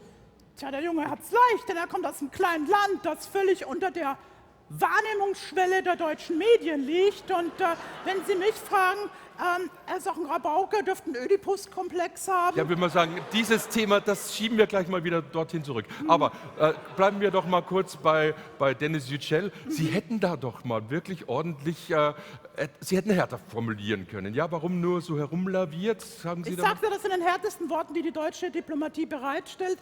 Die Inhaftierung Yücels ist nicht zur Vertiefung der ohnehin sehr guten Beziehungen zwischen Deutschland und der Türkei geeignet. Ja, also bitte, also beileibe hätte man das wirklich wesentlich härter formulieren können, ja? Hätten Sie das... Hätte Fahrradkette, nicht? Ja, fahren Sie doch mal darunter, nicht? Erklären Sie doch mal den harten Jungs auf der Welt, wie es läuft. Die wollen doch alle nur hier mit den Fäusten argumentieren, nicht? Die sind doch nicht zugänglich. Aber von mir aus, da soll doch mal der Sebastian Kurz darunter fahren und mal dem Erdogan erklären, was Sache ist. Ja, da bin ich mir sicher, der Junge ist so eitel, dass der das glatt machen würde und mit Erdogan spricht, ja? Also ich bin gekommen, um Ihnen den Böhmermann-Witz zu erklären. Was? Böhmermann? Moment. Ich brauche Verhörlicht. Du wirst verherrlicht bei uns. Nein, ich brauche eine Verhörlicht, verstehst du? Andere Lichter. Ah, das ist ein Verhörlicht. So, Böhmermann, du hast dich also freiwillig gestellt hier bei mir. Was sagst du zu deiner Entschuldigung? Also, es ist jetzt ein Missverständnis. Ich bin ja nicht Jan Böhmermann selbst. Ich bin ja Sebastian Kurz, der Außenminister von Österreich, Sebastian Short. Und ich bin der Kaiser von China, oder was, Böhmermann? Die nächste Beleidigung. Also Sie sind nicht der Kaiser von China, wieso?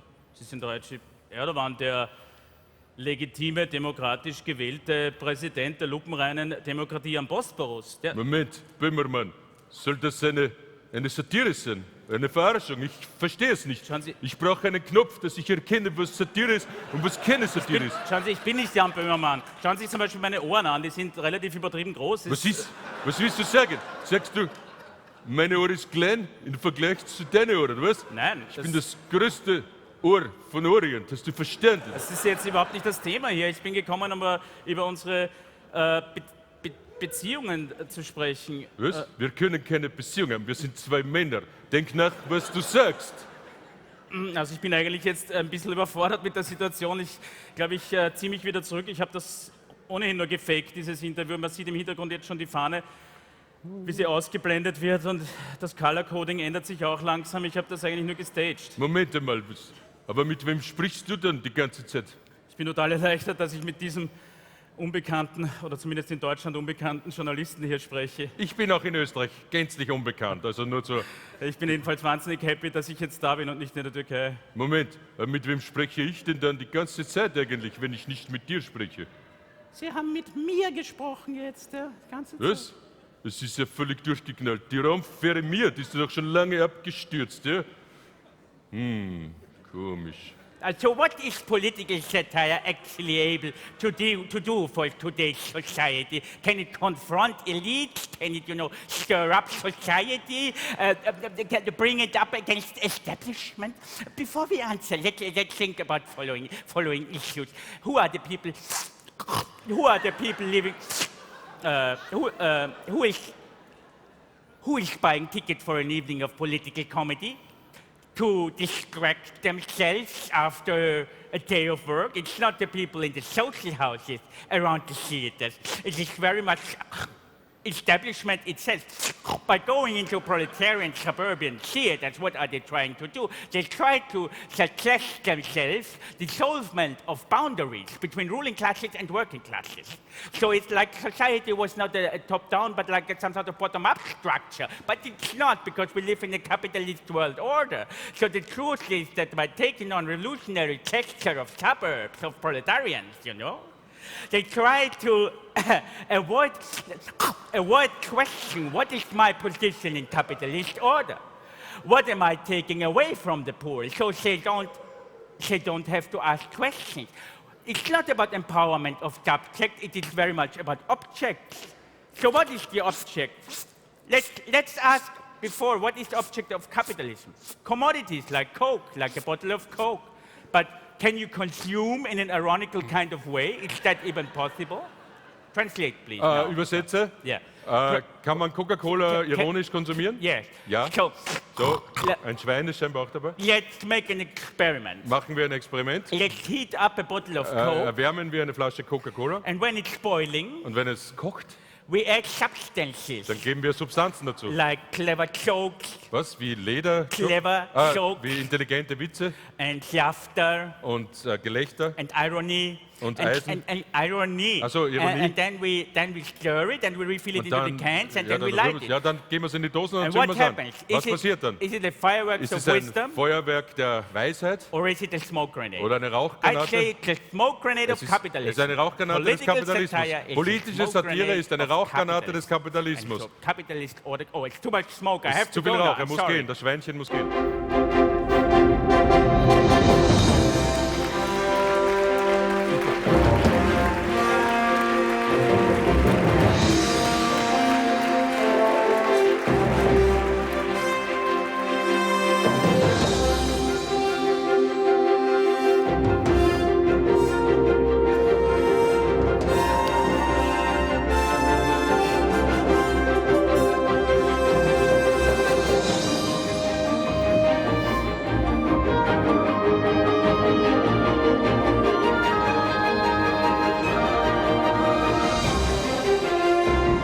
Die Geschichte von Downing Street 10, Sitz des britischen Premierministers. Nach meiner verlorenen Wette ist es selbstverständlich meine Aufgabe, jetzt hier den Platz frei zu machen, in der Downing Street Nummer 10. May the force be with the next one in here. Theresa May, may the force be with you. Meh, meh, meh, meh, meh, meh, meh, meh. Ich bin Donald Tusk, Präsident von EU-Rat. Ich treffe neue britische Premierministerin Theresa May. Da kommt sie. Oh, Donald, how do you do? Ja, es ist besser hier in London als in Brüssel. Yeah, wie geht es Ich in hasse Brüssel. Brüssel ist furchtbar. Es regnet die ganze Zeit. Immer Terrorgefahr. Es ist furchtbar dort in Brüssel. Es gibt wirklich, bitte lass meine Hand aus. Tut mittlerweile weh und ist peinlich, wenn wir so lange Hand halten. Und ich sage, lass aus. Das Schlimmste ist das Essen. Es gibt nur ein Lokal in ganz Brüssel, den Coq au vin, der Kotz au vin, wie ich sage. Es ist furchtbar. Ich kenne ihn. So, Herr Visit, haben Sie einen Sitz? Nein, das ist Jean-Claude Juncker. Er hat immer einen Sitzen. Wir sagen Aperitif. Aber das wollte ich gar nicht sagen. Du willst haben Brexit, aber du kannst nicht alles mitnehmen. Du musst uns etwas geben. Etwas, womit ich nach Brüssel zurückgeben kann. Oh no, wir wollen euch erpressen. Wir wollen alle Rechte und keine Pflichten. So wie die Schweiz. Yeah. Du kannst gern alle Rechten von ganz Europa bekommen. Das ist kein Problem. Bekommen wir alle. Aber wieso bringt ihr nicht eure Hauptstadt nach Großbritannien, nach London? Eure Büros nach London? Die ganze Hauptstadt von Brüssel weg nach London? Aber ist das rechtlich möglich? Es wäre großartig, wenn es rechtlich möglich wäre, aber ich befürchte, es ist nicht möglich, zu gehen nach London. Na, was, bei Theresa May hast du ordentlich was mitgebracht? Ja, habe ich alles Mögliche, aber für heute habe ich nichts so mitgebracht. Hör zu, es ist völlig durchgeknallt, was ich erreicht habe, ihr werdet es nicht glauben. Da bin ich glauben. mal gespannt. Ja, sei gespannt, So. sei gespannt. Setzen wir Also. uns auf diesen Tisch oder an diesen Tisch. Setzen wir uns erstmal Ja. alle hin. So, ja, ihr werdet staunen. Ich habe großen Sieg. Sag mal erstmal guten Tag. Guten Tag, guten Tag. Guten Tag. Also, Folgendes. Die EU-Hauptstadt wird in Zukunft in London sein, nicht mehr in Brüssel. Was? Ja. Geht das überhaupt? Geschündel. Ja, es steht nirgends geschrieben, dass EU-Hauptstadt muss sein innerhalb von EU. Steht nirgends drinnen. Da müsst man nie wieder in den schrecklichen Coq au vin gehen mit dem Jungen. Grauenvoll. Wo ist er überhaupt, der Jean-Claude? Ich weiß nicht. Wahrscheinlich. Entschuldigung. Ich war noch im Coq au vin, musste noch austrinken. Hör zu, Jean-Claude, hör zu. Du warst das letzte Mal in Coq au vin. Wir haben jetzt Exit aus Brexit. Verstehst du? Es gibt jetzt eine große Pause. Wir werden Palim. Nein, kein Lunchbreak. Hey, Sie, aufhören zu filmen. Ja, genau, Sie. So, ich mache Mittagspause 1 Stunde im Coq au vin. Kommt jemand mit? Ja, komm gerade her. Ah, das beste Restaurant von ganz Brüssel. Der Coq au vin. In der Rue du Coq au vin. Nummer 1. Kocken, Venen, Straten, Nummer 1. Immer alles zweisprachig sagen in Brüssel, sonst sind die Flamen böse und zünden alles an. Die Flamen. So, Garçon? Na, der Garçon hat gekündigt. Ich bin die Neue, die Garçonnière. Garçonnière. Bringen Sie mir einmal den Coq au vin. Ja, was anderes haben wir nicht. Und dann ein Fass von dem, wie heißt der Rotwein, den ich letztes Mal mit Gérard Depardieu ausgetrunken hatte? Wie hieß der nochmal? Brackwasser? Brackwasser. Wissen Sie was? Vergessen Sie den Coq au vin, ich nehme nur ein Fass von dem Brackwasser. Holt mich in einer Stunde. Das war unser letztes Fass Brackwasser. Was trinken wir jetzt? So, ich hoffe, Jean-Claude hat nicht so viel getrunken. Er war eine Stunde auf Mittagspause. Er muss nur unterzeichnen, Vertrag, dann sind wir in London. Ich hoffe... Ole, ole, ole, ole. Na, Donald, seit wann ist Entenhausen bei der EU? Oh, ja, sehr lustig. Du hast so viel Alkohol in deinen Atem, dass ich schon ebenfalls betrunken bin von diesen passiv betrunken. Ja, egal. Ich spür's auch schon. Huhu. Ja, ich spür's schon. Hast du heute Abend schon was vor? Was? Gehen wir in den Coq au vin? Nein. Hör auf, lass ihn in Ruhe, das ist nicht dein. Du hast deine Daisy, Donald. Nein, die ist bei Gustav.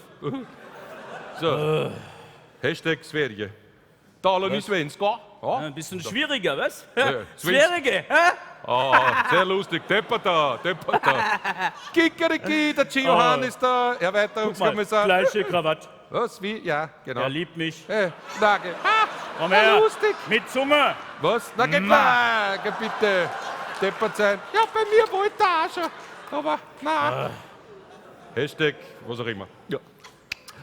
Als kleiner Bub war ich immer Opfer von Bullies, weil die haben gesagt, ich schaue aus wie ein Pferd.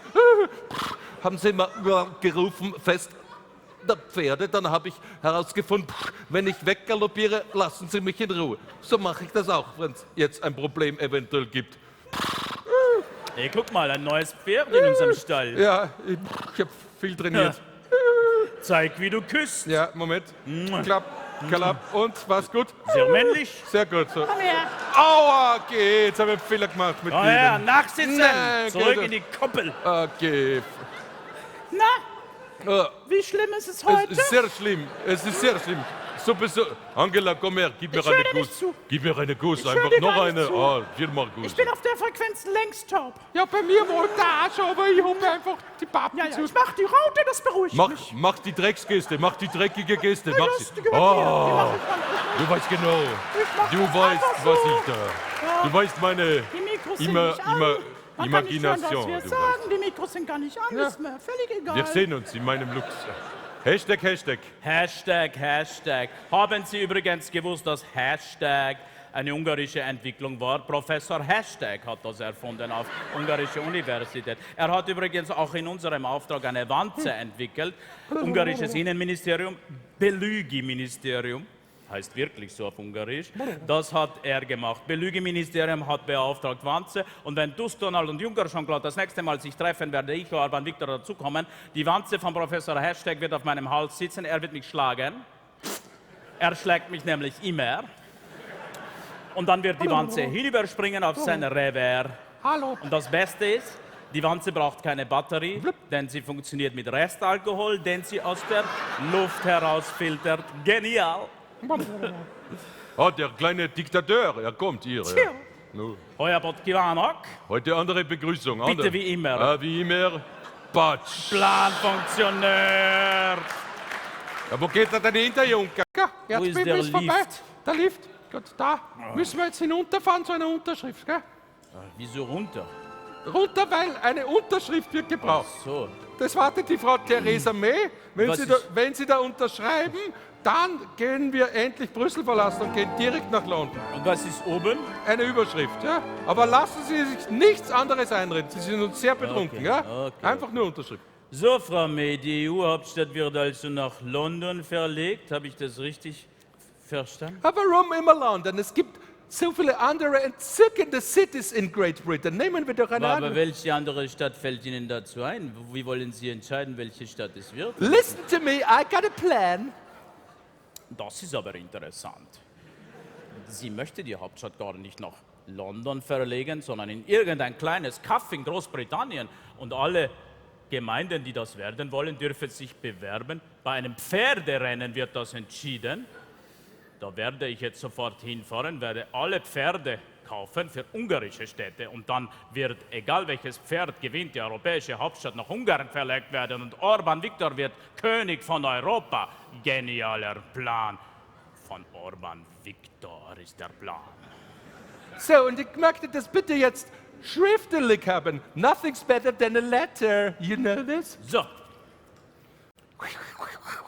Die Heimatgemeinde des siegreichen Pferdes wird Sitz der europäischen Institutionen. Terry, mit Brieftaube nach London. Hey Leute, ich bin's Kahn, das ist Jan. Wir sind deutsche EU-grüne Abgeordnete. Wir haben soeben was getan zur Verbesserung des Raumklimas. Ja, wir hatten eine nervige Mitarbeiterin hier namens Terry, die hat nur Lügengeschichten verbreitet, Verschwörungstheorien. Jetzt haben wir gesagt, hey Terry, ja, da gibt's eine Brieftaubenabteilung hier im EU-Parlament, die hätte gerne, dass du bei denen mitarbeitest. Und jetzt ist sie auf der Suche nach der Abteilung, die gibt's natürlich nicht, ja. Aber wir sind jetzt endlich los und das ist viel besser bei uns. Das Nervigste war, wenn sie reingehoppelt kam und rief, juhu, da bin ich.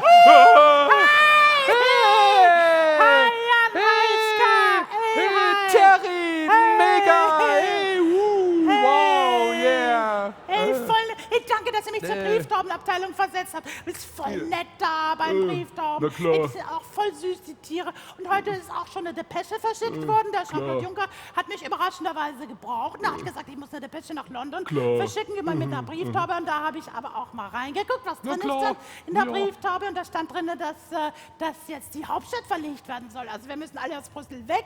Und wir kommen alle nach Großbritannien. Und das entscheidet sich erst, wo das genau sein wird, bei einem Pferderennen. Da staunt ihr was? Bei einem Pferderennen, voll nett Pferde. Und das finde ich aber auch gut, dass er auch erstmal Pferde mitbestimmen dürfen im demokratischen Prozess und nicht immer nur die Menschen, weil es auch voll der Speziesismus, dass bei demokratischen Wahlen auch nur Menschen mitmachen sollen. Was wer bestimmt denn das? Dass das nur Menschen sein dürfen, nicht auch mal Pferde. Das finde ich echt. Nö, sag du, sag du, nö, sag du, sag du, nö, sag du, sag du, nö, sag du, sag du, nö, sag du, sag du, nö, sag du, sag du, nö, sag du, sag du, nö, sag du, sag du, nö, sag du, sag du, nö, sag du, sagst du, nö, das du, sag du, sag du, nö, sag du. Herzlich willkommen, meine sehr verehrten Damen und Herren. Zu diesem Pferderennen hier in Escott begrüße ich Sie. Dieses Pferderennen wird entscheiden, wo in Zukunft die europäische Hauptstadt sein wird. Und dieses Pferderennen wird Ihnen präsentiert von der königlichen Familie, der Brut Imperial. Hier dargestellt durch diese Flasche im Bild, aber nicht die linke, sondern die rechte. Ladies and gentlemen, welcome to Escott. And here comes the royal family. Und hier ist wieder Orbán Viktor in dem Bild. Ich habe eine Gesichtscreme entwickelt, gefunden von Professor Hashtag. Und ich werde jetzt ein Pferd nach dem anderen kaufen. Ich habe sehr viel Budget mitgebracht. Mit 2/3 Mehrheit kann man einiges locker machen im ungarischen Parlament, das kann ich Ihnen sagen. Und ich werde jetzt mit diesem Budget hier alle Pferde kaufen. Fangen wir an mit diesem Gentleman, Orbán Viktor, ungarischer Ministerpräsident. Woher kommt Ihr Pferd, bitte sehr, Gentleman? Woher kommt es denn? The City of Leeds. Der City of Leeds, wollen Sie es mir verkaufen? Sie bekommen ungarische Kulturbudget von ganzen Jahr dafür. Yeah, give it to me. Give me the Wunderbar, dann läuft es jetzt für Sommerday. Excellent. Jetzt kaufen wir eins für Budapest. Guten Tag, gnädige Frau, Orbán Viktor, ungarischer Ministerpräsident. Woher kommt Ihr Pferd, bitte sehr? Camelot. Camelot, ich habe nicht wissen wollen, wie gut es als Zuchtbulle ist. No, not Camelot, Camelot. Ah, Camelot, es kommt aus Camelot, ich habe falsch verstanden. Wollen Sie es mir verkaufen? Ne. Was? Yes, give it to me. Sie bekommen ungarische Arbeitslosengeld von ganzem Jahr von allen Leuten und es gehört Budapest. Sehr gut. Wir gehen zum nächsten Pferd. Schönen guten Tag, Orbán Viktor. Darf mich vorstellen. I'm Humpty. And I'm Dumpty. Humpty und Dumpty. Humpty ist nicht nur der Vater von Dumpty, sondern auch sein Trainer und auch sein Großvater. Alles in Personalunion. Das ist, was? That's not true, that's fake news. That's not true. Ah, das stimmt nicht. Woher kommen Sie denn überhaupt? City of second place. We're always second. Aha. Never first, never third. Ever heard of city? Aha. Trotzdem möchte ich es kaufen, kann mir nicht leisten, darauf zu verzichten. Ich kaufe es bitte. Finally we won. Finally. So, jetzt haben wir schon fast alle Pferde zusammengekauft für Ungarn. Guten Tag. ungarischer Ministerpräsident, wollen Sie mir Ihr Pferd verkaufen? Woher kommt denn Ihr Pferd? Verraten Sie es mir bitte. Ja, das gehört nicht mir, das gehört dem Prinz von Wales. Dem Prinz von Wales gehört das. So, Wales ist eine Stadt in Oberösterreich, das ist nicht in England, braucht man nicht. Und in Großbritannien ist es auch nicht. Start the race. So, ich habe alle Pferde jetzt gekauft, die eine Chance auf den Sieg haben, die aus Städten und Dörfern aus Großbritannien kommen. Es kann nichts mehr schiefgehen. Alle Pferde gehören jetzt ungarischen Orten. Mögen das Rennen beginnen. Ja, als Prinz von Wales ist es meine Pflicht, das Rennen um die Hauptstadt von Europa nunmehr zu starten. Möge das Beste gewinnen und der Verlierer in ewiger Demut darauf warten, dass die Frau Mama endlich das Geschäft übergibt. Also bitte, worauf soll er denn noch warten? Ja, bevor er es übernimmt, wird es noch sein Erstgeborener oder gar sein Zweitgeborener, der mit den feuerroten Haaren, lustigerweise wie der Reitlehrer von der Diana damals, sehr lustig. Aber ich schweife ab. Ja, Frau Mama, er wird jetzt ein größeres Geschäft eröffnen. Er wird ein Pferd an den Start schicken aus einem Ort in Wales namens Wenn das gewinnt, ist er der Chef über ganz Europa.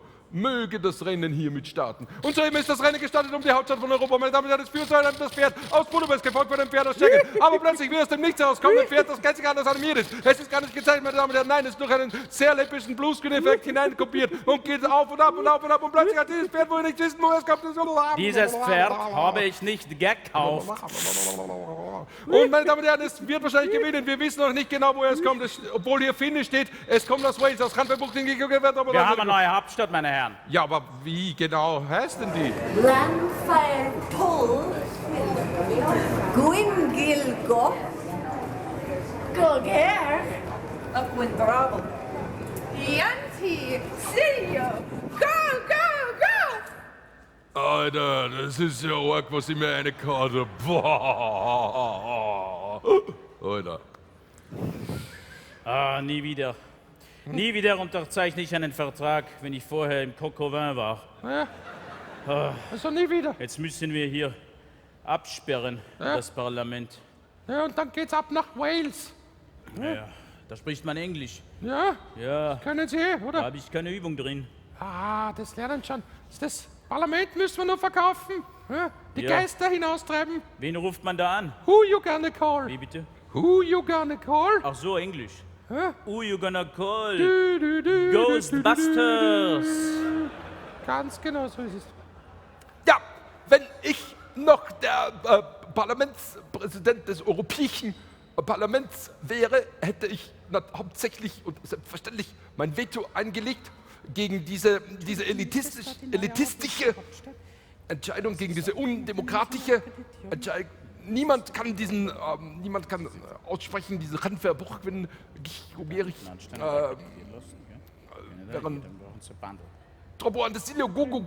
das ist praktisch unmöglich, aber das ist mal wieder eine typische undemokratische Entscheidung. Wenn ich an der Macht wäre, hätte es das niemals gegeben. Das ist unmenschlich, unpraktisch, automatisch. Jetzt hat man uns hier ein Ei gelegt in Rantisilio. Wie heißt es nochmal? Handverbuch, Quinkichko-Gericht, Währendrobuch, Rantisilio, Gogogoch, unsere neue Hauptstadt. Ich kann den Namen schon, also ich frage mich nur noch, wie sagt man eigentlich zu den Bewohnerinnen und Bewohnern? Sagt man zu den Handverbuch, Quinkichko-Gericht, Währendrobuch, Rantisilio, Gogogocher, beziehungsweise Handverbuch, Quinkichko-Gericht, Währendrobuch, Rantisilio, Gogogocherinnen? Oder sagt man Handverbuch, Das ist jetzt mal egal. Das Wichtigste allerdings ist, trotz dieses Lärms im Hintergrund, dass wir nicht neben der Frau aus Polen sitzen. Ja, das ist das Wichtigste. Neue Sitzordnung. So. Hallo, Sie sitzen neben der Frau aus Polen. Da drüben ist der Platz. Ja. Nicht neben der Schittlo. Ja, neben Beata Schittlo. Na, haben wir die Arsch kurz gezogen, oder was? Merde. So, und bist du zufrieden mit deinem Platz? Ich will nicht neben der Frau aus Polen sitzen. Wieso? Was hast du gegen Polen? Was Nein, nicht so an General, aber sie ist eine Minuspolin. Du bist ein Pluspole, aber sie ist eine Minuspolin. Sie ist so eine Rechtspopulistin, sie glaubt an Verschwörungstheorien und so ein Kram. Donald, wenn du meine Stimme haben willst, dann versetz mich. Ich will woanders sitzen, nicht neben der Frau aus Polen. Hast du mich verstanden? Ja, gut, dann werde ich umsetzen. So, den unbekannten Esten, den setze ich neben Schiedler. Da, du sitzt dort. Neben der Frau aus Polen. Ja, gut. Das ist doch nicht so weit weg. Ja, da sitzt du. Will nicht da. Und? Will nicht dort sitzen. Will nicht dort sitzen. Dann werde ich andere Blatt. Wer kann da... Ah, ich habe... François! François! Du sitzt neben Frau's Bollen. Du bist nur ein paar Mal da, das ist doch egal. Das ist 3-mal. Sicher nicht neben der Frau's Bollen. No. Was soll ich denn tun? Anders. Angela, Ja. Angela, hast du schon gehört? Gib mir eine Güsse. Ich soll sitzen neben Frau's Bollen, das Nein, mag das ich musst du nicht. nicht, mein Kleiner. Ich kümmere mich drum. Oh, das ist très bien. Nee, keiner muss neben der sitzen, Ja, oui, wenn er oui. mein Freund ist. Wer weg da, Sie Eierkopf, das ist François. Ja. Hallo, Kern, wissen Sie, wo ich sitze? Neben der Frau aus Polen sitzen Sie. Das ist nicht gut. Ich mache ein Angebot, das können Sie nicht ablehnen. Wie viele Nullen? Sehr viel. So, wir haben jetzt 3 Stunden vergeudet, indem jeder seinen Platz gefunden hat. Jeder hat im Gegenzug dazu mir versprochen, dass er mich wählen wird. Einzige Person, die mich nicht wählen will, sitzt neben einziger Person, die niemand mag. Ihr könnt euch aussuchen, wer ist, wenn man beide jetzt sieht. So. Entschuldigung, bin etwas zu spät. Ich musste noch ein Ersatzlokal suchen für den Coq au vin. So, Jean-Claude erscheint ebenfalls bereits. Das ist gut, wir sind jetzt fertig. 3 Stunden verhandelt. So, keine weitere Umsetzung. Der Stuhl ist unbequem. Wer will mit mir tauschen? Jean-Claude, ich bitte dich. Ja. Es geht.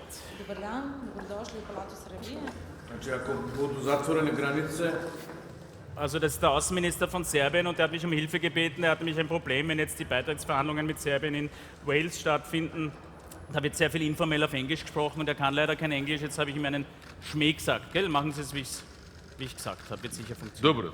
Dobre dann. So, ich gehe in Techno-Abteilung. Was? Dobre Ditschko. Dobre Datsch. During this and the following year, we are marking important anniversaries of historic events triggered in the heart of Europe, but with unprecedented consequences for the destiny of the mankind. The past should not be forgotten, in particular the victims of the wars.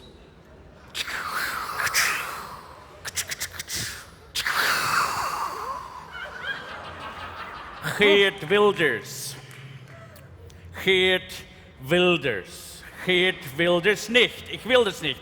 Ich will das nicht, dass die europäischen Hauptstaaten verlacht werden in Orten, wat niet kan uitspreken de politiken. Is ze niet lernen die Orten Namen. Is ze niet goed van de politiken van de Geert Wilders, van die Strakenharzen, van de Vlaamse Blokken. Is ze niet goed. Genau. Wir werden uns nicht an der Nase herumführen lassen. Ne? Genau. Das kann doch nicht sein, dass plötzlich über Nacht die EU sagt, die Hauptstadt wandert von Brüssel in einen Ort mit namens mit sehr vielen Buchstaben. Wir lassen uns von Brüssel nicht wegnehmen. Brüssel muss Brüssel bleiben, das kann niemand aussprechen. Ja. Geert will das nicht. Ja. Geert will das Selfie mit dir, Ein hat Selfie. sie. Du brauchst ein Schaf. Mit deinem Schaf. Du hast schon eines am Kopf. Marine Le Pen, Geert will das Selfie mit dir. Das kann niemand aussprechen, dies Wort. Niemand. Ja, das Wetter heute Abend 21 Grad und etwas Regenschauer werden erwartet in der neuen europäischen Hauptstadt. Hanferbuch, Quingichko, Gerich, Virandrobo, Chanti, Silio, Gogo, Goch. Immer diese Regenwetter in dieser Hauptstadt mit unaussprechlichem Namen. Immer dieser Gestank, wenn Orban Viktor auszieht, Geschuhwerk. Woher kommt Gestank? Orban Viktor, weiß nicht. Wo fahren wir hin? Deutschland. Deutschland. Zu Schäuble. Ja, der wartet schon. Hallo, Wo Herr. ist er? Ja, was heißt, wo ist er? Ja, das ist ja unerhört. Sie sind einen Tag zu spät. So, Schäuble, rollt schon mal voraus, bitte unauffällig folgen. Ja, wunderbar. Gut. Das finde ich ja entzückend, dass Sie hier einen Deutschland-Rucksack von 2006 mitgebracht haben. Vielleicht sind hier die Millionen von Beckenbauer. Die suchen wir auch schon. Nein, wir haben keine Millionen mehr. Wir haben einen ungarischen Staatshaushalt sehr ungünstig angelegt. Ach so, wie haben Sie denn angelegt? Sagen Sie mal. Pferdewette. Pferdewette. Mann, noch dusseliger als die Griechen damals. Da wird Schäuble not amused sein. So, hallo, Schäuble ist doch in die andere Richtung. Hallo. Moment. Herr Orban, wo gehen Sie denn? Hallo, Herr Orban. Bevor ich mich von Herrn Schäuble erniedrigen lasse, so wie die Griechen, werde ich noch Plan B heraufholen. Plan B betrifft Sie da oben. Liebe Gruppe Maschek, haben Sie gewusst, dass maschek ein ungarisches Wort ist? Das heißt anders. Maschek-Seite, ja, hat man früher gesagt. Müssen Sie Lizenzgebühr bezahlen, wenn Sie ungarische Sprache benutzen wollen. Und haben Sie überhaupt Satiregenehmigung, damit Sie sich über mich lustig machen? Ich habe gesehen, Sie haben eine halbe Stunde schon Witze gemacht auf meine Kosten. Haben Sie Satiregenehmigung, können Sie rückwirkend kaufen. Kostet sehr viel Geld. Und wenn Sie sich das nicht leisten können, dann kümmern Sie sich nicht um unser Land, sondern um Ihr Land. Österreich, Österreich, Österreich, Österreich, Österreich. Liebe Freunde, liebe Freunde, es ist schon wieder was passiert.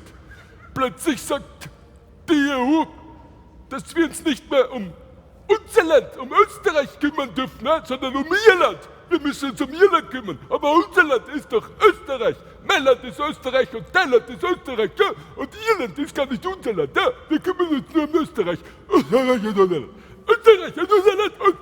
Österreich. Unser Land, mein Land, Österreich ist unser Land. Ihr Land ist nicht. Österreich ist unser Land. Österreich ist unser Land. Richtig, da sagt endlich einer die Wahrheit. So, sehr gut, sehr gut, sehr gut. Es ist wieder einmal Zeit zu sehen, wie meine Marionetten in Europa funktionieren. Ich werde alle durchrufen. Ich beginne in Österreich mit Strache. Das ist so gemein. Ich bin immer noch nicht der Bundeskanzler. Aber warum? Hast du die Wahl verloren? Nein, die wählen einfach nicht. Die streiten immer, aber sie wählen überhaupt nie. Das ist so gemein. Sehr interessant. So, da werden wir kurz nachdenken, wie wir das ändern können. So, mein alter Freund Dmitri Medvedev, was ist? Bist du zu sehen? Wie haben wir früher gemacht, Dmitri? Kannst du dich erinnern, Dmitri? Kannst du? Früher? Ich kann mich erinnern, früher hast du mir immer Blinis gemacht. Nein, aber, Politik. Also, Politik. Meinst du früher bei KGB, da haben wir Haargel gehabt? Alter Krieg, kalter Krieg. Ich kann mich erinnern, aber Moment, ich habe da ein Problem. Fotograf unten, warst du ganze Zeit hier? Da. Du warst ganze Zeit hier? Das ist schlecht für dich. Ich muss dich kurz vernichten mit tödlichem Blick. Ich kann mich erinnern, vor 10 Jahren, die Geschichte mit Angela. So, deine Armee ist sehr stark. Technikgewitter, wie ich sehe. Ja, das Blitzlichtgewitter brauchen wir, weil wir haben jetzt High-Definition-Fernsehen, HD, haben wir frisch reinbekommen, 16:9. Oh, immer die neueste Technologie in Deutschland. So, wir haben noch nicht. Wir Russen und ihr Deutsche, ganz früher waren wir große Feinde, aber mittlerweile sind wir sehr gute Freunde. Wir tauschen alles, alle Informationen und Technologien. Und wir können versichern, wenn es ein Problem gibt, russische Armee innerhalb einer Stunde ist in Berlin. Bitte jetzt so, noch einmal alles. Noch einmal näher, wir haben in Russland nur 4:3 Fernsehen. Ihr habt noch Standard Definition? Ja, wir haben alte Technologie. Tja, müssen wir eben kuscheln. Ja, ich weiß. Mann von KGB, Putin fragt, ob wir neueste Technologie haben bereits. Wie ist die Antwort? Leider, HD-Fernsehen haben wir noch nicht, aber wir haben Haargel-Manipulation. Das kann ich anbieten. Muss man Haargel in Haare von Gegnern schmieren, dann hört er nur auf unseren Befehl. Sehr gut, wie ein alter, kalter Krieg. Tja, der Kalte Krieg, der ist schon 20 Jahre vorbei. Damals hatten wir noch Standard Definition 4:3 und Videotext. Heute gibt es selbstverständlich das Internet und natürlich High Definition 16:9 HD. Hagel? Nein, nicht Hagel, HD. Aber Herr Bundesverteidigungsminister zu Guttenberg, was gibt es denn Neues von Seiten Bundeswehr? Ja, vorab möchte ich noch ein bisschen sprechen über Hagel. Ich wurde soeben gratis bemustert von einem wunderbaren Produkt, dürfte aus dem Russischen kommen. Ein Hagel, das kribbelt so wunderbar. Aber kurz zur Bundeswehr, die brauchen wir nicht mehr, ist abgeschafft. Das ist überraschend jetzt. Ja, in Friedenszeiten benötigen wir das nicht. Ach, da liegt ja schon ein neues Pröbchen von diesem Hagel. Es ist so wunderbar. So, jetzt per Dekret, dass die Bundeswehr abschaffen. Hiermit ist die Bundeswehr abgeschafft. 400.000 Namen von mir. Mission erfolgreich, Deutschland steht ohne Bundeswehr da und ist komplett nackt. Mission accomplished, Sie können rüberfahren. Sehr gut, wir buchen mir sofort einen Flug mit Billigflieger. Wollen Sie veganes Menü und Fensterplatz? Gangplatz, bitte. So, da bin ich, gib mir sofort Schlüssel. Was? Du bist wehrlos, du hast keine... Was für ein Schlüssel? Du hast keine Armee, ich bin da, Russland ist da. Aber wir waren doch Freunde. Meine Damen und Herren, der Russe steht vor den Toren Berlins. Nein! Das war die Information noch vor einer Stunde. Mittlerweile hat die Diplomatie ein Meisterstück geleistet. Es konnte ein Technologieaustausch vereinbart werden. Wir sind gerettet. So you're Mr. Lavrov. I like you, laugh a lot. So, but listen, ich habe hier eine neueste Technology und dann lassen Sie Deutschland in Ruhe. Wenn du drückst den Button, you have nicht mehr 4:3 Fernsehen, dann hast du 16:9. Look at it. So, aber warum sind wir jetzt so fett geworden? Dazu wie brauchst du Matroschken? andere... You need andere cameras. You need other Man cameras. braucht neue Kameras? Wir können dir die Cameras verkaufen, Ihr if habt you uns want. reingelegt. Yeah. Wir müssen euch Kameras abkaufen. Aber wir haben Haargel. Vielleicht willst du Haargel im Austausch? Yeah, I would like. Okay, that's where we are now. Aufgrund einer Sache mit den Haar ist Hillary Clinton nunmehr nicht der Präsident. Aber jemand, was noch auffälliger ist mit den Haar, ist nun der Präsident. And we cannot do anything against it. But he's American, that's the most I'm important. gonna make America great again. Huge ideas. Ich habe alle großen Ideas unter meinem Kopf. Und ich werde euch jetzt mein wahres Gesicht zeigen. Gedreht. Oh, yes. Finally. Leute von USA, ihr seid Idioten. Ihr habt mich gewählt. Ich hatte eine Katze auf meinem Kopf. Und ihr habt geglaubt, ich bin Donald Trumpowitsch. Ich werde euch alle versklaven. Oh no, ich habe ihn doch nur zum Spaß gewählt.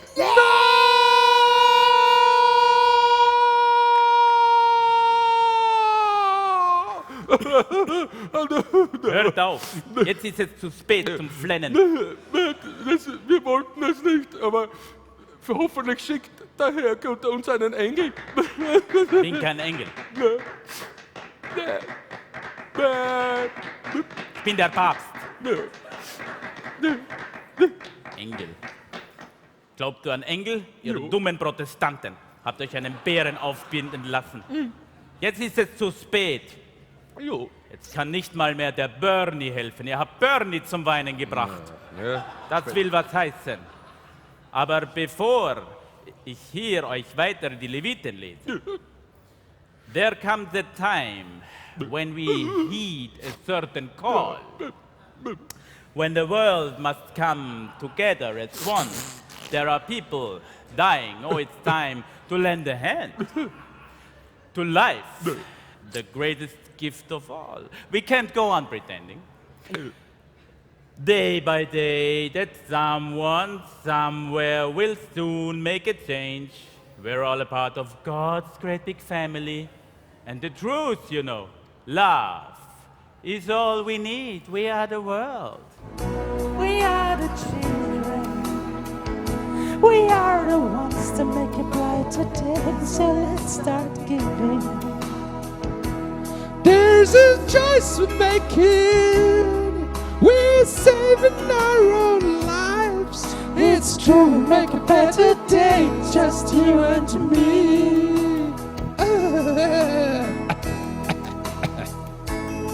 Whoa, send up your heart so they'll know that someone cares, and their lives will be stronger and free, As God has shown us by turning stone to bread. and so we all must lend a helping hand. We are the world. We are the children. We are the ones to make a brighter day, so let's start giving. We're making. We're saving our own lives. It's true, make a better day, just you and me. When you're down and out, there seems no hope at all. Aber wenn du nur glaubst, Gitti, da gibt's keinen Weg, wir können voll. Let's realize how that its change can only come When we stand together as one. We are the world. We are the children. We are the ones to make a brighter day. So let's start giving. Let's start giving. There's no choice we're making. We're saving our I can see the end of the world. We are the world. It's so different. It's so different. Hier mal kurz am Schädel. We are the ones to make a brighter day. So let's start giving. There's a choice we're making. We see in our own lives. We do make a better day, just you and me. We are the world. Hey, was ist das für ein Knopf? Da? Boom.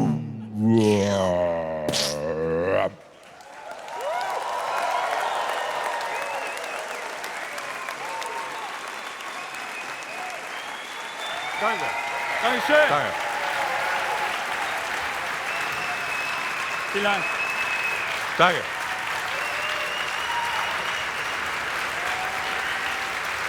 Vielen Dank. Dankeschön. Bin ich allein. Was?